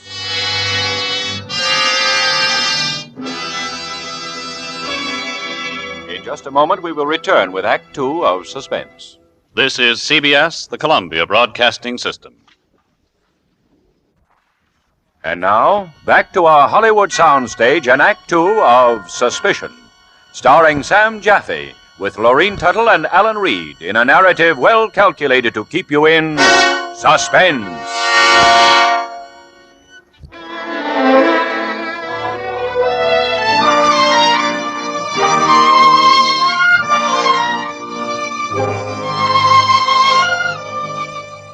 It hasn't been too long ago in Edward Mummery's consciousness that arsenic was only a weed killer and Mrs. Andrews, the motherly murder suspect, was simply a name in the newspapers, a fear far removed from him and his quiet home in Hammersmith. But a sudden terror grips him now, a terror that certainly includes deadly poison and seems also to include the motherly woman who cooks his meals. Now the thing that had been only a vague and uncomfortable gnawing at the back of my brain came boiling up, engulfing me. The blood hammered in my head and made me giddy. There was a curious cold lump in my stomach. Someone in my own household. That night, I couldn't close my eyes. I had to tell someone about this awful suspicion, but there was no one to tell. Not Ethel, certainly in her condition. And so I kept it within myself until I reached town next day and could talk to Brooks. Now take hold of yourself, Mummery. Let's not jump to any conclusions. I'm not, Brooks. I'm only asking questions that must be asked. Very well. Let's examine the facts once again. If only I had a picture of Mrs. Andrews. Yeah, we're publishing plenty of them only last week. I know. I've tried to recall those pictures. I've tried so hard. But I don't seem to have a very good visual memory. I suppose we could get hold of one at the library. They keep files, you know. You remember you showed me her picture here at the office one day last week? Yes, that's right. And how was it I described her? Motherly, wasn't it?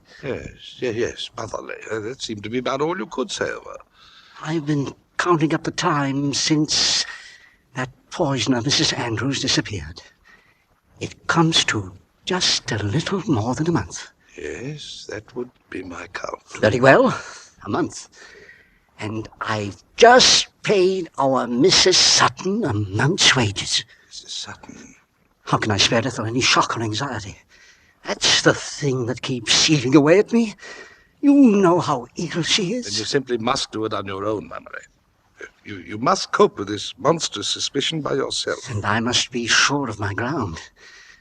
Simply to dismiss the only decent cook we've ever had out of sheer blind panic, why, it would be wanton cruelty to both women. If it's to be done at all, it must be done quickly and arbitrarily, without suggesting any of these horrors to Ethel. And then, don't you see, there's something else. If there's anything at all to these terrible suspicions, it means Ethel is being exposed every minute that the woman is in the house. Good Lord. Think of that family in Lincoln. Think of the husband dead. Of the old father dead. You must move fast, old boy. She's been ill so long, poor darling. I've seen her wasting away before my eyes. Why, Brooks? Why? A nervous breakdown? Why should Ethel be having a nervous breakdown? Or is it something else?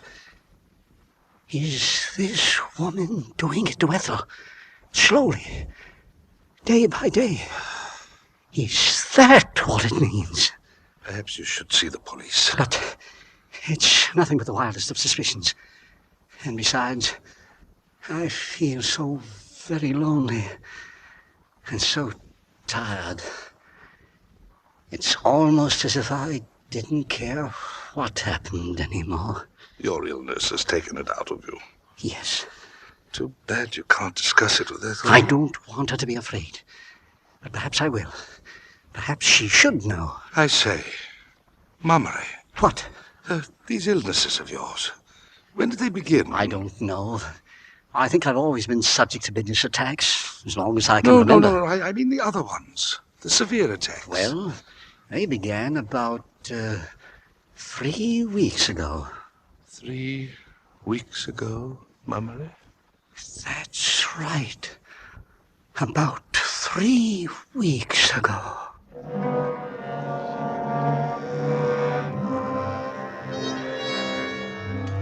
The train seemed forever getting home that night. I came softly into the house, listening to the sound of my own footsteps. It was dusk, and yet none of the lights in the house were on. I moved through heavy enveloping shadows into the sitting room. Ethel was tucked up in a corner of the Chesterfield, leaning back wearily against the cushions. Good evening, darling. Hello, Edward. You look tired, my dear. I am tired, Edward. I seem to be drained and empty. I noticed you didn't sleep well last night. It was probably that woman yesterday with her talking. Really, Mrs. Welbeck talks altogether too much. All about that horrible case. I don't like hearing about such things. Of course not, dear. Yet... Yet what, Edward? When a thing like this happens in the neighborhood, people will gossip and talk. It would be a relief if they caught the woman. One doesn't like to think... I don't want to think about it at all. It's so hateful. She must be a horrible, perverted creature, this Mrs. Andrews. Yes, quite so. Do you know, I was talking to Brooks about it only today, and he said... I don't want to hear what he said. I don't want to hear about it at all. Of course not, darling. I'm sorry. Oh, Edward, I just want to be quiet. I do so want to be quiet. And so you shall, Ethel. It's all my fault. The doctor warned me not to disturb you like this. Oh, Edward. Edward, darling. There, my dear. Everything's all right. No need for tears. It doesn't concern us anyway.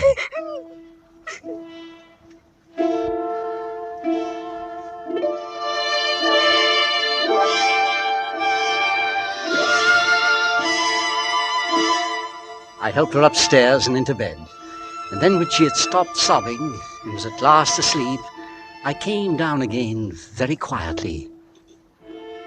I was aware of a reluctance to face Mrs. Sutton, but I had to. A plump-faced woman, her eyes obscured by thick, horn-rimmed spectacles. And what was that about her mouth? The tight lips, the hard chin. What was it Brooks had said about looking first to the mouth? Would you be requiring anything, sir, before I go up? No. Thank you, Mrs. Sutton. I hope you're feeling better, sir. No more of that trouble. Quite better, thank you, Mrs. Sutton. Mrs. Mummery's not indisposed, is she? Why, no. She's asleep. Do you think I ought to wake her, to bring her a hot glass of milk? No, thank you, Mrs. Sutton. I believe we'll just let her be. And you, sir? Would you care for anything? Not a thing, Mrs. Sutton. Oh, it wouldn't be no bother. Only take a minute. Not tonight. All right, then. Mrs. Sutton? Yes, sir? Were you aware that my can of arsenic out in the shed had a loose stopper? The garden isn't my department, is it, sir? No, it isn't. I didn't know about the arsenic. Very well. I'll be saying good night then. Oh, Mrs. Sutton. Yes? One more thing. Certainly, sir. Nothing, Mrs. Sutton. Nothing.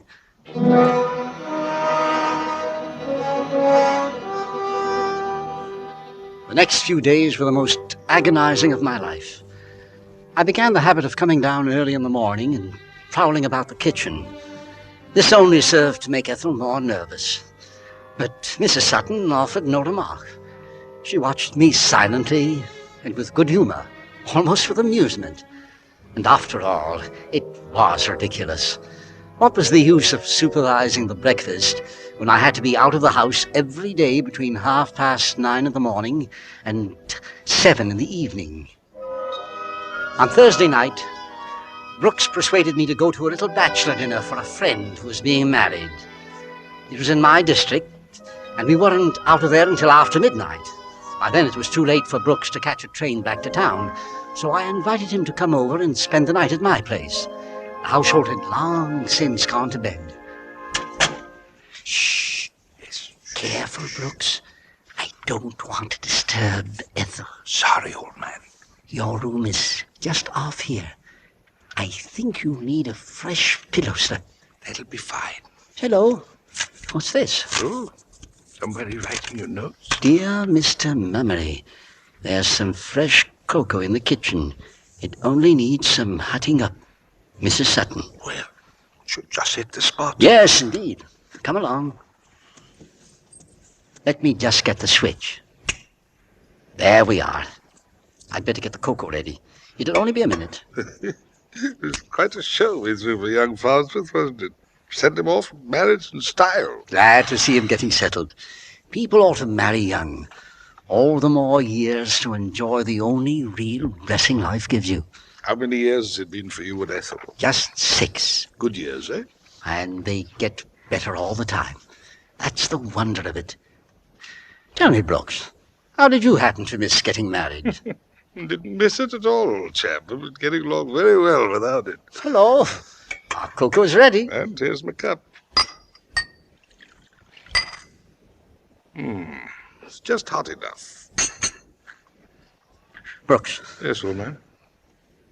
Is it just my fancy? Or is there something queer about the taste? The taste? It seemed to me... Take another sip, Brooks. Go on. Roll it round on your tongue. Do you taste it? The faint tang, like metal. Spit it out, Brooks! Spit it out!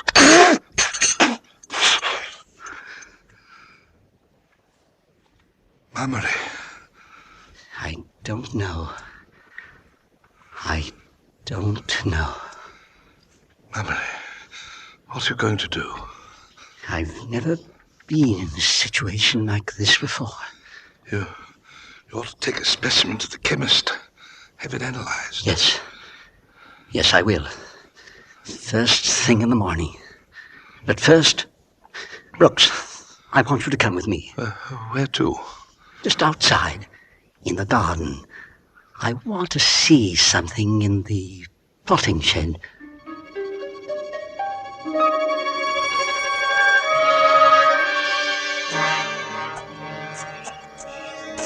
Mummery, I can't see a thing. Just hold on to me. We're almost there. All right. This is the shed. Now, just about 4 steps inside. Here we are.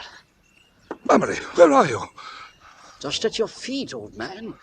I'm stooping down. Oh. Would you be good enough to strike a match for me? All right. Just a moment. There we are. That's fine. Hold it closer. It should be behind these pots here. Yes, it's here. Oh, devil, these things don't burn long. Can you strike another? What is it, Mummery? It's a tin of weed killer.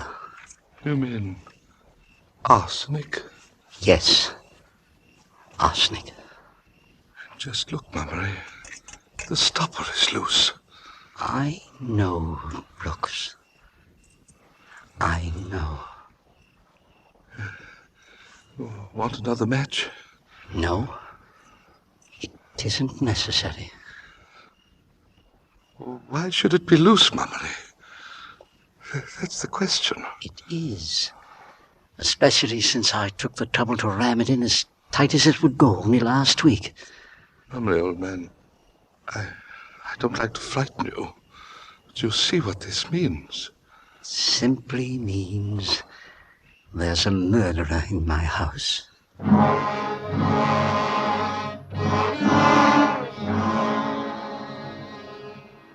It was there, in that shed that smelled of earth, in my dress suit and overcoat, holding the tin in my hand and facing Brooks in the darkness, that the beast panic seized me in its claws and held me so tight that I could hardly breathe.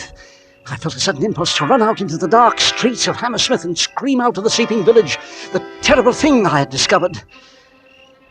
Instead, I replaced the tin exactly where it had been. And Brooks and I went back into the garden toward the house. Look, Brooks. See that light? Whose window is it? Mrs. Sutton's. It's terrifying. Is she watching us? I can't tell from here. Where does Ethel sleep? Our bedroom is right up there. Oh, yes. It's dark, thank heaven. If she'd drunk anything deadly, there'd be lights everywhere. She'd call out, just as I did the night I was attacked. Yes, of course. Well, what's your plan? Plan? Yes. Plan. I'll get you off to bed. Yes? Then I'll go into the kitchen, wash out the saucepan, and make another brew of cocoa. I let it stand in the saucepan overnight, just to allay suspicions, don't you see? Yes, excellent. Then in the morning, off to the chemist's. That's right. Remember, you told me last week to move fast. Well, my time's run out. I'm not a man of action, Brooks, but when my life is threatened, when the life of the person I love most is in danger, then I can do it, Brooks. Then I can.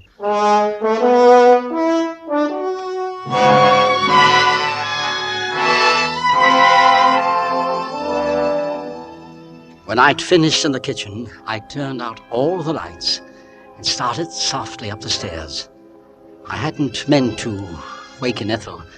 I meant to keep all this from her until it was over and finished. But she must have heard me as I came into the room. Edward? Yes, my dear? How late you are, you naughty boy. Have a good time at your party? Not bad. Not bad at all. So tonight was young Farnsworth's last as a bachelor. His last. He seemed like a lamb, all ready for the sacrifice. You all right? Quite all right. Good. Did Mrs. Sutton leave something hot for you? She said she would. Yes, but I wasn't thirsty. Oh, it was that sort of party, was it? I sat down on the bed beside her. She was asleep again in a moment. I took her hand and I clutched it tight, as though defying death and hell to take her from me. Next morning I would act. I thanked God it was not too late.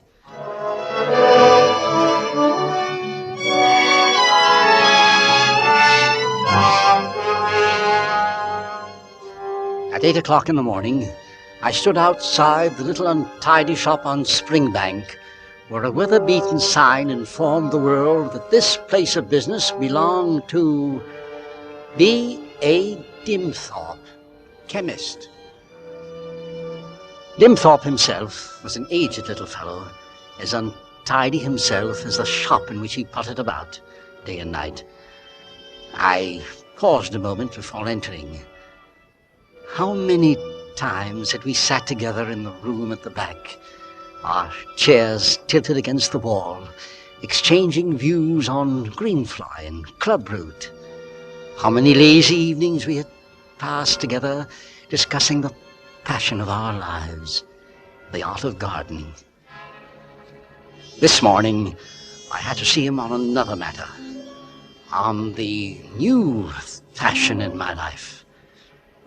This morning, we should be concerned with the art of murder.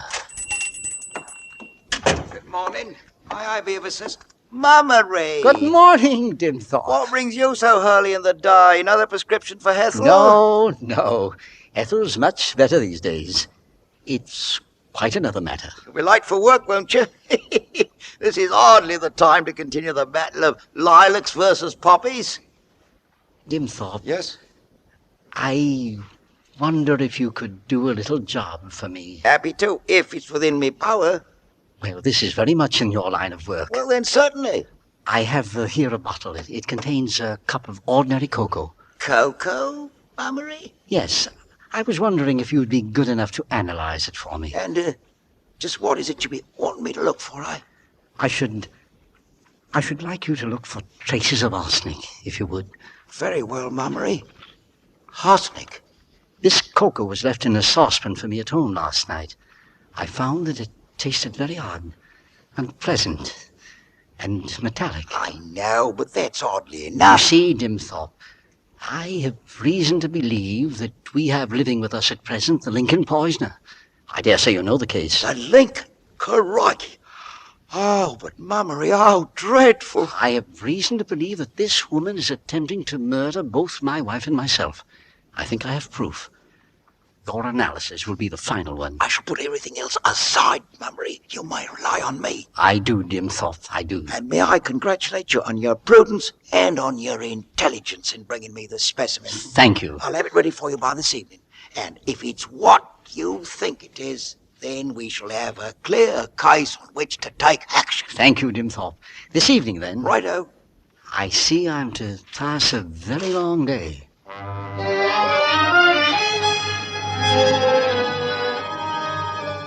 I was a bit late in getting to the office. Brooks was already there, waiting for me with a white face and the hushed voice of a conspirator. Good morning. Good morning. You were already out of the house when I woke this morning. Yes, I had my call to make. Sleep well last night? Like a log. It's funny, considering. It is funny. You didn't, I gather. No. You've taken care of the matter? Yes. When shall we know? Yes. When shall we know? Late this afternoon. Everything seemed all right when I left the house, had breakfast with Ethel. She seemed very well, completely unsuspecting. Did you notice her? I did indeed. Our dear Mrs. Sutton. Well? Bad mouth, there's no doubt of it. Anything else? Otherwise, perfectly normal. That's what gives them away, don't you see? More normal than normal folk. You feel like working today? Frankly, no. Neither do I. Shall we put out the sign? Good idea. We put out the sign saying that we were closed for the day because of illness, and we sat together in the office. The noon hour passed, and neither of us moved. 4 or 5 times we heard footsteps outside in the corridor, pausing before our door, and then turning and receding. Neither of us spoke, and neither of us moved.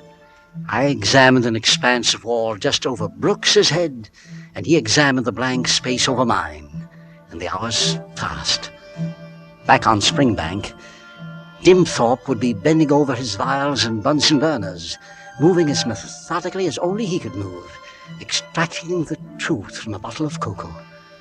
As I had told him, this was the longest day of my life.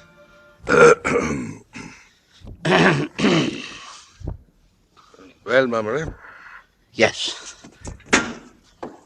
It was 4 o'clock. I couldn't wait any longer. Good luck, old man. Brooks shook hands with me, and I went outside into the afternoon sunlight. I was at Springbank in 20 minutes. Mummery, is that you? It is, Dimthorpe. I'm ready for you. Just come into the back in case we're disturbed. All right, Mummery. Right over here. What does it mean? It means that there's no doubt about it. I see. I used Marsh's test. It was an heavy dose. No wonder you tasted it. There must have been 4 or 5 grains of pure arsenic in that bottle. Here, take this mirror. I want you to see it for yourself. All right. Now, just look closely at this little glass tube. It's a stain. A purple black stain. That's the mark left by the arsenic. Will you ring up the police from here? No, my wife. I've got to get home. All right, leave it to me. I'll ring the police up for you. Oh, go quickly, Mummery.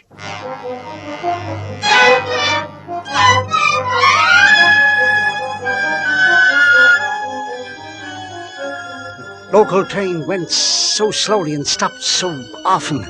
Ethel poisoned, dying, dead. Ethel poisoned, dying, dead. The wheels strummed harshly in my ears. I jumped from the train before it had stopped and ran out of the station and along the road. A strange car was standing at my door. I saw it from the end of the street and broke into a mad gallop. It had happened. The doctor was there. I was a fool. I was a murderer to have left it so long. Then, while I was still 150 yards away, I saw the front door open. A man came out, followed by Ethel herself. The visitor got into his car and drove away, and Ethel went back into the house. She was safe. She was safe. I could hardly control myself to hang up my hat and coat and go in looking reasonably calm. She had returned to the armchair by the fire, and she looked up at me in surprise. There were tea things on the table, and she was alive. Edward, you're back early, aren't you? Yes, dear. Business was slack. Somebody beat the tea? John Welbeck came by. Oh, young Welbeck. Yes, we've been talking over arrangements for the Drama Society. Darling, I'm so glad. By having a guest here, you were protected. You were saved. Edward, what are you talking about? You seem so strange. There's something I've got to tell you, Ethel. I should have done it long ago. My darling, it's going to be unpleasant, but you must hear it. Oh, excuse me, Mum. Yes? Oh, I beg your pardon, sir. I didn't know you was in. What is it, Mrs. Sutton? Will you be taking tea, or can I clear away? Mr. Mummery will be wanting some. You better leave it. And, oh, Mum. What is it? There was a young man at the fishmonger's, and he's just come from Grimsby. Yes? And they've caught that dreadful woman, that Mrs. Andrews. Oh. Isn't it a good thing? Oh, it worried me so to think she was going about like that. But they've caught her. Took a job as housekeeper she had to 2 elderly ladies, and they found the wicked poison on her. Girl has spotted her'll get a reward. I've been keeping my eyes open for her myself, but it's at Grimsby she was all the time. Thank you for the news, Mrs. Sutton. That will be all. Oh, not at all, Mum. But that's wonderful. Then it's all been a mistake. A mad mistake. Darling, I don't know whether to shout or to cry. I certainly must apologize to Mrs. Sutton. We're safe, don't you see? We're safe! But what about the cocoa? Mr. Dimthorpe, and Marsh's test, and 5 grains of arsenic? What do they all mean? Who could have what? Ethel. Ethel. Ethel. Yes, Ethel? To me. To do it to me. You fool! You fool! Don't you know that it's been Welbeck? That it's always been Welbeck? Yes. It's there in your eyes. Something I've never seen before. It's always been there. It's just that you've never looked. That would be the police, Ethel. They've come here for you.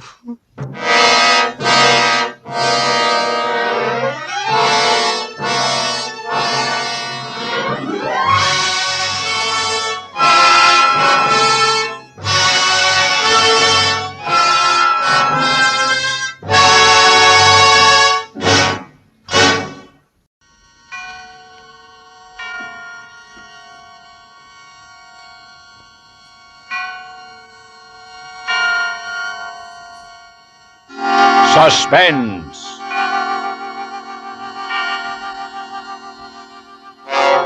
Radio's outstanding theater of thrills brings you an hour, a full 60 minutes of suspense.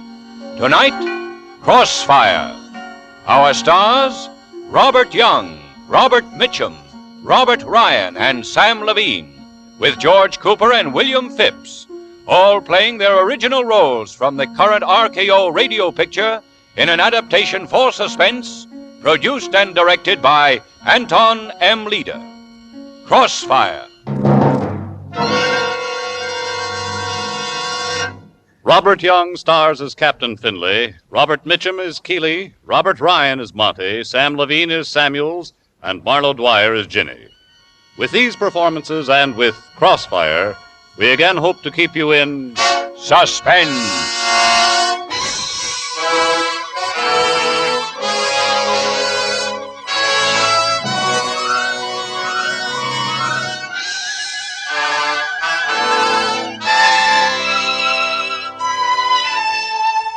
My name is Finlay, Captain of Detectives, Homicide, Washington, D.C. I was the cop on the case. The call came in at 9:45, a girl. I told her to stay there, and we went up. It was an apartment on E Street, the third floor, number 307. The girl was still there and let us in. The place didn't look too bad, considering. There was a chair knocked over and a lamp and a little liquor slopped around, but aside from that, not bad. Except there was a man lying in the middle of the floor. A man named Joseph Samuels, and he was dead. Beaten to death. No. Take it easy, Miss Lewis. I'm all right. Was Samuels drunk when you left him in this bar, Miss Lewis? No. Had he been drinking? Yes, but he was all right. What was he arguing with the soldier about? They weren't arguing, they were just talking. I sent Sammy over to talk to the soldier myself. The kid seemed so upset about something. Here's a man's wallet, Captain. Found it behind the cushions on the sofa. Well, let's have it. Corporal Arthur Mitchell. What rank was the soldier, Miss Lewis? I didn't notice. I left them. Where did you go? I went up to my room. It was the bar in my hotel. Mm-hmm. I had a change, so I told Sammy I'd meet him here in his apartment. We had a date for dinner. I rested a while, and then I fell asleep.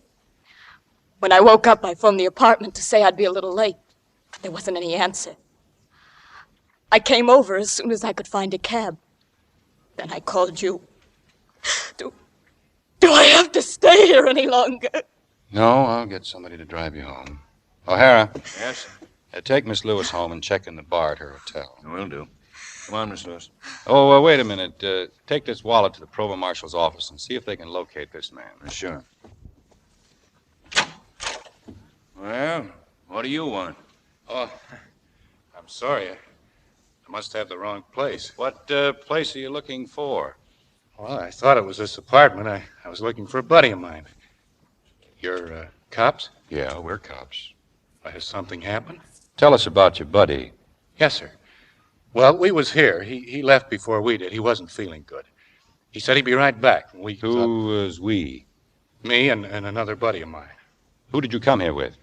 With these two buddies of mine and this fellow. What fellow? This fellow we met in a bar. Miss Lewis. Yes. Soldier, do you recognize this young lady? Come on, did you see this young lady in the bar? Yes, sir. Miss Lewis, is this the man who was with Samuels when you left? No, it was another. What's it all about? Come in, soldier, and give a look. Jeez, that's tough. Yeah, isn't it? Somebody killed him. Could you identify him? Same fellow you met in the bar? Yeah, that's him. What's your name? Montgomery, sir. Were you drunk tonight? Well, I had a couple, but I can handle that. I see. How long have you been out of the service? 2 weeks, about. Live here? No, sir. What are you doing in Washington? I just came back to see some of my buddies. Where are you staying? At the Stewart Hotel. That's where I used to be stationed. I'm sponging a free bunk from one of my buddies. What's your buddy's name, this one who was sick, the one who was coming back? Mitchell. Mitch, we call him. O'Hara, hand me that wallet. Here, yours. Corporal Arthur Mitchell. Yeah, that's him. Ever see this wallet, soldier? Where did you find it? In the sofa. It must have dropped out of his pocket, but believe me, Mitch couldn't. What's his outfit? Same as mine was. What were you in? Signal Corps Detachment. Stewart Hotel. Mm-hmm. Well, O'Hara, let's clean it up. Get the coroner up here and give me a full report. Okay, boss. Let's go, Montgomery. Sure, but where are we going? To headquarters.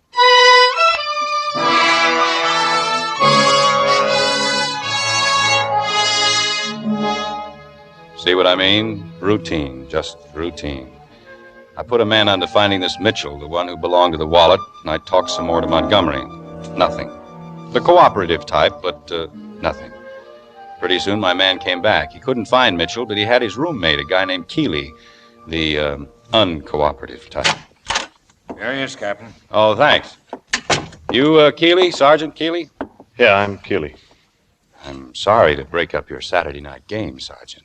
You want to see me about something, Captain? Yes, I want to see you about Mitchell. What about Mitchell? About Mitchell killing a guy. Killing a guy? You know Mitchell, don't you? Yeah, but who's he supposed to have killed? Sit down, Sergeant. We'll talk about it. When did you see Mitchell last? This afternoon, 2 o'clock. Where was he going? Crawling. Where? Nowhere. Soldiers don't have anywhere to go unless you tell them where to go. When they're off duty, they go crawling. Or they go crazy. What did you do before you got in the Army? What's that got to do with it? It might help me understand your answers. I worked on newspapers. Oh. What sort of a job are you doing now? Ink job. Purple ink. Instead of the Purple Heart, we get purple ink. Mitchell, too? He's an artist. He used to do cows eating grass. He's branched out now. He does signs. Keep this washroom clean. If you think he killed anybody, you're crazy. Why? He's not the type. Everybody's the type. He couldn't kill anybody. Could you? I have. Where? Where you get medals for it. I see. This Mitchell boy couldn't do that either? No. Tell me about this afternoon when Mitchell left. There isn't anything to tell. He left. What did you talk to Mrs. Mitchell about? Why, I just... Yeah, here it is. Here, what is? According to the hotel charge slip, you called Chicago at 2:30 and talked to Mrs. Mitchell. His mother? His wife. It was personal. It wouldn't interest you. What did you call Mrs. Mitchell about? She called me first last week. She was worried about him. He hadn't written. Why? I don't know. Then guess. He's homesick. His wife's sick. I don't know. Anyway, he's got snakes. He's been nuts, but not nuts enough to kill anybody. How was he this afternoon? Oh, he was trying to act like a soldier. I think he went out to look for a girl. What's your name, anyway? Finley. Look, Finley, this sort of life doesn't bother some soldiers. I haven't seen my wife for 2 years. When I do, maybe we'll pick right up again. Maybe we won't. But I don't worry about it now. Mitchell's not like that. He's not tough. He needs his wife. I called her this afternoon and told her to hop a plane and come cheer him up. Here's her wire. She's on her way. She'll be here tonight. That's good. Still don't know what this is all about. Why'd you pick me up? You're Mitchell's closest friend, aren't you? I don't advertise it. Well, Mitchell's other friend told us about you.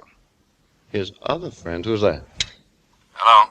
O'Hara, let's have Montgomery back. Right away. Where does Montgomery come in? He was with Mitchell and a boy named Floyd Bowers this afternoon in a bar. They met a Mr. Samuels there and went up to his apartment. Mitchell left first, but he told Montgomery to be back. We were looking at Samuel's body when Montgomery came back looking for Mitchell. You're taking Monty's word for all this? Not entirely. Did you ever see this? That's Mitch's wallet.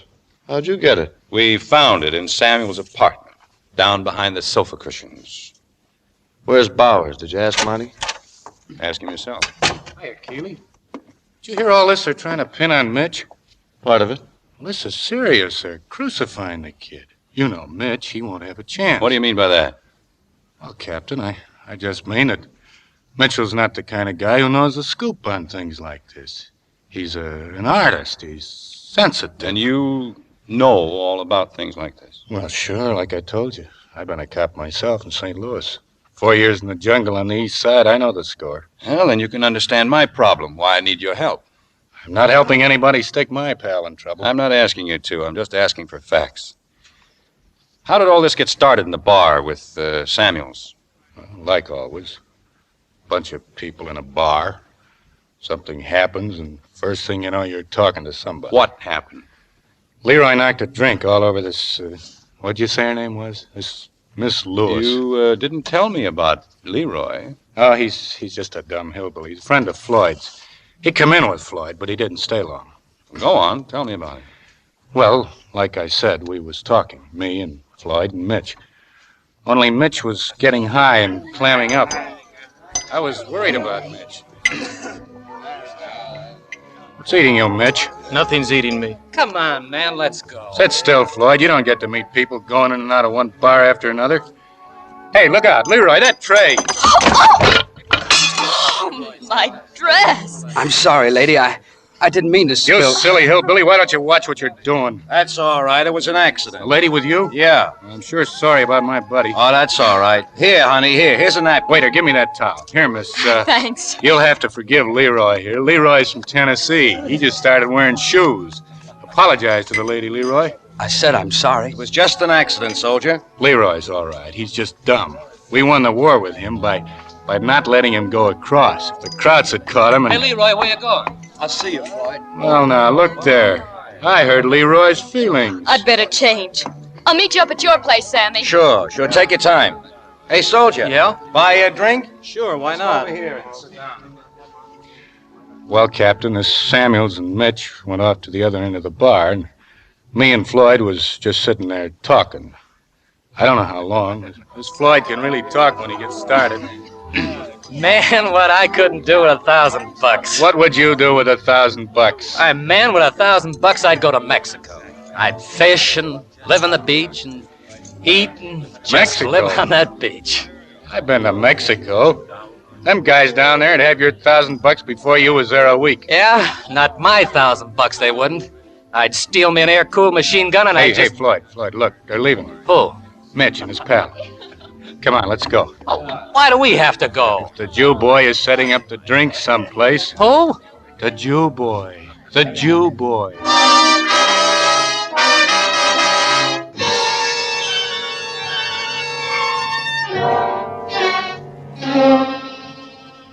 Well, Captain, we followed them to Sammy's place and just walked in. We all had a couple of drinks. Next thing I knew, Mitch was getting a little green, and pretty soon he left. Floyd was getting kind of stinko, too. So after a while, I got him out of there and started walking him back to the Stewart Hotel. But then I got worried about Mitch. So I put Floyd in a cab and went back to look some more for Mitch. And that's when I met you, Captain. And you came up to Samuel's apartment even though you saw the police cars outside? Well, how'd I know they had anything to do with Samuel's? You're just a bunch of hick cops down there anyway. You'll never pin anything on Mitch. Not in 100 years. I'm sorry. I'm just worried sick about Mitch. Did you have any sort of an argument with Samuels? Well, what was there to argue about? Liquor was good. Everything was okay. Had you ever seen him before? No, I told you. I just met him in the bar. I never seen him before. You're sure? Sure, I'm sure. Of course, I've seen a lot of guys like him. Meaning what? Oh, you know. Guys that played it safe during the war. Scrounged around, keeping themselves in civvies. They got swell apartments, swell dames. You know the kind. No, I'm not sure that I do. Just what kind? You know. Some of them are named Samuels. Some of them got funnier names. You'll be at the Stewart? Sure, I got nowhere else to go. I'm just sponging a bunk from one of the boys. You coming, Keeley? There are one or two more questions I want to ask Sergeant Keeley. Well, so long, Captain. If there's anything else, just call on me. You should look at a casualty list sometime. There are a lot of funny names there, too. Hmm? I said Monty's illiterate. I said he ought to read more. I was just philosophizing. I'm not interested in philosophy. I'm trying to solve a murder. Pardon me. Mitchell was in a strange mood tonight. You admit that. Uh-huh. He left Samuel's apartment intending to come back. We arrive and find Samuel's beaten to death. We find Mitchell's wallet on the sofa. I say Mitchell did come back. Some sort of an argument developed. I say nuts. Why? Or don't you think Mitchell would kill Samuels that way? I don't think Mitchell would kill anybody anyway. You still don't know where he is? No, I don't. I didn't know when I came in here, and I haven't suddenly gotten any brighter. You don't believe he did it yourself? He could have. He was there. So were Monty and Floyd. But they left. Mitchell said he was coming back. According to Monty. According to Monty. Monty's a liar. What makes you believe his story? It just happens to be the only story I've got. Then why did you let him go? Did I? You don't really think he'll lead you to Floyd Bowers, do you? I don't know. Is that all for me? Yeah, I guess so for now. Okay. You know where to find me.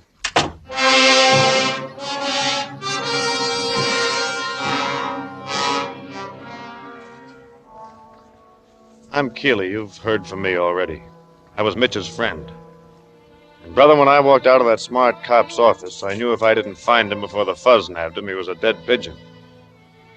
When I got back to the hotel, the lobby was so full of cops and MPs they were dancing with each other. So I rounded up a couple of my scouts, told them Mitch was up to his ears in trouble, and I stationed them around the lobby to keep an eye out for him. I also told him to keep on the lookout for Floyd Bowers. He might know something. And I waited at the counter of the coffee shop where I could see the street from the window. Sure enough, about half an hour, I saw Mitch cutting across the street for the hotel entrance. I managed to get outside and put the snatch on him before the cops knew what I was up to, and 10 minutes later, we were sitting in the balcony of an all-night movie house with nobody around but a few drunks and bums. And I gave him the pitch. Keeley, I couldn't have killed But that's him. not the point. You've got to have a story for the cops. They've got Monty's, and it sounds pretty, but not for you. I want you to tell me everything you did tonight. How drunk were you? I don't know. Pretty drunk, I guess. How long were you with this girl? Well, I think... Oh, you ought to know. Was it 1 hour, 2 hours, 3 hours? I can't remember. My head hurts. I can't remember anything very well. So it hurts. You've got to remember. You ran into Monty and Leroy and Floyd, didn't you? Yes. And you went in a bar with them. That's right. Okay, now take it from the bar. Take it slow and remember everything you can. Well, we were there quite a while, I guess. I got restless and I wanted to shove. I was sick of Monty and I was sick of Floyd. I wanted to be somewhere else. So I drifted off to the other end of the bar, and this fellow Samuels came over and he sat next to me and began to talk. First, I didn't pay much attention. I was feeling so low myself. My girl is worried about you. She says you're not drinking, but you're getting drunk anyway. Anybody who can do that has got a problem. So what? It's a funny thing, isn't it, how it gets worse at night? I think maybe it's suddenly not having a lot of enemies to hate anymore. The war is over. And now we don't know what we're supposed to do. We don't know what's supposed to happen. We're too used to fighting. But we don't know just what to fight. Know what I mean? I guess so. You can feel the tension in the air right here in this bar. A lot of fight and hate that doesn't know where to go. A guy like you may start hating himself. One of these days, maybe we'll all stop hating and start liking things again, huh? What sort of an artist are you? I did a mural once for the WPA. Oh, a lot of fine artists came from there. I saw one that was about that. He seemed like a nice fellow, this Samuels. A real nice fellow. I think he must have been on a newspaper or something. We talked a while, then we decided to go up to his place. He was going to meet his girl there. Monty and Floyd must have followed us because after we got to the apartment, they walked in. I guess I must have been getting pretty tight because I don't remember exactly what we talked about up there or how long it was before Monty and Floyd came. All I remember is that the radio was on, playing some nice music. Debussy, I think. Monty was yammering away, doing most of the talking. You're doing all right, Floyd. You're doing all right, Mitch, kid. Sammy, let me tell you something. Not many civilians will take a soldier into his house like this for a quiet talk. Is that right, Floyd? That's right, Monty. Well, let me tell you something. A guy's afraid to take a soldier into his house, he stinks. He ought to have the screws put to him. Am I right or am I right? Sergeant, don't you think I asked you a question, Sammy. What was that? You know what was that. Am I right or am I right? You're right, Sergeant. You can say that again. You're all right, Sammy boy. You're okay. Mitch, are you all right? I'm all right. I just need a little air. Can I get you anything? No, I'm all right. I'll be right back. I'm all right. He's all right. You heard him say he's all right. Let's have another round. I'm afraid there isn't time, Sergeant. What kind of a brush is this? What's the matter, Jew boy? Afraid we'll drink up all you You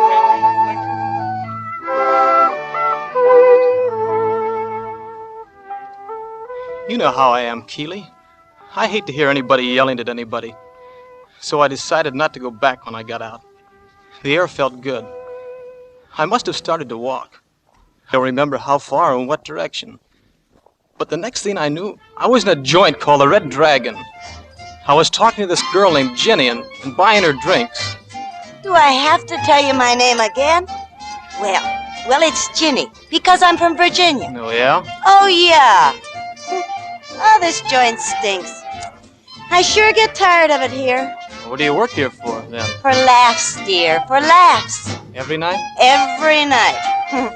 Come on, up with your glass. Here's to nothing. You work here until when? Until we close. Then what? Then I sleep. Me and myself in my great big bed we sleep.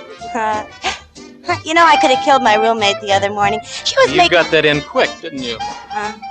Drink up and be nice. You know what I'd like to do? Yeah, No, I no. know. I'd like to take you dancing. Well, that's what that music's for. I work here. I mean, really take you dancing. The two of us going somewhere, eating something, talking about ourselves. You're a character. I'm serious. Sure, I know. I remind you of your sister. You remind me of my wife. Look, be nice. Order some more drinks. Then we'll dance. I've had enough to drink. Well, toodaloo. Wait, Jenny, don't go. I've got some things to do.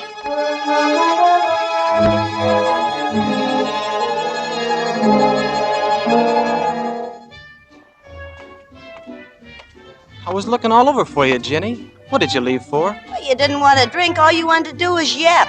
I don't make money on that. You're not getting so rich out here in the terrace all by yourself. Well, it's nicer out here on the terrace all by myself. What's wrong with me anyway? You're corny.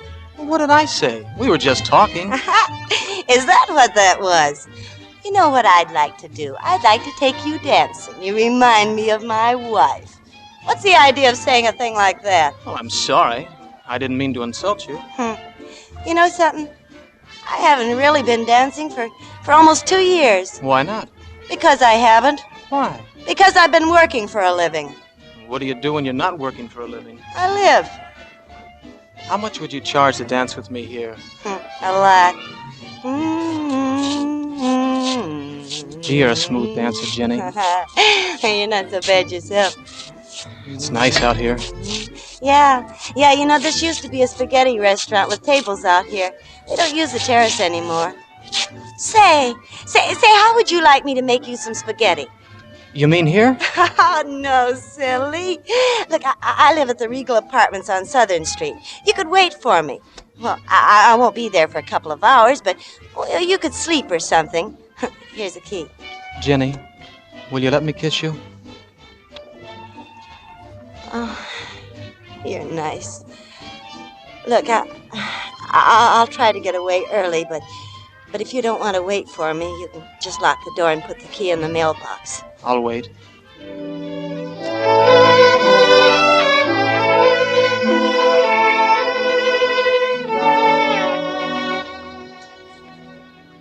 I guess it was a crazy thing to do, Keeley, but it made sense at the time. Besides, I thought I could use a little shut-eye. So I walked around some more, and then I went up to Jenny's apartment. I must have fallen asleep because the next thing I remember, somebody was knocking on the door. How about some light? Sure. Hasn't she come home yet? I don't know. I don't think so. You mean Jenny, don't you? What do you mean? I guess I mean Jenny. Do you belong here or something? Or something. How long you been waiting? I don't know. That's great. Have a cigarette? Thanks. I just woke up. I don't even know what time it is. I've got a key here somewhere she gave I it. know. I saw you with her at the joint. Oh? Who are you? I'm a man who's waiting for her. Is that all right? Sure. Want some coffee? Sure. I'm a husband. I'm Jenny's husband. Are you? I was a soldier too, but I conked out. Guess you're wondering about this setup, aren't you? I guess I am. Well, ask her about it then. She was a tramp when I married her. I didn't know it at first, but I knew it before we were married. It's one of the reasons I enlisted, to get away from her. I couldn't wait to get out and come back to her. When I did, she didn't want me.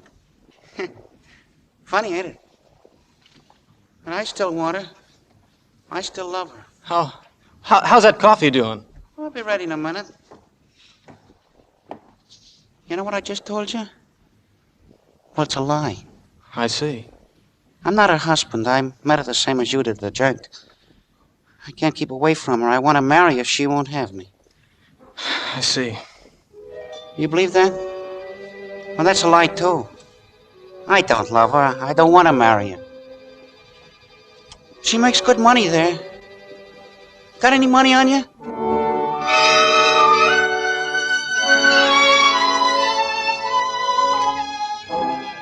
While this screwball goes on with his double talk, I suddenly remember you, Keeley, about having to meet you at the hotel at midnight. So I decided to get out of there. I went straight back to the hotel, and the next thing I knew, you were pushing me around and hauling me off to this joint. Listen, I don't like all-night movie houses any more than you do. But you're in a jam. How long was it from the time you left Samuels till the time you met this Ginny? I don't know. That's a help. How long were you in her apartment altogether? Well, I think... You ought to be kept in a cage. Keeley, what's happened? Is everything suddenly crazy? I don't mean this, I mean everything. Or is it just me? No, it's not just you. The snakes are loose. Anybody can get them. I got them. But they're friends of mine. I think Samuels understood it. Yeah, maybe he did at that. You still in love with your wife? I guess I am. She's still in love with you? That's a screwy thing to ask. Well, maybe it is, but she's here now, or she should be. I've got to figure out how much of this to tell her. Mary? Here? Well, what's she... Don't worry. She doesn't know anything yet. She was coming anyway. Why? To see you. I talked to her this afternoon. Maybe she's here now. She was supposed to be on a plane. Well, you sit tight. I'll go see if I can find her. Keeley, I couldn't have killed this guy, could I? Hey, there's Leroy. I wonder what he wants. Keeley, listen, I found Floyd. Floyd? Where? In a room in a place down on Maryland Street where he's hiding out. He just phoned me and tried to raise some dough for something. He sounded awful scared. You got the address? I don't want to have nothing to do with this. I shouldn't have told you. I don't want to get in any trouble, Keeley. You won't get in trouble. All you have to do is tell us where Floyd is. Then you can go back to the hotel and stay there and forget it. And you, Mitch, you just keep right on watching the picture and don't move. Don't even move to another seat. You want Leroy to bring you a sandwich or something? No. But Keeley, where are you going? We'll see Floyd Bowers.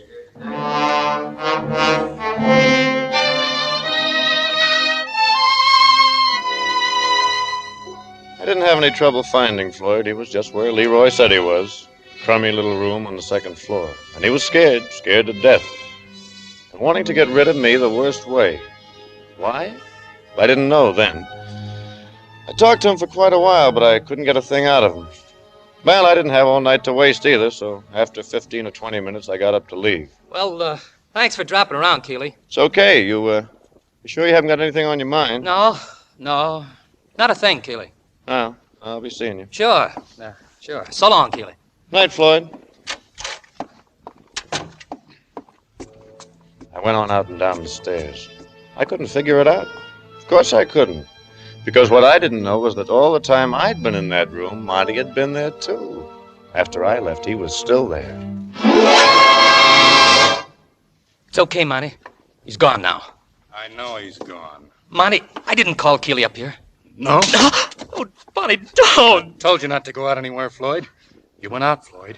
You didn't do like I said. You went out and got in touch with Keeley. You shouldn't have done that. No, I didn't, Monty. I didn't get in touch with Keeley. I called Leroy. Leroy must have told him. Try money, Monty. All I did was try to get some dough. Now, look, you got plenty of dough, Monty.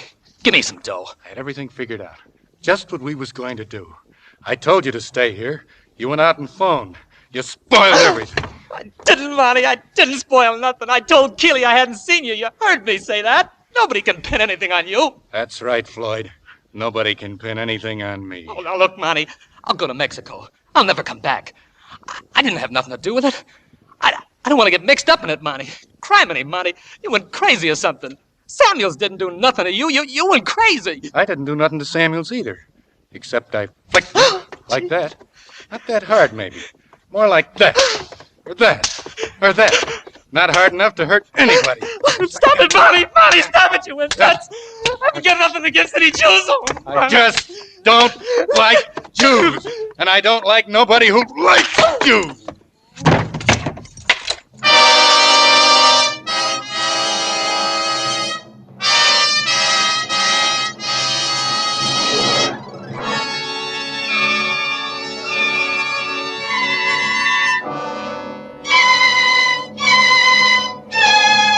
In tonight's full hour of suspense, our stars are Robert Young as Captain Findlay, Robert Mitchum, Robert Ryan, and Sam Levine in Crossfire. Tonight's study in suspense.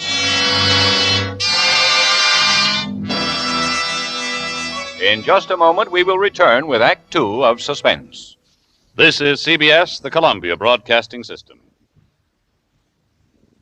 And now, back to our Hollywood soundstage and Act Two of Crossfire, starring Robert Young, Robert Mitchum, Robert Ryan, and Sam Levine, with George Cooper, William Phipps, and Marlo Dwyer, in a narrative well calculated to keep you in suspense.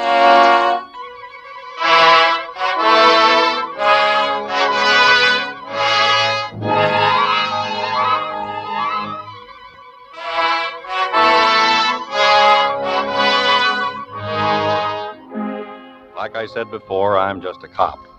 And by this time, I was a tired cop, dog-tired. I'd been doing a lot of work for the last 6 hours, most of it leading nowhere, because still no Mitchell. But by this time, I had Mrs. Mitchell right in my office. And figuring maybe she might be anxious to see her husband, too, I asked O'Hara to locate that helpful character, Keeley. Okay. And bring him in. Right. Why, here's Sergeant Keeley, Captain. Come on in, Sergeant. Captain Finley was just sending me out to find you. I've been waiting to see him. Hello, Keeley. Mary, what are you doing here? We picked up Mrs. Mitchell at the airport. Oh, well, what do you want me for? Floyd Bowers is dead, Sergeant. Dead?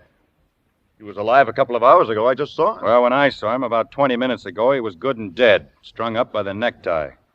I just came here, Captain, to tell you I'd talked to Floyd. If you'd come here right away, Sergeant, as soon as you found out where Floyd was, I could have talked to him myself, and he'd still be alive. You win, Captain. Now, don't you think you'd better tell me where Mitchell is, Sergeant? Why? I don't want anybody else killed if I can help it. You might as well work with me now if you really want to help Mitchell, because you're in custody, in case you didn't know it. I'll listen to anything constructive you have to say, but I won't stand for any more interference. You've got a mind like a dog catcher. Okay, I'm in custody. Everybody's in custody. What does that prove?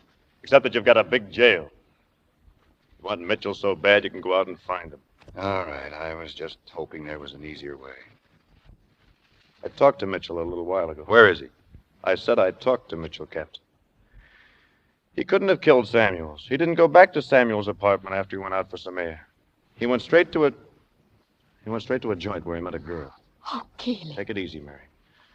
Mitch was in this girl's apartment for the next couple of hours. What does that prove? It proves he went to a joint and he met a girl. Would a man who's just killed somebody do a thing like that? I'm sorry, Mary. And it proves where he was for 2 hours. Which 2 hours? He doesn't remember. But all you have to do is ask the girl. Who is she? She's a girl. She calls herself Ginny. Mitch knows where she lives. When did he tell you all of this? Just before I went to see Floyd. Did he know where you were going? Yeah. Then he could have killed Floyd himself. He didn't know the address. He could have followed you. Captain Finley, if Keeley tells you where Mitch is, will you let him go? And will you promise to let me see Mitch first, by myself? No, I won't let Keeley go. But I'll let you talk to your husband alone. I'll be waiting outside, wherever he is. Please tell him, Keeley. Please. He's in the balcony of an all-night movie, The Regent, about 4 blocks from the hotel.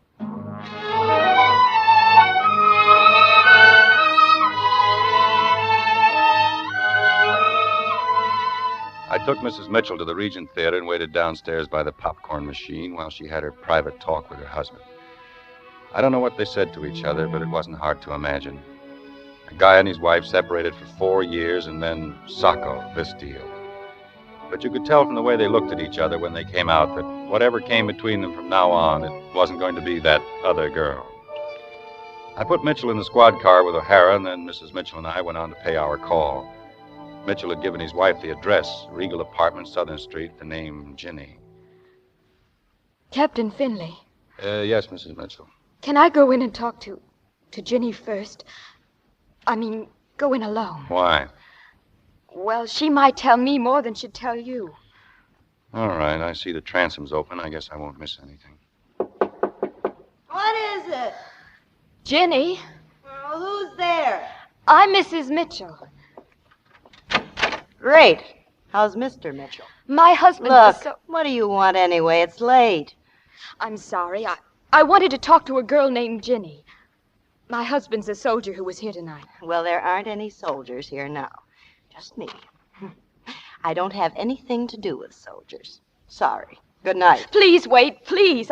I've got to talk to you. It's terribly important. I know it's late, but you've got to help me. Can't I come in for just a minute? Please. Oh, all right. My husband's in trouble. Look, I don't know anything about your husband. Honest, why don't you go home? Maybe he's waiting for you. He's in jail. They say he killed a man, but he didn't. Okay, then there isn't any problem. What do you want from me anyway? A character reference? All I want you to do is to say that he was with you tonight. Tonight's a long time ago. I wouldn't be able to remember. You'd remember Mitch. Why? Does he have two heads or something? You danced with him.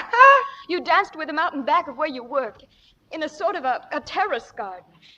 You gave him your key and you told him your address. He told you that he was up here with me tonight? Yes, he... Well, he lied to you. If he was here, I didn't know about it. And I don't know where you got my name and address. I can't tell you anything else. You better go now. Hello, Jenny. Who are you? What do you want? I want to talk to you. What's your name? Are you a cop or something? What's your name? I don't like cops. Nobody likes cops. What's your name? Virginia Tremaine. Why? Where are you from? From here? Before you were from here. Pennsylvania. Wilkes-Barre. So what? What do you do? I work. Where? The Red Dragon. Well, what's wrong about working there? Does that make me a criminal or something? Does that give you the right to bust into my house and start asking a lot of questions?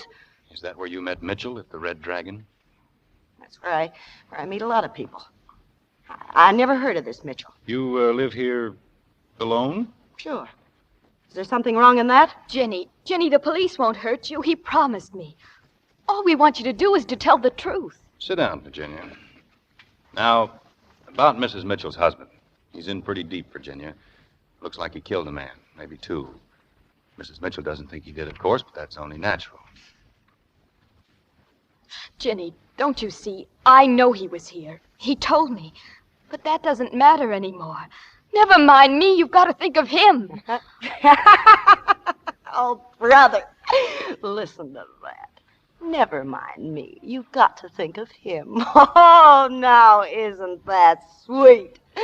Isn't that just too sweet? He wasn't here with me, see? He could have been, but he wasn't. He could have come up. I could have cooked him something and we could have talked. And what would have been wrong with that? What's the matter with me being with her precious husband? Does he break or something? Where was she? Okay. Where were you when he needed you?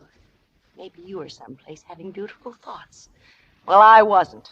I was in a stinking gin mill where all he had to do to see me was walk in, sit down at a table, and buy me a drink. And that's all I know about it. I didn't ask him if he killed anybody. Virginia, listen. You're not involved in this murder, so nothing's going to happen to you. That's the first point. Got it? You bet I got it. Okay, now, what time? What time was Mitchell with you at the Red Dragon? I don't know.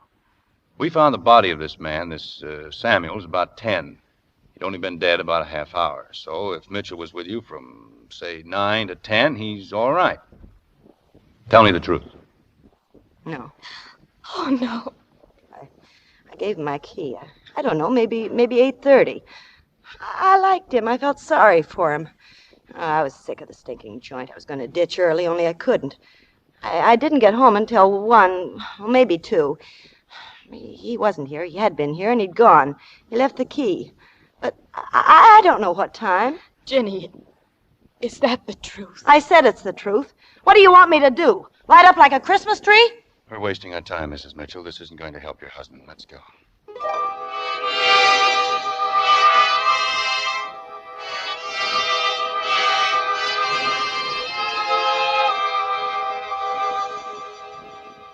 By the time I got to my office, it was dawn. Gray and dirty, which is how I felt. Plus disgusted. Mitchell and I were going around in circles. I didn't murder anybody. Why would I murder him? What motive would I have? Maybe you didn't like him. Maybe you hated him. Hate's a good motive. Why would I hate him? I hardly knew him. I only talked to him for a couple of hours. He seemed like a nice guy. You know he was a Jew? No. Mean to say you didn't know he was Jewish? No. I didn't think about it. Well, what would that have to do with it? Got Montgomery for you. Yeah, all right. I'll see him in a minute. I'm through here with Mitchell, but I want to talk to Keeley again. Okay, boy. That door, Mitchell, over there. Okay. Here are the papers you wanted from the War Department on Samuels. Oh, He was yeah. hit on Okinawa. Got a medical discharge last summer. Well, let's give a look. Samuels Joseph, ASN 392-32880, Army of the United States. Joseph Samuels was discharged 28 August 1945 upon recommendation of the medical board because of disability from wounds received at Okinawa. So that's our stinking civilian.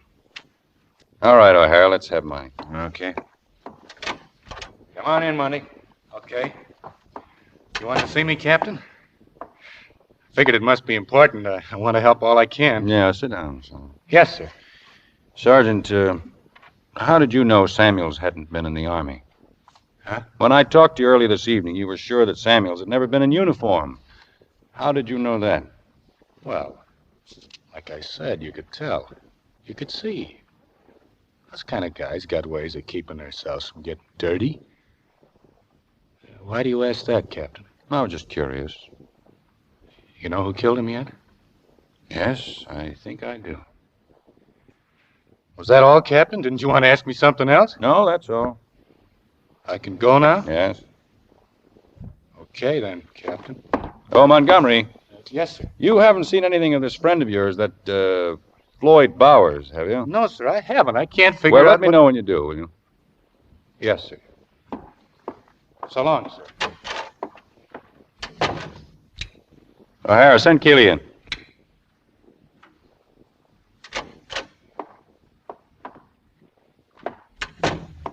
Well, now what? You look all in, Keeley. Thanks for the concern. Sunday morning. Mrs. Finley is just about leaving for early mass. Now that I know that, can I go back to bed? Well, what's the matter? Thought you were going to have this all solved by now. I'm in a cage. I'm not doing anything except breathing. You've got Mitchell. You've got your little fairy tale all written. Drunk, trouble at home, can't tell a clear story. Open and shut. What's holding you back? Is that all? That's all. All right, then. Do you really want to help me wind this up? Thought you didn't like me. You talk too much sometimes. Oh, you're appealing to my better side. Yes. Making me some sort of a proposition? Yes. I'd like to sleep on it. You can sleep all day when we're finished.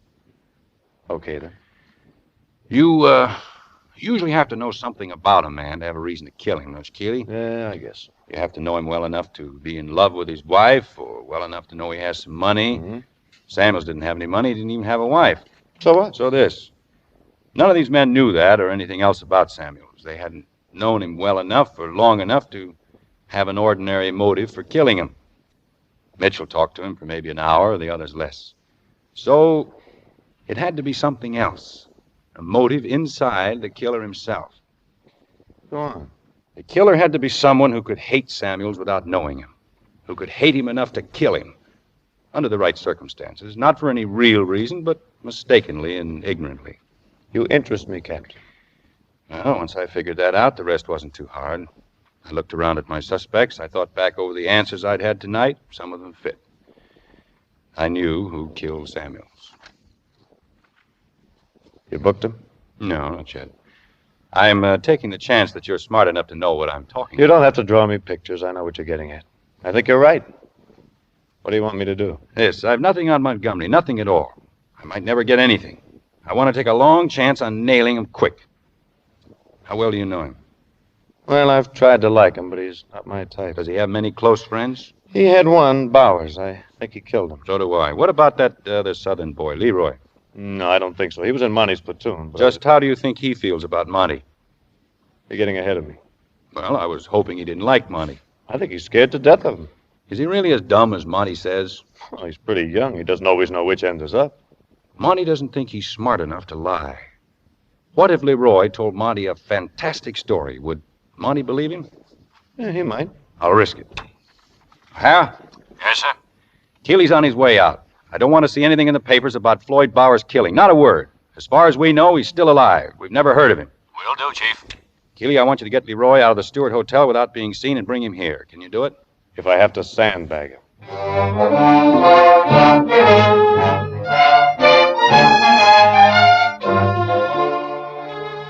In an hour on the nose, Keeley was back at headquarters with Leroy. But it wasn't going to be easy. Leroy was suspicious and he was scared. It isn't that I don't want to help, Captain. It's... Well, I've never been around with Monty and Floyd much. Monty never wanted me around. He says I'm stupid. I guess I am. Sir, how do you know he really killed him like you say? We don't. That's what we want you to help us prove. Keeley, I told you I didn't want to get in any trouble. You're not going to get in any trouble, and stop worrying about Monty. Captain Finley won't let anything happen to you. Maybe you're right, sir. But I can't think he'd do a thing like that. Without no reason. We thought he had a reason.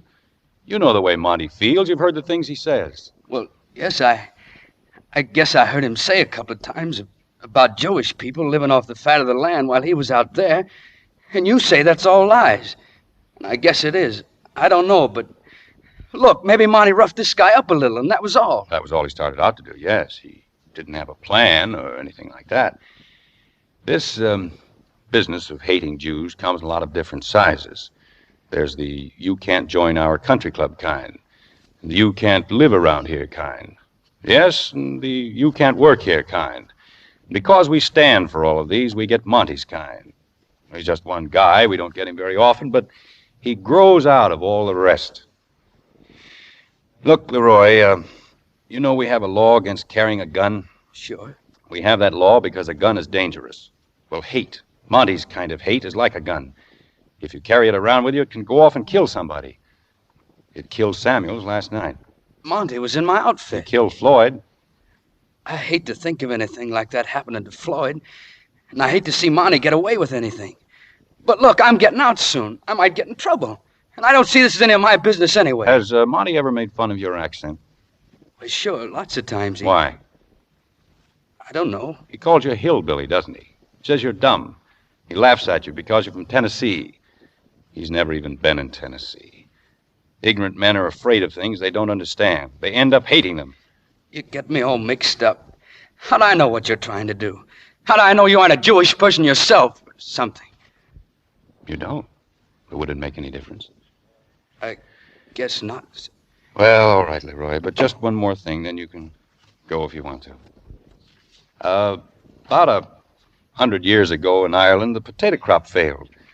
A lot of Irish immigrants came over here. Their talk was different, like yours, Leroy. They were Catholics, most of them.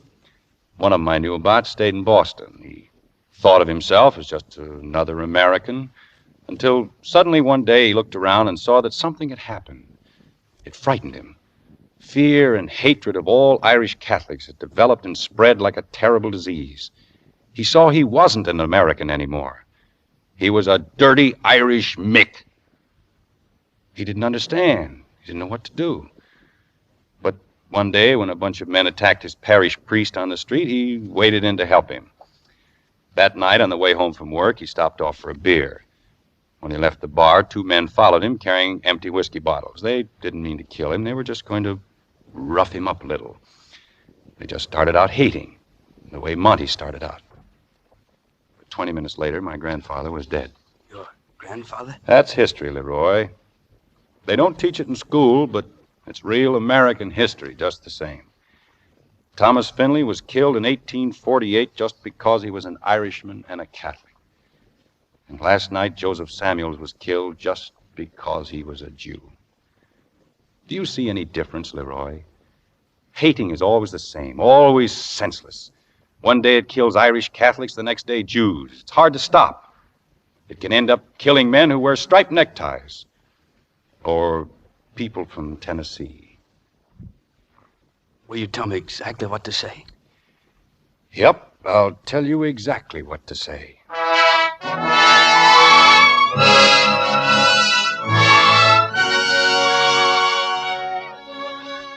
If it would work at all, I knew it would be just the same as if I'd been listening in on them.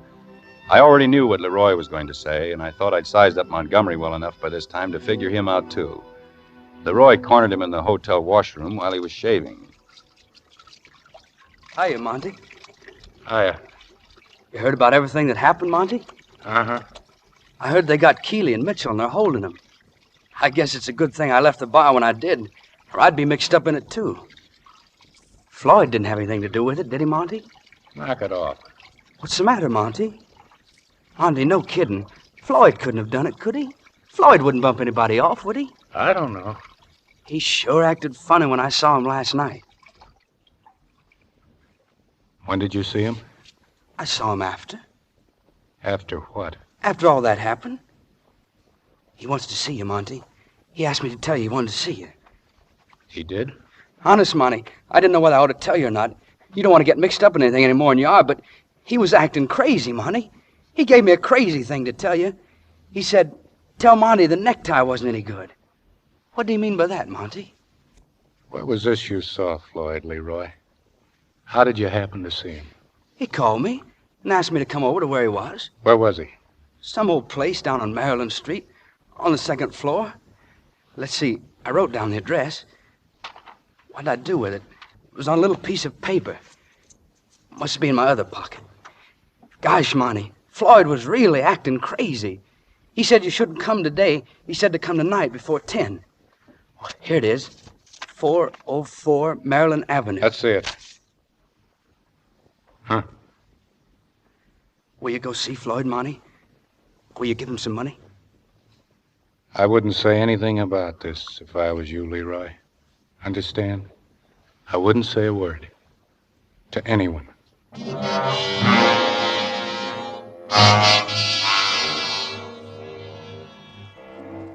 It was a long shot, but what else could I do? O'Hara and I went down to the Maryland Avenue place and waited. We'd been waiting about 20 minutes when we heard steps on the stairs. They stopped on the landing, then started shuffling along the hall. They stopped again outside the door. Somebody was fumbling at the doorknob. Then the door opened. It was Montgomery. Hello, Montgomery. Well, I was looking for Floyd Bauer's room. Somebody said he was here. Well, that's too bad, Sergeant. Floyd was here, but he isn't anymore. Well, what's wrong? Has something happened, Captain? Bowers is dead. Dead? He was killed today. You know who killed him? Not yet. How did you know he was here? When I talked to you last night, you didn't know where he was. Oh, I didn't then. I didn't know then where he was.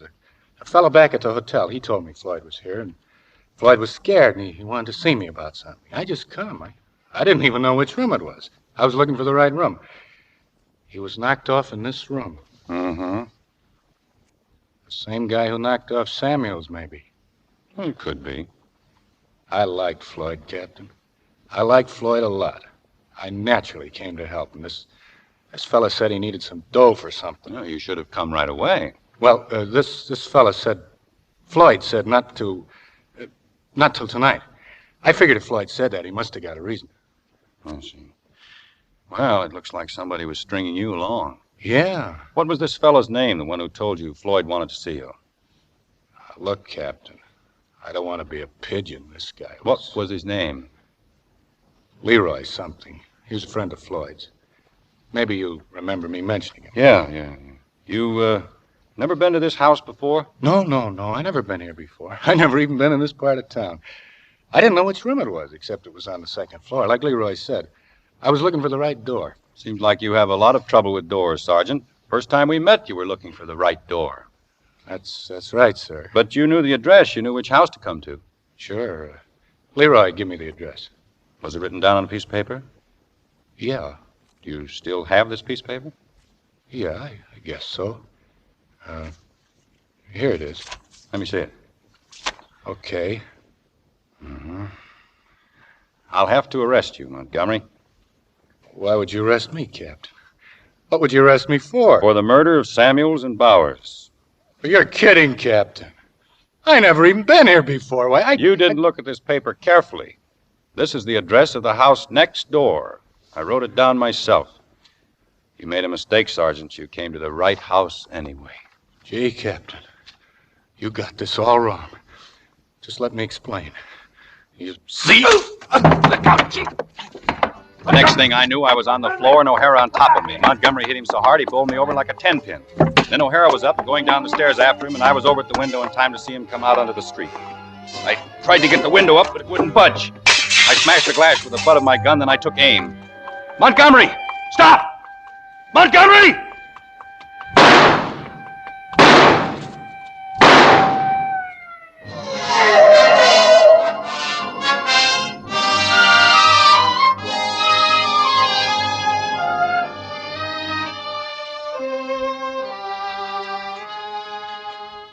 That was all. By the time I got down to the street, Montgomery was dead.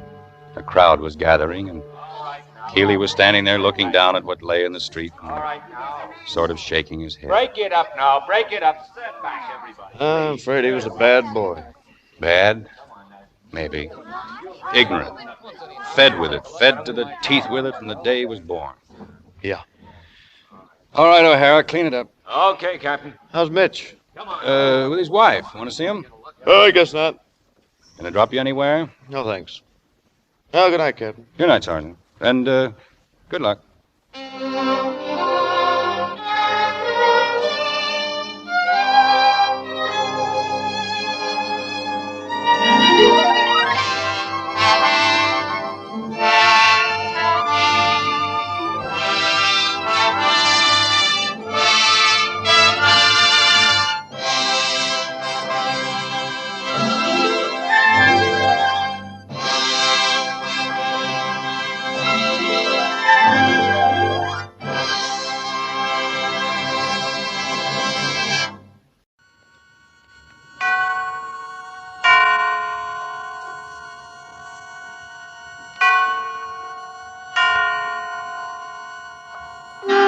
Suspense.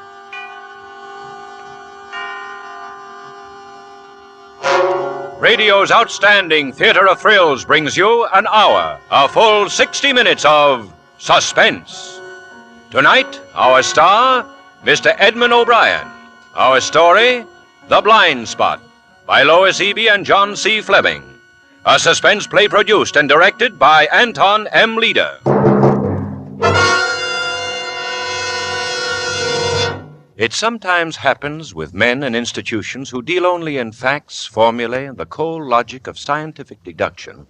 They often underestimate or overlook the unpredictability of the human element. They may covet reason and disregard instinct and emotion. Tonight, against the background of Rogers International Research Institute, pulse of the nation's opinions, we meet Eric Strange, Leland Rogers, Mona Bartlett, and Gregory Rome in a dramatic combination of logic and fear. And now, with the performance of Edmund O'Brien as Eric and with The Blind Spot, we again hope to keep you in suspense. Each of us has a blind spot. Some have many. Blank walls in our minds or memory or opinion. Walls which we cannot penetrate, and so we're held back. Or because we can't or won't understand, we try to draw away from the world, run from it, because the blind spot has made us afraid. I started writing books about this during the war. Maybe you've read or heard about them. Blind Spots by Eric Strange. Well, whether you have or haven't, there's little bearing on what I'm about to tell you. I mention it simply by way of introduction, not to myself, but to fear. Yes, it was the blind spot of fear in the mind and heart of Leland Rogers that led to... Well, I'm getting ahead of myself.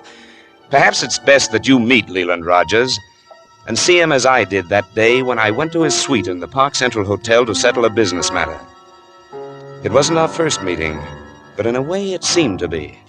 For as I pressed the buzzer and the door opened, I found myself looking at a different Leland Rogers, a man completely changed for me by his look of sheer terror. Strange. Eric Strange. How do you know where to find... Your secretary, Mr. Rogers, she said... Mona? She had no right to tell you where Miss Bartlett is worried about you. So is your partner, the whole staff. You know, Rogers, when you first approached me as a possible client, I was invited into your office, offered cigars, Drink? I'm sorry, Strange. Come in. Thank you. Never did like to hold a conference in a hotel hallway. But there's to be no conference. Understand, Strange. I thought I made it clear we can't handle the survey for you.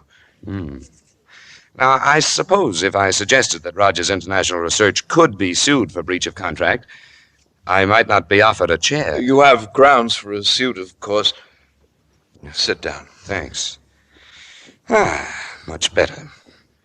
Now, Rogers, what's it all about?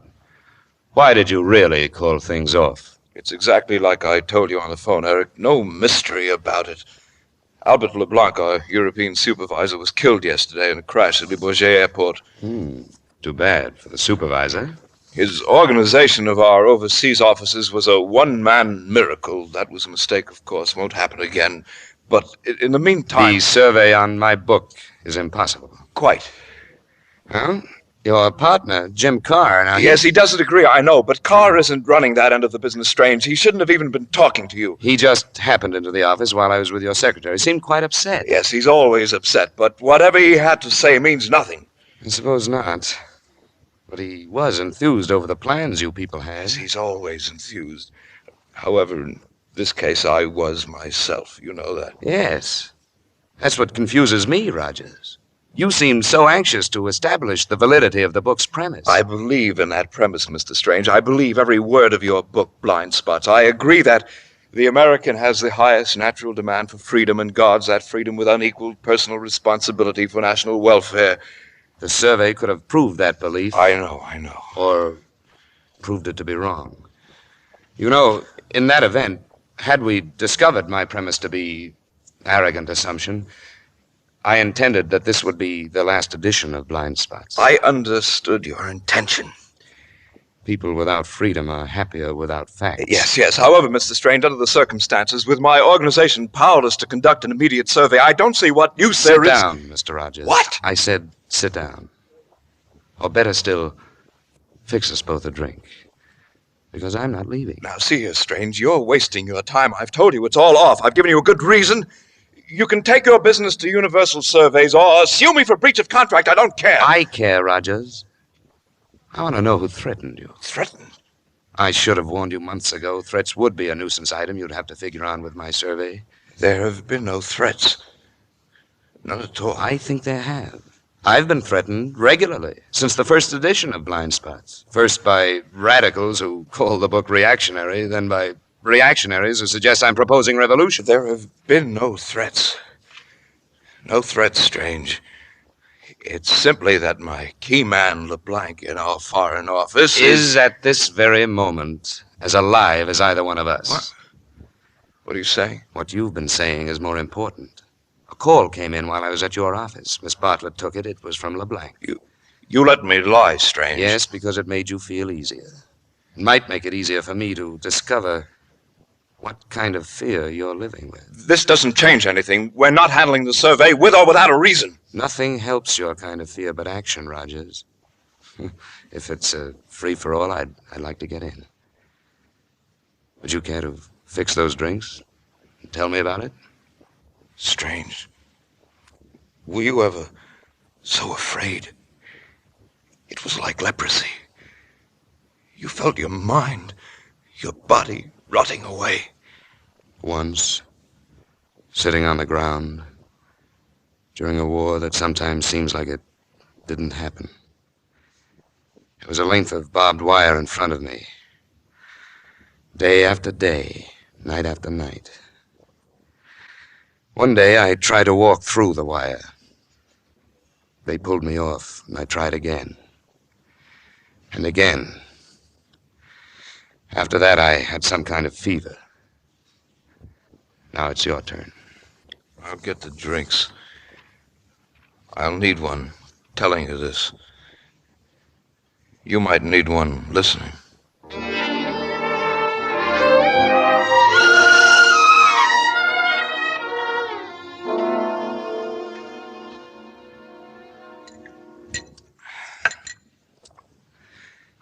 Very interesting, Rogers. All of it. And where is this little black book? Right here. Looks harmless enough. Lots of people carry them. You just use it for memoranda? That's right. Dates, places, stray ideas I want to jot down. Mm-hmm. Certainly nothing unusual about that. But the last 4 pages of the book, take a look, Strange. Read those last 4 pages. Just one line to a page. That's right. And not one of them seems to make any sense. Now you know why my partner, my doctor, even my secretary are beginning to guess. I don't understand. Why did you write these things? Would you say that I did write them? The handwriting's the same. Or a very clever imitation. Exactly.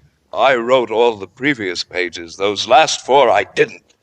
Oh, perhaps you only... Oh, no, I didn't write them and forget them. After the first 2 entries, I mentioned this to Dr. Whitehurst. He explained it. Said I'd had the book on my bed table and wrote it in my sleep. That would be my guess, too. And quite possible, except that after that, I left the book at the office. The other 2 messages I found on different afternoons during the last few days. I didn't write them. Perhaps it's the work of a practical joker. Someone... Oh, no, Strange. I have other aberrations, too. They began soon after the first message in the book. Such as? I hear the telephone ring. Well? There's no one on the wire. I answered doorbells. There's no one at the door. One night I woke with a spotlight in my face. No one was in the room. You found the 3rd message yesterday? Yes. I called you that our deal was off. You're lucky, actually. How would it be for your survey to have it come out later that the head of the research organization was off his rocker? Not good, but I think... Not good. Let's leave it at that, Strange. Wait a minute. This weather report clipped to the last page, you found it this way? This way. The report says generally clear with rising temperature, and the entry, it will still be gloomy when you go home. Funny. The combination mean anything to you? Yes, it means something to me. It means I'm going to die tonight. Oh, that's ridiculous. Is it? The writer of these notes would be a superstitious person, Strange. Today is the 13th. I don't make sense, do I? No, you don't. Delusions. Good night. You have no idea who the writer of the messages might be. I know who it is. He's in my office, and he has every reason to kill me. But I don't know how to identify him. If I did, I might not be afraid. Blind spots again. Yeah. They're with us all. Yes, I suppose so.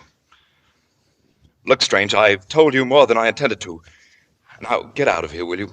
You've got a lot at stake in that poll of yours, and... You know, maybe I figure there are things even more important than 4-nation polls.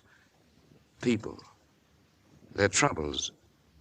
People like you, Leland Rogers, a man who was once strong enough to build a great organization from nothing. Will you get out? You've got to fight, Leland, and I'll help you. There's nothing I like better. Good Lord, Strange, didn't you hear me? I said get out! Why? If I wanted a bodyguard, I'd hire one. You've done it.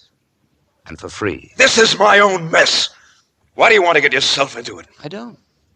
Never do. Look, this is strictly business. Tonight, I bodyguard for you. Tomorrow, you throw away that little black book in the ash can and go on with my survey. I don't know what to say. You're sure you can't identify this man? The Burnham Detective Agency in New York is working on it for me. If I can break through this fog, maybe I can give them more to go on. Blind spot in your memory? Something like that. Maybe if you told me the whole story, it might show up. It might. Only it... Embarrassing, huh? It's a long story. Well, we have a long evening on our hands. It's only 7:30. 7:30. You had to be somewhere? Oh, no. Look, Strange. Eric. That's better.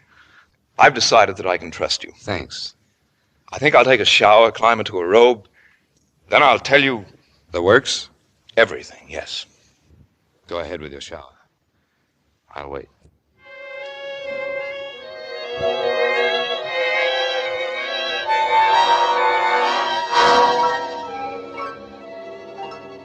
He went into the other room to change. I could hear him moving around. Then, a few minutes later, he turned on the water in the shower. I couldn't help feeling sorry for him, the way he seemed to be dodging shadows. He'd been in there about 10 minutes when the phone rang on the desk. "Shall I get it, Leland?" He didn't seem to hear me. I wasn't sure if he'd want me taking his calls, but I took a chance. "Hello?" Mr. Strange? "Yes? This is the desk clerk. I have a message for you. For me? Yes, sir. Mr. Rogers asked me to tell you he was called out on an appointment. What? Mr. Rogers is right here. He said he'd be back to finish that story, Mr. Strange. Meantime, sir, he wants you to turn off the shower. The shower. All right, clerk. I'll take care of it. Leland Rogers had given me the slip. I didn't know how long he'd be, but curiosity and an unusual interest in this unusual man held me right there in his hotel suite. I turned off one shower, turned on another with the seltzer water in the liquor cabinet. That, together with a few magazines and some interesting pen sketches on the wall, kept me occupied for some 2.5 hours. Then I thought I heard Rogers at the door. It wasn't locked, and I sat back waiting for him to come in. He didn't, but someone else did. A very expensive-looking young lady with ash blonde hair, the right amount of jewelry, and, from the average male viewpoint, the right dress. She entered the room slowly, then acted almost as frightened as Rogers had when she caught sight of me. Oh. Good evening. Who are you? Oh, let's just say a friend of Leland Rogers.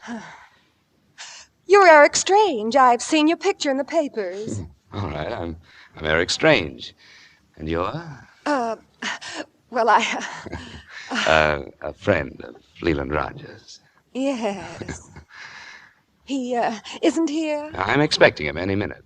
Oh. Well, I'd better not wait. Perhaps, I'd better not wait. No, really. Mr. Rogers didn't even know I was coming. I'm sure he'd be furious if I've interrupted anything. You see, he wasn't really... I'm taking calls tonight. Excuse me. Yes? Mr. Strange? Speaking? This is Lieutenant Mannix, homicide. Homicide? Yes, Lieutenant. I was just checking, and the desk clerk tells me you'd been with Mr. Rogers part of the evening. Well, yes, I have. He stepped out a while ago. I expect him back soon. Don't. He won't be. Oh? I'm calling from his office, Mr. Strange. Leland Rogers is dead. Rogers? Dead? Oh, no. When did it happen, Lieutenant? How? About an hour ago, watchman found him making his rounds. Single shot did the job. Will you come over, or shall I'll leave right away. Good. What is it? Our mutual friend, Leland Rogers, was shot to death. Happened in his office. I'm going over there. You'd better come with me. No, I can't do that. Why not? Well, I can't get mixed up in anything like this. Maybe you already are, Miss... Milner. Terrell Milner. Listen, Mr. Strange, you must believe me. I only met Mr. Rogers once before. How do I know that wasn't an hour ago in his office? Well, I haven't been out of the hotel. We live here, too. We have the suite on the floor above. We? My husband and I. Oh, I see. And he wouldn't like this. He wouldn't understand. I guess not. Have you been up there with him for the past few hours? No, I was alone. Well, then how do I know that you... Oh, it's easy to prove that I didn't go out. Just check room service. I've sent down for things all evening. I was bored. That I believe. Oh, please, Mr. Strange, now you won't implicate me. I'll, check with room service.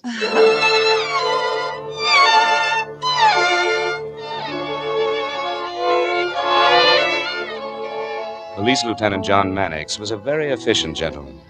When I pulled up at the downtown office of Rogers International Research, a lone police car was parked at the curb. I learned that the others, including an ambulance and Rogers' own car, had already been driven off. My cab rolled in behind the police car. I got out, paid the driver, and entered the building. They were expecting me. My elevator boy on the trip up was a heavy-set sergeant. He took me straight to Leland Rogers' office. Mannix had made a few other calls. Rogers' partner, Jim Carr, was there, together with an older man whom Mannix immediately introduced. Strange, Mr. Fogarty. How are you? You've met Jim Carr. That's right. Oh, yes, we've met. Mr. Fogarty is more or less a silent partner in the firm, but under the circumstances... I'm only silent so I can listen better, Lieutenant. I know what's going on. Know all about Strange, his survey, how Leland felt about it. Did you know he wanted to call it off? What? That's the way it was, Mr. Fogarty. Changed his mind all of a sudden. I tried to talk him out of it, but... He wouldn't listen. No, he was very determined. I don't understand. I don't understand at all. Either of you know any reason why he would have come down here tonight? Pure impulsiveness, maybe. He's the worker, Lieutenant. Lived for this office, this business. We all do, Mr. Fogarty. I suppose. He had been actually, usually lately, worried, like he had things on his mind. Leland always had things on his mind. But he did behave oddly, Lieutenant. We've been worried about him. Yeah? And the rest have. I haven't. What are you getting at, Lieutenant? Suicide? Right. Unless one of you might be able to suggest an enemy. Leland had no enemies. Everybody loved the boy. I wouldn't go that far, Mr. Fogarty. Here now, Carr. The man's dead. Don't you say anything... Gentlemen, I believe there's something I should tell you. Huh? Go ahead, Strange. Unless I'm mistaken, you were the last person to see Rogers alive. You are mistaken, Lieutenant. Huh? There was a hotel clerk, and if this wasn't a suicide, there was also his murderer. I stand corrected. Thank you. Now I'll tell my little story, or rather, Leland Rogers' story.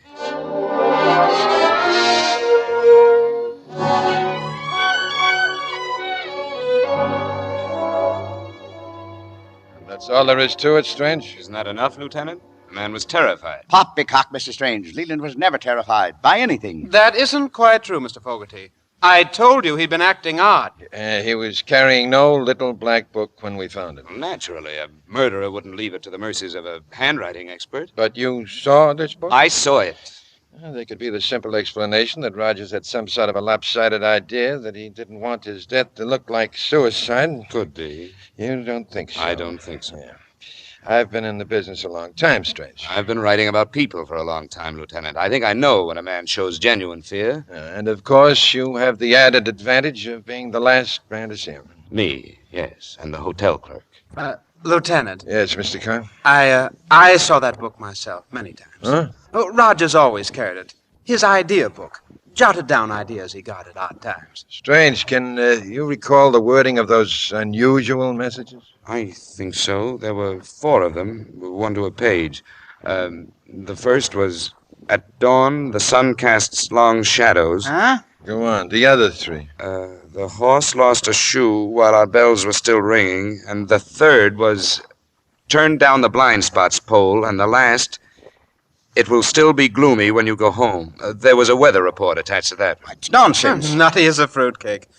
Hey, you know, Lieutenant, we all tried to get Leland to take a vacation. The secretary, Dr. Whitehurst... I didn't have any idea it was this bad, Carr. Why didn't he know he was cracking up? Sell out before... Before he made the rest of us go broke? Lieutenant, there won't be a lot of fuss made over this, will there? A research group can't stand a lot of notoriety, you know. If you could see your way clear to keep things as quiet as possible... And let the police get the notoriety?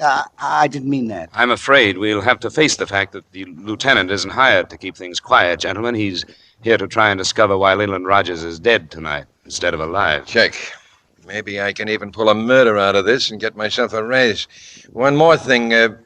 Where do I get hold of Rogers' relatives? He has none that I know of. I'll give you his secretary's address. She was the closest to him. Oh, Lord. All the organization needs now is some relative popping in and trying to take over. You through with us, Lieutenant? For the present, Mr. Fuller. Then I'll say good evening. Coming, Carr? I'll ride with you, if I may. Yeah. They seem more upset over themselves than their partner. They do have a lot to lose, Lieutenant. That story Rogers told you. What do you think now? No known enemies? No relatives? Carr and Rogers had very opposite views on how to run the business. What do you mean? Carr? Just thinking. How do you figure this Fogarty? Seems like a nice old gent. Yeah, so did Bluebeard. Well, fine time of night to be waking up a young lady from her beauty sleep, but I'm going to talk to that secretary. Do you want to come along, Strange? So you can keep an eye on me? I didn't say that. No. Matter of fact, I'm bursting to go. If you hadn't asked, I might have been over there so fast I'd have answered her door for you. Yeah, that sounds like a man almost fast enough to be here tonight and back at that hotel in time to answer my phone call. Why don't you check with room service? I might. What's so funny? Oh, nothing, Lieutenant. Nothing at all. Let's go call on Miss Mona Bartlett.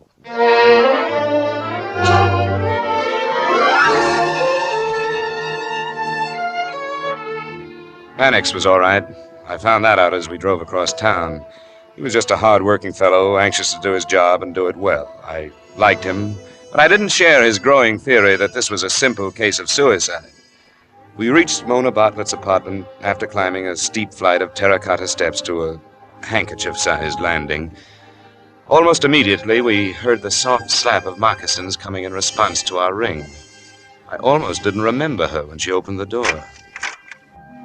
In white robe and slippers, her hair hanging to her shoulders, she was slight, childlike, a totally different creature from the formidable, efficient office guardian of the late Leland Rogers. Come in, please. Jim Carr called me. Told me what happened. Oh, I'm sorry. Do sit down. Thank you. Sorry to disturb you. Disturb me? Here, Miss Bartlett, you sit down. I'm sorry, but when Jim called, I felt like I was in the middle of a bad dream. I kept thinking it. But now, with you coming here... Jim must have told you Lieutenant Mannix wants to contact the next of kin. He thought that you... I really can't help you much there. Mr. Rogers wrote to no relatives. Mentioned none to my knowledge. Yeah, he was a lone wolf. Maybe in his room or in a safety deposit box there'll be something. Oh, one more thing. Do you know of any business appointment he had tonight? No, I don't. Could have been meeting any one of the 80 people in the office. Do you know of any man in the office that he might have been afraid of meeting? No. Then there were the hundreds of past and present clients of the concern. Look, I'll give you the key to my desk, Lieutenant. You can check our appointment books. Thanks. Don't think I'll find anything, but you never know. Wasn't there a doctor you wanted to talk to, Mannix? Dr. Whitehurst? Yeah, that's the name. It's Hilldale 7757. I'll try him. Well, that's about all, Miss Bartlett.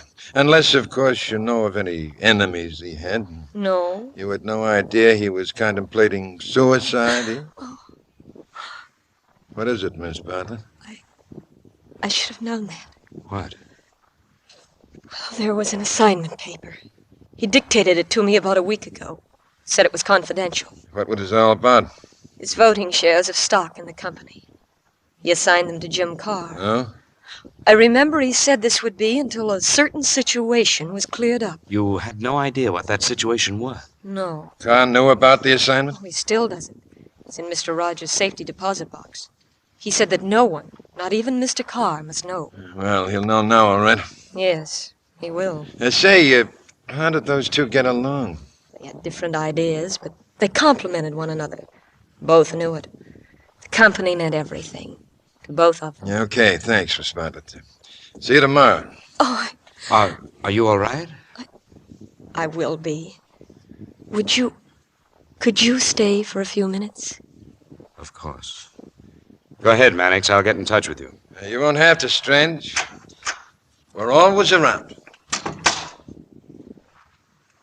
You'll find the liquor in the cupboard above the sink. And? And Jim Carr wanted you to call him back.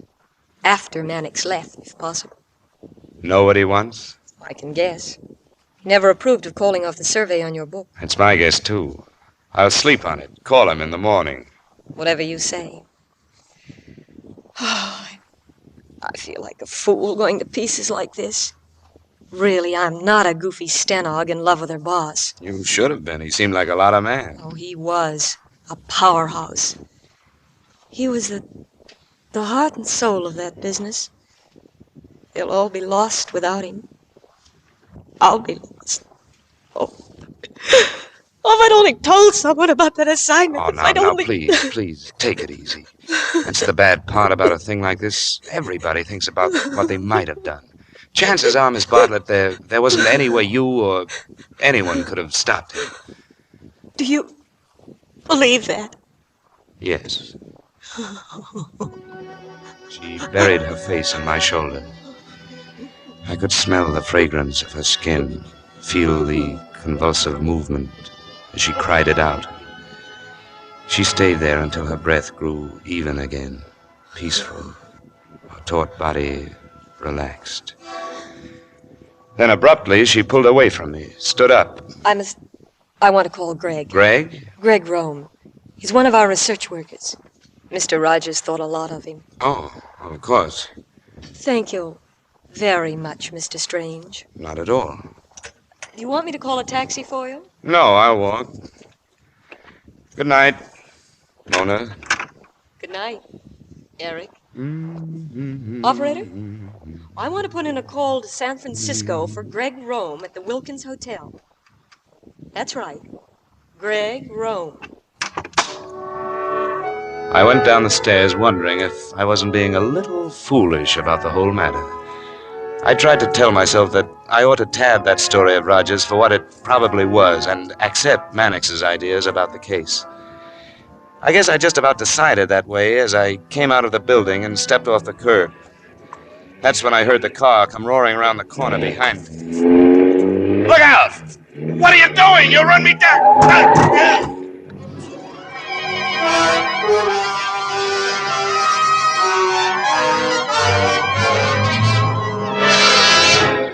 In tonight's full hour of suspense, Edmund O'Brien stars as Eric in The Blind Spot, adapted for radio by Joel Malone. Tonight's study in Suspense.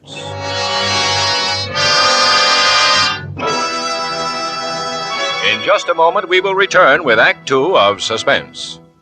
This is CBS, the Columbia Broadcasting System. And now, back to our Hollywood soundstage and Act Two of The Blind Spot, starring Edmund O'Brien. Eric Strange has known fear. And this night he has seen the brilliant mind of Leland Rogers overpowered by fear. A fear that has cost his life. Now it is Eric's life that is in danger. This man, whose business it is to deal in facts, has been driven by instinct and intuition to dismiss the verdict of suicide against his friend Leland Rogers in favor of murder. And this course has led him into the path of a swerving automobile. And now, with Edmund O'Brien as Eric, and with Act Two of The Blind Spot, we again hope to keep you in suspense. Time was irrelevant. Seconds, minutes, hours. But when the first bright thread of consciousness broke through the pattern of darkness, I had the feeling that I hadn't been knocked out for long. The damp night air chilled me as I lay sprawled on the sidewalk. I got up slowly, wondering why I was still alive. I discovered one thing for sure. Someone had wanted me out of the way badly enough to risk his own neck in jumping his car over an 18-inch curbing.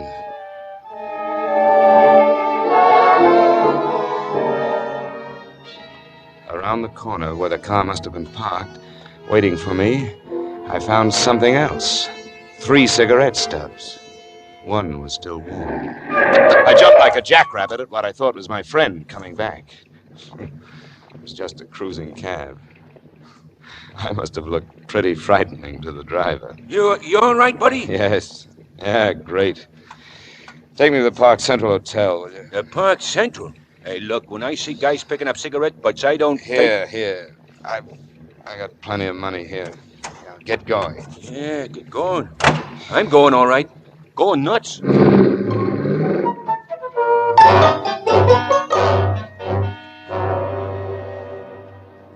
It's strange.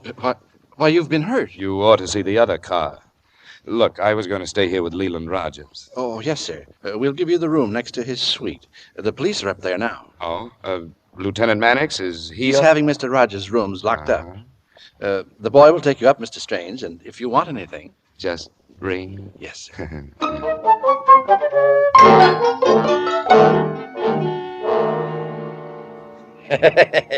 What happened, Strange? Try to kiss her? Yes. Yes, the angel of death.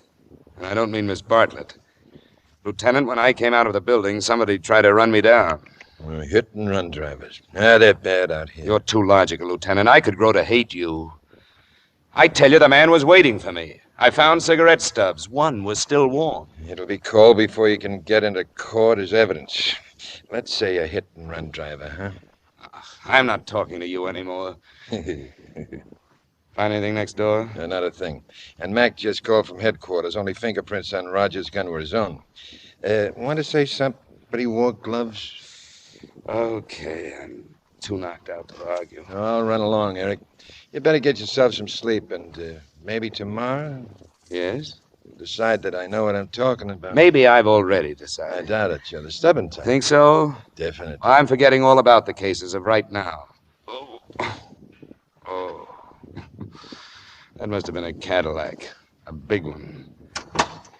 Sorry I accused you of playing post office. It's all right. Night.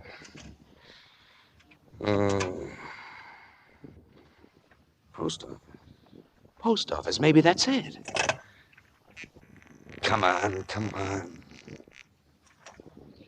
Switchboard. Get me the post office. I want to speak to the postmaster. Huh? Are you kidding? It's 2 o'clock in the morning. Huh? Oh. Sorry. Sense of time never was too good. I'll try him a little later.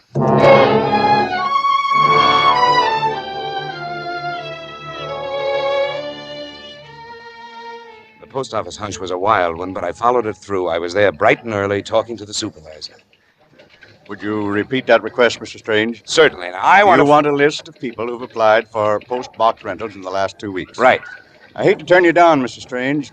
I know about your work for the State Department, but what the devil do you want for those names? Well, a friend of mine was corresponding with the Burnham Detective Agency in New York. I don't think he would have wanted his correspondence to go through his office.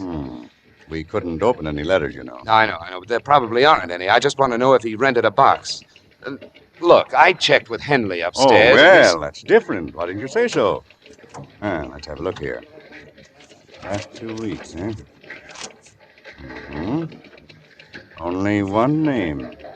Lance Martin. Box 208. Lance Martin. Perhaps he...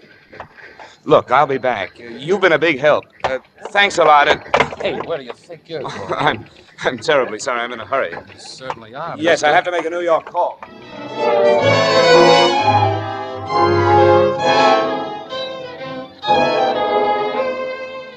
The call was to Pete Starr, my agent, the man who'd do anything for me for 10%. I asked him to check somehow with the Burnham Detective Agency, see if they were working for a Lance Martin in Beverly Hills, post office box number 208. All I could do was wait on that. So I made another call, then headed down to the research office to keep an appointment with Jim Carr. He'd taken over, but good. He was sitting in Roger's chair, dictating furiously when I walked in. And if this emergency division of authority between the board members and myself results in a more balanced and scientific control of our IR, I see no reason why the system should not be made permanent. Oh, didn't hear you come in, Strange. Sorry if I interrupted. Miss Bartlett said... Oh, it's all right. Sit down. Type that much up right away, Miss Atkins. Yes, sir. I caught that last paragraph about your dividing control. It's a method I've always advocated. It's an excellent time to install it after that assignment of Roger Stark. Oh, yes. Strange, you don't suppose that assignment might cause anybody to wonder... Have they any cause to? I shouldn't have mentioned it. Strange, I hope you never know what it feels like to kill a man. What? These pills I have to feed myself. For ulcers, nerves, everything in the book. I'm killing myself, Strange, slowly but surely. Oh, this business. Mr. Carr, I'd better ease one of your worries right now. We'll go ahead with my survey. When can you start? Why, right away, Strange, immediately. I'll start things humming. There'll be 700 men out asking questions about your book within 24 hours. Fine, I'll be at the hotel if you have to check on anything. I'm expecting a long-distance call. Very good, and thank you, Mr. Strange. Thank you very much. Be assured that will do a job for you.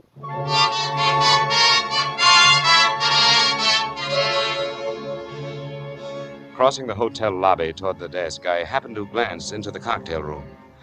I saw a familiar reflection in one of the big mirrors in back of the bar. In fact, two familiar reflections. I went in, sat down beside Mona Bartlett. Mr. Strange. Hello. Hi. Eric Strange, Gregory Rowe. How are you, sir? Hello. Greg just got in from San Francisco about 20 minutes ago. Really? Well, we must do it with mirrors. What? We ran into each other in the post office this morning. The post office? Oh, you must be mistaken. I must be. You're a lucky girl, Mona. If anything should happen to this boyfriend, you've got his exact twin to turn to. All you have to do is find him. Just a mix-up, Strange. Chances are the fellow was... Doesn't even look like you're sure. Probably smokes a different brand of cigarettes, too. Just what are you getting at, Strange? Sorry, I'm always suffering from blind spots. Have to dash, Mona, expecting a call. But Eric...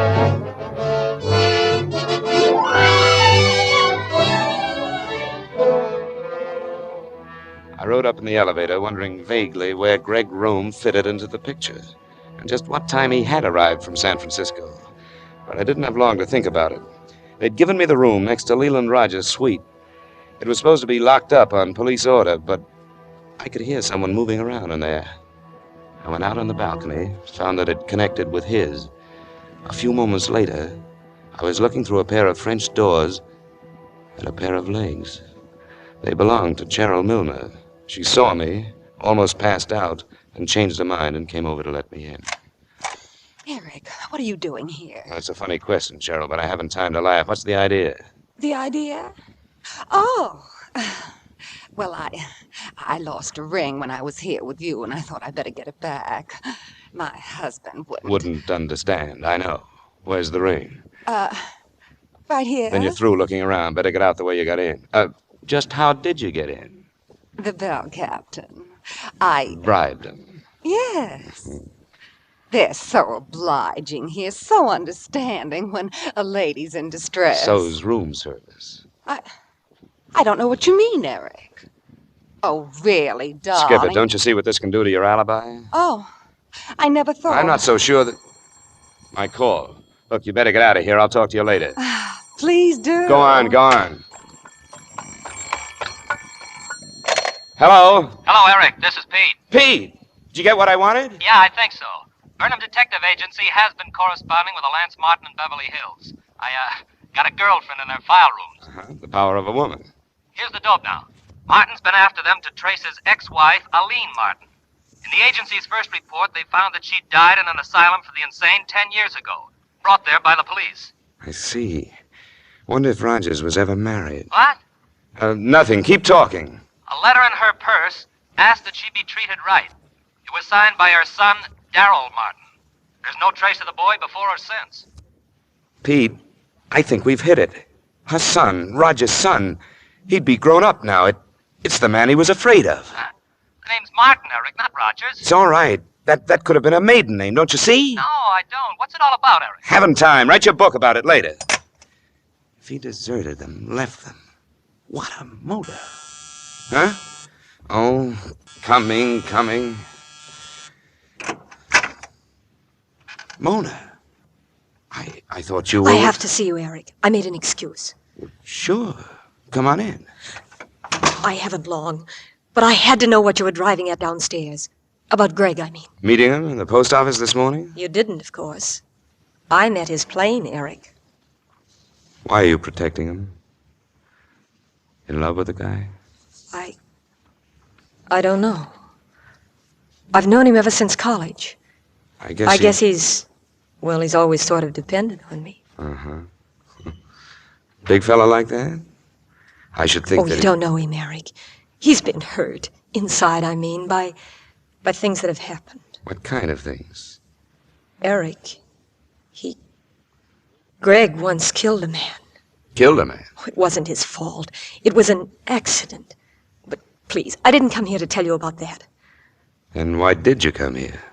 Eric, I like you very much. I wish you'd give this up. Accept Lieutenant Mannix's theory before... Before what, Mona? Oh, I don't know. I have a feeling that something might happen. It almost did. I tangled with a hit-and-run driver when I left your place. What? It's all right. Mannix says pedestrians are on their own in this town, but Mona... Yes? Won't you tell me when Greg really got back in town? I've told you all I'm going to. How old is Greg? About 26. Where are his folks? Have you ever met them? No. No, I never have. And you won't tell me any more about his accident. Where'd you two go to school? San Carlos College. Ah, that seems like such a long time ago. Stop it, will you? How do you think you make me feel? I'm 35. Positively ancient. Eric, you will get out of this. Leave Greg alone. I'm sorry, Mona. I want to be very sure about the guy you marry. I didn't say I... No, but he's a habit, and I'll bet he said it. Yes. He wants me to marry him right away. Don't. Please, Mona, just give me a couple of days, maybe less. I have to get back down. He'll wonder what... You won't promise? I can't, Eric. I'm too mixed up. Come here. What? That mix you up a little more? Eric, why? Maybe to confuse you enough to wait. Maybe a lot of other reasons, Mona. We'll talk about it when I get back. Where are you going? Right now? To college.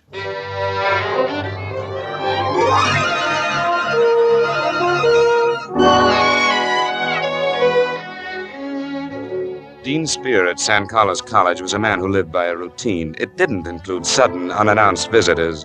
And after my long flight up there, it appeared that I might not get to see him. A lady came to my rescue again.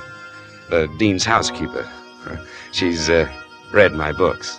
Didn't like them, but thought all writers were romantic figures. She said she had a plan. She disappeared. A few minutes later, the dean came ambling out of his study. Hey, Mr. Strange. You're the author of Blind Spots, eh? That's right, sir. Have a chair, Thank you. May I commend you, young man? You have the rare gift of making facts plausible. Even our freshmen read you. Oh, thank you, Dean. My housekeeper, Mrs. Wilkins, tells me you're considering a post in our economic department. Oh? That woman always does things the hard way. Didn't she think I'd talk to the author of Blind Spots? She doesn't like the book, sir. Yeah, she's stupid. Kind and harmless, though. So, what did you have in mind, Mr. Strange? An ex-student of yours. Gregory Rome. What about Rome? Well, I'm going to Greece, you see, for the State Department. I'm picking up 2 assistants. Rome's name was suggested. Now, if you could add your recommendation... I can't. I suggest you contact Rogers International Research. He works for them. Well, naturally, I had Leland Rogers on my list, but since his violent death... Violent death? Well, I thought suicide came under that category. In any case, since I can't ask him, I thought perhaps the man who must have suggested Rome for the job in the first place... I didn't suggest him. If anyone did, it was our honor student here, Mona Bartlett. Then you refuse to put in a word for Rome? I resent your asking it. I resent your forcing me to blight a man's career. Rome may have fought his way successfully out of a bad beginning, but, confound it, Strange, after our experience with him here, There was an accident of some sort that I don't mean that. That was during a wrestling match. Rome killed his opponent. The athletic board dismissed it. Blamed it on inexperience, the result of imperfect wrestling technique. I'm sure he was blameless in that instance. Might have happened to anybody. There was something else. There was indeed. A shocking, premeditated act of violence. That's why you reacted so to Leland Rogers' suicide. It is. To be explicit, Strange, we expelled Rome for something just short of murder. Go on. On a certain spring evening during his junior year, Rome waylaid and brutally beat his professor of public opinion measurement, left the man a mass of bruises, lacerations, and a concussion. We found him only just in time. What motive did he have for the But attack? that's exactly the point. He had none whatsoever. He told a preposterous story of the professor making improper advances toward Rome's fiancée, a charge described as ridiculous by the girl as well as by the professor. I see. Well, why didn't the professor prefer charges? He had no wish to bring notoriety on either the school or his family. What about Rome's parents? Couldn't they shed any light on his actions? As I recall, the boy was an orphan. I see. Say, he didn't have any grandparents, did he? Name of Martin? I see no reason to pursue the matter further, Mrs. Strange. I do not recall names. And I have no intention of doing anything at all that might help Gregory Rome into a position of trust. Good night, sir.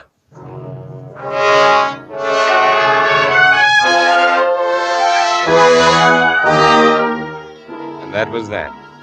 The dean went back to his routine, and I headed back to the airport. I'd had to lie, but I'd learned plenty about the past of Gregory Rome, and it wasn't pretty.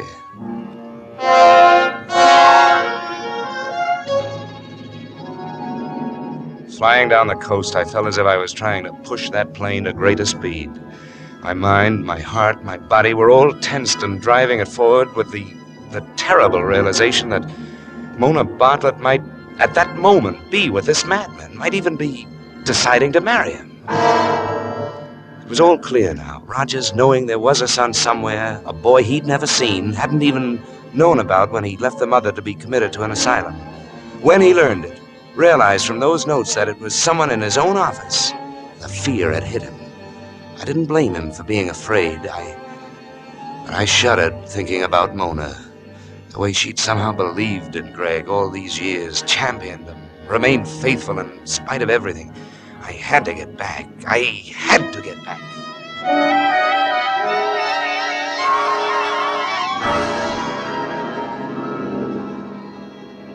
Look, mister, we're in town. If you want this hack to go any faster, drive it yourself. It's all right. It's deserted out I here. don't care. Well, look, turn left at the end of the block. Her apartment's right around the corner. Say, the car in front. Stop right behind it. Okay. He's here. Hey, that's the car. Huh? That's the car that hit me. Say, what are you talking about? Never mind. Look, driver, here's $10 for you. Now, pick up Lieutenant Mannix, Homicide Division, Police Headquarters. Bring him here on the double. Oh, mister, take it from me. Don't go mixing with the police. Tell him. And look, go up there and talk it over with a peaceable, and then you... Just say blind spots. He'll come. Now, go on. Okay.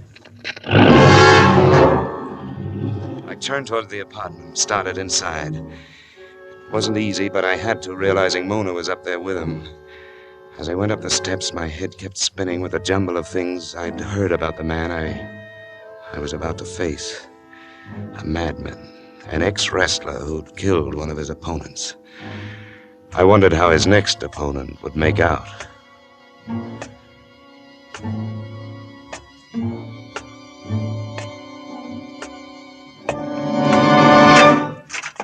Hello, Greg. Hello. I want to see Mona. Oh, you want to see Mona? Sure you do, you post office Johnny. All the men would like to see Mona. Glad you're here, Strange. Glad you went to San Carlos. Now you know what's coming. Greg, not here. If we go over the stair rail. Here, try to drag her into it, huh? Just because she had a date with him that night. I won't let... Greg, stop it! Stop it! Leave him alone! Oh, Mona, I can stop it. Oh,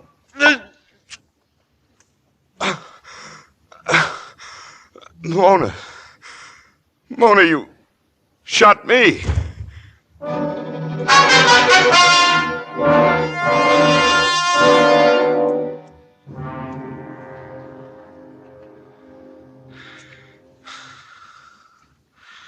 Mona. I'm right here, Eric. Oh. Eric, I'm sorry. I was trying to... I know. Where's... He's still out. He struck his head on the stairs when you hit him. Did you call the police? No. Eric, please. He suffered enough. You know who he is. He told me tonight. That horrible childhood.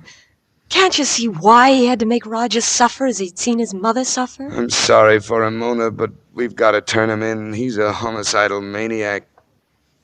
Come on, help me to the phone. No, Eric, no. Listen, we'll have to put him away ourselves, quietly. This is no time to drag this thing through the courts. Why? Why isn't it the time? Your survey, darling. Huh? A murder trial now with everything coming out.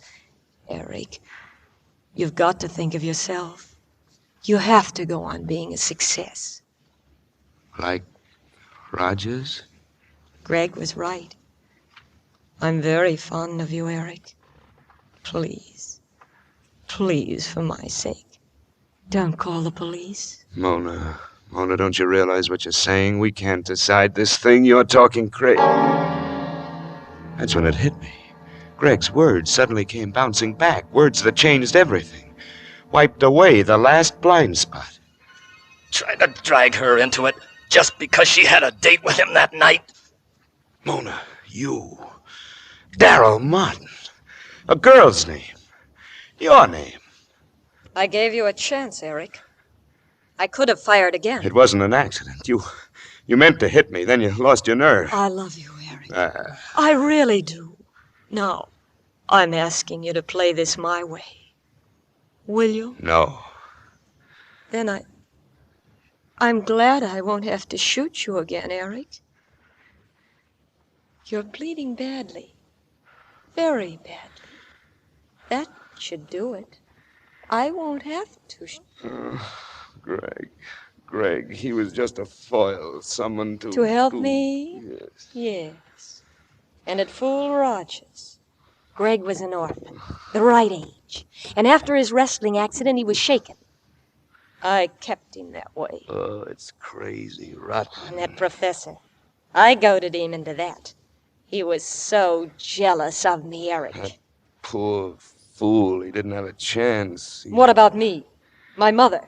Did we have a chance? But Mona, to destroy the lives of others. To get to Leland Rogers?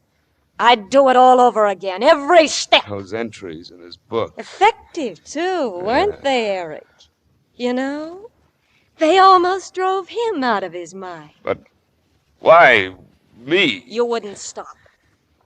I begged you to. Remember? And this was to look like Greg's doings. Still can. It's his gun. And if you're not alive to challenge me... Oh, Lord, Mona, please. Get compresses. Stop the blood. No, Eric. I won't have to shoot you again. I'm so glad.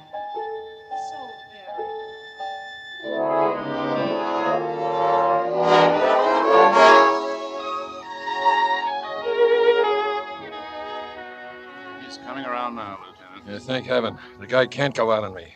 I owe him too many apologies. Can I talk to him, Dr. Whitehurst? Now, take it easy, all of you.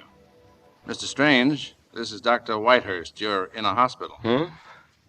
Hospital? Where? Mona, what about... She's dead, Eric. Shot herself when we pulled up in front. Oh. Did a funny thing, though. She called the emergency hospital for you. No.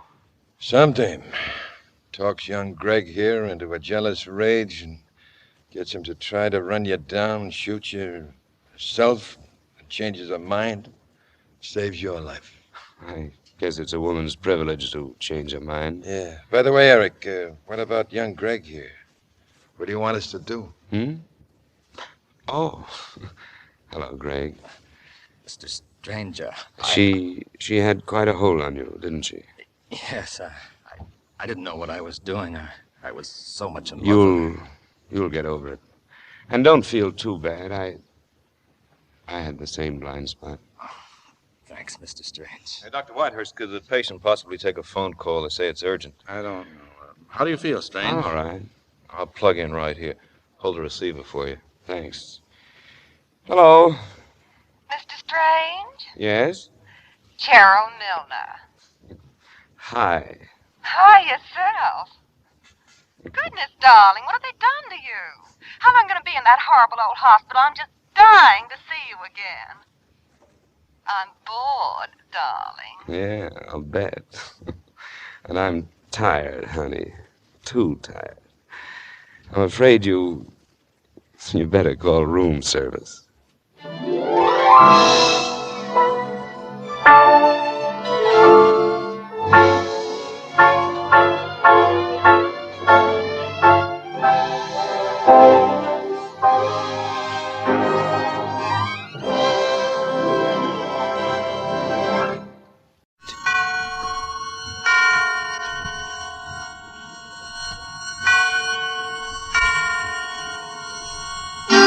Suspense.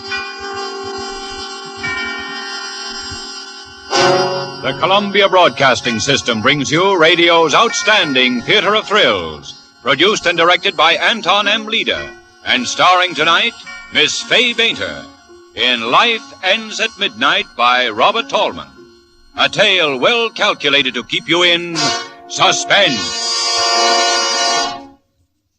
Nurtured in the cradle and carried to the grave, the love of a mother for her child is an emotion all-pervasive, all-forgiving. Of all human relationships, this one which we celebrate on Mother's Day is among the strongest, most lasting. And for most of us, raised in the comfort and security of a happy home, no emotional tie is more warm and welcome. But there are some few mothers for whom Mother's Day represents no joyful memories, no warmth, no tenderness. Instead, there's heartbreak and regret, unhappiness, even terror. Such a mother is the woman of our story tonight, Mrs. Bates. A poor, worn woman, kindly, gentle, forgiving, resigned, but not without spirit. The story's setting? A miserable tenement apartment in the slum section of a large city. The time? Today. And now, with the performances of Miss Fay Bainter as Mrs. Bates, Tony Barrett as Walter Bates, and Norman Field as Mr. Chalmers, and with Robert Tallman's story, Life Ends at Midnight, we again hope to keep you in suspense.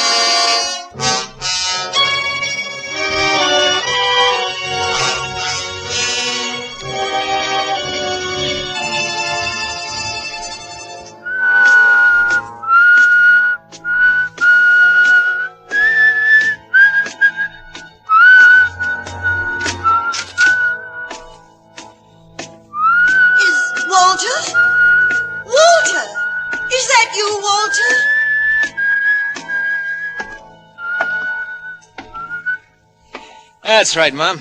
Your little sonny boy, Walter. Remember my whistle, huh? Yes, but well, I didn't know. Never know when I'll turn up, huh? What's the matter? Do we have to stand out here in the hall? Oh, no, come in. It's just that... Come in, Walt. Same old crummy joint. I do my best to keep it clean, Walt. Yeah, I know. Regular old Mother Hubbard, huh? We'll have to clean up the whole south of Chicago for you. Get the filth out of this flea bag. Oh, boy, I'm tired. Up all night in a stinking day coach full of snoring jerks and squalling babies. And babies, they're the worst. All they do is bawl and slobber. You left Pittsburgh last night? 1 in the morning. Didn't sleep a wink. Look at that collar, will you? But tomorrow is Monday, and you have to be at work in the morning. Sure. What's the matter? You worried? Oh, no, I just... Then don't just. Can't a guy come home to see his mother once in 6 months? That's a mother for you. You break your back, you sit up all night to see your mother, but one day she tells you have to be at work in the morning. How do you like that? I'm sorry, dear. I did miss you so, but I just worried about... Yeah, I know. Don't worry so much, huh? It makes me nervous. Here, dear. Sit at the table. You must be starved. All right. Now it's like coming home. Oh, my baby. I'm so glad to see you. You did come just to see me, didn't you? Who else? Hetty Lamar? Of course you came to see me. It's just that I always worry so about you, Forget it. What's these? I was just making a chop for my lunch. That's all I seem to have in the house right now. That'll be enough for me. It should be ready in a minute. Now tell me all about yourself. Your job. Never mind about me. Come on. Sit down, Mama. All right. How you doing, huh? Well, I try not to complain, Walter, but things are not easy. Prices high, rents going up all the time, even on this old house. Honest, I don't know what I'm going to do if... You had some bonds Papa left you. You had about $2,000 bonds he left you. Still I'm got... trying to tell you, Walter, things haven't been easy, and I just... Always the poor mouth. Every time I see her, she's putting on a poor mouth. I'm just saying that things aren't easy. And for me, you think it's a picnic, huh? I got enough trouble, and for what? All year, work like crazy, and for what? A man must work, Walter. A man must work, Walter. Yes, it's true. A man must work and live like a person, and not be afraid so that he can sleep at night without worrying about... About what? About a bell ringing at night, or a knock on the door in the morning, or someone touching you on the arm. Oh, yes. It's a nice feeling and a free feeling to be able to walk down the street in the sun with your eyes meeting another man's without wondering if he's... Shut up! I ain't in trouble again, so stop mouthing at me. Always mouthing at me. You haven't. Now, you know what the judge said the last time, Walter. He was nice. He gave you another chance. He saw you were a really good boy, and he gave you another chance. He got a nice job for you, and you promised to. You mustn't. You're all right, Walter. You didn't do it. A herring on a plate. All your life, you're a tomcat in the garbage. Find a fish head and say, thank you, mister. Not for me. You take a chance, you throw away the fish heads. You get one break, you're out of the garbage can for life. You're through with time clocks and shiny pants. You're in the higher brackets, nobody gets at you. You're a mister with a future. You hold your nose when you walk through the day coach to your compartment. You leave the stinks behind and the porter dusts the air in front of you. That's for me. One break, you're hot as a rocket, shooting diamonds for sparks. You're a jet job in a world full of flivvers. A buck gets you two, two gets you four. Walter. Good for one blonde, to kick her or to kiss her. Walter!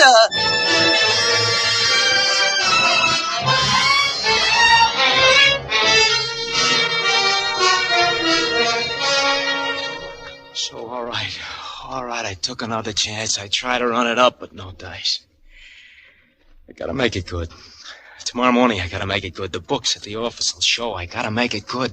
How much? $1,500. $1,500. By midnight tonight, $1,500. I missed that 12:20 train for Pittsburgh. It's all up. Might as well take gas. $1,500. At midnight tonight. Where am I going to get it, Walter? Bonds. You got the bonds Papa left? The bonds. How do you think I got you out of your last trouble? Bribes, bail, paying back, every penny. Where do you think I got it? Don't give me that. You're holding out. You gotta help me. I'll give you my life, Walter. Walter, please, don't.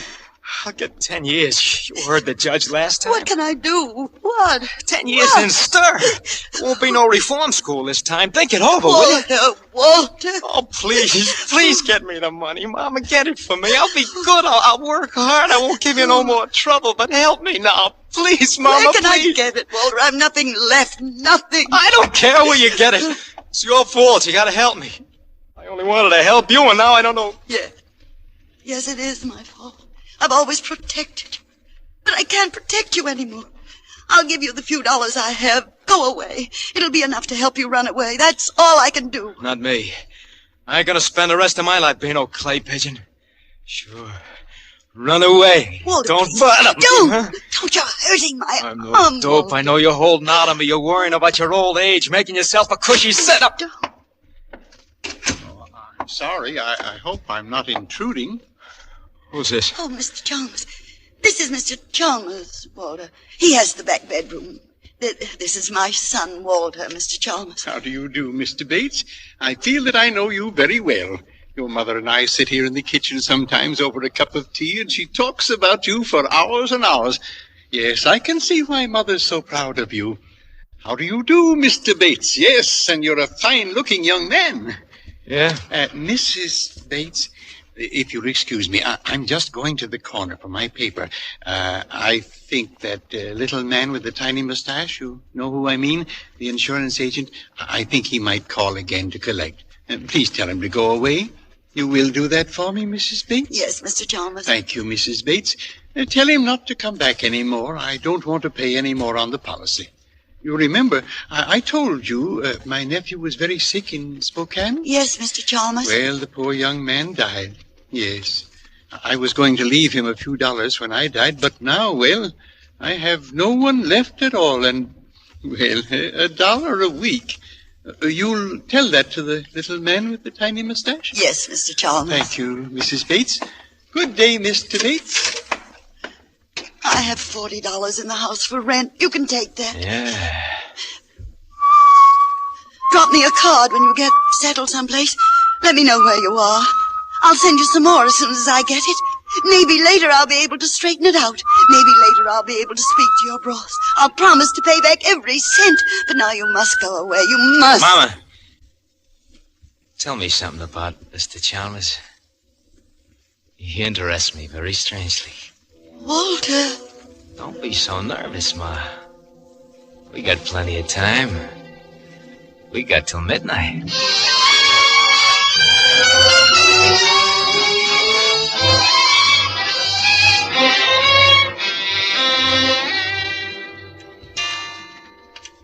Yes, I do think I will have another cup if you don't mind, Mrs. Bates. Now, suppose you look at it this way, huh? You've been paying $1 a week for, how many years now? Well, I'd say 20 years would be a conservative estimate. All right. 20 years, that's, let me see, $50 a year. Say that's, $1,000 that you paid in. Yes, $1,000. This coffee cake, Mrs. Bates, is excellent. Do you like it? I made it yesterday when Forget I the coffee, okay? Now, let's figure percentage, huh? How many more years you figure to live? Walt! Oh, that's all right, Mrs. Bates. After all, I am an old man, and at my age, one rather, well, comes to terms with death. It's like the end of a long, busy day. Life ends at midnight, and a new day begins. Yes, Walter, I think you're on the verge of making a very profound observation. My policy is for $2,500, and in the days that are left to me, I certainly will not be required to pay in as much as I've already paid. Well, that's the exact point, Mr. Chalmers. And if you drop it now, will you get anything back? No. You got a straight life with no cash value. If you drop the policy now, the insurance company's the winner. But say that you live another couple of years, you pay a couple of hundred more, and you leave that $2,500 to somebody. Which is the smart thing? I leave it to you. Yes, I should like to think that when I'm gone, I have left something behind for someone. Mr. Chalmers, oh yes, I'll always remember him for this. It's nice to live on in somebody's memory for a little while after we are dead. But A, Mr. Bates, I have no one in this world, and B, I must be very, very frank with you and tell you that I can no longer afford to pay even the $1 a week. You see, I live on That's a problem of the most minor importance.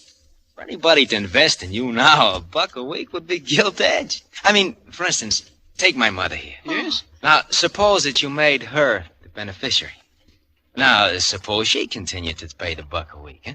Now, who could lose on such a deal? Who can lose? Nobody. You see, you get your dearest wish to leave something behind, and my mother in later years says, Mr. Chalmers, oh, yes, I'll always remember him for this. You get the point? Oh, no, I couldn't. Oh, why not? Why not? It's simple. Oh, no, Mr. Chalmers. Let no, Mr. Chalmers decide. Mr. Chalmers, it makes good sense, no? It makes everybody happy. Oh, but we're practically strangers now. What do you mean, strangers? Who is a stranger in this world, Mr. Chalmers? We're all just little people trying to make each other happy, huh? Mr. Chalmers here can die feeling that he didn't waste $1 a week for 20 years, and he'll know that he'll live in your memory, Mama. That's what he wants. Why shouldn't he have it? Ain't every man entitled to at least live in somebody's memory? Yes, but Mr. Chalmers doesn't have to do that. I'll think about him anyway. I promise I So will. let him say something, always at mouthing. Oh, what do you say, Mr. Chalmers? That must be the little man with the tiny mustache. I'll tell him I'm keeping the policy and changing the beneficiary. Wow. Could you let me have the $1, Mrs. Bates?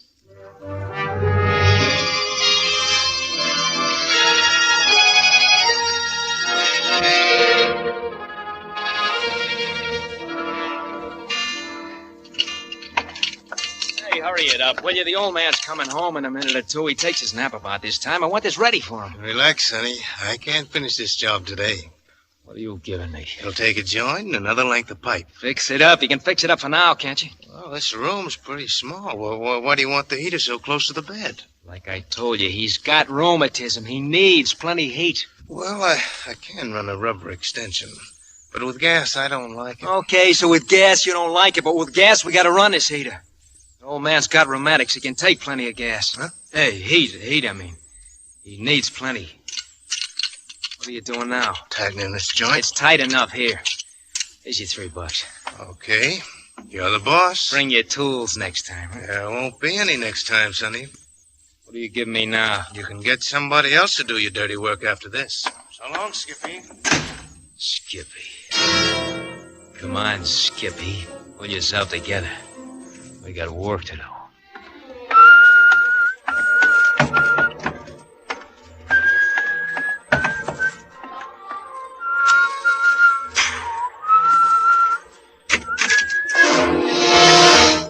Hiya, Pa. Well, this is a pleasant surprise. Yeah, this used to be my room. Steam don't come up here so good, so I talked the old lady into fixing this up for you. That was very thoughtful of you, Walter. Oh, thanks. I stuffed the cracks in the windows, too. Zero weather gets plenty drafty in this room. You thought of everything, didn't you, Walter? Huh? Oh, yeah. Yeah, it ought to work out just fine. It'll do the job, I think.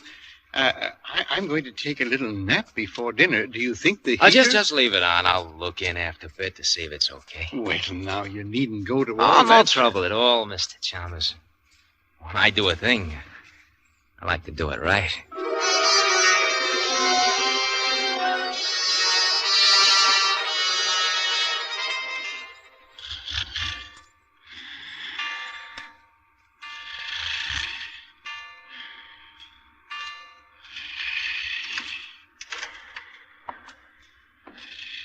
Huh? Who's there?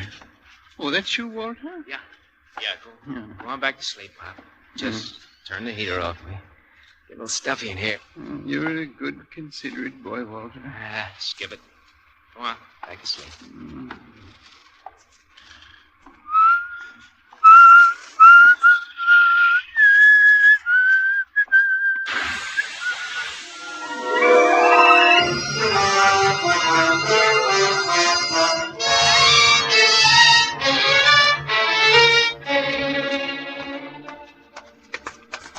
Please, don't walk so fast, Walter.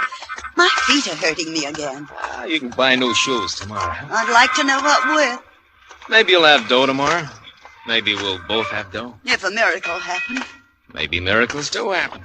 Maybe. If you're smart. Where are you taking me to, Walter? No place particular. I just thought we'd stroll around the old neighborhood like old times. Well, that's a nice idea, Walter. But my feet are... Okay. So we'll turn in at the candy store in the corner, and I'll buy you a dish of ice cream. So close to dinner time, dear. Trouble with you, Ma, is you're in a rut. Come on. Howdy, Miss Bates. Hello. Howdy, Walter. When'd you get back? He came in on the train from Pittsburgh, Nick, this morning, just to see me. Yeah, I thought I'd give the old girl a break. Walter. Well, what can I mix up for you folks, huh? Mom will take vanilla, and I want coffee. Black. Coming right up. Evening, Nick. Oh, hello, Mike. Take a load off your feet. You folks know Officer Flanagan, Miss Bates from down the block, and her son Walter. Pleased to meet you, officer. How's business, Copper? Oh, much the same. Vagrancy, petty larceny, once in a while a murder. Murder? And that's what they start out to do, but it's harder to pull off a murder than most people think. Yeah. A case just last week over in the next precinct. Family disconnected a gas heater in the old man's room while he was asleep. And that's what we were pretty sure he did, anyway. They took out a lot of insurance on him a few days before. But you couldn't prove anything, huh? Didn't have to. They always bungle somewhere. Amateurs. Gas petered out. They forgot to put a quarter in the meter. 7 o'clock. Sure, and I got to call in. See you later, Nick. Okay, Michael. Ma, Yes, Walter. when did you put a quarter in the meter at home? Well, I don't remember. Goodness, I'd better get some change. Never mind. Come on, we're getting out of here. What's the matter, Walter? Nothing. Come on. Walter, why did you ask about the gas meter? Why do you think? Walter, you didn't... That isn't why you put the heater in Mr. What do you think? I don't think anything. I just pray that quarter ran out Save your before... prayers and get a move on. Because if that didn't work, I'll try another way. Either that old cluck is dead before midnight, or I spent 10 years in stir. He's gonna be dead before midnight. Do you understand that? You try making any trouble, you'll be pushing daisies right along with him.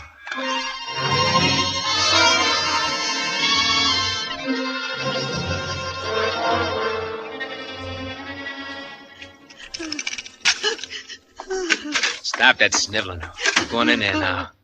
If it took, scream your head off, or I'll give you a reason to scream. I can smell it. Come on.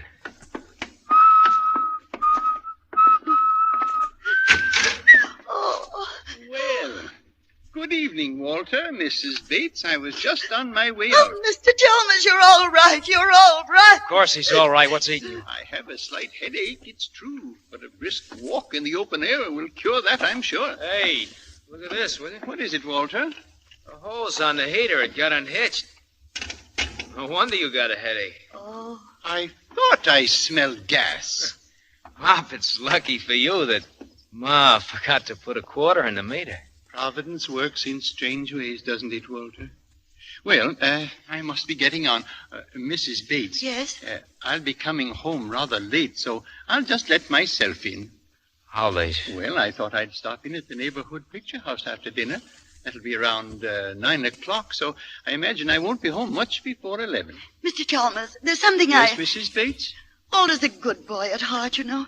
But he's been in some trouble lately, Is there anything I can do to help, Walter? Yeah, plenty. I'll tell you all about it when you get back. You better run along now, Mr. Chalmers. You don't want to be late for that picture. Yes, of course. Well, good night, Mrs. Bates. Mr. Chalmers. Good night, Mr. Chalmers. Yes, good night. Walter! Walter! Walter! Walter! Oh, Walter! I'm your mother, Walter! You were going to tell him, weren't you? You'd like to send me to the chair, wouldn't you? You struck your own mother. You ought to mess your sad monkey face up for good. It's your fault I pulled this thing up in the first place. Why did you remember to put a quarter in that gas meter? Why didn't you? I'm glad I forgot he wouldn't be alive. You shouldn't have messed around with the gas, trying to spare your feelings, make it look like an accident. The thanks I get for it. She wants to blab the whole thing, turn me in, my own mother. No, Walter, that's not true. Oh, Don't, please. Don't hit me again. I can't stand it. All right. Maybe now you'll cooperate. Look, let's put it this way. It's either you or him. Oh. If it's you, I don't care whether they get me or not. Are you listening to me? Yes, Walter. All right. Now, like I said, I got very little time to get this thing done. I ought to have done it neat, clean in the first place, like I said. He's old, he's weak. Just push him over on the bed, hold a pillow on his face for a few minutes, and the job is done. Nobody'd ask any questions, a guy that old. Walter, for the last time, I beg you. All right, you just make sure it's the last time. Remember, like I said, it's you or him. What are you going to do? I'll be waiting in his room when he gets home. You wait up for him. Tell him I've left to catch a train. That's in case he suspects anything. When he comes into his room, I'll take care of the rest of it. How do you know I won't warn him? Because it's you or him, just like I told you. I don't think you'll warn Mr. Chalmers. Don't you try to stall him when he comes in. He's got to be dead by midnight, or else.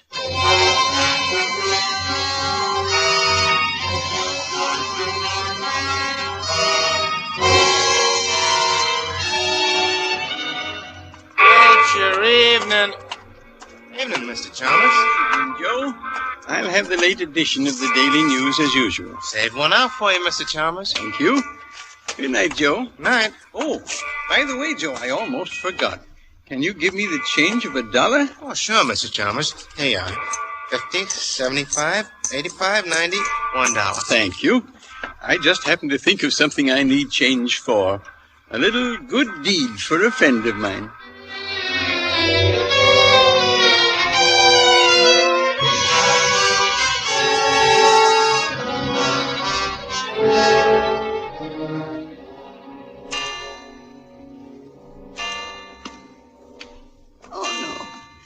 No. Oh, Mr. Chalmers. Well, I didn't think you'd be up so late, Mrs. Bates. I waited up especially. I wanted to talk to you about Walter. Mrs. Bates, your eye, it's all discolored. Oh, yes. Well, the light burned out in the bathroom, and when I went to replace it in the dark, that is, I bumped into the door. Now, I would have thought Walter would have done that for you. Oh, no, Walter didn't. I mean, Walter's left already. He had to catch the 12:20 for Pittsburgh, you know. But it's only a little after 11 now. Perhaps he had Some things to do on the way, I mean. Of course. Well, I'm afraid I must be getting on to bed. No, not yet. I mean, won't you sit down for a minute? Have a cup of tea with me? I'd like to, but tea keeps me awake, Mrs. Bates. No, I'll be getting along to my room now, if you don't mind. No, don't go into that room, Mr. John. Why, Mrs. Bates, whatever's the trouble? My son Walter. There's something I must tell you. Oh, forgive me, Mrs. Bates, but I am an old man and I need my rest. If it could possibly wait until morning. No, it can't wait until morning. It's got to be told before midnight. What was that? Sounds like someone moving about in the back of the house. One of the shutters is loose. The wind. Oh. You were saying, Mrs. Bates? Nothing. I can't tell you after all. I'm afraid. I'm afraid to tell you. There, Mrs. Bates. And perhaps in the morning, eh? Try to get some rest. You're going in there now? I think that would be the best thing to do all the way around, don't you, Mrs. Bates? Good night. No, wait. Mrs. Bates, What is it, Mrs. Bates? That smell. Gas. Walter!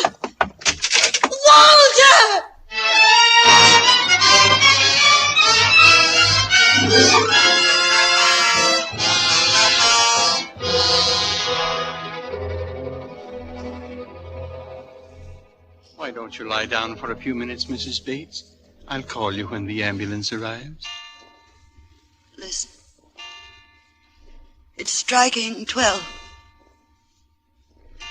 Dead before midnight. Poor lad. If only I hadn't remembered to go back for that change. You did it?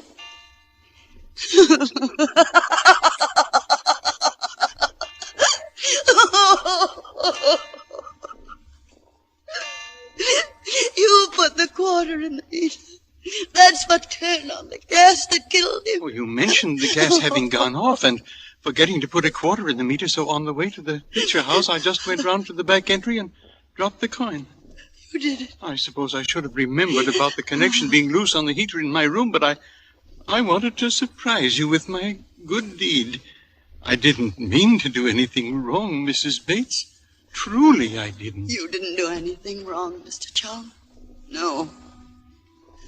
You didn't do anything wrong.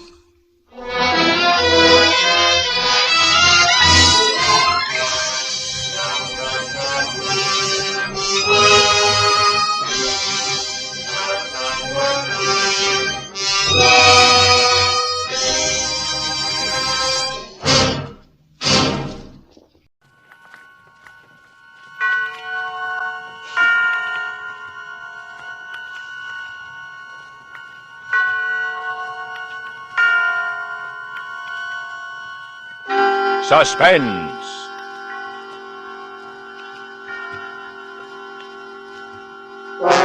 Radio's outstanding theater of thrills brings you an hour, a full 60 minutes of suspense.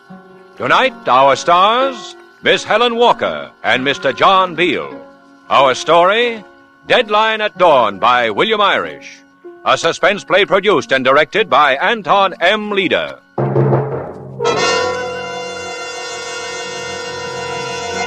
If you've ever been alone in a strange big city, you know the haunting loneliness of it. And you know how the sight of a familiar face, the sound of a familiar voice, can lift your spirits high. Even a stranger who comes from your hometown becomes a long-lost friend because he brings with him a breath of home, a flood of memories. That was the emotion that drew Bricky Coleman and Quinn Williams together. But their meeting wasn't the joyful, happy kind, for it was the beginning of longing and fear and danger. And now, with the performances of Helen Walker as Bricky Coleman and John Beale as Quinn Williams, and with William Irish's great story, Deadline at Dawn, we again hope to keep you in suspense.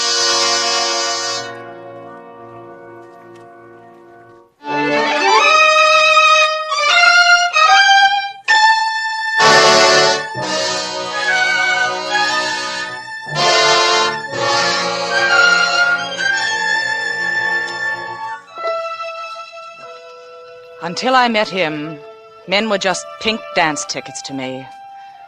They were just 2.5 cents worth of commission on the dime. Pairs of feet that kept crowding mine all over the map, all over the floor, all over the night. They were blank faces that could steer me any way they wanted, until their 5 minutes were up. Because I was a New York taxi dancer, until I met him. A girl from a small town, caught and held fast in the big city, with all her dreams forgotten and all her hopes gone, and not caring anymore, not caring at all, until I met him. They always dimmed the lights for the last dance, just to make the customers feel sentimental about it all. At 1 a.m, I was through again for the day. I put on my coat, go out the side door, walk past the sad sacks who thought they were wolves and loitered on the sidewalk. And then I'd begin the 20 blocks to home. Home was a filthy old brownstone down near the river, with a long, smelly piece, an old army cot. That was home. But at least it was a place where I could get out of my shoes and make some coffee and sleep to forget. I'd get home about 1:30. You left your door open. So I left my door open. Did you think that was an invitation to walk in? You better close it now. Hey, listen here. Close it. Please. All right. Now, if you're a burglar, you won't find anything. The rats got here first. I am a burglar. Well, then you're not a very smart one. What are you looking for? Coffee grounds? I wasn't looking for anything. Then why don't you go, please? Find a nice, rich old lady to rob. Look, I need a place to stay for a while. I thought maybe you would let me... What, stay here? Look, I don't hand out favors. You're nothing to me. I know. It's just a hunch I had. The way you were looking at me. I thought I could come here for help. The way I was looking? I've never seen you before in my life. Well, you were looking straight at me. At the dance hall about an hour ago. You mean you were at the Cinderella Ballroom tonight? Don't you remember me? No. Well, that's funny. It's not funny at all. You all look the same to me. Namely, horrible. Well, I guess it's my mistake. But I was sure. You seemed so nice. Did I? Yeah. That's because I was thinking of home. I always do that on the job. Makes the night go faster. I guess I know what you mean. What'd you do, follow me? No. The man at the door gave me your address. For $1. Oh, he did he? I wanted to get off the streets. This time of night, the cops are curious. I thought I saw one of them following me, so I beat it down this hall to hide. That's when I found your door open. You picked a good place for hiding. Nobody ever comes here but the landlady. Once a month. Please let me stay a while. Please. What's your name? Quinn Williams. Quinn? Yeah. Never heard that name before. It used to be my mother's before she got married. I see. What do you say? You want some coffee, Quinn? Oh, thanks. Thanks. But get this straight. 1 cup of coffee and nothing more. No sugar goes with it. You give me 1 blink too many... Just coffee, I understand. A man can tell by looking at a girl whether she means one thing or another. You'd be surprised how many of them ought to have an optician. I know. Give me a match for the oven. Here you are.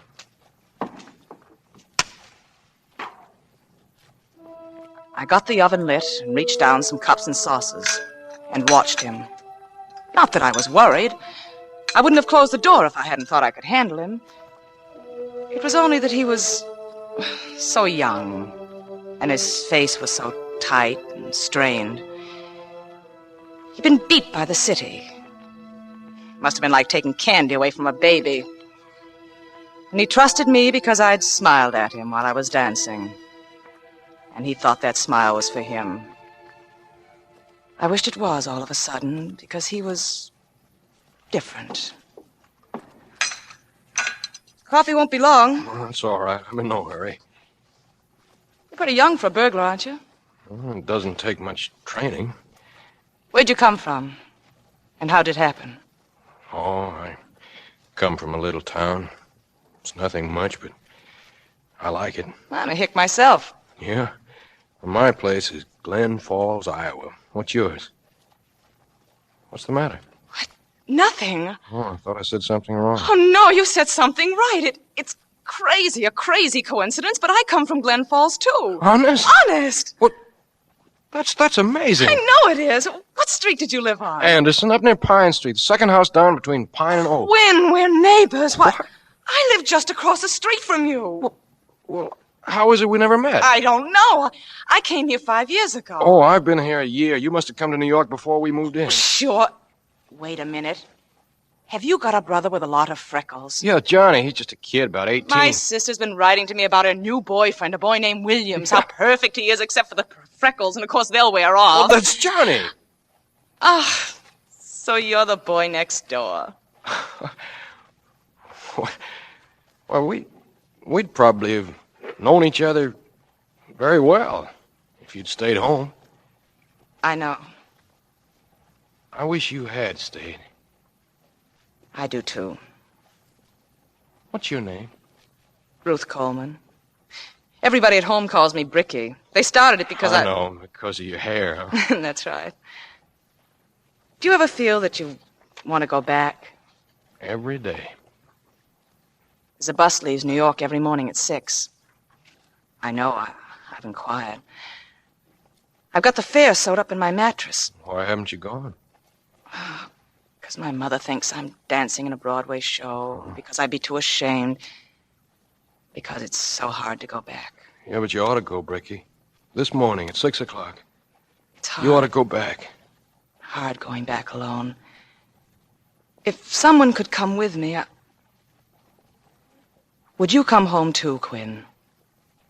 No, Bricky. You want to escape from the city, don't you? Just like me. You want to go back? Yeah, sure I do. Well, then come with me. If it's the fare you're worried about, I've got enough for both of us, including a good dinner in Chicago. Anything for the boy next door, Quinn. Oh, thanks, Bricky, but it's too late. The police will be looking for me around 8 o'clock this morning. Oh, yeah. I forgot. How long have you been a burglar? About 3 hours. 3 hours? I did it tonight for the first time. So you see, Bricky, it's a little too late for me to go back. I've missed the bus by 3 hours. Coffee's ready, Quinn. Oh, good. Cream and sugar? No, thanks. Black.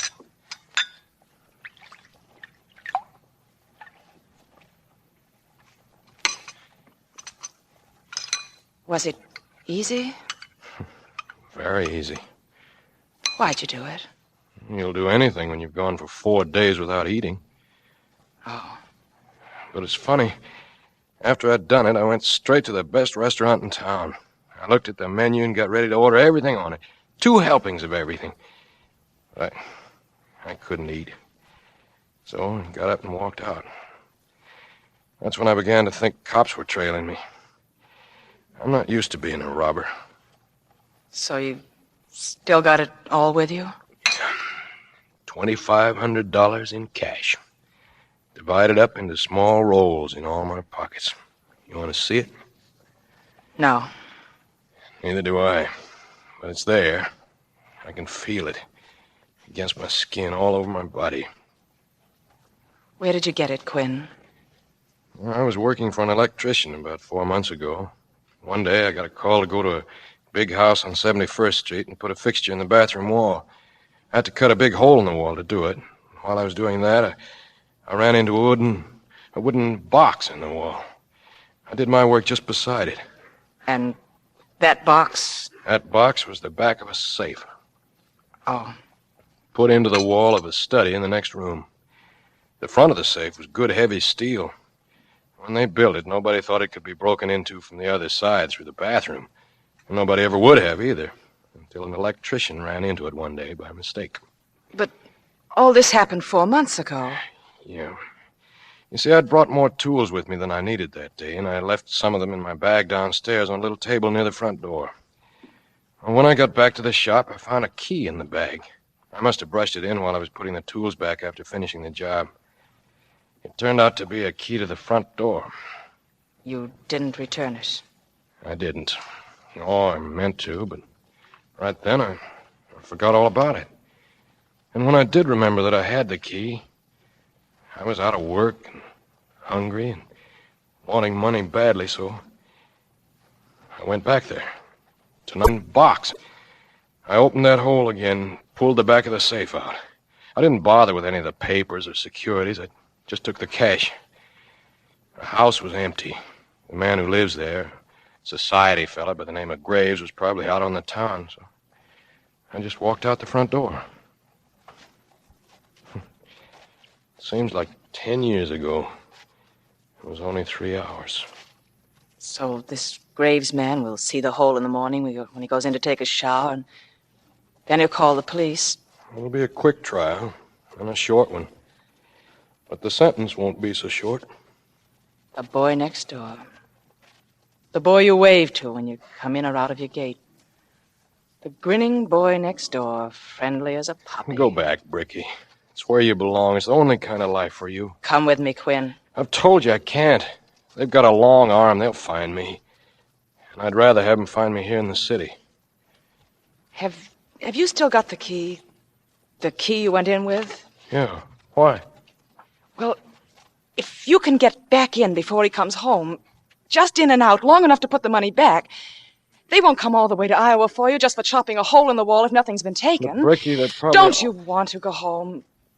At 6 o'clock this morning. Yes, Bricky. If he's out on the town, he won't be home yet. At least that's what we'll pray for. We? We'll go together, now. I'll wait outside for you, and then we'll go down to the terminal and buy our tickets. And wait for the bus. We'll wait for dawn together, Quinn. You mean you'd do this for me? For the boy next door. Anytime. Anything. There was no time to lose. Graves might be coming home any minute. I ripped the money out of my mattress and we ran out into the cold, empty streets, just as a cab cruised by. We piled into it and told him to take us to 71st Street, and to take us fast. Everybody's always in a hurry. What's your hurry? The night's young yet. Never mind the conversation, Joe. Drive. The customer's always right.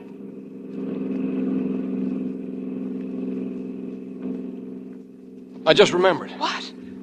I can't pay for this cab unless I use some of our capital. I don't care what you use, pal, just so it's money. Don't worry about it. You'll get paid. I'll pay him. We don't want to use any of our capital, not a single penny. It's all got to go back. Bricky, when we get out of this, when we get back home, I'll thank you then. I'll find a way to thank you. 71st Street. Any special number? No, just let us out here on the corner.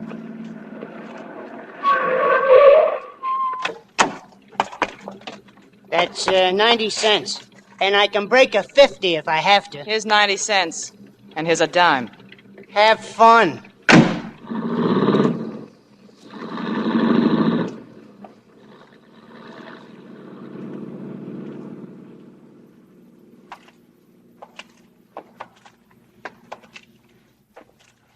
Well, here we are. Where's the house? Across the street and up a little. You wait here.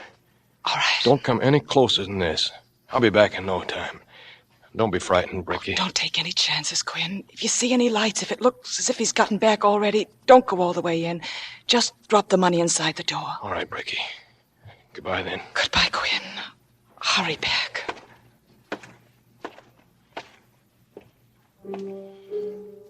I waited for him there in the chilly night, on the dark, empty street. Why? I knew better. New York had taught me one thing, and that was never to be a sucker for a man. But then, this was no man.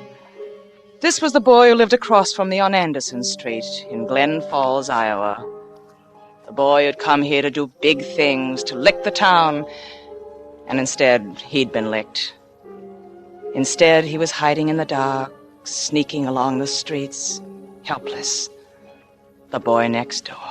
Then I suddenly crouched back into a doorway. A patrolman was coming on his tour of duty. He stopped near me, not 10 yards away. But his back was to me, and his hand was opening a call box. Larson reporting in. 2:35 a.m. How's the rummy game going? Another thing, Sarge. Quiet as church. He finished his call, closed the box, and went on down the street. Then he turned a corner and disappeared, and I breathed again. He'd been right, though. It was quiet as a church, and that was wrong, because Quinn should have been back long ago. Ricky. What's the matter? Ricky. Tell me, Quinn, what is it? What is it? What are you frightened about? What happened in there? He's been killed. What? He's dead. He's lying in there, dead. The man who lives there? Yeah, Mr. Graves. Was it you, Quinn? Did you do it? The first time you were in there tonight? I swear I didn't, Ricky. I only took the money. He wasn't even there. He must have come back since. I knew you didn't, Quinn. I knew even though I asked. Go down to the terminal. Get your ticket and climb on that bus and forget we ever met. Go on, Ricky. Beat it. Before they find out. Not without you. But don't you see now it's murder they'll charge me with? They'll find the bathroom fixture tampered with. They'll trace it to the electrician, then to me, and they'll naturally think... Oh, don't you see? It's too late, Ricky. It's never too late. Don't you know that? Not until the last second of the last minute of the last hour. What do you mean? We'll go back in there and see if we can figure it out. It's our only hope. We're fighting for our lives, Quinn, for our lives, and we have until 6 o'clock this morning to win our fight. All right. Champ. Come on. And so, very slowly, we went together into the place where death was. The door closed on our backs, and we felt our way down a long and narrow hallway. He's upstairs. I don't want any lights on down here. Just hang on to my sleeve. I'll lead the way. All right. We went forward in a sort of swimming darkness that was almost liquid. It was so dense. I could feel the muscles in his arms shivering. But he was brave, not afraid. He was going into it, not running away from it. There's a step here. The stair creaked under our weight. I wondered if there were anyone else in the house. Anyone still alive. Suppose someone had slept through the murder. Or be awakened any moment by us. I'll turn to the right. Okay. We're on the second floor now. I smell the aroma of leather and woodwork. I smell the last lingering trace of a cigar. I smelled powder. A harsh, deadly powder. And then I thought I smelled something sweet. Something very sweet. Here, Bricky. All right.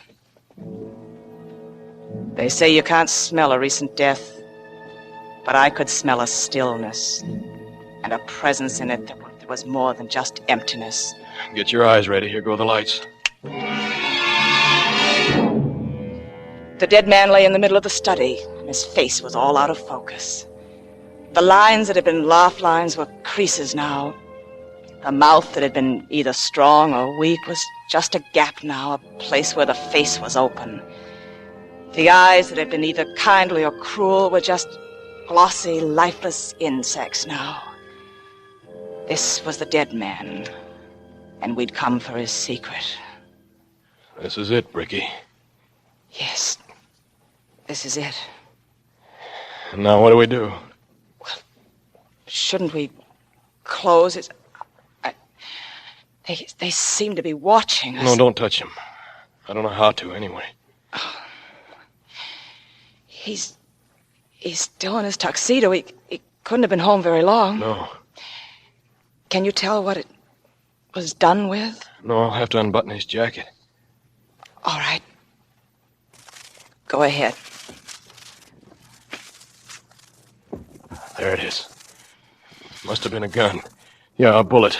It's round and frazzled. A knife would have made a slit. Then we can be sure no one else was in the house, or they would have heard it go off. And the killer must have taken the gun away. There's no sign of one lying around. So he didn't do it himself. It can't be suicide. That's right. Now what? We'd better look in his pockets. Yes. I'll do it. You look the things over as I hand them to you. All right, Quinn. I'll start up here in the breast pocket. That's the highest pocket in anybody's suit. His handkerchief. Look, Quinn. The bullet went through this. The way it folded it, just made one little hole. But when you open it up, it makes 3 separate holes. Like when you cut papers and make them into patterns. The one on the left side's empty. The right-hand pocket, empty too. Try inside the jacket. Yeah. Take out everything, no matter what it is. Cigarette case, silver, Tiffany's. 3 cigarettes in it. The wallet. 2 5s and a single. 2 ticket stubs from tonight's show at the Belasco, C112 and 114. So we know where he was from 8:30 to 11. Anything else? Business cards. Stafford, Holmes, Inglesby, whoever they are. Oh, and a snapshot. Girl in riding togs. Let's see that. Yeah, it's the same ones in the silver frame over there on the desk. To Stephen with love from Barbara. Then she didn't do it. If she had, she wouldn't be there on his desk anymore. Just the silver frame, maybe, but not her anymore. That's common sense. All right, let's go on. I'll have to lift him a little. Go ahead. Left rear, in the trousers. Nothing. Right rear. Spare handkerchief. Left side. Nothing. Right side. Match folder. Some loose change. Latch key. That's it. Not much help. Do we know what we're doing, Ricky? Oh, I don't know. Quinn? What? A man who's a cigarette smoker, and we found that case in his pocket, would he go in for cigars, too? Maybe. Some people smoke both. But would he smoke 2 cigars, alone, by himself? Look, Quinn, 2 butts in this tray. Yeah. And the tray's between 2 chairs facing each other. 1 cigar in one notch of the tray, the other one around on the other side from it. 2 people, Quinn. 2 men. And they were having an argument. One of them was worked up about something. You see? This butt is smooth at the mouth end. And look at this one. Chewed to ribbons, chewed to a fringe. That tells it. But which is which? Who was calm and who was steamed up? And who was the other man with Graves? Oh, Quinn. Wait a minute. Here's something. What? Must have fallen out of his pocket. He was probably sitting on it. Fine. Another book of matches. That's just it. Another one. Graves had some on him, so this is the other man. And did he leave his name on it? No, but he was excited. Look how many matches he used up just on that one cigar. The folder could have been half used up before he began. Maybe, but here, take this. What does it tell you? It tells me to chew Dawson's gum. Not the cover, inside. I don't know. What are you driving at? Now, wait. Here, take my matches. Now tear one off. And strike it. All right. Okay, blow it out. You see what you did? No. You tore the match from the right-hand side, didn't you?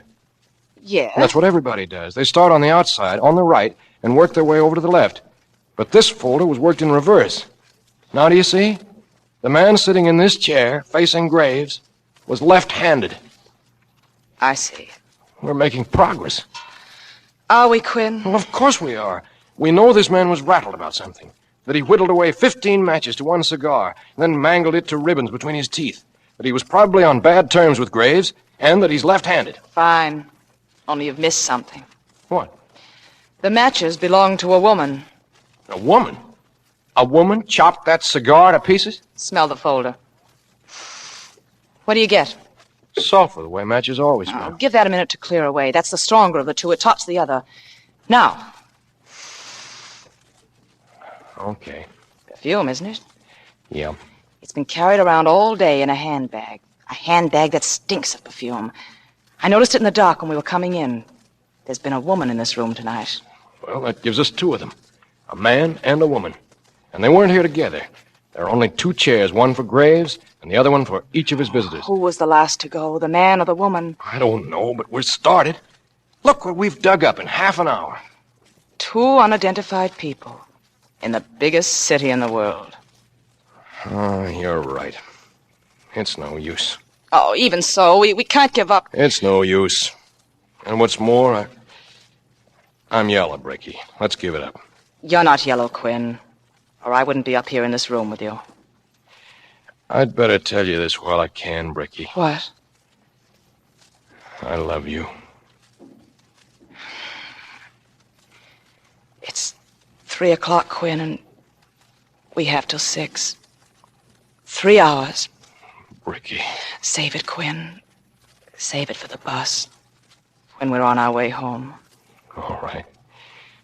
But I don't know what to do next, do you?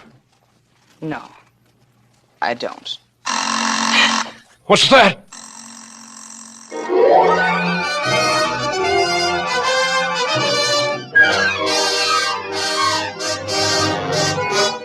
In tonight's full hour of suspense, Helen Walker and John Beale co-star in Deadline at Dawn by William Irish. Tonight's study in Suspense.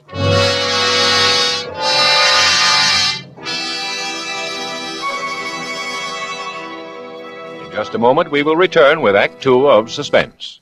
This is CBS, the Columbia Broadcasting System.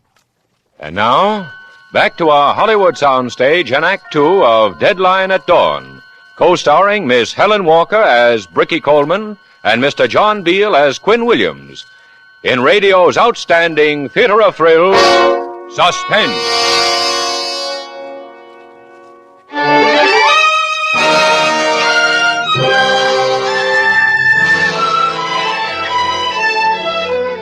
All the emotions of a lifetime have been crowded into one night for Bricky Coleman and Quinn Williams. And dawn is a fast-approaching deadline which they must meet. The bus which will take them to home in safety seems remote and unattainable as they stand now over the body of a dead man in the quiet apartment, knowing that they must find his murderer or stand incriminated for the crime themselves. And suddenly, a terrifying sound comes to them. What is it, Bricky? What is it? Sounds like a burglar alarm. Well, the front doorbell, maybe. Wait a minute, there's a box over there, against the wall. Telephone. Follow the cord. It's in his desk. In the drawer. What should we do? I ought to answer it. Oh, be careful. You'll have the police here. They'll know it's not his voice. I'll talk low. I'll pretend I'm him. Say a prayer, Bricky. Hello? Darling, this is Barbara. I had to speak to you. We've never parted angry like this before. I know. Maybe if we hadn't gone there, to that parakeet place, it wouldn't have happened. No. Who was she? The tall redhead in the light green dress? I don't know. You told me that before. Then why'd she slip a note into your hand? I saw her do it, you know. Did you? And then you couldn't wait to see me to my door and get me off your hands. What happened, Steve? Did this woman come by to see you afterward? Is that why you wanted to get rid of me? No, Barbara. Steve, you sound so far away. Is it the telephone? Or is it you? Poor connection. You sound so cagey. As if someone were there now. Can't you talk louder? I'm sorry. What's going on there? This is Stephen, isn't it? It's just catching on. I'm sunk. Take your hand away from the mouthpiece and turn it my way. Sugar, come on. I'm getting tired of waiting. How much longer are you going to stand there talking? I'm sorry, Stephen. Forgive me. I didn't know. You can hang up now. I feel like a heel. Well, stop it. We don't have time. The Parakeet. That's a nightclub, isn't it? Yes, on 54th Street. A woman slipped him a note, Quinn. Our woman. Could be. Do you think he tore it up? Well, maybe not. Maybe he wanted to have a good look at it when he got home, alone. Let's look again. Well, I went through those pockets pretty carefully. I'm sure it's not there. We might have missed something. Quinn, turn him over again. All right.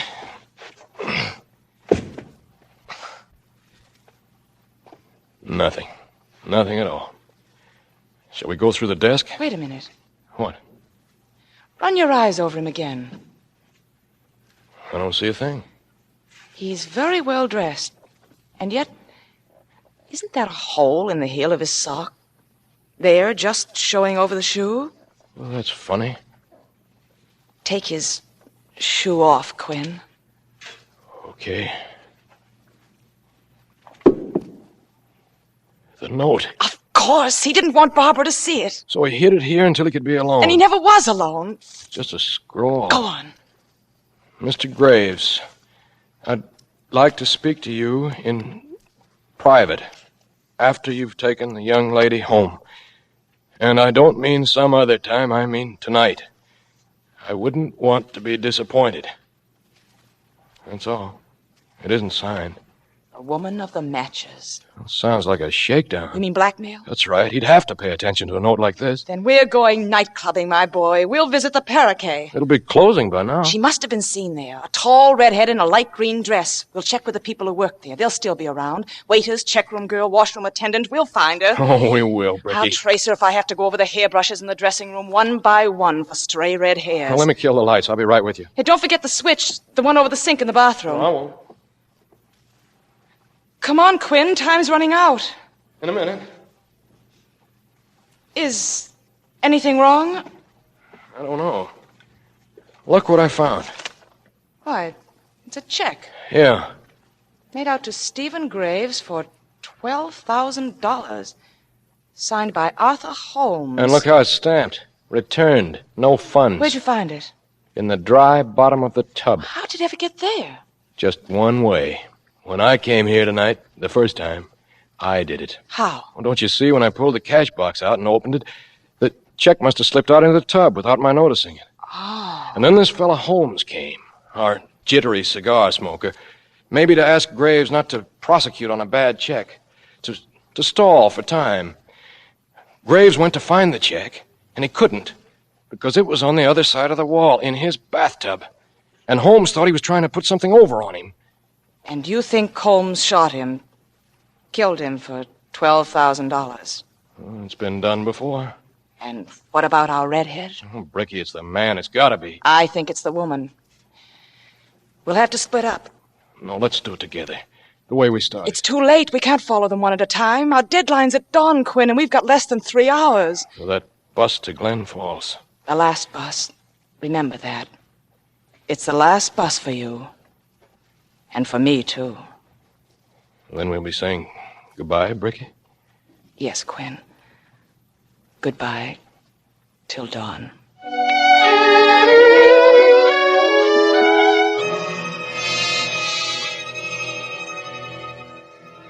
We went down into the empty streets without talking to each other again. And I went one way, and Quinn went the other. In 10 minutes, we were blocks apart. Maybe miles. But it seemed to me that I was still at his side, still with him, as he finally found an all-night drugstore and went back into a booth.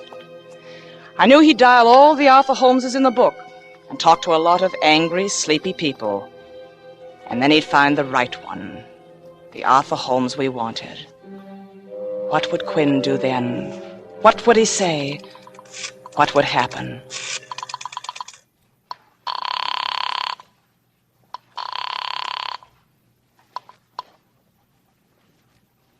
Hello? Yes? Is this Mr. Arthur Holmes? Who is this?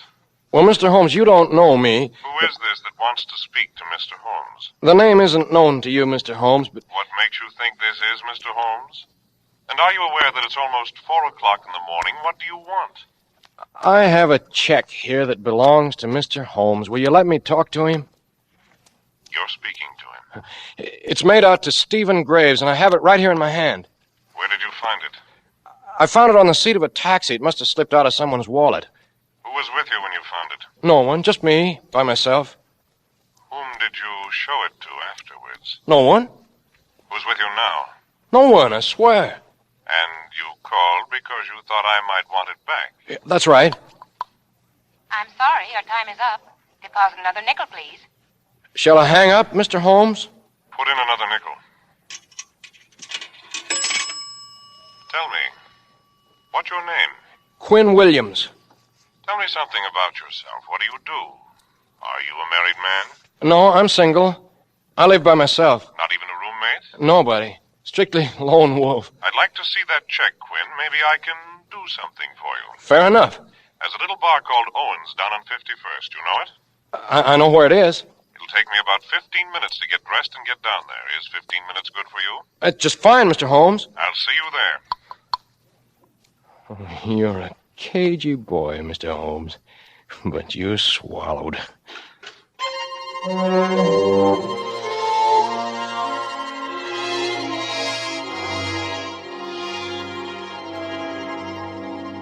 in. Yeah? Over here in the booth. Oh. Good evening, Mr. Holmes. Good evening. Sit down, won't you?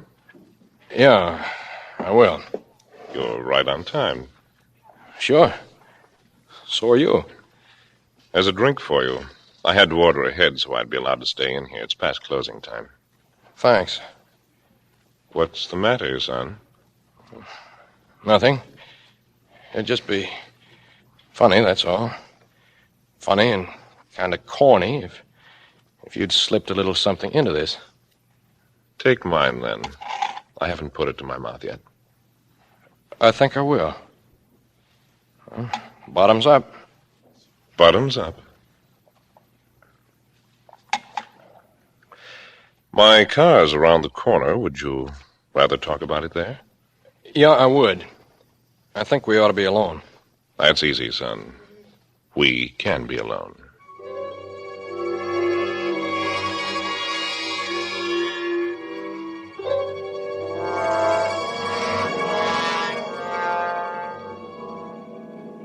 That's enough driving. Pull up.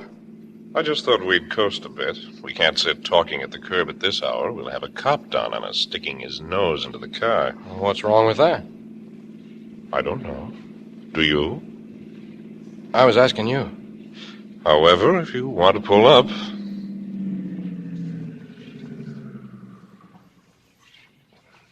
The East River. A mighty mysterious place at this time of day. You're pretty close to the edge, aren't you? The wheels are blocked.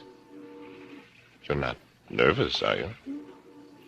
No, I'm not. Now, about that check. I didn't find that check in a cab, Mr. Holmes.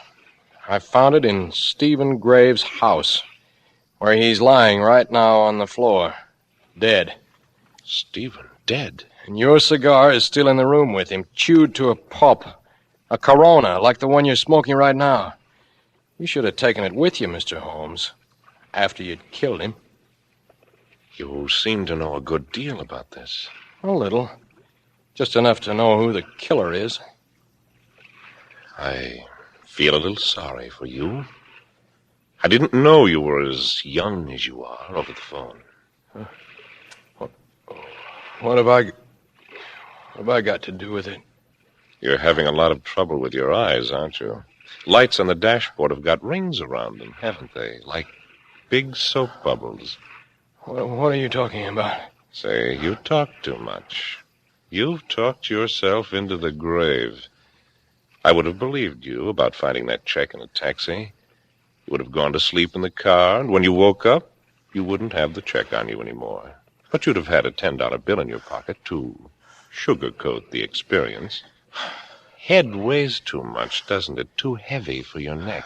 My head? You should have stuck to your own drink, son. You were suspicious, but not suspicious enough. You took the wrong glass. Me, I'm a chess player. You know what chess is? It's figuring out your opponent's move before he makes it. It's a funny thing. The way my head's like a solid rock.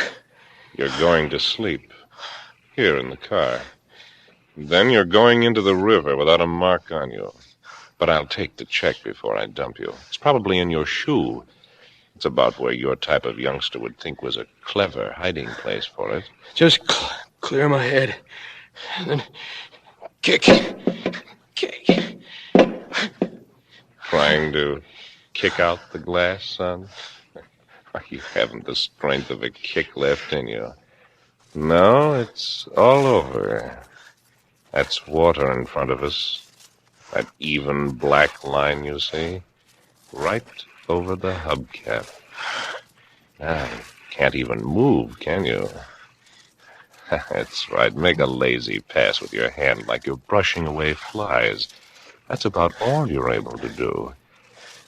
In a minute, you won't even be able to do that. There go your eyes. Down, down, down. You won't get away with this, mister. Ricky knows. There are two of us. Not just one.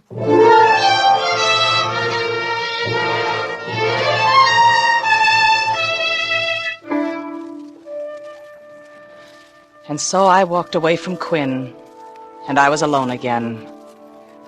I'd met him only a few hours before, and with him I'd met my past and my home and everything I loved and wanted.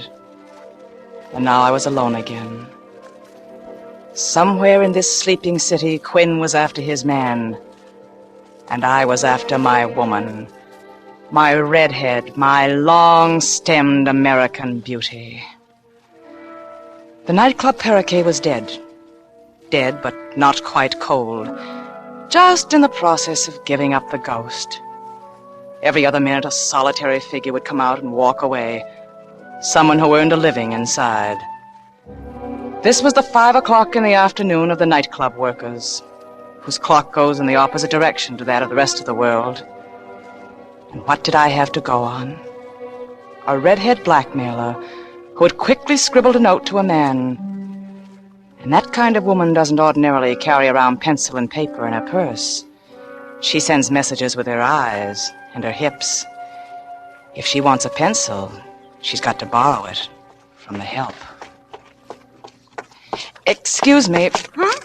What's the matter? You work here, don't you? I'm in the check room till something better turns up. Why? Well, I wondered, did my friend in a light green dress, a redhead, did she borrow a pencil from you tonight? It works the other way around, honey. The men take out their pencils and give me names and addresses and telephone numbers. I got a fistful. But didn't a woman... It's no dice, honey. I don't even see any women in my stall. Oh. Another long day. My feet swell up all the time. You want to try Epsom salts? Water as hot as you can stand. Excuse me. Well, my name's Jerry, but don't let the name stand in your way. I'm looking for my friend, a redhead in a light green dress. Did she borrow a pencil from you tonight? Not at my end of the bar. How about it, Frank? Sure, Joan Bassett. About midnight. She's always borrowing something and forgetting to give it back. How that girl forgets. Well, that's the way Joni is. Do you know where I can find her? Well, try the Concord. That was the last address. But she's probably moved by now. Oh, thanks, fellas. Can't I do anything for you? Another time, Jerry. Okay, that's a promise. Another time.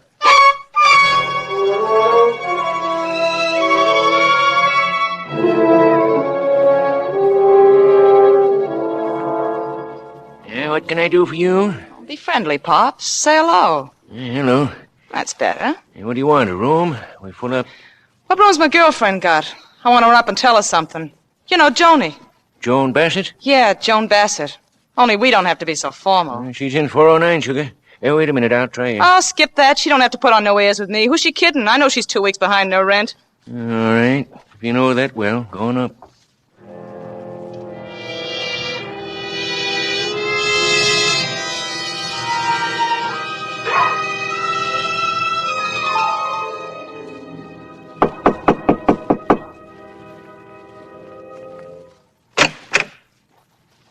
What do you want? You. I want to talk to you. Yeah? Well, just stand out there a minute and tell me what about. We got a friend in common, you and I. It's possible. Go on. This friend's name is Stephen Graves.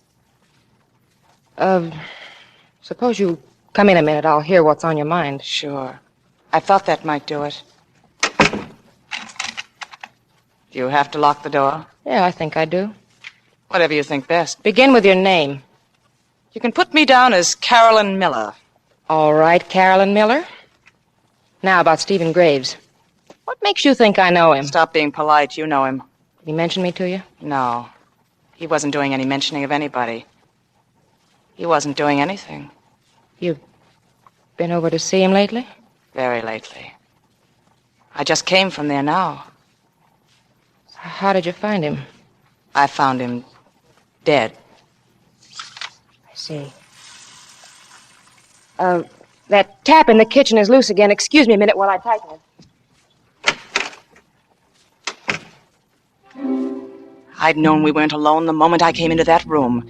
And I knew that faucet in the kitchen was a signal for a quick conference. It was my chance. Maybe I had a minute, maybe only 30 seconds. There was only time for one thing, the open handbag on the dresser. Nothing there. Lipstick, powder, usual junk. And then An unpaid hotel bill for $17.89 from this place, the Concord. No good, worthless, and my time was up. Yet something screamed at me to hold on to it, to slip it inside my stocking high up, and to get back into my chair. Well, that's done. Now, where were we? With Stephen Graves. Oh, yeah. Did you go up there alone, or did you have somebody with you? Alone. I don't take my grandmother with me when I'm visiting. I see. Somebody stop you at the door and tell you? Is that how you found out? Cops and people hanging around, lots of excitement? No one knows it. I found him alone. I had a key to the house that he'd given me. I went up, and there he was. Dead. What'd you do? Holler bloody murder and bring everyone down on the place? I got out of there fast and quiet. I don't want to be mixed up in it. Smart girl. And all this happened just a little while ago, huh? Yeah. Nobody knows yet but you? Me and you. Did you come here alone? All alone. Everything I do alone. I guess I've hit the jackpot. Yeah, you sure have, baby. You've hit it hard. Make it tight, Griff, so she can't make any noise. It's tight. Don't worry about that. Well, Miss Carolyn Miller, you're in trouble now. You tell her. So Stephen Graves is dead, and you felt a little nosy about it, huh? You wanted the details. All right, you can have them. You seem to have known him pretty well. Maybe he told you, did he? Did he tell you about his kid brother who married a tavern hostess back in Boston? Did he tell you what that did to the fine old family name when this girl began asking for money? When she came to New York and began asking Stephen for money? Did he tell you that he paid and finally decided to stop paying? So this girl and her friend had to pay him a little visit tonight to try to persuade him? Did he tell you that? Did he tell you what happened when he couldn't be persuaded? No. No, he didn't tell you that. Because he wasn't talking by then. By then he was dead. That's enough. You want to spend the night at it? All right. Well, what's the play now? Don't you figure we ought to... No, not here in the room. That's begging for it. You don't understand. I don't mean chop, that kind of stuff. I mean, we're 4 flights up. That ought to be enough. The 3 of us get to drinking up here. She goes over to the window to try to open it for a little air, and it jams, so she's got to push it. There's always a follow-up. It's a little messy. Let me take care of Yeah, like you took care of the other. When I told you just to throw a scare into him so he'd come across. Huh. Well, some scare you threw at him, Griff. this. Yeah, I scared him right out of his skin, right out of his hide. Well, I don't want you to be so impulsive this time. Well, then let's blow. We'll stuff her in the closet. Backs up against a dead wall so she'll never be heard. Right. It'll be days before they get around to busting the door down. Yeah, we'll be far away by then. Yeah, far away. Okay, I can pack in 10 minutes. Les, I'll give you a hand. Hey, wait a minute. I'm missing that hotel bill. It must have fallen somewhere on the floor. No, don't worry about that. He can make up a new one for you down at the desk. Oh, yeah, sure, that's right. Well, shall we get her out of the way first? Yeah. Hang Carolyn Miller in the closet. See, Daisy. Make her comfortable, Griff. Sure.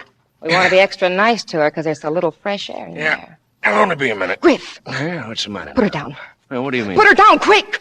Oh, I ought to have my head examined. You mean you slipped on something? Yeah, forgot. We both clean forgot. What was it tipped her off to me?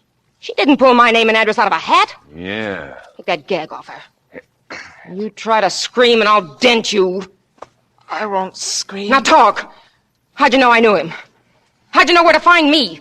I'm gonna let you have it, and I'm gonna keep letting you have it until you answer. You dropped your hotel bill over there. I found it lying in the room with him. I ought to slap you down to the soles of your feet. You left your calling card, that's what you did. No, she's lying. I swear I saw it in my handbag after I got back. Did you take it out to show him? Answer me, did you? Sure. While you were waiting downstairs, it was part of the build-up to show him how bad I needed money, but I know I put it back again. You think you know? Well, I'm almost positive. It fell out. It was for $17.89. It had past due stamped on it in purple ink. It even had your room number on it. And what did you do with it? Did you bring it with you? I left it where it was. I was afraid to touch anything. We'll have to go back and get it. All right, we will. We'll take her with us. Fix it to look like she did it to him. What you want to do in the first place, Griff. Why do it over there? Give him a double-header to figure out. Maybe. Oh, it's the only way. Rub out this detour by finishing her off where she started from. All right. Come on, Carolyn Miller. We're going for a little ride.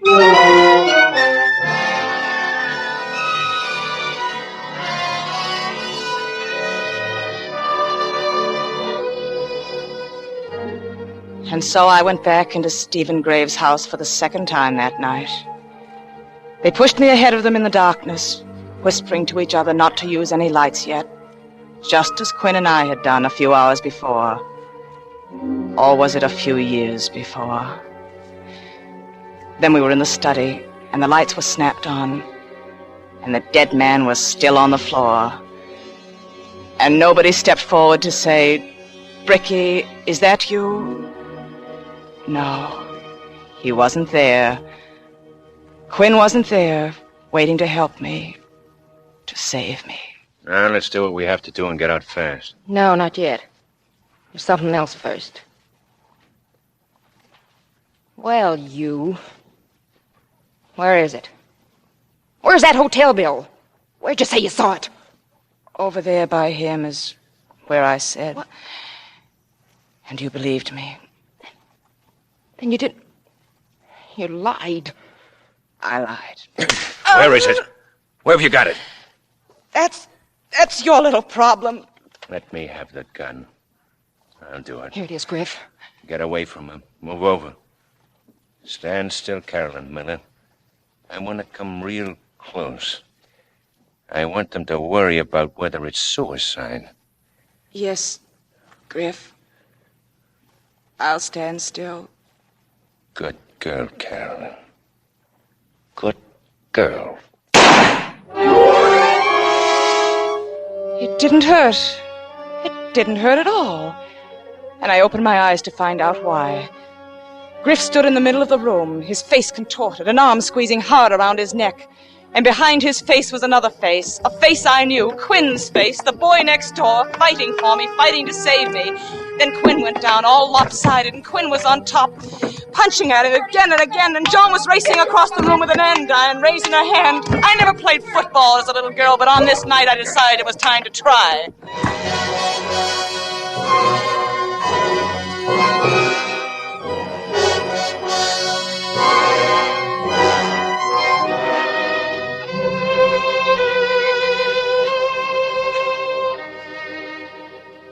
Bricky, darling. Quinn, Are you all right? somebody's ringing church bells in my head. Oh, you knocked yourself out with that flying tackle. Quinn, what happened? Are they... Oh, Yeah, they're both asleep, Bricky. As sound as can be. I see you've wrapped them up nicely. Yeah, I had to tear up a few good sheets to do it, but I don't think Mr. Graves would have minded. I'd given up, Quinn. I thought I'd beat you back here, and I'd given up. Oh, Bricky. I saw them coming in with you outside on the street. I was watching from one of the front windows. And something about the way you were walking between them, sort of stiff, told me they had a gun on you. So I backed up into the bathroom and laid low. They're the ones, Quinn. They did it. I know. And we can go now. It's 5:45. We can catch that bus for home. There's one more thing to be done, Bricky. It'll only take a minute. And then you and I aren't going to have any more to worry about. Is this the police? I want to report a murder. Quinn. Stephen Graves, in his home on East 71st Street. There are two people tied up in the same room with the body, and they're the killers. You'll find a special delivery letter in the desk from Graves's younger brother, and that'll tell you the reason for the killing. What? No, this isn't any rib. I wish it was. Me? Well, just a guy who happened to be passing by. We can take their car. He left his keys in it. Come on, Quinn, hurry.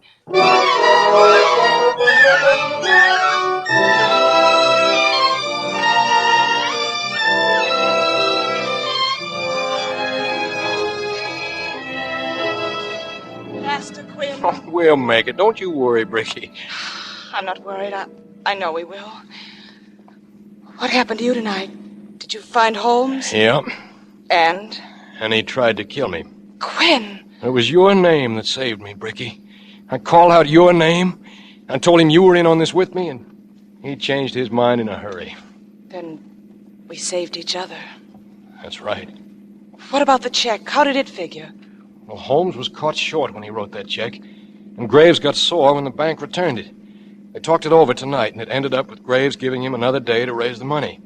The reason Holmes was so jittery was that the check seemed to have disappeared.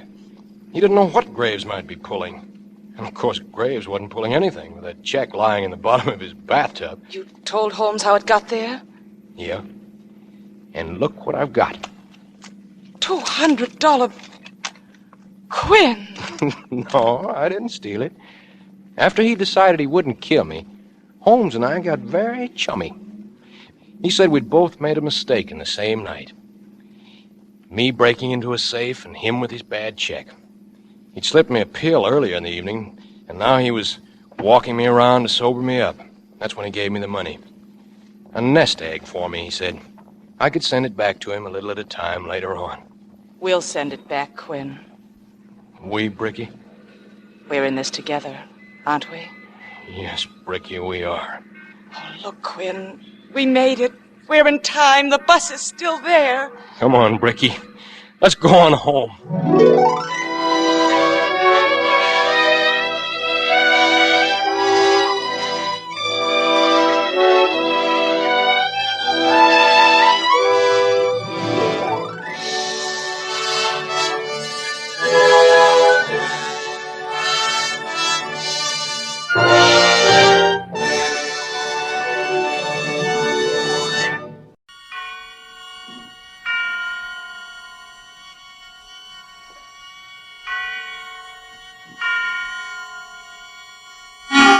Suspense. Autolite and its 60,000 dealers and service stations bring you radio's outstanding theater of thrills. Starring tonight, Miss Ida Lupino in a tale well calculated to keep you in suspense. Today, everybody's switching to Autolite. And tonight, Autolite takes pleasure in presenting Anton Leader's production of Ray Bradbury's remarkable story, Summer Night, starring Miss Ida Lupino.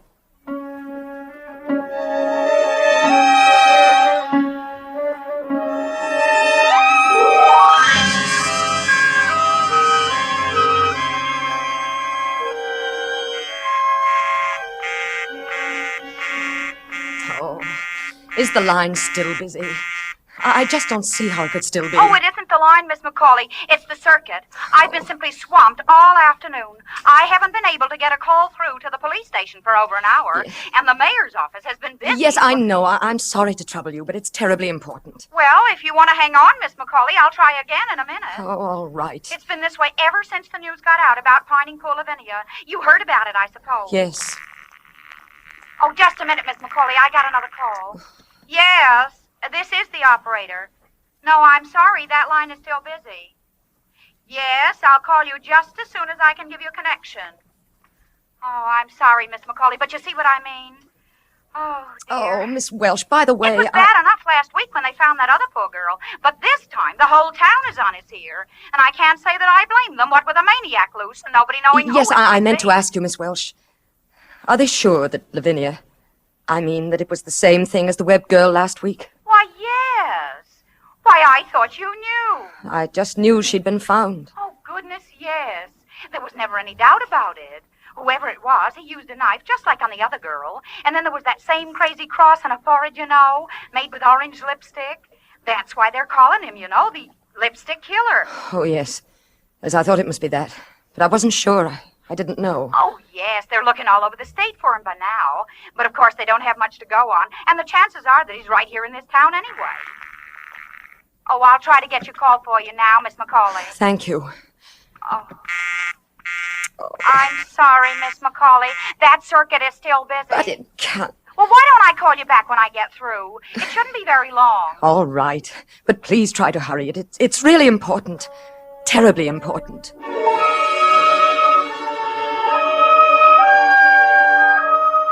While I was waiting for the call, I went to the front door to start locking up. It was coming on evening, a warm summer evening, and ordinarily up and down the street the windows would be open, all but mine, and you'd hear the sound of a piano or a radio drifting out onto the still summer air, and people would be sitting in swings and hammocks on their front porches, enjoying the coolness at the end of the day. But not on this day. Not this evening. I locked my door, too. I went around the big, gloomy old house, checking all the windows, just like the others. Not that I needed to, really. They'd been locked ever since Father died. And he went away. All in that one terrible week nearly 4 years ago. Yes, they'd been locked, and I hadn't left the house more than a half a dozen times, and nobody had come here. Why should they? I didn't want to see them. Nor they me. I was the town's queer one. But all that was going to be different now. From now on, everything was going to be very, very different.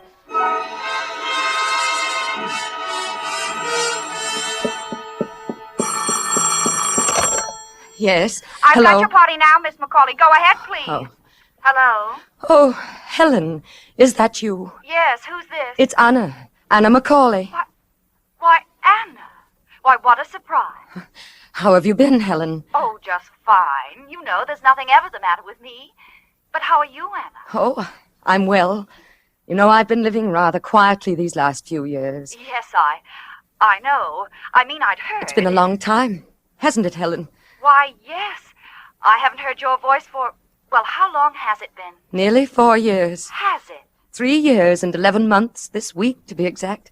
Oh, that long, has it? Well, it doesn't seem possible, and we were such good friends. Helen, I hope you don't think. I mean, those last few times you called and I didn't answer. Oh, darling, of course not. I knew how you must be suffering, your father passing on so suddenly that way, and you'd always been so close. I wouldn't have even bothered you at such a time, only that we'd been such good friends, and I thought maybe I could help. And then, of course, I heard later anyway that, well, that is, Yes, I suppose you must have heard some rather strange things about me, Helen. Oh, not strange, dear, no. But we all knew you wanted to be alone in your grief, and we respected that feeling naturally. I know. But sometimes I've been afraid people didn't quite understand, though. Of course they did. Well, darling, now that you're back in the world again, so to speak, you must come over and see me. I'm staying with my mother now, but you know that anyway. Yes. Helen. Yes, dear. Helen, it wasn't just an accident, my calling you this way. Well, I should hope not. I want to ask you a favor. A tremendous favor. Why, of course, darling, anything. I want you to come over here to the house. I should say I would. I'll try to make it Friday or early next week at the latest, just as... No, I don't mean just sometime, Helen. I mean now. Right now. Right this minute. Now? Yes. But, darling, I don't see how I can. I mean, I don't know what Mother's plans are. Helen, you know I wouldn't ask if it wasn't serious. Serious? What do you... Please say you'll come. Well, I'll try. No, don't just try, Helen. Come. You've got to come. Oh, darling, what is this? What can be so serious? Maybe I'm being silly, but I think it's more than serious, Helen. I think it may be a matter of life and death.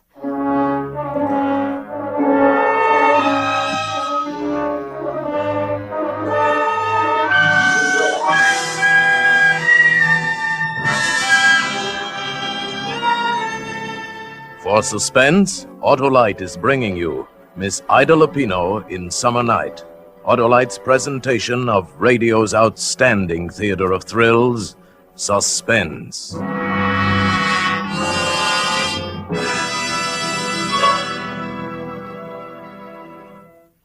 You know, Dad, boy, Mom would sure get a kick out of this. Out of what, Billy? We leave home because she's got the house full of women, and so far there aren't anything but women in tonight's Autolite show. Well, if she's listening, we'll certainly hear about it when we get home from the firehouse. Oh, say, Mike, what's over on that workbench? Over there? Mm-hmm. Oh, them's old batteries. We're replacing them with new Autolite stayfuls. When your spark plug stutters, when your battery putters. Switching to Autolite, eh, Mike? No, we've been using Autolite for over 10 years now.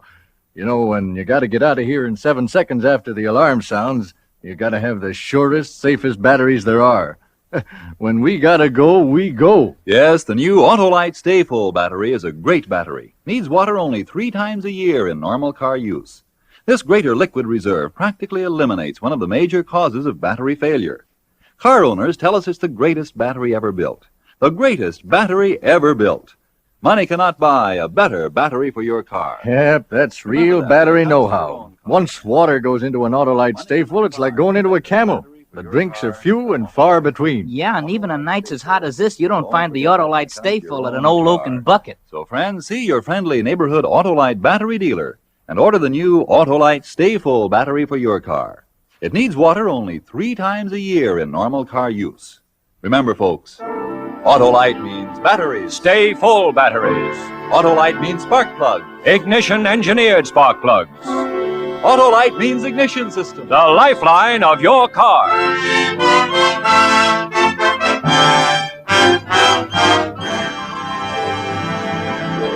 And now, Autolite brings back to our Hollywood soundstage Miss Ida Lupino as Anna in Summer Night, a tale well calculated to keep you in suspense.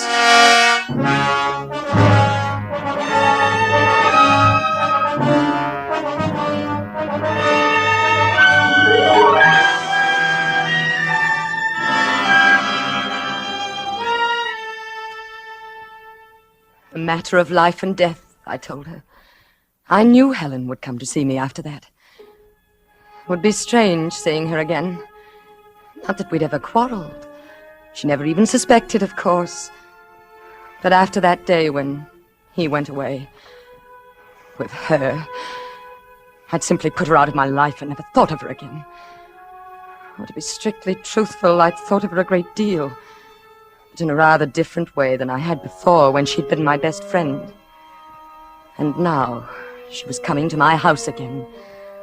After all these years, it should be interesting. Quite like a surprise party for both of us. Anna, darling.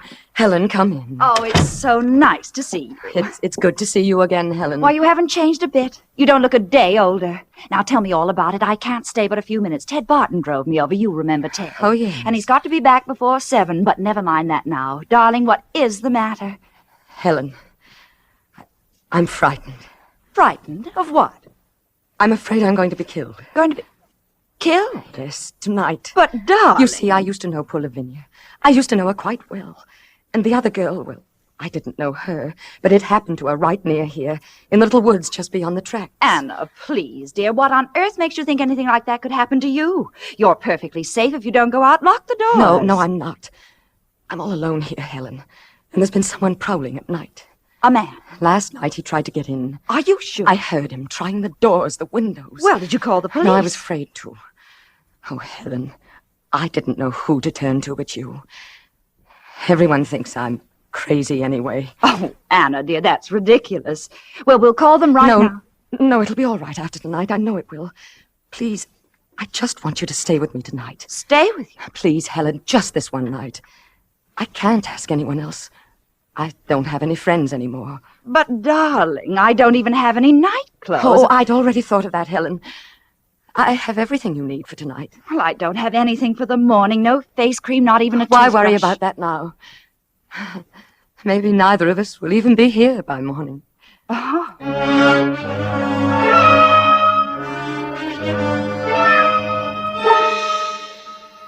So she said she'd stay. Went out and told Ted Barton. Ted Barton. It was typical of Helen. Only 2 weeks back from Cleveland, and already she had the county's most eligible bachelor squiring her around in his car. But that was going to be different, too. I fixed a little supper for both of us, and then we tried all the doors and windows. And then there was nothing to do but sit and talk to her until it was time to go to bed. No more, thank you. Afraid it will keep you awake, Helen? I'm afraid I won't need coffee to keep me awake. Anna, is it true? I mean what they say about these murders. Is what true? Well, I mean... You've been out in the world, Helen, more than I have lately. You should know more than I. Well, all I meant was... Well, you seem so frightened. I thought you might have heard something special. No. Is it true about the lipstick? Why not? Oh, it sounds so crazy. I thought it might be just something the newspapers made up. There was a cross on their foreheads. In lipstick. Orange lipstick. Anna, You do know something. Don't be ridiculous, Helen. How could I? But lipstick, Anna. Do you suppose perhaps it isn't a man at all? It's a woman.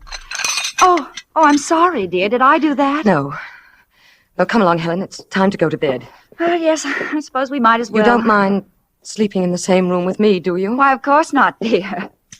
Oh, shouldn't you leave on a light downstairs? No. Didn't do any good last night. Oh. Well, I must say I don't blame you for being a little frightened, staying here all alone. It's rather a gloomy old place, isn't it? Oh, I don't think so.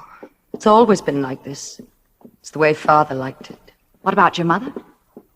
I hated my mother. Oh, Anna. Well, it's true. Why not say it? But your own mother. What does that matter?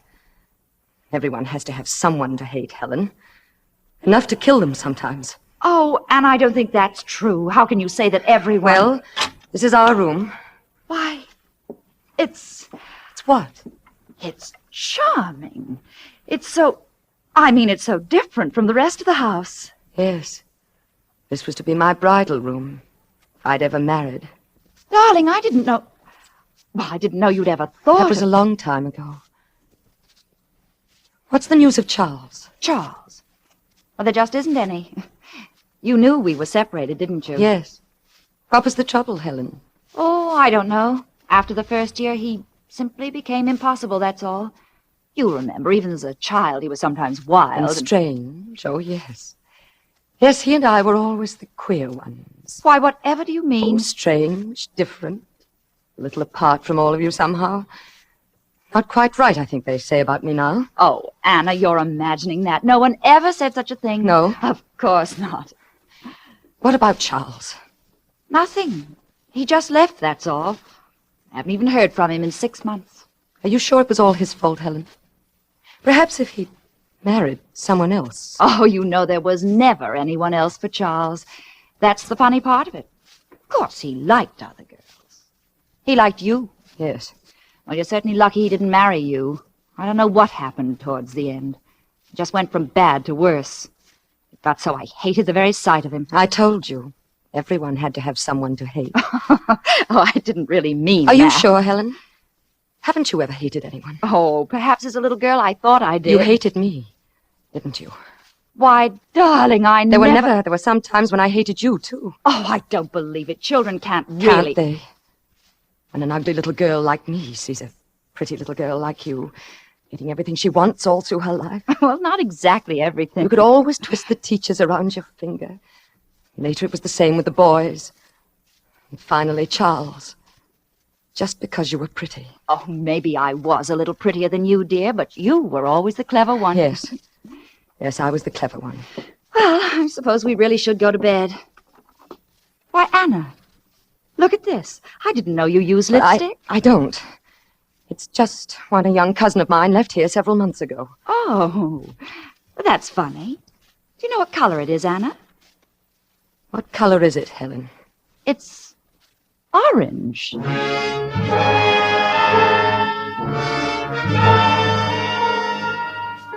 No. Helen wasn't very clever. It amused me to watch her trying to think. Putting two and two together. And not being able to because she was afraid of her own conclusions. Because she was essentially a hypocrite, like everyone else. If she hadn't been, it might have saved her life.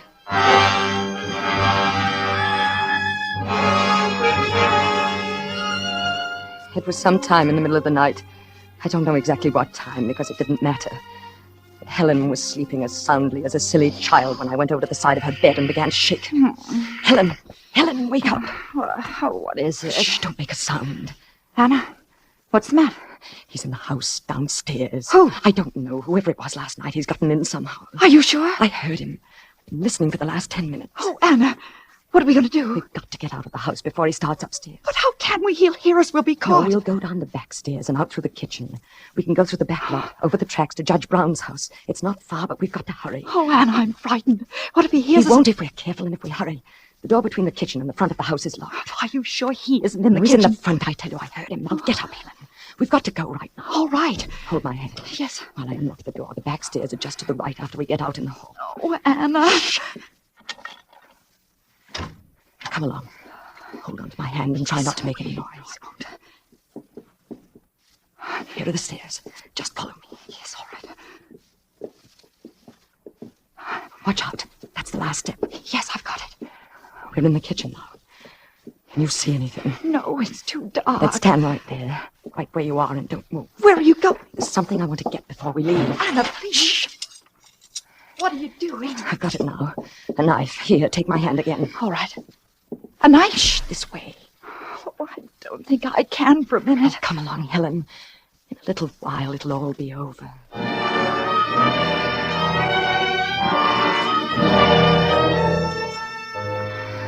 As we hurried down the path, I kept thinking about there behind me. So frightened now. I had to keep myself from laughing out loud. It was really funny. She'd always been so confident before. At school and later at the parties we used to go to. She'd been the confident one and I'd been frightened. While she slowly poisoned my life. While she quietly and deliberately stole everything I'd ever wanted. Even Charles. But it was different now. That must be the 2 o'clock local. The other side of town. Yes. Which way now? Straight ahead, through the grove of trees. Anna, isn't it here somewhere that they found that girl? Yes. Why? Oh, Anna, I can't go through there. Helen, come along, don't be silly. Do we have to? Of course we do. Anna, what was that? What? Didn't you hear it? No.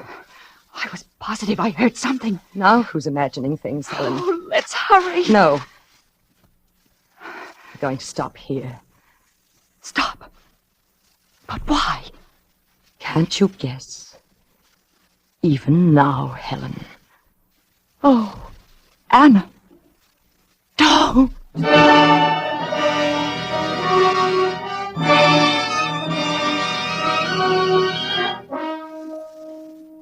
She didn't make a sound. I think she'd fainted even before I struck. She died without ever realizing why I did it. I made the cross on the forehead with the orange lipstick. It seemed such a silly thing as I was doing it. But of course I had to. And then I dragged the body off the path and started home. At the railroad tracks, I turned south a few yards to where they crossed the river and tossed the knife and the lipstick over the bridge. And watched them disappear into the muddy stream below. Not that it was really necessary. No one would ever think of questioning me. They would all, of course, assume that the lipstick killer had struck again. And then suddenly my heart was in my mouth. From the path ahead of me, cutting sharply across the moonlight, was a shadow. The shadow of a man. Can I help you? I didn't mean to frighten you. I just thought you must be in some kind of trouble to be out at... Oh, Anna. Oh, it's Anna Macaulay. Charles. Oh, Charles.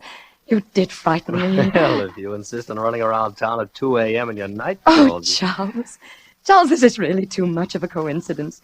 Why, I didn't know you were anywhere near Boone Center. Theoretically, I'm not just passing through. Business trip, missed the 2 a.m. local. So I thought I'd kill the time waiting for the milk train by looking the old burg over again. What's your alibi? My what? Oh, well, that's what I meant about a coincidence. I was looking for Helen. For Helen? No wonder you're surprised, Charles. But it's really very simple. First, there were these, well, what the newspapers have been calling the lipstick murders. I suppose you've heard about it? I've read something about it. Well, I suppose I was silly, but I got terribly nervous, living alone in that big house. I asked Helen to stay with me.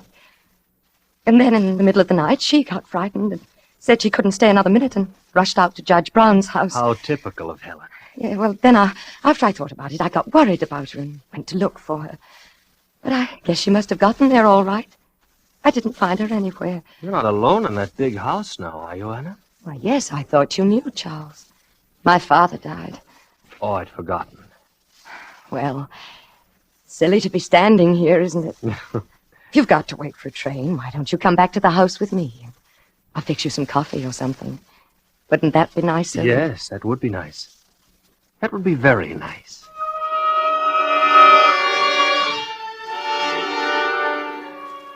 I could hardly believe my good luck. Charles, of all people. It was as though he'd come back to me. Almost as though he'd known and come back to me just at the right moment. So there we were, making coffee in the kitchen and talking over old times. Oh, dear, where is that opener for the evaporated milk? I never can find it. Oh, here. I'll open it with my knife. Just make a couple of holes in it. My, isn't that a rather dangerous weapon to carry around just to make holes in tin cans? Oh, it has other uses. There we are. That tastes good. Charles, I was terribly sorry to hear about you and Helen. Me and Helen? That you'd separated, I mean. Is that what she called it? Well, she said that you'd left her. Helen always had a quaint way of putting things. Didn't you? You don't still love her, do you? Love her? Didn't she tell you where I'd been? I know, not exactly. I'd been in a home, Anna. A rest home, as they call it. It was Helen who put me there. Put you there? I'm afraid committed is the word. See, Helen thought I was crazy. Oh, Charles.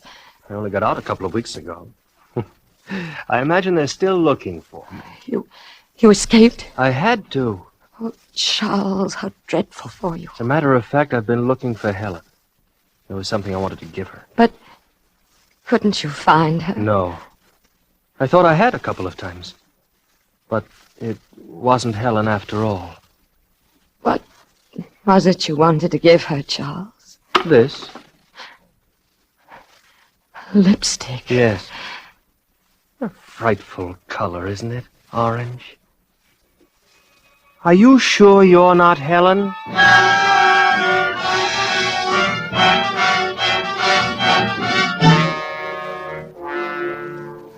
I heard the doctors talking a little while ago. They say I won't live through the night. But I don't care.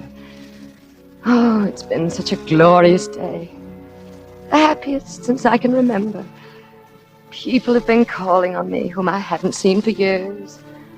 They say I saved the town. I must have screamed. I don't remember. So they caught poor Charles. And for the first time in my life, I'm a really important person. I wonder when they'll find Helen.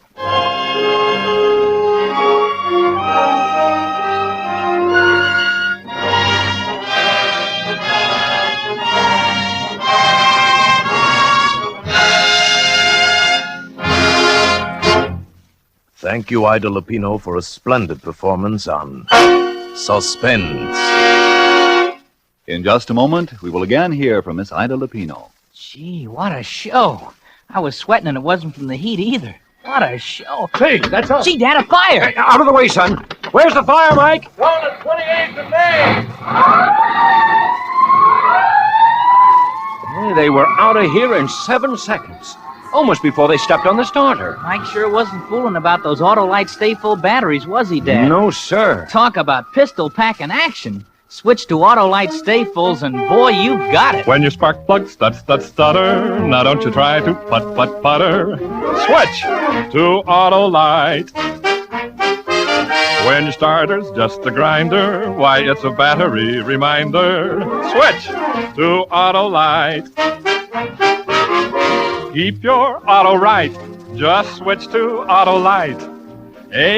Autolite. Switch to Autolite. For spark plug life and action. For a battery whose attraction is ignition satisfaction. Switch to Autolite.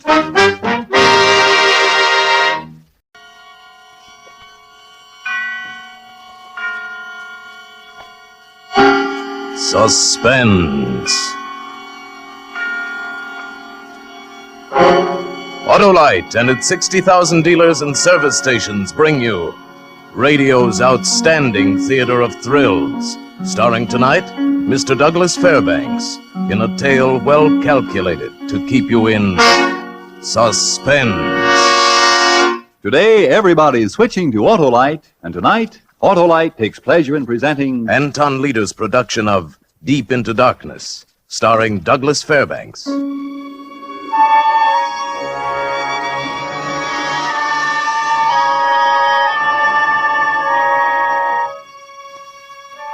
This is a story about fear, and I'm an expert on fear.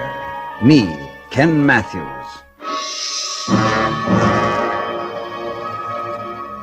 That cheap, broken-down hotel room is as good a place as any to start. It was all I could afford. New York, the city of bright lights, and me, stretched out on a squeaky bed, watching a spot change shape on the ceiling. It's a kind of game to keep a man from going crazy. For 7 years, I watched another spot, changed it into a million shapes, got to know it better than I knew myself. That spot on the ceiling of my cell at Joliet Penitentiary.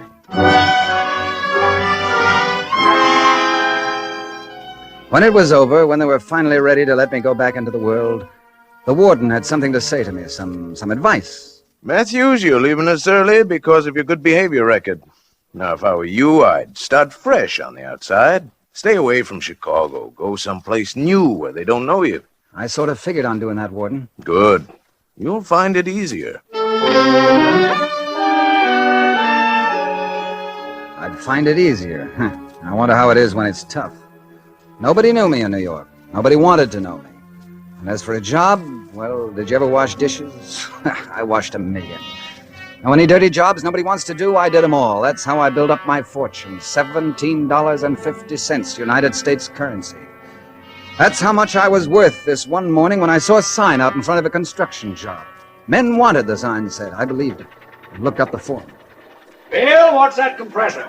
Come on, Jim, keep it moving.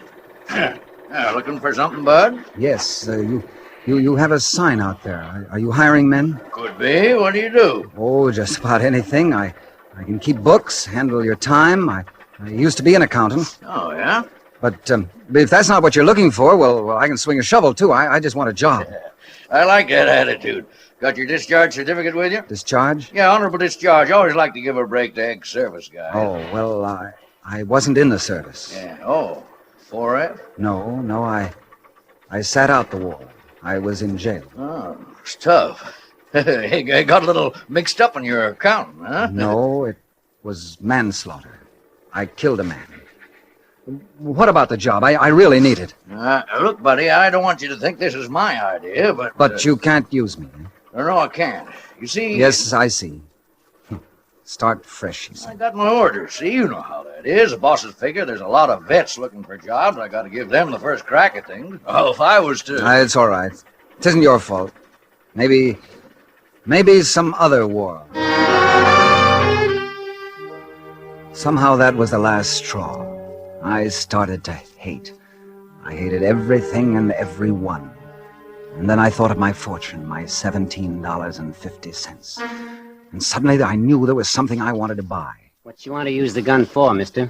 I don't know. I just want to have it. Well, we're supposed to put something down there, along with your name and everything. Oh, well, put down target practice. That's good enough, isn't it? I guess so. What's the name? Put down Smith. Smith? Oh, it's like that, huh?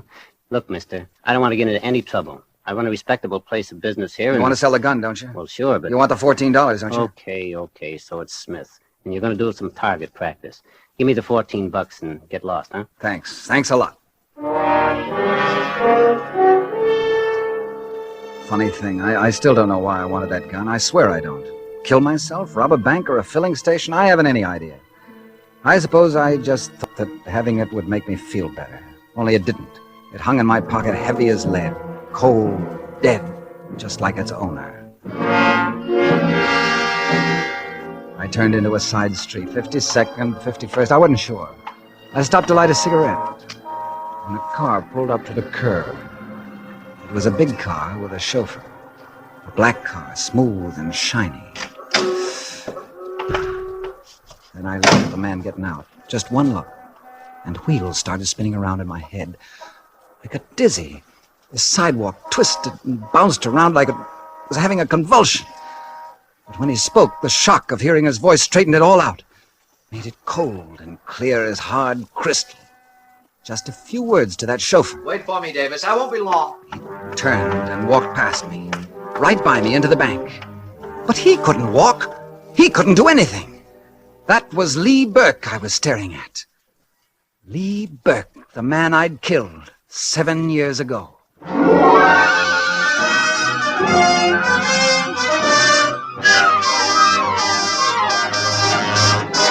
For Suspense, Autolite is bringing you Mr. Douglas Fairbanks, Jr.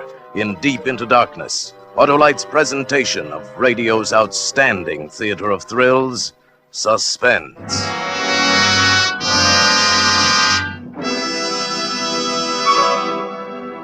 Well, sure looks like young Doug's got it, eh, Billy? Boy, I'll say he has. What a chip he's got in his shoulder. Billy, stop chipping and chirping like your mother.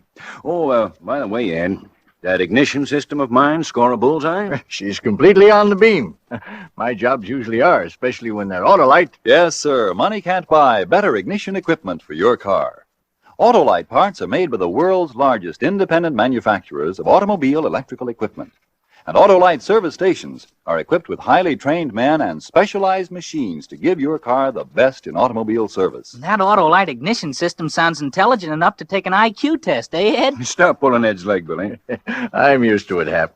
But I'll tell you this, Autolite makes original equipment for many of the finest cars in America. Ignition systems, batteries, spark plugs, generators, lots more.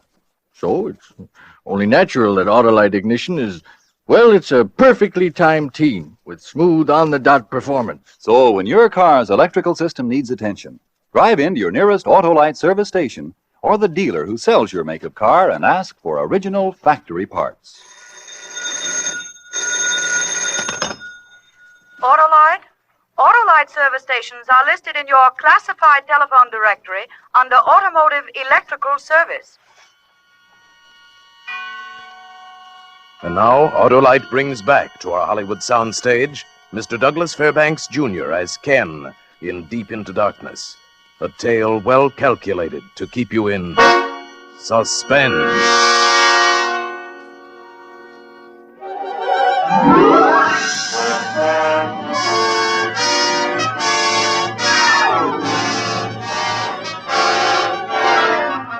In those few moments of watching a man walk across a sidewalk into a bank, I lived it all over again. The way it happened when I killed him 7 years ago back in Chicago. There wasn't anything about it I couldn't remember. Ken, darling. Yeah? Do you love me, Ken? Do I love you? Oh, no, not at all. I just sit in that goofy nightclub night after night because the food's so good. Oh, Ken, you're sweet. Lila, why don't you forget that place? Give it up. Where's it going to get a girl like you dancing in a cheap honky-tonk? You have something better to offer, darling? I've offered it a half a dozen times. Marry me. I got a good job. It'll get better. Hand me my drink, will you? Sure. Here. What do you say? I've told you, Ken, over and over again. I'm not getting married. Not to you, anyway. You're a sweet guy, sure, and I'm very fond of you, but little Lila isn't burying herself in any house with a bunch of squalling kids. That's for suckers. I don't think you mean that at all. No? Well, you just watch, darling. I'm going to wind up with a diamond so big it'll take a 2-ton truck to deliver it to me. I'm going to have so many mink coats I'll use them for pajamas. Yeah, that's the way to talk, sis. You tell him. Hello, Lee. You're beginning to sound like you're getting good sense. Now, what are you doing up here with this bookkeeper anyway? And a good evening to you, too, Lee. Never mind. I thought I said I didn't want you wasting your time with him. He's all right. We were Get out of here, Matthews. Now, wait a minute. If Lila wants me to go... Oh, not satisfied with my suggestions, huh? Well, I've a good mind... Lee, stop it. Put that gun away. Every time you have a few drinks, you start waving that gun around. Really, Lee, you better put it down. Stop acting like a kid. Acting like a kid, huh? I'll show you who's acting like a kid. Give me that gun. Lee! Come on, Lee. Give it to me. I'll break your arm. Go, let go of my... Lila, it went off. I was only trying to take it away from him. You killed him. Ken, you killed my brother. I didn't mean it, I tell you. You saw what happened. I was only trying to get the gun. Get out, Ken. The police will find you. Get out of here. Hurry, I tell you, get out!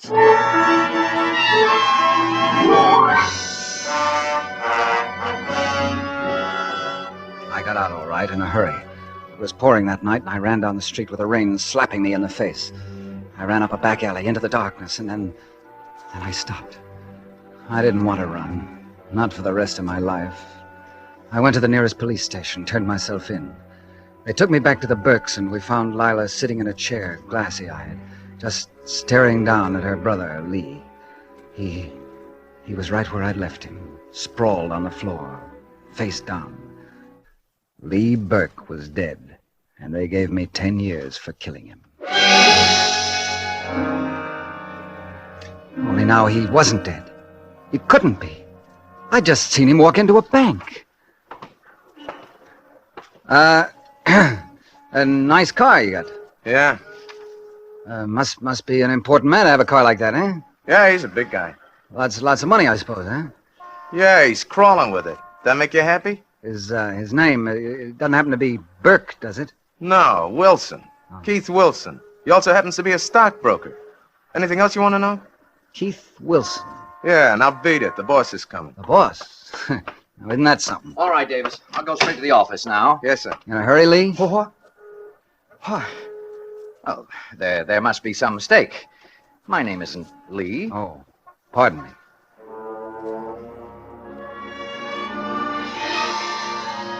But it was Lee. There wasn't any doubt about it. And he knew me, too. I could see it in his eyes and in the way his face went white. I didn't understand it. I couldn't figure out why or how, but Lee Burke was alive. The rest of the fortune went for a taxi ride, but it was worth it to me, and I guess if I hadn't had enough money to follow Lee's car wherever it went, I'd have forced the cab driver with that gun I'd bought. But it wasn't necessary. We went out to Long Island. Way out. And then the car swung into a place with a big half-circle drive. Lee Burke, now Mr. Keith Wilson, was doing very well for himself. And so was Lila. What's the matter, Lila? Ken. Is it like seeing a ghost? Ken, it's really you. I saw a ghost just now, too, only he was very much alive. So that's what he was so excited about. Lee? Yes, he came in, rushed upstairs. Told me to call the airport, get him a plane for Miami. Did you? Not yet. It won't do any good. Ken, what do you want? Why did you come here? I just wanted to be sure, Lila. Absolutely sure. What are you going to do? I'd like to kill him. I ought to kill you both. No, Ken. Don't talk like that. It wasn't me. I didn't plan it. But it was a plan, wasn't it, Lila? Wasn't it? Yes. You want to tell me about it, or do I have to choke it out of him? I'll tell you. What's the difference? You didn't kill Lee. You didn't kill anybody. Huh? It was a frame-up. Then how could I have seen him like that? Lee was on the floor, dead. No, that wasn't Lee. He found the man, Ken, a stumble-bum and drunk, and the man looked just like him. Close enough for what Lee had figured out. It was the crookedest scheme you ever heard. Took out insurance with every company in town, $500,000 with me as beneficiary. He was going to kill this drifter and disappear, let me collect the money. It was as simple as that, at first. Keep talking. I told him it wouldn't work, Ken, that they'd never pay off, not that much. Not till they checked fingerprints, teeth, everything, but he had that figure, too. They wouldn't check a thing if a fall guy pleaded guilty to a murder charge. So that's how it was. You were the fall guy. I let you take me home that night, remember? I remember. Lee had his gun loaded with blanks. It was an act, the whole thing. Then when you ran, he finished the job. He had the drunk in the bedroom, dressed in his clothes. He brought him into the living room. Killed him right in front of me. That's who you saw when you got back. Good Lord. That's why I hate my brother, why I don't care what happens to him. Thanks, Lila. That's going to make it easier. Lila, call the airline. No, Lee, not yet. But I told you not to waste any time. You don't know what this means. She knows what it means, Lee. We all do. What do you want? Why'd you follow me here? Hey, look, I think you better get out of here. I'd stay away from that telephone, Lee. I'd stand still if I were you. You'd better do as he says, Lee. He's got a gun. Ken, listen to me. You can't do this. Not now. You don't want any more trouble. Why, if the police found out... The police? If you told them I was going to kill you, it wouldn't make sense, Lee. Because I've already done that. Remember? Now, look, Ken, look, I can explain the whole thing. It was a mistake. I'm glad you know that now. I've made a lot of money, Ken. I've been very lucky. I'll split with you. You look like you could use some money. Yes, I could. Sure, that's good. Only forget the gun, huh? And stop acting like you want to kill me. You wouldn't gain anything that way. Come on, Lila, fix some drinks or something, huh? We'll talk this over friendly like. Ken, you know Lila was always crazy about you. I was always crazy about her. Oh, Ken, But let's talk about something else right now, Lee. Let's talk about America. You know, this is a wonderful country, the way the laws are set up to protect a man. Ever hear of double jeopardy, Lee? Brings up a rather interesting fact. That you can't try a man twice for the same crime. 7 years I spent paying for killing you. 7 years at Joliet, and you weren't even dead.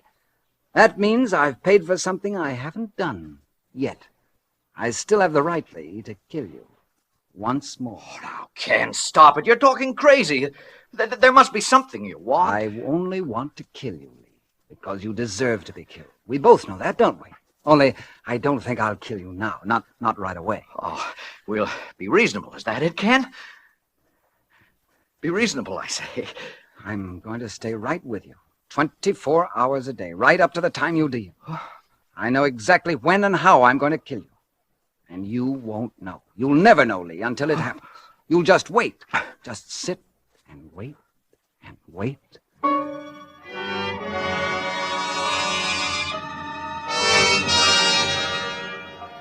I never left the Burke's mansion, never let them leave. I was with Lee from the time he got up until he went to bed. I stayed with him every waking hour, and I never stopped twisting his life like a piece of putty, putting fear in his mind until there didn't seem to be anything else left there at all, just a trembling, driving fear in everything he did, everything he said.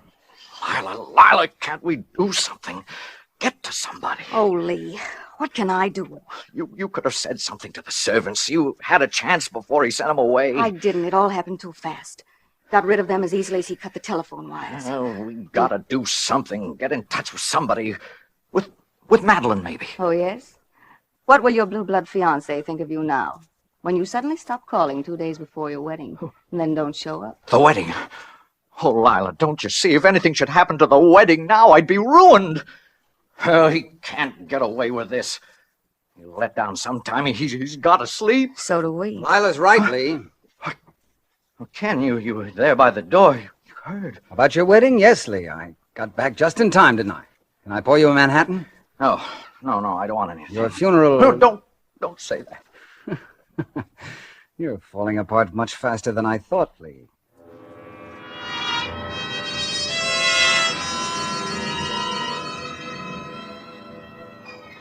It wasn't taking long at all.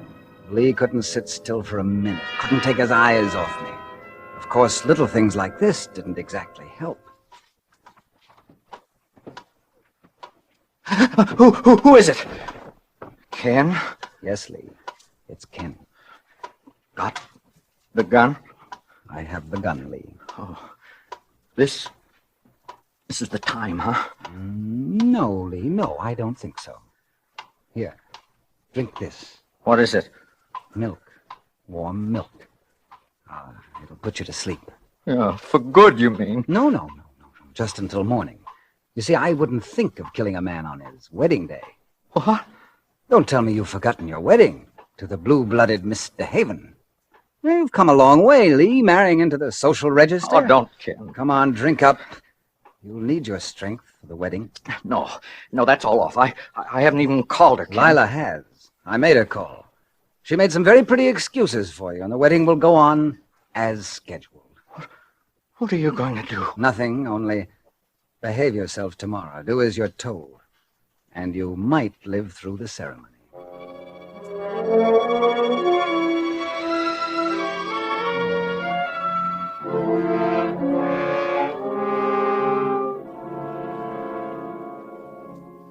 Wilt thou, Keith, take this woman to thy wedded wife, to live together after God's ordinance in the holy state of matrimony? Wilt thou love her, comfort her, honor and keep her in sickness and in health, and forsaking all others, keep thee unto her so long as ye both shall live? Say no. Ken? Say no, or I'll kill you right here in front of them all. Say it, Lee. Mr. Wilson, the answer, please. No, I can't. I can't. Wilson, please, I can't. the answer. This must be...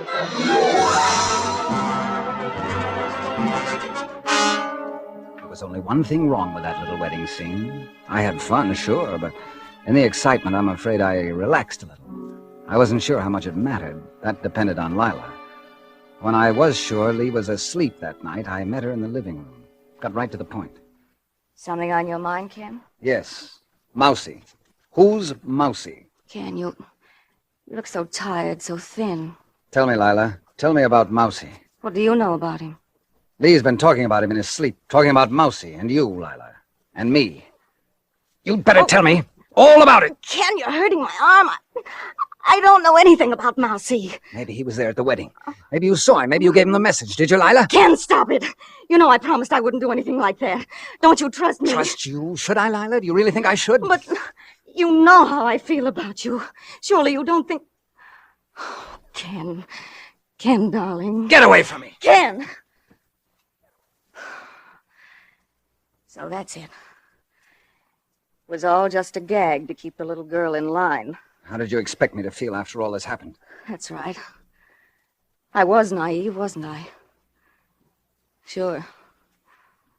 Okay. Well, I won't be naive anymore. You can bet on that. Lila. Good night, Ken, darling.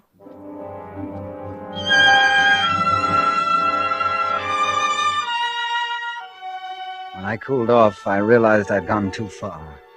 She wouldn't be on my side anymore.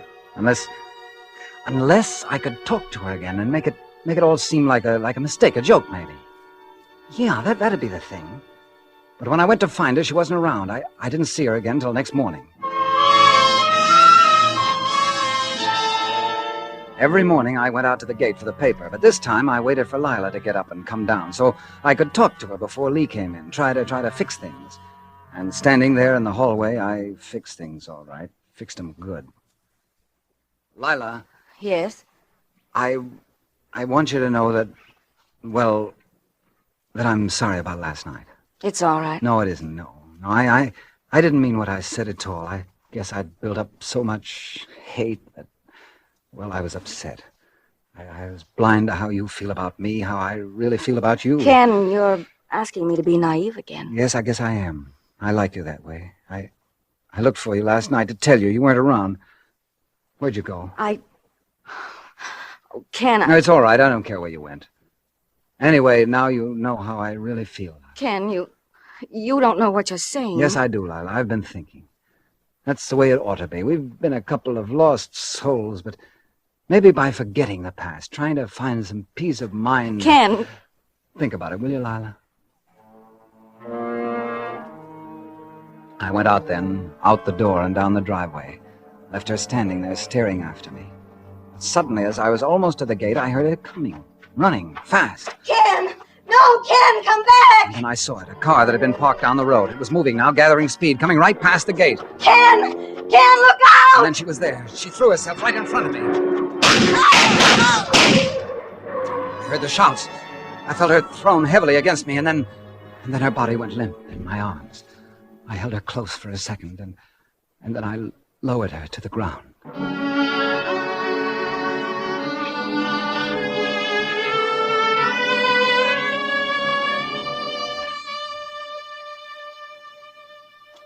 I walked back up the drive, alone. Lee was out in front of the house, sitting on a bench in front of a big tree. He'd heard the shots, I'm sure, but he was just sitting there, probably waiting for Lila to come back and say that Mousy had taken care of me. He turned and looked up as I walked toward him. Lila? Oh, no. His eyes seemed to look right through me somehow. He was that full of fear, I guess. His fingers gripped the tree in back of him, dug deep into the bark. He was waiting for me to kill him.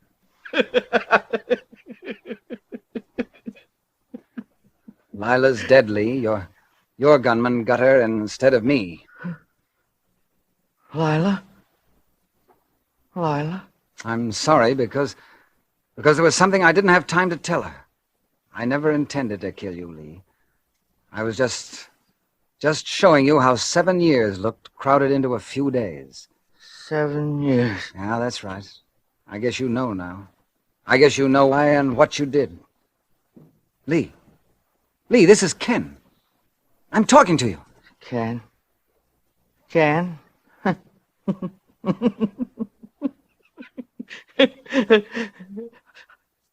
I don't know any, Ken. And he didn't. He didn't even know himself. The way his eyes looked, I don't think he ever will again. They weren't Lee Burke's eyes anymore. They belonged to someone else. Funny. The man who tried to be somebody else had finally made it. And it was not good to look upon.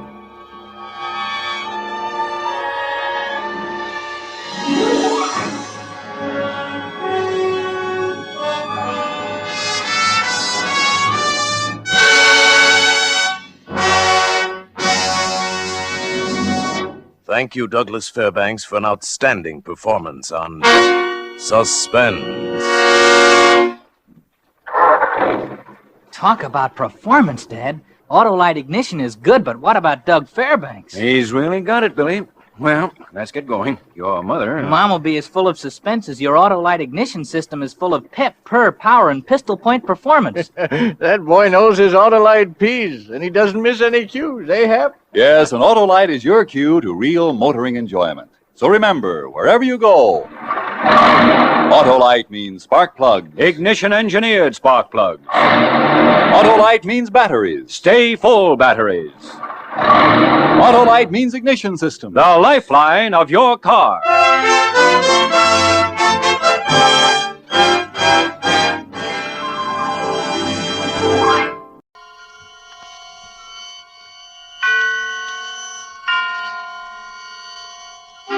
Suspense.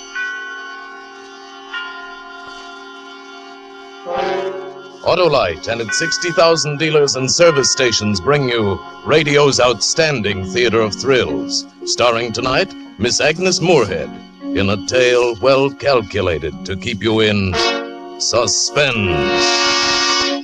Today, everybody's switching to Autolite, and tonight, Autolite takes pleasure in presenting Anton Leder's production of the famous short story, The Yellow Wallpaper, starring Agnes Moorehead.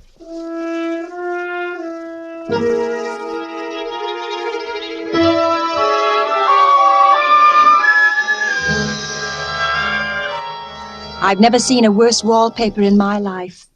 All those strangled heads and bulbous eyes and fungus growths seem to shriek with derision.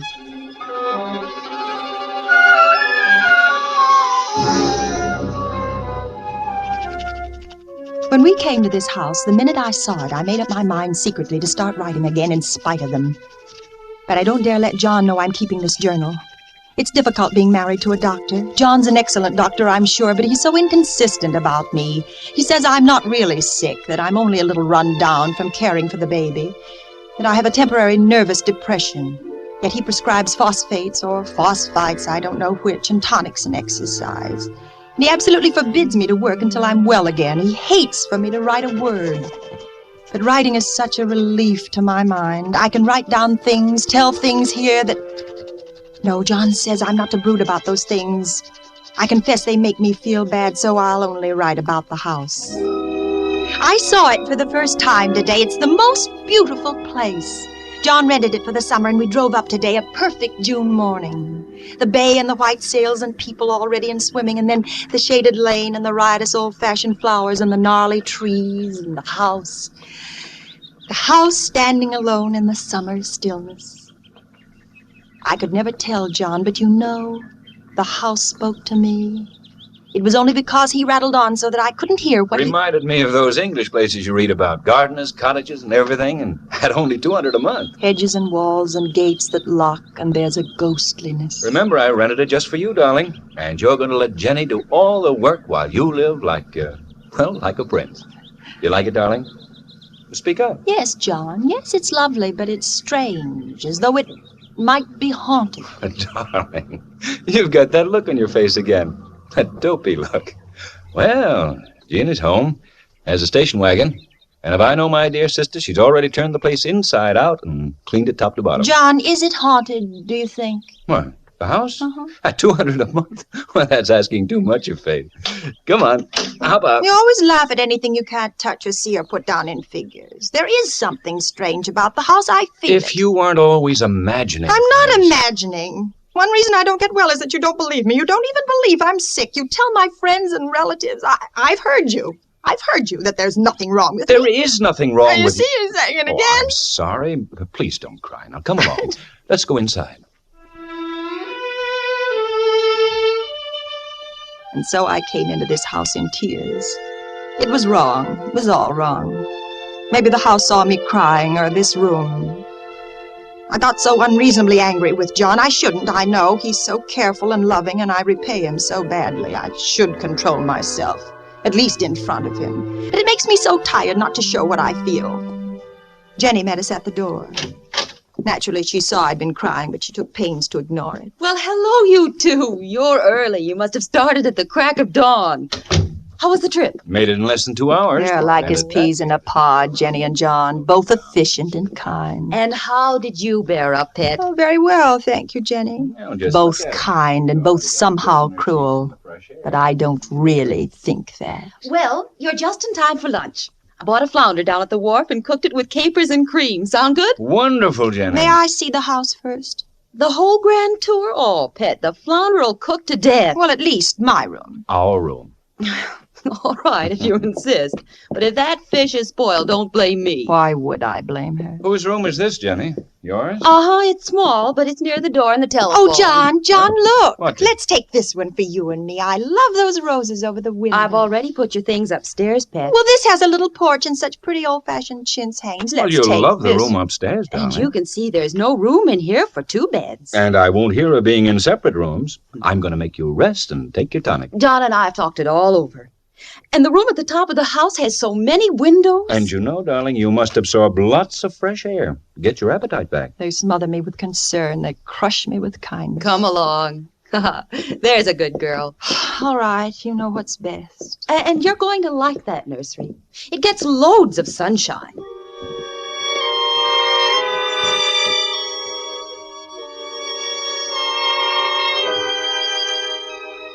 Up the steep, narrow stairs, 2 stories up to the very top of the house. There's a gate at the top that locks. I wonder why. And beyond the gate is the nursery room. This room. It is big and airy, nearly a whole floor with windows that look every way. They say it was a nursery. But what was it, really? Open them all, Jenny. Wide. All right. Well, darling? Why are the windows barred? For the little children. Otherwise it wouldn't be safe. Oh, yeah, I suppose. Children climb around so, don't they? What are those rings and things in the walls? Oh, I expect they made it into a gymnasium when the children got older. A sort of playground. Oh, they must have hated the wallpaper. Well, they were rough on it, that's for sure. The way they've stripped it off in patches. I don't blame them. It's hideous. Oh, who wants to look at the wallpaper with this view? My, you can see the whole bay. It's a revolting color. It's unclean. Such a strange, sickish yellow there where the sun's faded it. I never saw worse paper in my life. Don't dramatize it, darling. You must be hungry, and I know you're tired. I'm not tired. Why do you both act this way? I say the wallpaper's ugly, and you look at each other. Your eyes shuttle back and forth, and suddenly you both act as though I'd lost my Darling, that was something we weren't going to say. Be a good girl, Pet.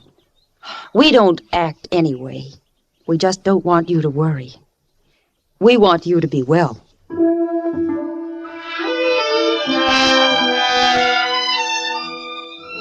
It's true, that's all they want. John laughs at me, of course, but one expects that in marriage. And he says I have foolish fancies, and he sometimes can talk them away, but not this time. No matter what he says, it's a smoldering, sulphurous, unclean, it's hideous wallpaper. No wonder the children scratched at it and stripped it down. No wonder they gouged the plaster with their little fingernails. No wonder they hate it. I hate it myself. And somehow, I feel it hates me.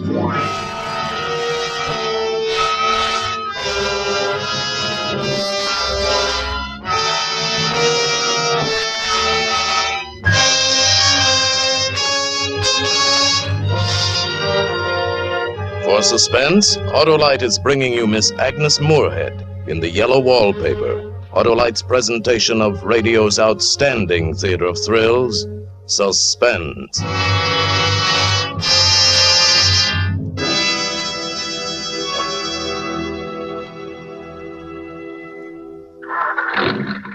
Say, Ed, isn't she terrific? Yes, sir. Agnes Moorehead is always terrific. She sure is. Say, car sure sounds good. I couldn't resist stepping on the starter. Yeah, these new Autolite resistor spark plugs sure make this a contented car. Yep, and you got the first set in town. Well, right now you can get Autolite resistor spark plugs almost anywhere in the United States. It's sensational. Why, no other spark plug will give and maintain such performance. Sounds like a good sales story.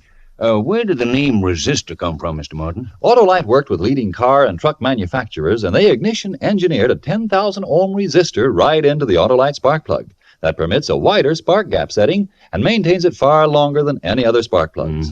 Actually, Mr. Horton, when you replace your narrow gap spark plugs with a set of wide gap Autolite resistor spark plugs, you can tell the difference in your car. That's right from the book, I'll bet, eh, Mr. Martin? Well, guess so. But here's the simple lowdown. As a result of the wide gap in the resistor spark plug, your engine idles smoother. You have better luck with lean gas mixtures and save gas. And within established limits, you reduce spark plug interference with radio and television reception. Yes, and today you can get the resistor spark plug from almost any of Autolite's 60,000 dealers. That's the biggest spark plug news in years. And now Autolite brings back to our Hollywood soundstage Miss Agnes Moorehead as star in The Yellow Wallpaper, a tale well calculated to keep you in suspense.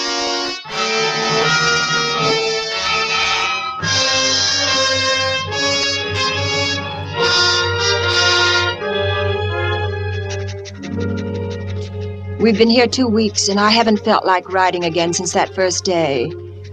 I'm sitting by the window now, up in this frightful nursery room. There's nothing to stop my riding as much as I please. John is away all day, and sometimes even at night if he has a serious case. I'm glad my case is not serious. But these nervous troubles can be depressing all the same. I cry at nothing and cry most of the time. John doesn't know how much I suffer. He knows there's no reason to suffer, and that satisfies him. I suppose John was never nervous in his life. He laughs at me so about this wallpaper. No, I won't let you have your way, you silly goose. If we'd taken the room downstairs, you'd be seeing faces in the chintz drapes. Not faces. Look at that spot, John. And that one over there. Yes, I see. It's a repeating pattern. It's a broken neck with 2 bulging eyes staring at me upside down. And to me, it's climbing ivy or some kind of a vine. Take your choice. Could be anything. Besides, I can't repaper a room just for a 3 months rental. Well, then let's move downstairs. Take me away from her. Don't you see, John? It hates me.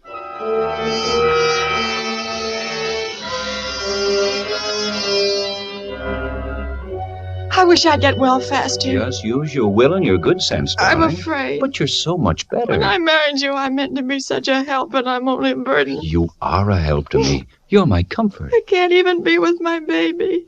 It makes me so nervous. Will I ever be well enough to see him again? Of course you'll be well, if you try.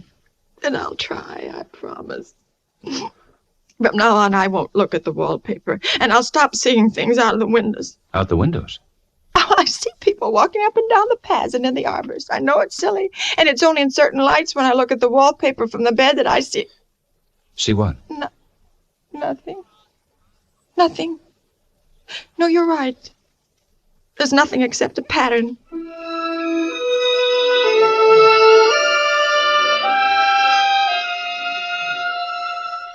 A front pattern and an under pattern in a different shade of yellow. It dwells in my mind so. I lie on that great immovable bed. It's nailed down, I believe, and follow that pattern about by the hour. And then where it isn't faded and when the sun is just so, I see a strange, faint, formless sort of figure lurking, waiting behind that front design.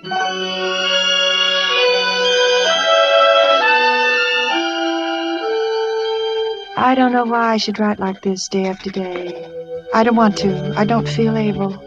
And I know John would think it absurd, but I must express what I feel and think in some way. It's such a relief. There are things in that wallpaper that nobody knows about but me. You know, there's a woman stooping down and creeping about behind that pattern.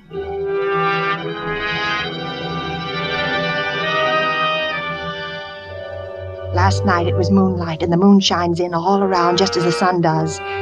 John was asleep, and I hated to waken him, so I kept still and watched the moonlight on the wall till I felt creepy.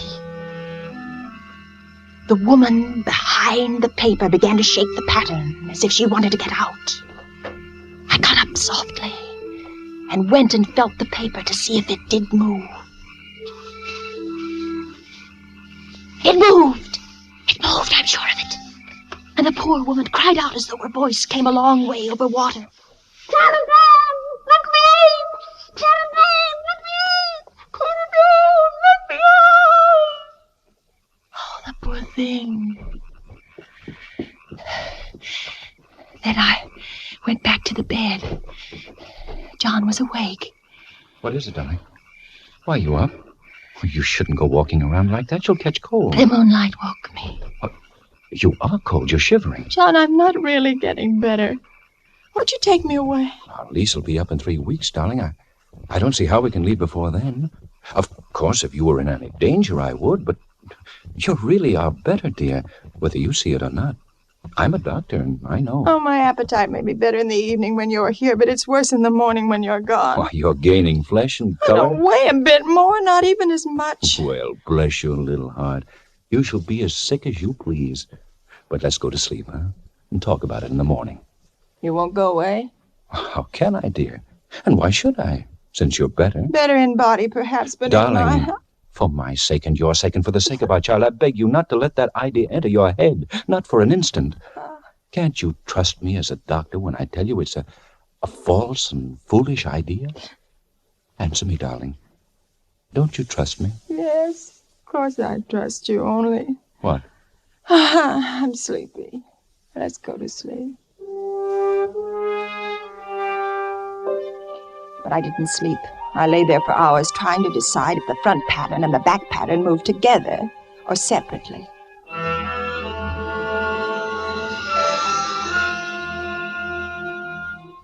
At night, in the moonlight, the front pattern becomes bars.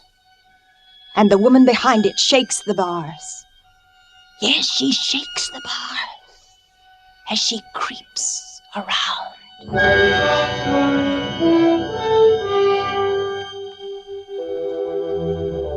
I lie down ever so much now.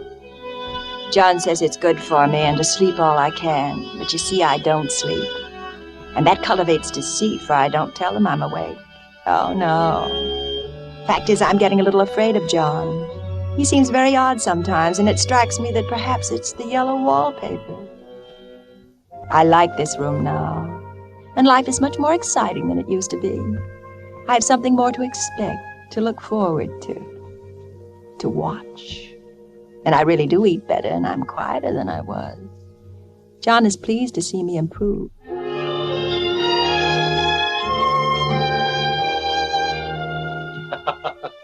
You see? You're flourishing like a weed in spite of your wallpaper. Yeah. In spite of the wallpaper. In spite of it. Because of it. But I had no intention of telling him that. He might want to take me away, and I don't want to leave now until I found out. There's 1 week more, and I think that will be enough.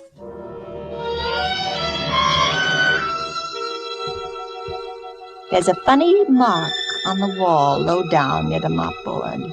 A streak that runs around the room, goes behind every piece of furniture except the bed. A long, straight, even smudge, as if it had been rubbed over and over and over. How was it done? Who did it? What did they do? Round and round, round and round, round. It makes me dizzy.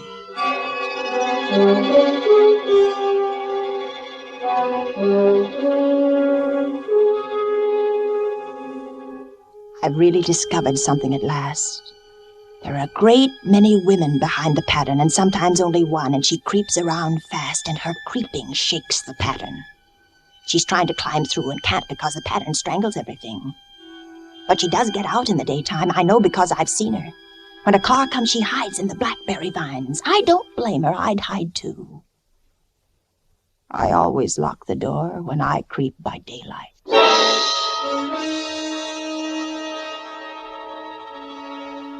There are only 2 days left to tear this paper off and let the woman out in the room. And John's beginning to take notice. I don't like the look in his eyes, or the way he talks with Jenny about me. I overheard them. She isn't sleeping nights, Jenny. She's quiet, but I know she's awake. Well, it's little wonder she sleeps the whole blessed day. Yeah. Maybe I ought to call in another doctor. No, it's just stubbornness, John. She's determined to prove you're wrong. I suppose you're right. Oh, I'm sure she'll improve. Oh, darling. Well, hello, pet. How you creep about? Well, that's a funny thing to say, Jenny. It isn't I who creeps. Jenny says you stay in your room too much. You don't take your exercise. You tell me to rest and then you tell me to take exercise. I can't do both. Well, As though I can't see through them. tomorrow's our last day here. We'll talk about exercise when I get you back to town. I'll have to rouse you out of bed pretty early, pet. You know, some of that furniture up there belongs downstairs, and the movers will be here at 9. Maybe you'll sleep upstairs tonight, Jenny, so you won't be alone, darling. You won't be here tonight, John? Well, not until tomorrow evening. There's a difficult case. If you're going to feel lonesome... Oh, no, Jenny. I'll rest better alone, I'm sure of it. Thank you all the same. That was clever of me. A sly thing. I won't be alone a bit. As soon as the moon shone in, the poor thing behind the paper began to crawl and shake the pattern. I ran to her. I pulled, and she shook. I shook, and she pulled. And by morning, we'd peeled off yards and yards of yellow wallpaper, a strip about as high as my head and half around the room. When Jenny came up in the morning, she looked at the wall in amazement. You know why I did it, Jenny? Just to spite the vicious thing. Why are you so surprised? Oh, I'm not. Why, I wouldn't mind doing it myself. But you mustn't tire yourself, pet. She wouldn't mind doing it. Why don't you come downstairs and lie down?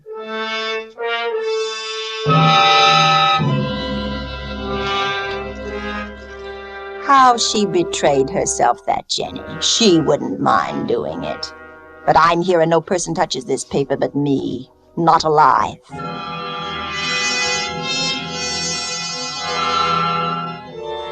I've locked the door and thrown the key down into the front path. I don't want anybody to come in till John comes. I want to surprise him. And I've got a rope up here. Even Jenny doesn't know that. If the woman gets out from behind the pattern and tries to run away, I can tie her securely to one of the rings in the wall. There she is. There, see how the pattern moves, like wallowing seaweeds. Oh, it'll strangle her unless I help. Wait, I'll help you. I'll peel off the paper all I can. Wait, be patient. You push. You push and I'll pull.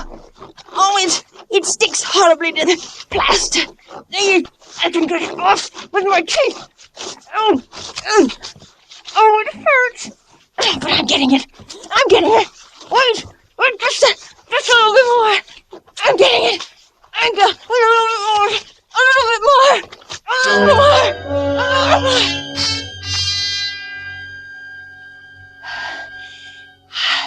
I wonder if they all came out of the wallpaper, as I did. I think they did, but I have you securely tied by my rope now. You'll never get away. But I don't want to get away. It's so pleasant to be out in this great room to creep about as I please. It's so pleasant. But I suppose I'll have to get back behind the pattern when night comes. That will be hard to do.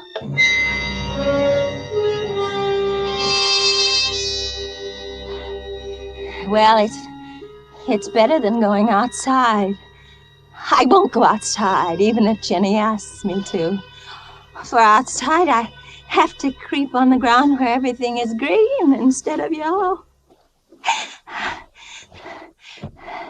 And here, I can creep smoothly on the floor.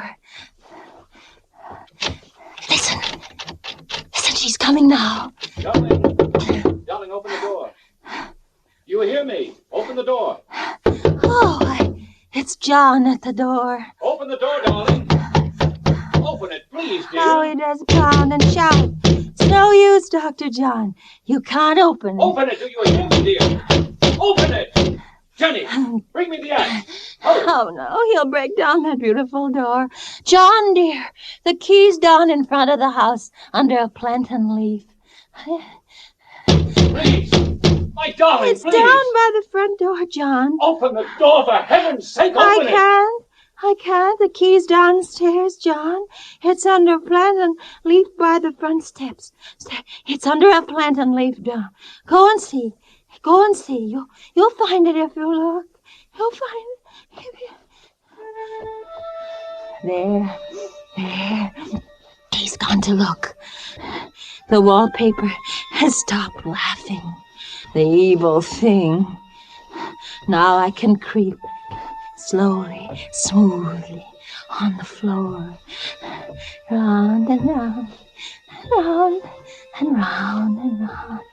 And my shoulder just fits into that long smudge on the wall so I can't lose my way. Oh, he's coming back. He's running on the stairs. How astonished he'll be. Darling. Oh, my dear. My dear, what is it? What's happened? I've got out at last, John. Out? Yes, out in spite of you and Jenny. I pulled down the paper. I shook the pattern and pushed and pulled it down. It stuck horribly. But you'll never put me back. You'll never put me back. You're so pale, John. Why do you close your eyes? You what? Watch how swiftly I creep around in this lovely yellow room.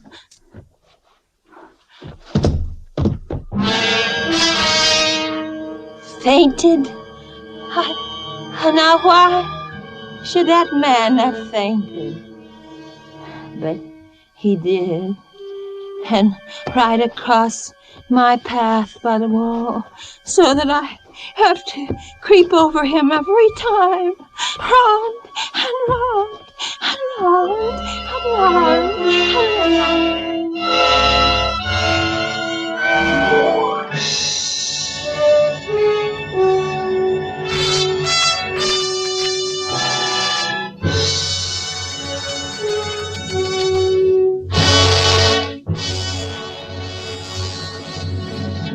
Thank you, Agnes Moorehead, for a magnificent performance. Miss Moorehead will be back in just a moment. Oh, what a show. That Agnes Moorehead's really some actress. Well, I guess I better head for home and motherland. Okay, Oh, say, Mr. Martin, can you give me those simple words of yours again? My boy Billy pesters me with slogans. You bet, Mr. Horton. When you replace your narrow gap spark plugs with a set of wide gap Autolite resistor spark plugs, you can tell the difference in your car. For example, your engine idles smoother, you have better luck with leaner gas mixtures and save gas. And within established limits, you reduce spark plug interference with radio and television reception. So, switch to Autolite because Autolite means resistor spark plugs. Ignition engineered spark plugs. Autolite means batteries. Stay full batteries. Autolite means ignition system. The lifeline of your car.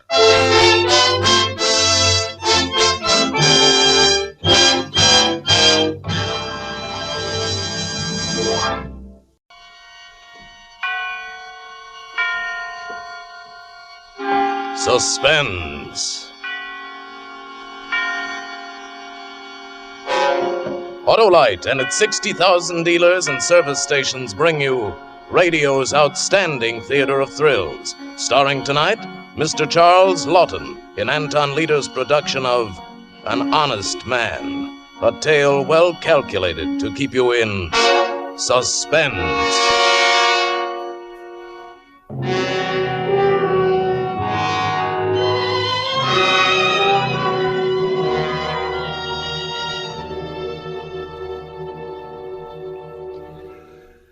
Oh, I couldn't sleep. I lay in bed that night listening to the stillness and loneliness of the empty house and tried to bring my mother back to me. Freddie, my son, I must leave you now. I know that you will miss me, but you needn't. for you are strong. I shall not be worried about you. I have taught you well. Taught me well. For the first time, the meaning of those words became clear to me. The tears dried in my eyes, my jaws clenched. That was the woman, my mother, to whom I'd been closer than anyone else in the world. Indeed, I'd been close to no one but my mother in all my 44 years. And after the tears, a flood of memories passed before my eyes, and after the memories came the realization that I was glad. My mother was dead, and I was glad.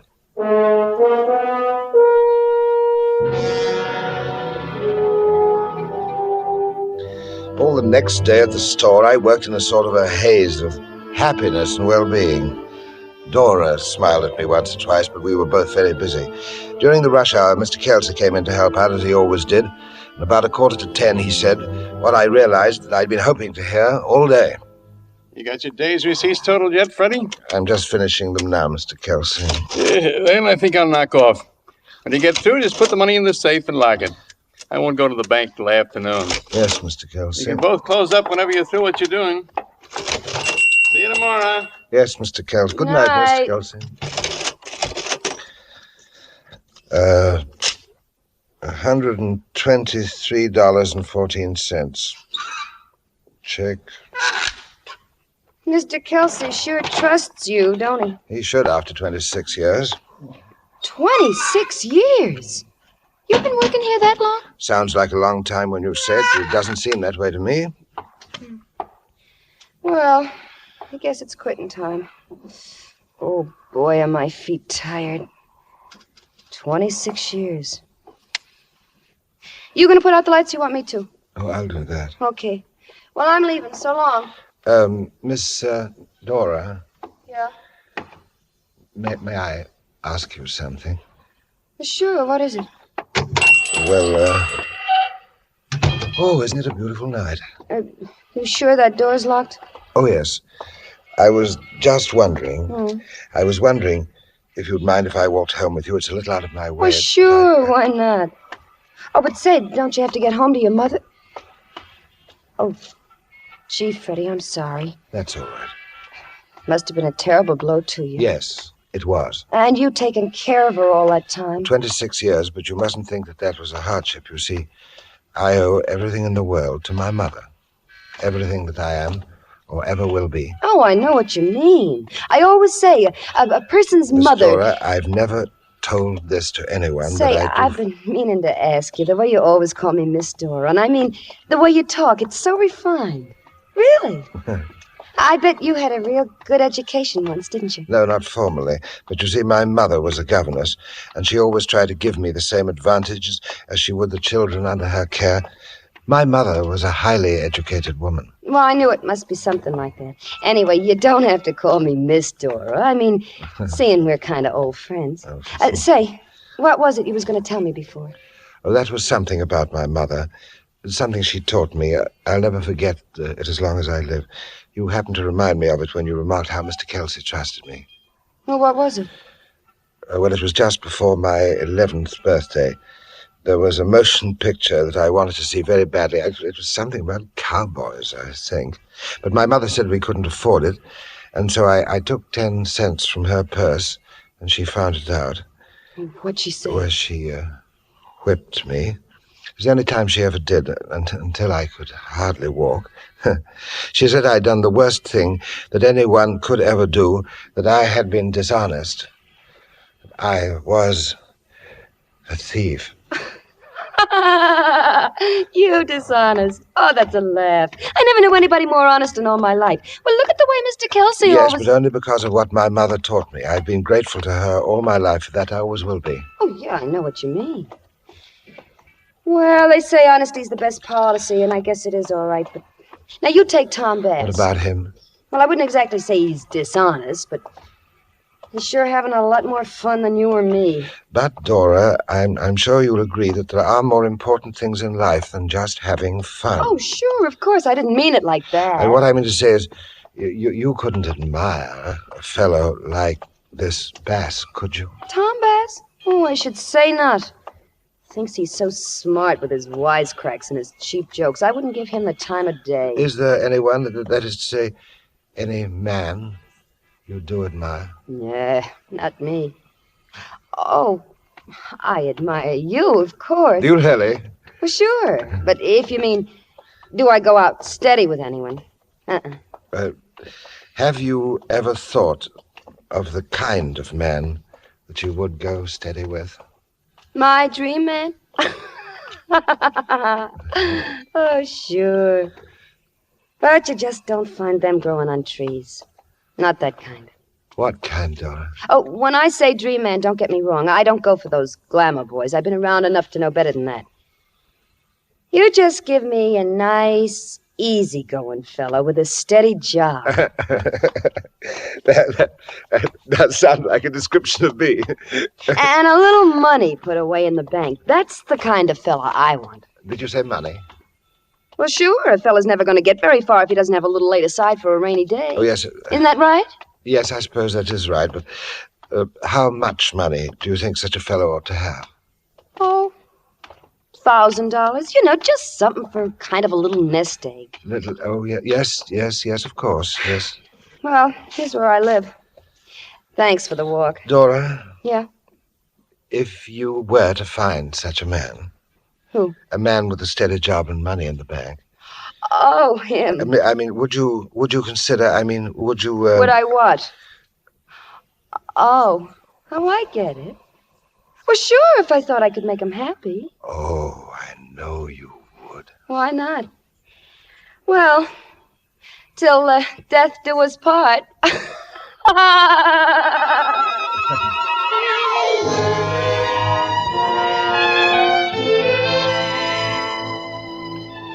Well, it was strange that she should have said that when death had parted me only a few brief hours before from the only woman in my life, my mother.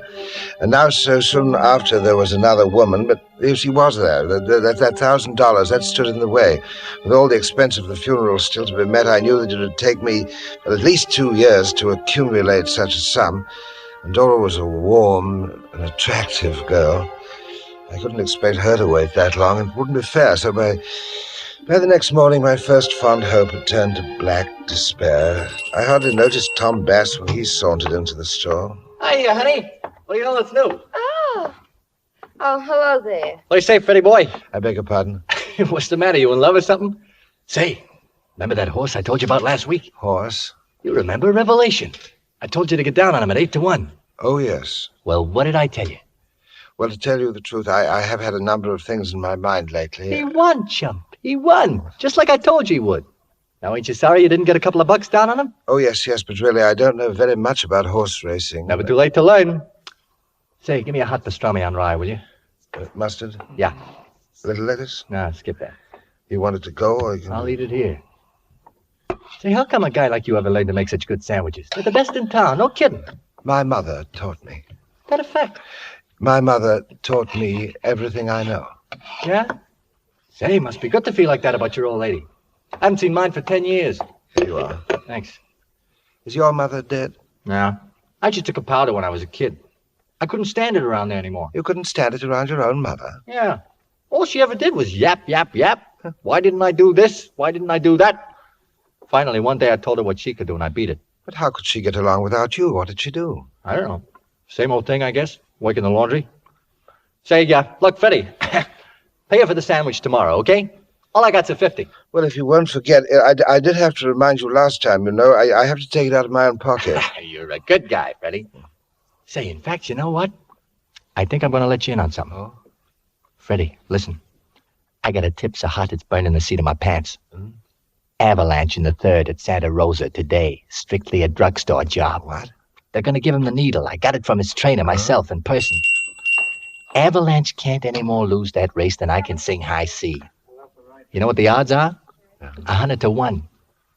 100-1. 100-1. That's what I said. Do you mean to tell me that if someone were to bet $10 on this horse, they'd win back 1,000? You ain't just bird calling.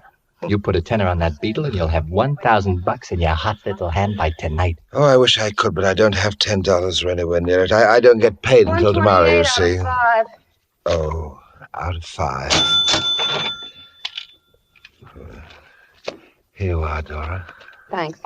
Hey, Freddie, what's the matter? You can always lay your hand on a 10 when you want it, can't you? I can? How? Oh, no. That's Mr. Kelsey's money. Oh, not till tonight. What Mr. Kelsey don't know, he can hurt him. Oh, no, I couldn't do anything like that. Okay, I'll be back. But think it over, friend. 1,000 Skinnaroos, and that ain't horse feet. 1,000 Skinnaroos.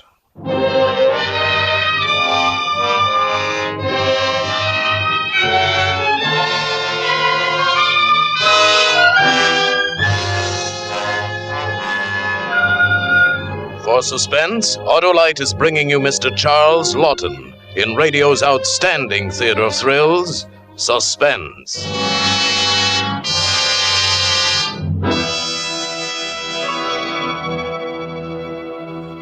Dad, I don't know what's coming next, but this story's got me in the mood to expect anything. Yeah, anything but invite a woman's bridge party in on Thursday night. Still peeved at Mom, Dad? Well, Cheer up. This car radio's operating hunky-dory, thanks to your new Autolite Stay Full battery.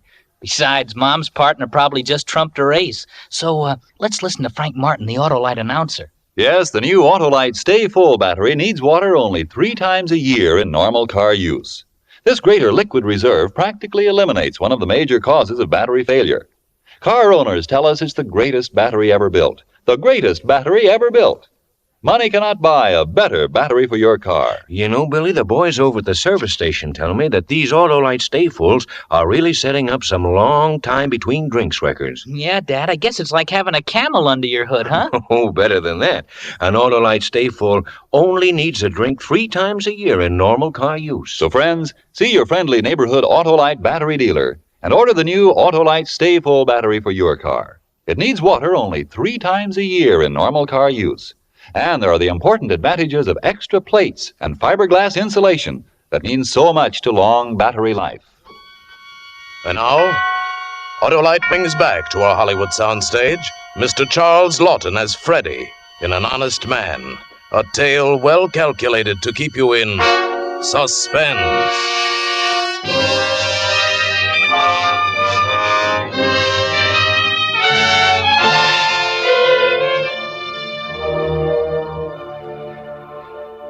Well, of course, I could think of nothing else all morning. My mind was in a whirl. $1,000 with $1,000 I could propose to Dora. I could propose to her that very night. At the same time was the appalling thought of what I'd have to do. I would have to take $10 from the cash register. $10 that was not mine. That would be stealing. I would be a thief. But as I thought, I wondered. Perhaps Tom Bass was right. It wouldn't be stealing if I put the money back, and by tonight I'd have the $1,000. I could put it back. But that was it. That was the difference. When I'd taken the money from Mother that time, I had no prospect of replacing it. But this way, so the next time I went to the cash register to make change, I slipped $10 out of the drawer and put it into my apron pocket. After that, I found I was perspiring and my hands trembled so that I nearly cut myself a dozen times working at my sandwich board. Then I saw Tom Bass coming through the door. Tom! Yeah? What's the matter? The $10. $10? Oh, yeah. Say, now you're getting smart. Give it to me. I'll place it on that. But Tom, are you sure? Are you absolutely sure? I tell you, the nag is in at a walk. I got a few skins down on this one myself, don't forget. All right, but when will I get the money? 6 o'clock tonight, the latest. I'll bring it around myself. Give me the 10. Here. You won't forget, will you? Forget?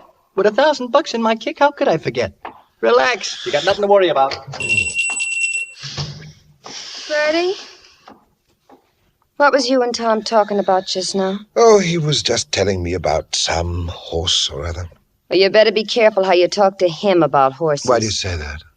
Well, that's the way he makes his living, ain't it? Yes, I should rather imagine it is.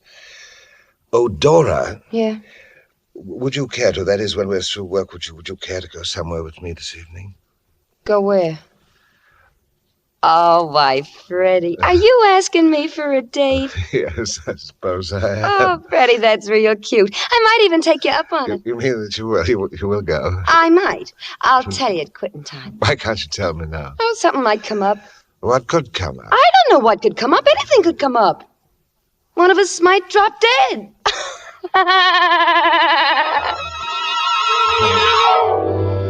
A strange sense of humor, Dora's. But I get used to that, you know. Anyway, she had practically said yes to the date, so I passed the rest of the afternoon busy with thoughts of the good fortune that was awaiting me. At 5, Mr. Kelsey came in, and shortly thereafter there was a rush of customers that took up all my attention, so that it was with something of a start that I looked at the clock and saw that it was nearly 6:30. But Tom had said 6, no later than 6. Still, it was quite understandable that in a transaction of such magnitude, he might have met with some unforeseeable delay. So I tried to compose myself, to remain calm and to wait, but the minutes and then the hours passed. By 9 o'clock, I was in such a state I could hardly conceal it, and yet I had to. And then suddenly at 9:30, I saw him. He was walking rather hurriedly, I thought, along the opposite side of the street, and throwing caution to the wind, I dashed from behind the counter and out of the door. Tom! Oh, hiya, Freddie. For a minute there, I didn't recognize you. I'm so sorry to trouble you this way, but it was so late I thought you might have forgotten. No, I didn't forget. Did you have the money with you? Look, Freddie, I've been meaning to come in all evening, tell you about that, but I didn't know how to say it. Say what? It's getting so you can't trust nobody nowadays. Believe me, kid, I feel as bad about this as you do. Well, Tom, what that happened? lying trainer, he never done a thing to that horse. The bum come in last. I mean that we lost it. My money's gone. Yeah. Lost? Oh, don't take it too hard, kid. You stick with me and I'll have that 10 back for you, double and triple by the end of next week. You know, somebody wins, somebody loses. You know, take it easy now. Mother, help me. I'm a thief. I turned back to the store automatically, but even now I could hardly grasp the full extent of the catastrophe which had overwhelmed me. All I knew that tomorrow was payday, and if I could only prevent Mr. Kelsey from finding out until What then... happened to you? What was that, Mr. Kelsey? You look like you seen a ghost or something. You went charging out of here a couple of minutes ago. Oh, yes, I thought I saw someone I knew, someone I'd known as a child. Oh, yeah. That happens to me all the time. Does it? Well, it's pretty late. You can both beat it if you want to. I'll check the receipts tonight myself. Hey, what you doing? I dropped a knife. You want us to go? Yeah, you might as well. I'll be here late anyway. I'll close up. Well, that sure don't make me mad. Oh, gee, I've been ready to drop for the last hour. Mr. Kelsey, I'd be glad to check the receipts for you. You don't have to. Yeah, I know, but I got an order coming in tomorrow. I got to go over the books for the last 6 months. Seems I got some kind of beef with the tax people. Oh, come on, Freddie. Let the boss do a little work for a change. Anyway, I thought you had other plans for tonight. Yes, I did, but, Mr. Kelsey, I'd rather you let me do it, really. It wouldn't be any trouble. Well, if that's the way it is, I'm leaving. Shove me over that adding machine before you go, will you, Dora? Yeah, sure. Night, Mr. Kelsey. Night. Dora? Good night, Mr. McWilliams. What's the matter with her? You two been having trouble? Oh, no. Mr. Kelsey, I do not like to have you checking the receipts all by yourself. I don't like it either. But it's got to be done. You run along now. See you tomorrow. But I don't want you to do it. Look, Freddie, thanks for trying to help, but just leave me alone, will you? I got a lot of work to do tonight. No. Stop. Say, what's eating you? I told you once... Now, I've always done it before. It makes me feel that you don't trust me. You see... Freddie, what kind of way to talk is that? I've been trusting you for 26 years, haven't I? Why should I stop tonight all of a sudden? Mr. Kelsey... 118.37. Hey, that's funny. We're $10 short. See, I knew what he would say next. I knew that I had to stop him before he said that awful word. $10 short. Now, how could... Freddie, what are you doing? Freddie.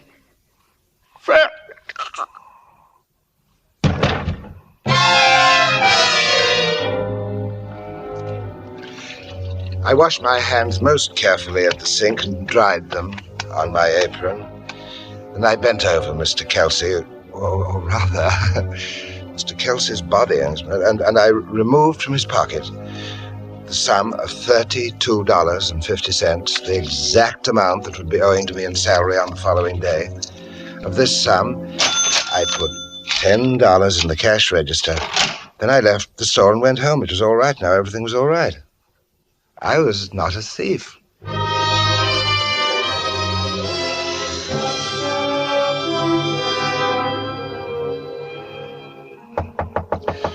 I was so exhausted when I got home and just dropped in my bed. I must have fallen asleep that way because I was fully clothed when I was awakened some hours later.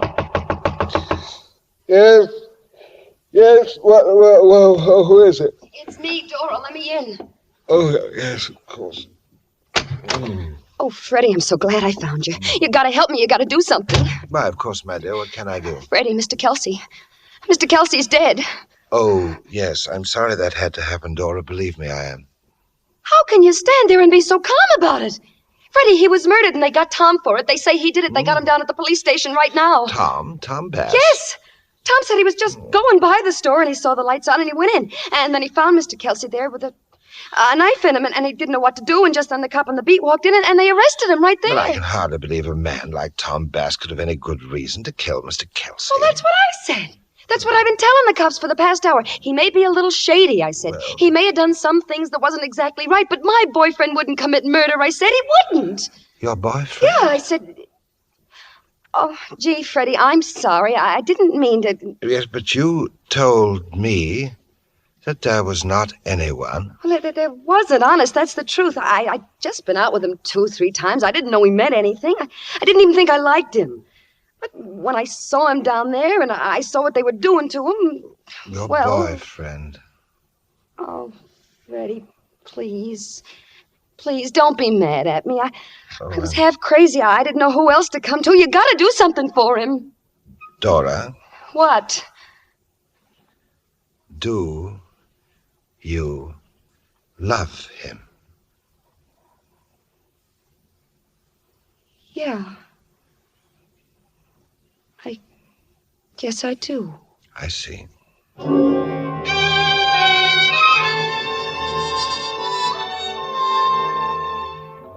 I left her there and started for the police station. Tom Bass meant nothing to me, of course. He meant less than nothing now. But, of course, Dora, that was something else again. I didn't know exactly what I should do, but the sergeant helped me to make up my mind. Well? I understand that you have a prisoner here who is accused of killing one Henry Kelsey. That's right. You his mouthpiece? Oh, no. I was an employee of Mr. Kelsey's for 26 years. McWilliams? Frederick Aloysius McWilliams. Yeah, we know about you. We may want to ask you a few questions tomorrow. But you got nothing to worry about. We got our man. You have all the evidence you need? Of course we got all the evidence we need. But why would we be holding him? We caught him red-handed. And he's got a record since he was 14 years old. Dear me. But supposing that I had positive evidence that the prisoner Tom Bass did not kill Mr. Kelsey. This had better be good, I'm warning you.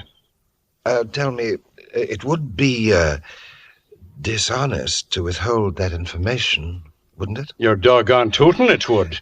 I mean, you see, it would be like stealing, wouldn't it? I mean, it would be stealing. It's stealing another man's life. But are you trying to kid somebody? No. I've never been more serious in my life. All right, if you know so much, who did kill Kelsey? I did.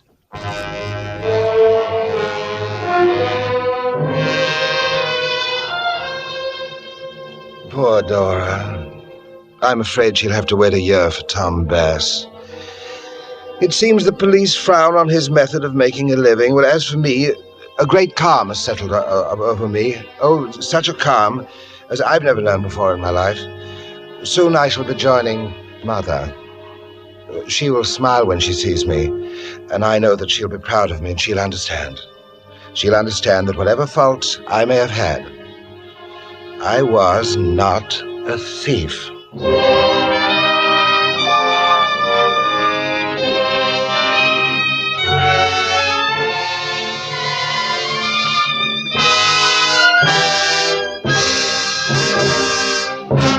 Thank you, Charles Lawton, for an extraordinary performance.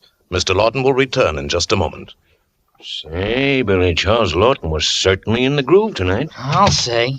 Hey, Dad, here comes Mom. I just thought you two'd be out here puttering, you and your bikes and batteries, with Charles Lawton on the Suspense program, too. Mary, did you listen to Suspense? Why, of course I did. You're always talking about your Autolite stay-full battery, so I thought I'd listen to Suspense and get the real backs. Oh, what about the Bridge Club? Oh, they came early so we could all listen to Charles Lawton.